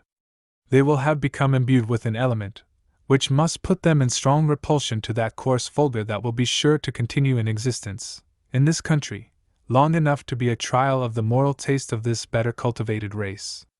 It will be seen that they cannot associate with it by choice, and in the spirit of companionship, and while they are thus withheld on their part from approximating, it may be hoped that in certain better disposed parts of that vulgar, there may be a conversion of the repelling principle into an impulse to approach and join them on their own ground. There will be numbers among it who cannot be so entirely insensate or perverse as to look with carelessness at the advantages obtained through the sole medium of personal improvement, by those who had otherwise been exactly on the same level of low resources and estimation as themselves. The effect of this view on pride, in some, and on better propensities, it may be hoped, in others, will be to excite them to make their way upward to a community which, they will clearly see, could commit no greater folly than to come downward to them. And we will presume a friendly disposition in most of those who shall have been raised to this higher standing, to meet such aspirers and help them to ascend. And while they will thus draw upward the less immovable and hopeless part of the mass below them, they will themselves, on the other hand, be placed, by the respectability of their understanding and manners, within the influence of the higher cultivation of the classes above them, a great advantage, as we have taken a former occasion to notice, a great advantage, that is to say, if the cultivation among those classes be generally of such a quality and measure that the people could not be brought a few degrees nearer to them without becoming, through the effect of their example, more in love with sense, knowledge, and propriety of conduct. For it were somewhat too much of simplicity, perhaps, to take it for quite a thing of course that the people would always perceive such intellectual accomplishments as would keep them modest or humble in their estimate of their own, and such liberal spirit and manners as would at once command their respect and conduce to their refinement, when they made any approach to a communication with the classes superior in possessions and station. If this might have been assumed as a thing of course, and if therefore it might have been confidently reckoned on, that the more improving of the people would receive from the ranks above them a salutary influence, similar to that which we have been supposing they will themselves exert on a part of the vulgar mass below them, there had been a happy omen for the community. And if it may not be so assumed, are we to have the disgraceful deficiencies of the upper classes pleaded as an argument against raising the lower from their degradation? Must the multitude flounder along the mud at the bottom of the upward slope, because their betters will not be at the cost of making for themselves a higher terrace road across it than that they are now walking on? But it would be an admirable turn to make the lower orders act beneficially on the higher. And it is an important advantage likely to accrue from the better education of the common people, that their rising attainments would compel not a few of their superiors to look to the state of their own mental pretensions, on perceiving that this, at last, was becoming a ground on which, in no small part, their precedence was to be measured. Surely it would be a most excellent thing, that they should find themselves thus incommodiously pressed upon by the only circumstance, perhaps, that could make them sensible there are more kinds of poverty than that single one to which alone they had hitherto attached ideas of disgrace, and should be forced to preserve that ascendancy for which wealth and station would formerly suffice, at the cost, now, of a good deal more reading, thinking, and general self-discipline. And would it be a worthy sacrifice, that to spare some substantial agriculturalists, idle gentlemen, and sporting or promenading ecclesiastics, such an afflictive necessity, the actual tillers of the ground, and the workers in manufacture and mechanics, should continue to be kept in stupid ignorance? It is very possible this may excite a smile, as the threatening of a necessity, or a danger to these privileged persons, which it is thought they may be comfortably assured is very remote. This danger, namely, that a good many of them, or rather of those who are coming in the course of nature to succeed them in the same rank, will find that its relative consequence cannot be sustained but at a very considerably higher pitch of mental qualification, is threatened upon no stronger presages than the following. Allow us first to take it for granted that it is not a very protracted length of time that is to pass away before the case comes to be, that a large proportion of the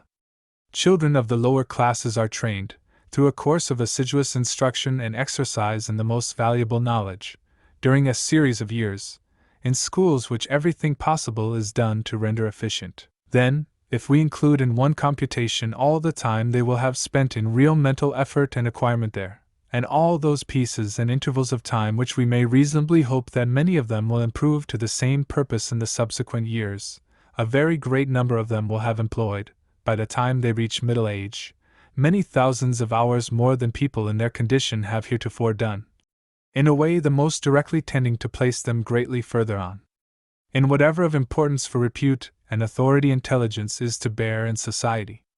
And how must we be estimating the natural capacities of these inferior classes, or the perceptions of the higher, not to foresee as a consequence, that these latter will find their relative situation greatly altered, with respect to the measure of knowledge and mental power requisite as one most essential constituent of their superiority, in order to command the unfeigned deference of their inferiors. Our strenuous promoters of the schemes for cultivating the minds of all the people are not afraid of professing to foresee that when schools, of that completely disciplinarian organization which they are, we hope, gradually to attain, shall have become general, and shall be vigorously seconded by all those auxiliary expedients for popular instruction which are also in progress, a very pleasing modification will become apparent in the character, the moral color, if we might so express it, of the people's ordinary employment, the young persons so instructed, being appointed, for the most part, to the same occupations to which they would have been destined had they grown up in utter ignorance and vulgarity, are expected to give evidence that the meanness, the debasement almost, which had characterized many of those occupations in the view of the more refined classes, was in truth the debasement of the men more than of the callings, which will come to be in more honorable estimation as associated with the sense, decorum, and self-respect of the performers than they were while blended and polluted with all the low habits, manners, and language, of ignorance and vulgar grossness. And besides, there is the consideration of the different degrees of merit in the performance itself, and who will be the persons most likely to excel, in the many branches of workmanship and business which admit of being better done in proportion to the degree of intelligence directed upon them. And again, who will be most in requisition for those offices of management and superintendence, where something must be confided to judgment and discretion, and where the value is felt, often vexatiously felt from the want of some capacity of combination and foresight. Such as these are among the subordinate benefits reasonably, we might say infallibly, calculated upon. Our philanthropists are confident in foreseeing also that very many of these better educated young persons will be valuable cooperators with all who may be more formally employed in instruction, against that ignorance from which themselves have been so happily saved, will exert an influence, by their example and the steady avowal of their principles, against vice and folly in their vicinity, and will be useful advisers of their neighbors in their perplexities, and sometimes moderators in their discords. It is predicted, with a confidence so much resting on general grounds of probability, as hardly to need the instances already afforded in various parts of the country to confirm it, that here and there one of the well-instructed humbler class will become a competent and useful public teacher of the most important truth. It is, in short, anticipated with delightful assurance, that great numbers of those who shall go forth from under the friendly guardianship which will take the charge of their youthful minds, will be examples through life and at its conclusion, of the power and felicity of religion. Here we can suppose it not improbable that someone may, in pointed terms, put the question, do you then, at last, mean to affirm that you can, by the proposed course, by any course, of discipline, absolutely secure that effectual operation and ascendancy of religion in the mind, which shall place it in the right condition toward God, and in a state of fitness for passing, without fear or danger, into the scenes of its future endless existence? We think the cautious limitation of language, hitherto observed in setting forth our expectations, might preclude such a question. But let it be asked, since there can be no difficulty to reply. We do not affirm that any form of discipline, the wisest and best in the power of the wisest and best men to apply, is competent of itself thus to subject the mind decidedly and permanently to the power of religion. On the contrary, we believe that grand effect can be accomplished only by a special influence of the Divine Being, operating by the means applied in a well-judged system of instruction, or, if He pleases, independently of them. But next, it is perfectly certain, notwithstanding, that the application of these human means will, in a multitude of instances, be efficacious to that most happy end. This certainty arises from a few very plain general considerations. The first is, that the whole system of means appointed by the Almighty to be employed as a human process for presenting religion solemnly in view before men's minds, and enforcing it on them, is an appointment expressly intended for working that great effect which secures their final felicity, though to what extent in point of number is altogether unknown to the subordinate agents. They are perfectly certain, in employing the appointed expedients in prosecution of the work, that they must be proceeding on the strength of a positive relation subsisting between those means and the results to be realized, in what instances, in what measure, at what time, it shall please the sovereign power. The appointment cannot be one of mere exercise for the faculties and submissive obedience of those who are summoned to be active in its execution. Accordingly, there are in the divine revelation very many explicit and animating assurances that their exertions shall certainly be in a measure effectual to the proposed end. And if these assurances are made in favor of the exertions for inculcating religion generally, that is, on men of all conditions and ages, they may be assumed as giving special encouragement to those for impressing it on young minds, before they can be preoccupied and hardened by the depravities of the world. There is plainly the more hope for the efficacy of those exertions the less there is to frustrate them. But besides, the authority itself, which has assured a measure of success to religious instruction as administered generally, has marked with peculiar strength the promise of its success as applied to the young, thus affording rays of hope which have in 10,000 instances animated the diligence of pious parents, and the other benevolent instructors of children. There is also palpable matter of fact to the point, that an education which combines the discipline of the conscience and the intellectual faculty will be rendered, in many instances, efficacious to the formation of a religious character. This obvious fact is, that a much greater proportion of the persons so educated do actually become the subjects of religion, than of a similar number of those brought up in ignorance and profligacy. Take collectively any number of families in which such an education prevails, and the same number in which it does not, and follow the young persons respectively into subsequent life. But anyone who hears the suggestion feels there is no need to wait the lapse of time and follow their actual course. As instructed by what he has already seen in society, he can go forward with them prophetically, with perfect certainty that many more of the one tribe than that of the other will become persons not only of moral respectability but decided piety. Any one that should assert respecting them that the probabilities are equal and indifferent would be considered as sporting a wilful absurdity, or betraying that he is one of those who did not come into the world for anything they can learn in it. And the experience which thus authorizes a perfect confidence of prediction is evidence that, though discipline must wholly disclaim an absolute power to effect the great object in question, there is, nevertheless, such a constitution of things that it most certainly will, as an instrumental cause, in many instances effect it. The state of the matter, then, is very simple. The supreme cause of men's being made wise to salvation, in appointing a system of means, to be put by human activity in operation toward this effect, has also appointed that in this operation they shall infallibly be attended with a measure of success in accomplishing that highest good, a measure which was not to be accomplished otherwise than by such means. So much he has signified to men as an absolute certainty, but then, he has connected this certainty in an arbitrary, and as to our knowledge, indefinite manner with the system. It is a certainty connected with the system as taken generally and comprehensively, and which it is not given to us to affix to the particular instances in which the success will take place. It is a divine volition suspended over the whole scene of cultivation, like a cloud from which we cannot tell where precisely the shower to fertilize it will fall, certain, however, that there are spots whose verdure and flowers will tell after a while. The agents under the sovereign dispenser are to proceed on this positive assurance that the success shall be somewhere, though they cannot know that it will be in this one instance, or in the other. In the morning sow thy seed, and in the evening withhold not thy hand, for thou knowest not whether shall prosper this or that.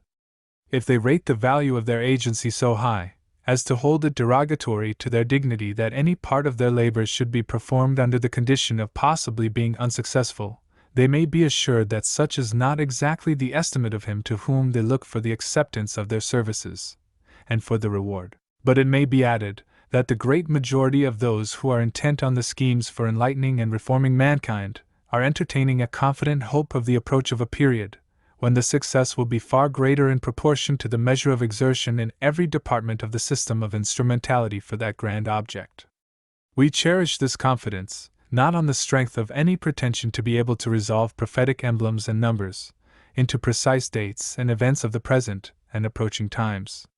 It rests on a more general mode of apprehending a relation between the extraordinary indications of the period we live in and the substantial purport of the divine predictions. There unquestionably gleams forth, through the plainer lines, and through the mystical imagery of prophecy, the vision of a better age, in which the application of the truths of religion to men's minds will be irresistible, and what should more naturally be interpreted as one of the dawning signs of its approach, than a new spirit come into action with insuppressible impulse, at once to dispel the fog from their intellects and bring the heavenly light to shine close upon them, accompanied by a prodigious convulsion in the old system of the world, which hardly recognized in the inferior millions the very existence of souls to need or be worth such an illumination. It is true that an eruptive activity of evil, beyond what was witnessed by our forefathers, has attended and followed that convulsion, as mephitic exhalations are emitted through the rents of an earthquake. Viewed in itself, this outbreak of the bad principles and passions might seem to portend anything rather than a grand improvement in the state of a nation or of mankind.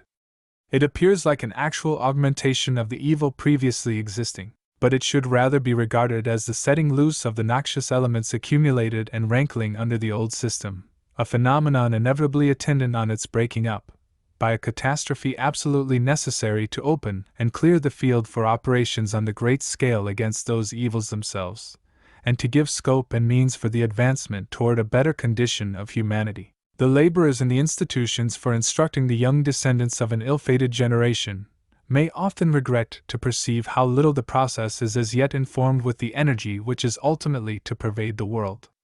But let them regard as one great undivided economy and train of operation these initiatory efforts and all that is to follow, till that time, when all shall know the Lord, and take by anticipation, as in fraternity with the happier future laborers, their just share of that ultimate triumph. Those active spirits, in the happier periods, will look back with this sentiment of kindred and complacency to those who sustained the earlier toils of the good cause, and did not suffer their zeal to languish under the comparative smallness of their success. We shall conclude with a few sentences in the way of reply to another question, which we can surmise there may be persons ready to ask, after this long iteration of the assertion of the necessity of knowledge to the common people. The question would be to this effect: what do you, all this while, mean to assign as the measure of knowledge proper for the people to be put in possession of? For you do not specify the kinds, or limit the extent. You talk in vague general terms of mental improvement. You leave the whole matter indefinite, and for all that appears, the people are never to know when they know enough. It is answered that we do leave the extent undefined, and should request to be informed where, and why, the line of circumscription and exclusion should be drawn. Is it, we could really wish to know, a point at all yet decided, wherein consists the value and importance of the human nature? Any liberal scheme for its universal cultivation is met by such a jealous parsimony toward the common people, such a ready imputation of wild theory, such protesting declamations against the mischief of practically applying abstract principles, such an undisguised or betrayed precedence given to mere interests of state, and those perhaps very sordid ones, before all others, and such whimsical prescriptions for making a salutary compound of a little knowledge and much ignorance, that it might seem to be doubtful, after all, whether the human nature, in the mass of mankind at least, be of any such consistence, or for any such purpose, as is affirmed in our commonplaces on the subject. It is uniformly assumed in the language of divines, and of the philosophers in most repute, that the worth, the dignity, the importance of man, are in his rational, immortal nature, and that therefore the best condition of that is his true felicity and glory, and the object chiefly to be aimed at in all that is done by him, and for him, on earth. But whether this should be regarded as anything more than the elated faith of ascetics, a fine dogma of academics, or a theme for show in the pomp of moral rhetoric? For we often see, and it is very striking to see, how principles which are suffered to pass for infallible truth while content to stay within the province of speculation, and to be pronounced as mere doctrine, may be disowned and repelled when they come demanding to have their appropriate place and influence in the practical sphere. Even many pretended advocates of Christianity, who in naming certain principles would seem to make them of the very essence of the moral part of that religion, and in discoursing merely as religionists, will insist on their vital importance, will yet shuffle and equivocate about these principles, and in effect set them aside, when they are attempted to be applied to some of their most legitimate uses. If, for example, these religionists are among the servile adherents of corrupted institutions and iniquity invested with power, they will easily find accommodating interpretations, or pleas of exemption from the direct authority, of some of the most sacred maxims of their professed religion. Serve the true God when we happen to be in the right place, but at all events we must attend our Master to pay homage in the temple of Iman, or, should he please to require it, that of Moloch, with this signal difference from the ancient instance of peccant servility, that whereas in that case pardon for it was implored, in the present case a merit is made of the sycophancy and the idolatry. Unless the principles of Christianity will acknowledge the supremacy of something else than Christianity, in the mode of their application to estimate the importance of the popular mind, they may take their repose in bodies of divinity, sermons, catechisms, systems of ethics, or wherever they can find a place. But is it really admitted, as a great principle for practical application, that the mind, the intelligent, imperishable existence, is the supremely valuable thing in man? It is then admitted, inevitably, that the discipline, the correction, the improvement, the maturation of this spiritual being to the highest attainable degree, is the great object to be desired by men, for themselves and one another. That is to say, that knowledge, cultivation, salutary exercise, wisdom, all that can conduce to the perfection of the mind, form the state in which it is due to man's nature that he should be endeavored to be placed. But then, this is due to his nature by an absolutely general law. He cannot be so circumstanced in the order of society that this shall not be due to it. No situation in which the arrangements of the world, or say of Providence, may place him, can constitute him a specific kind of creature, to which is no longer fit and necessary that which is necessary to the well-being of man considered generally, as a spiritual, immortal nature. The essential law of this nature cannot be abrogated by men's being placed in humble and narrow circumstances, in which a very large portion of their time and exertions are required for mere subsistence. This accident of a confined situation is no more a reason why their minds should not require the best attainable cultivation, than would be the circumstance that the body in which a man's mind is lodged happens to be of smaller dimensions than those of other men, that under the disadvantages of this humble situation they cannot acquire all the mental improvement desirable for the perfection of their intelligent nature, that the situation renders it impracticable, is quite another matter. So far as this inhibition is real and absolute, that is, so far as it must remain after the best exertion of human wisdom and means in their favor, it must be submitted to as one of the infelicities of their allotment by Providence. What we are insisting on is, that since by the law of their nature there is to them the same general necessity as to any other human beings, of that which is essential to the well-being of the mind, they should be advanced in this improvement as far as they can, that is, as far as a wise and benevolent disposition of the community can make it practicable for them to be advanced. It is an odious hypocrisy to talk of the narrow limits to this advancement as an ordination of Providence, when a well-ordered constitution and management of the community might enlarge those limits. At least it is so in the justifiers of that social system. Those who deplore and condemn it may properly speak of the appointment of Providence, but in another sense, as they would speak of the dispensations of Providence in consolation to a man iniquitously imprisoned or impoverished. Let the people then be advanced in the improvement of their rational nature as far as they can. A greater degree of this progress will be more for their welfare than a less. This might be shown in forms of illustration easily conceived, and as easily vindicated from the imputation of extravagance, by instances which every observer may have met with in real life. A poor man, cultivated in a small degree, has acquired a few just ideas of an important subject, which lies out of the scope of his daily employments for subsistence. Be that subject what it may, if those ideas are of any use to him, by what principle would one idea more, or 2, or 20, be of no use to him? Of no use, when all the thinking world knows that every additional clear idea of a subject is valuable by a ratio of progress greater than that of the mere numerical increase, and that by a large addition of ideas a man triples the value of those with which he began. He has read a small meager tract on the subject, or perhaps only an article in a magazine, or an essay in the literary column of a provincial newspaper. Where would be the harm, on supposition he can fairly afford the time, in consequence of husbanding it for this very purpose, of his reading a well-written concise book, which would give him a clear, comprehensive view of the subject? But perhaps another branch of the tree of knowledge bends its fruit temptingly to his hand. And if he should indulge, and gain a tolerably clear notion of one more interesting subject, still punctually regardful of the duties of his ordinary vocation, where, we say again, is the harm? Converse with him, observe his conduct, compare him with the wretched clown in a neighboring dwelling, and say that he is the worse for having thus much of the provision for a mental subsistence. But if thus much has contributed greatly to his advantage, why should he be interdicted still further attainments? Are you alarmed for him, if he will needs go the length of acquiring some knowledge of geography, the solar system, and the history of his own country and of the ancient world? Footnote: these denominations of knowledge, so strange as they will to some person appear, in such a connection, we have ventured to write from, observing that they stand in the schemes of elementary instruction in the missionary schools for the children of the natives of Bengal. But of course we are to acknowledge that the vigorous, high-toned spirits of those Asiatic idolaters are adapted to receive a much superior style of cultivation to any of which the feeble progeny of England can be supposed to be capable.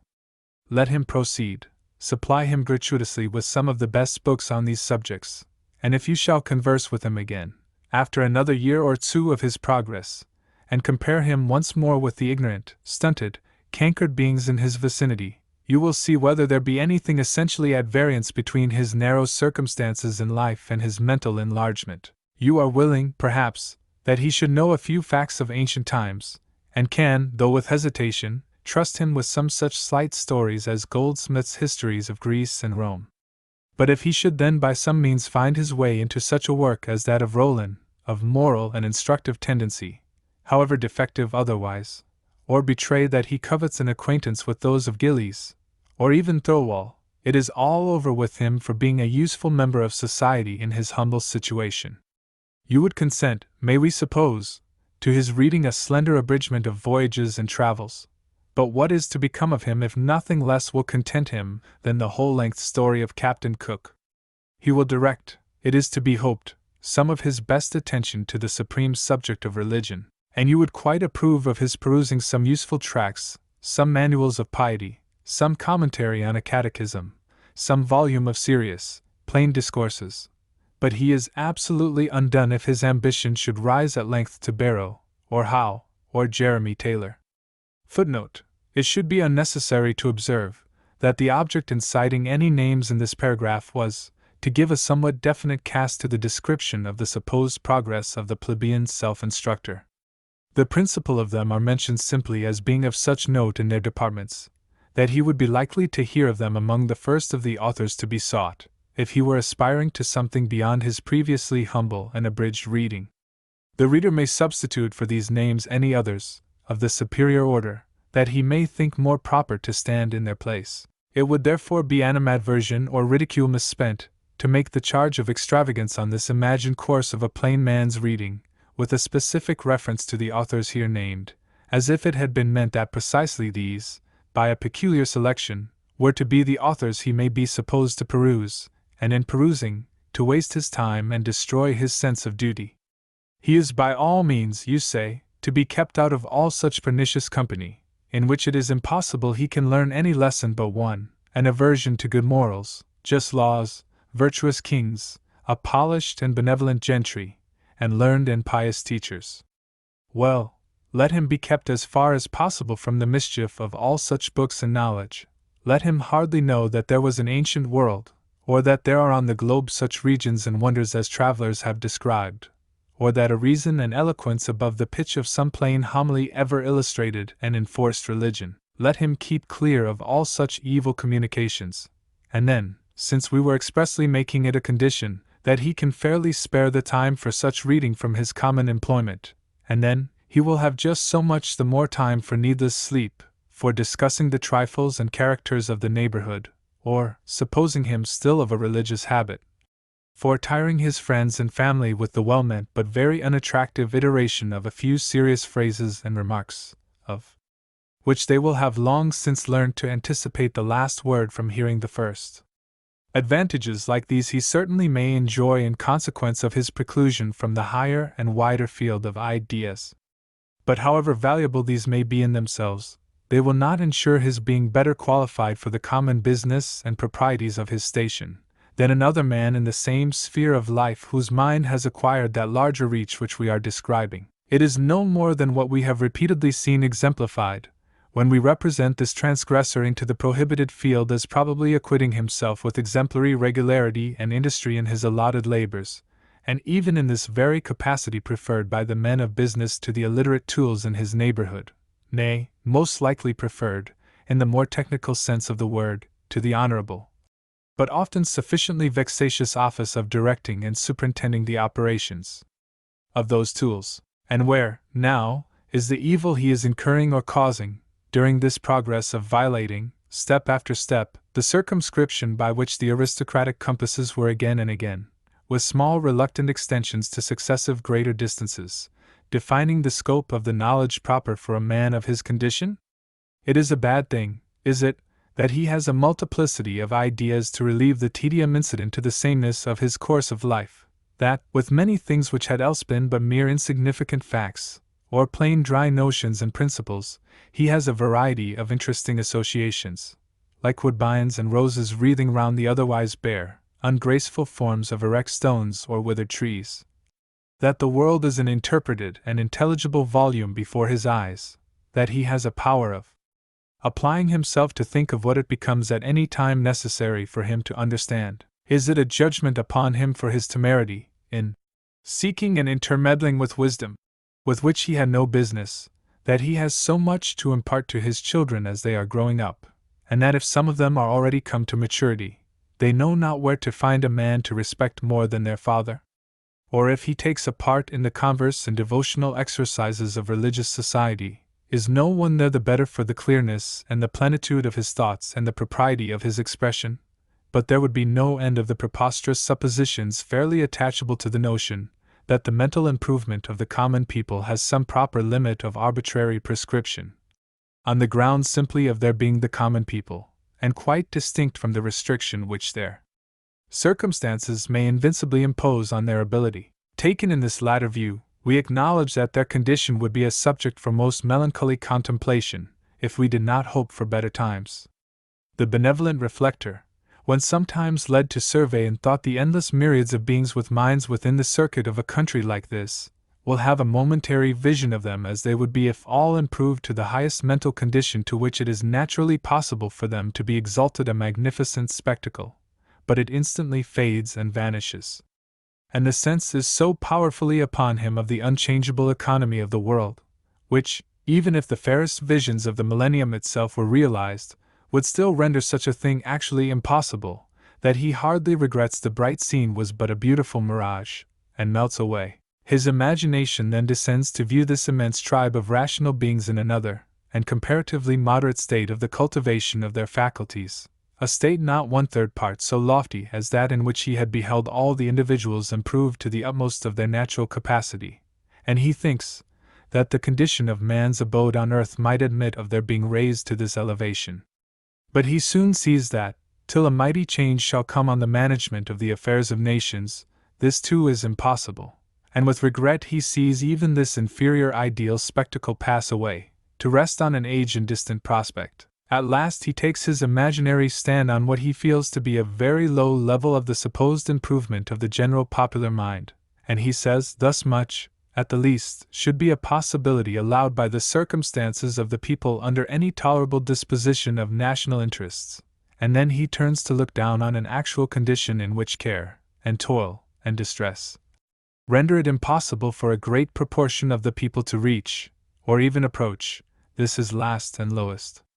conception of what the state of their minds ought to be. In spite of all the optimists, it is a grievous reflection, after the race has had on earth so many thousands of years for attaining its most advantageous condition there, that all the experience, the philosophy, the science, the art, the power acquired by mind over matter, that all the contributions of all departed and all present spirits and bodies, yes, and all religion too, should have come but to this, that in what is self-adulated as the most favored and improved nation of all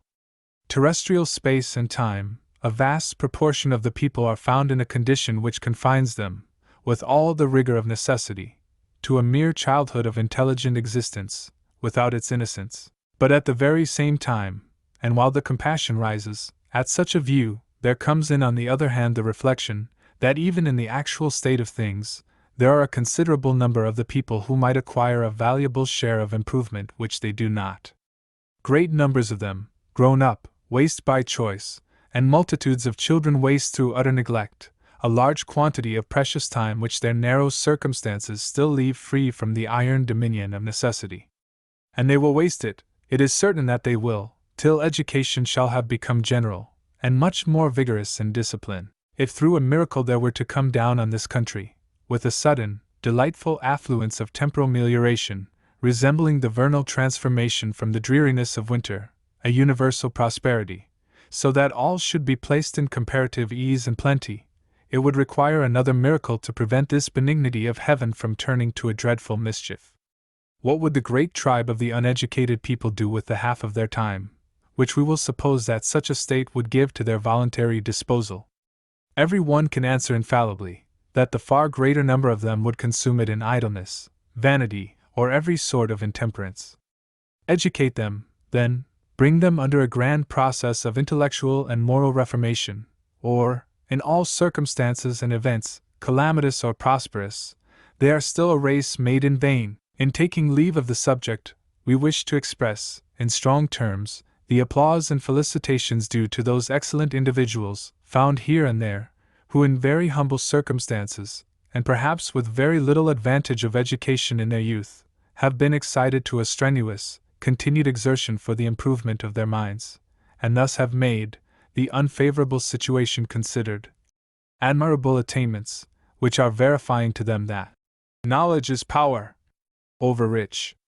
resources for their own enjoyment, and are in many instances passing with inestimable worth into the instruction of their families, and a variety of usefulness within their sphere. They have nobly struggled with their threatened destiny, and have overcome it, when they think, with regret, how confined, after all, is their portion of knowledge, as compared with the possessions of those who have had from their infancy all facilities and the amplest time for its acquirement. Let them be consoled by reflecting that the value of mental progress is not to be measured solely by the quantity of knowledge possessed, but partly, and indeed still more, in the corrective, invigorating effect produced on the mental powers by the resolute exertions made in attaining it.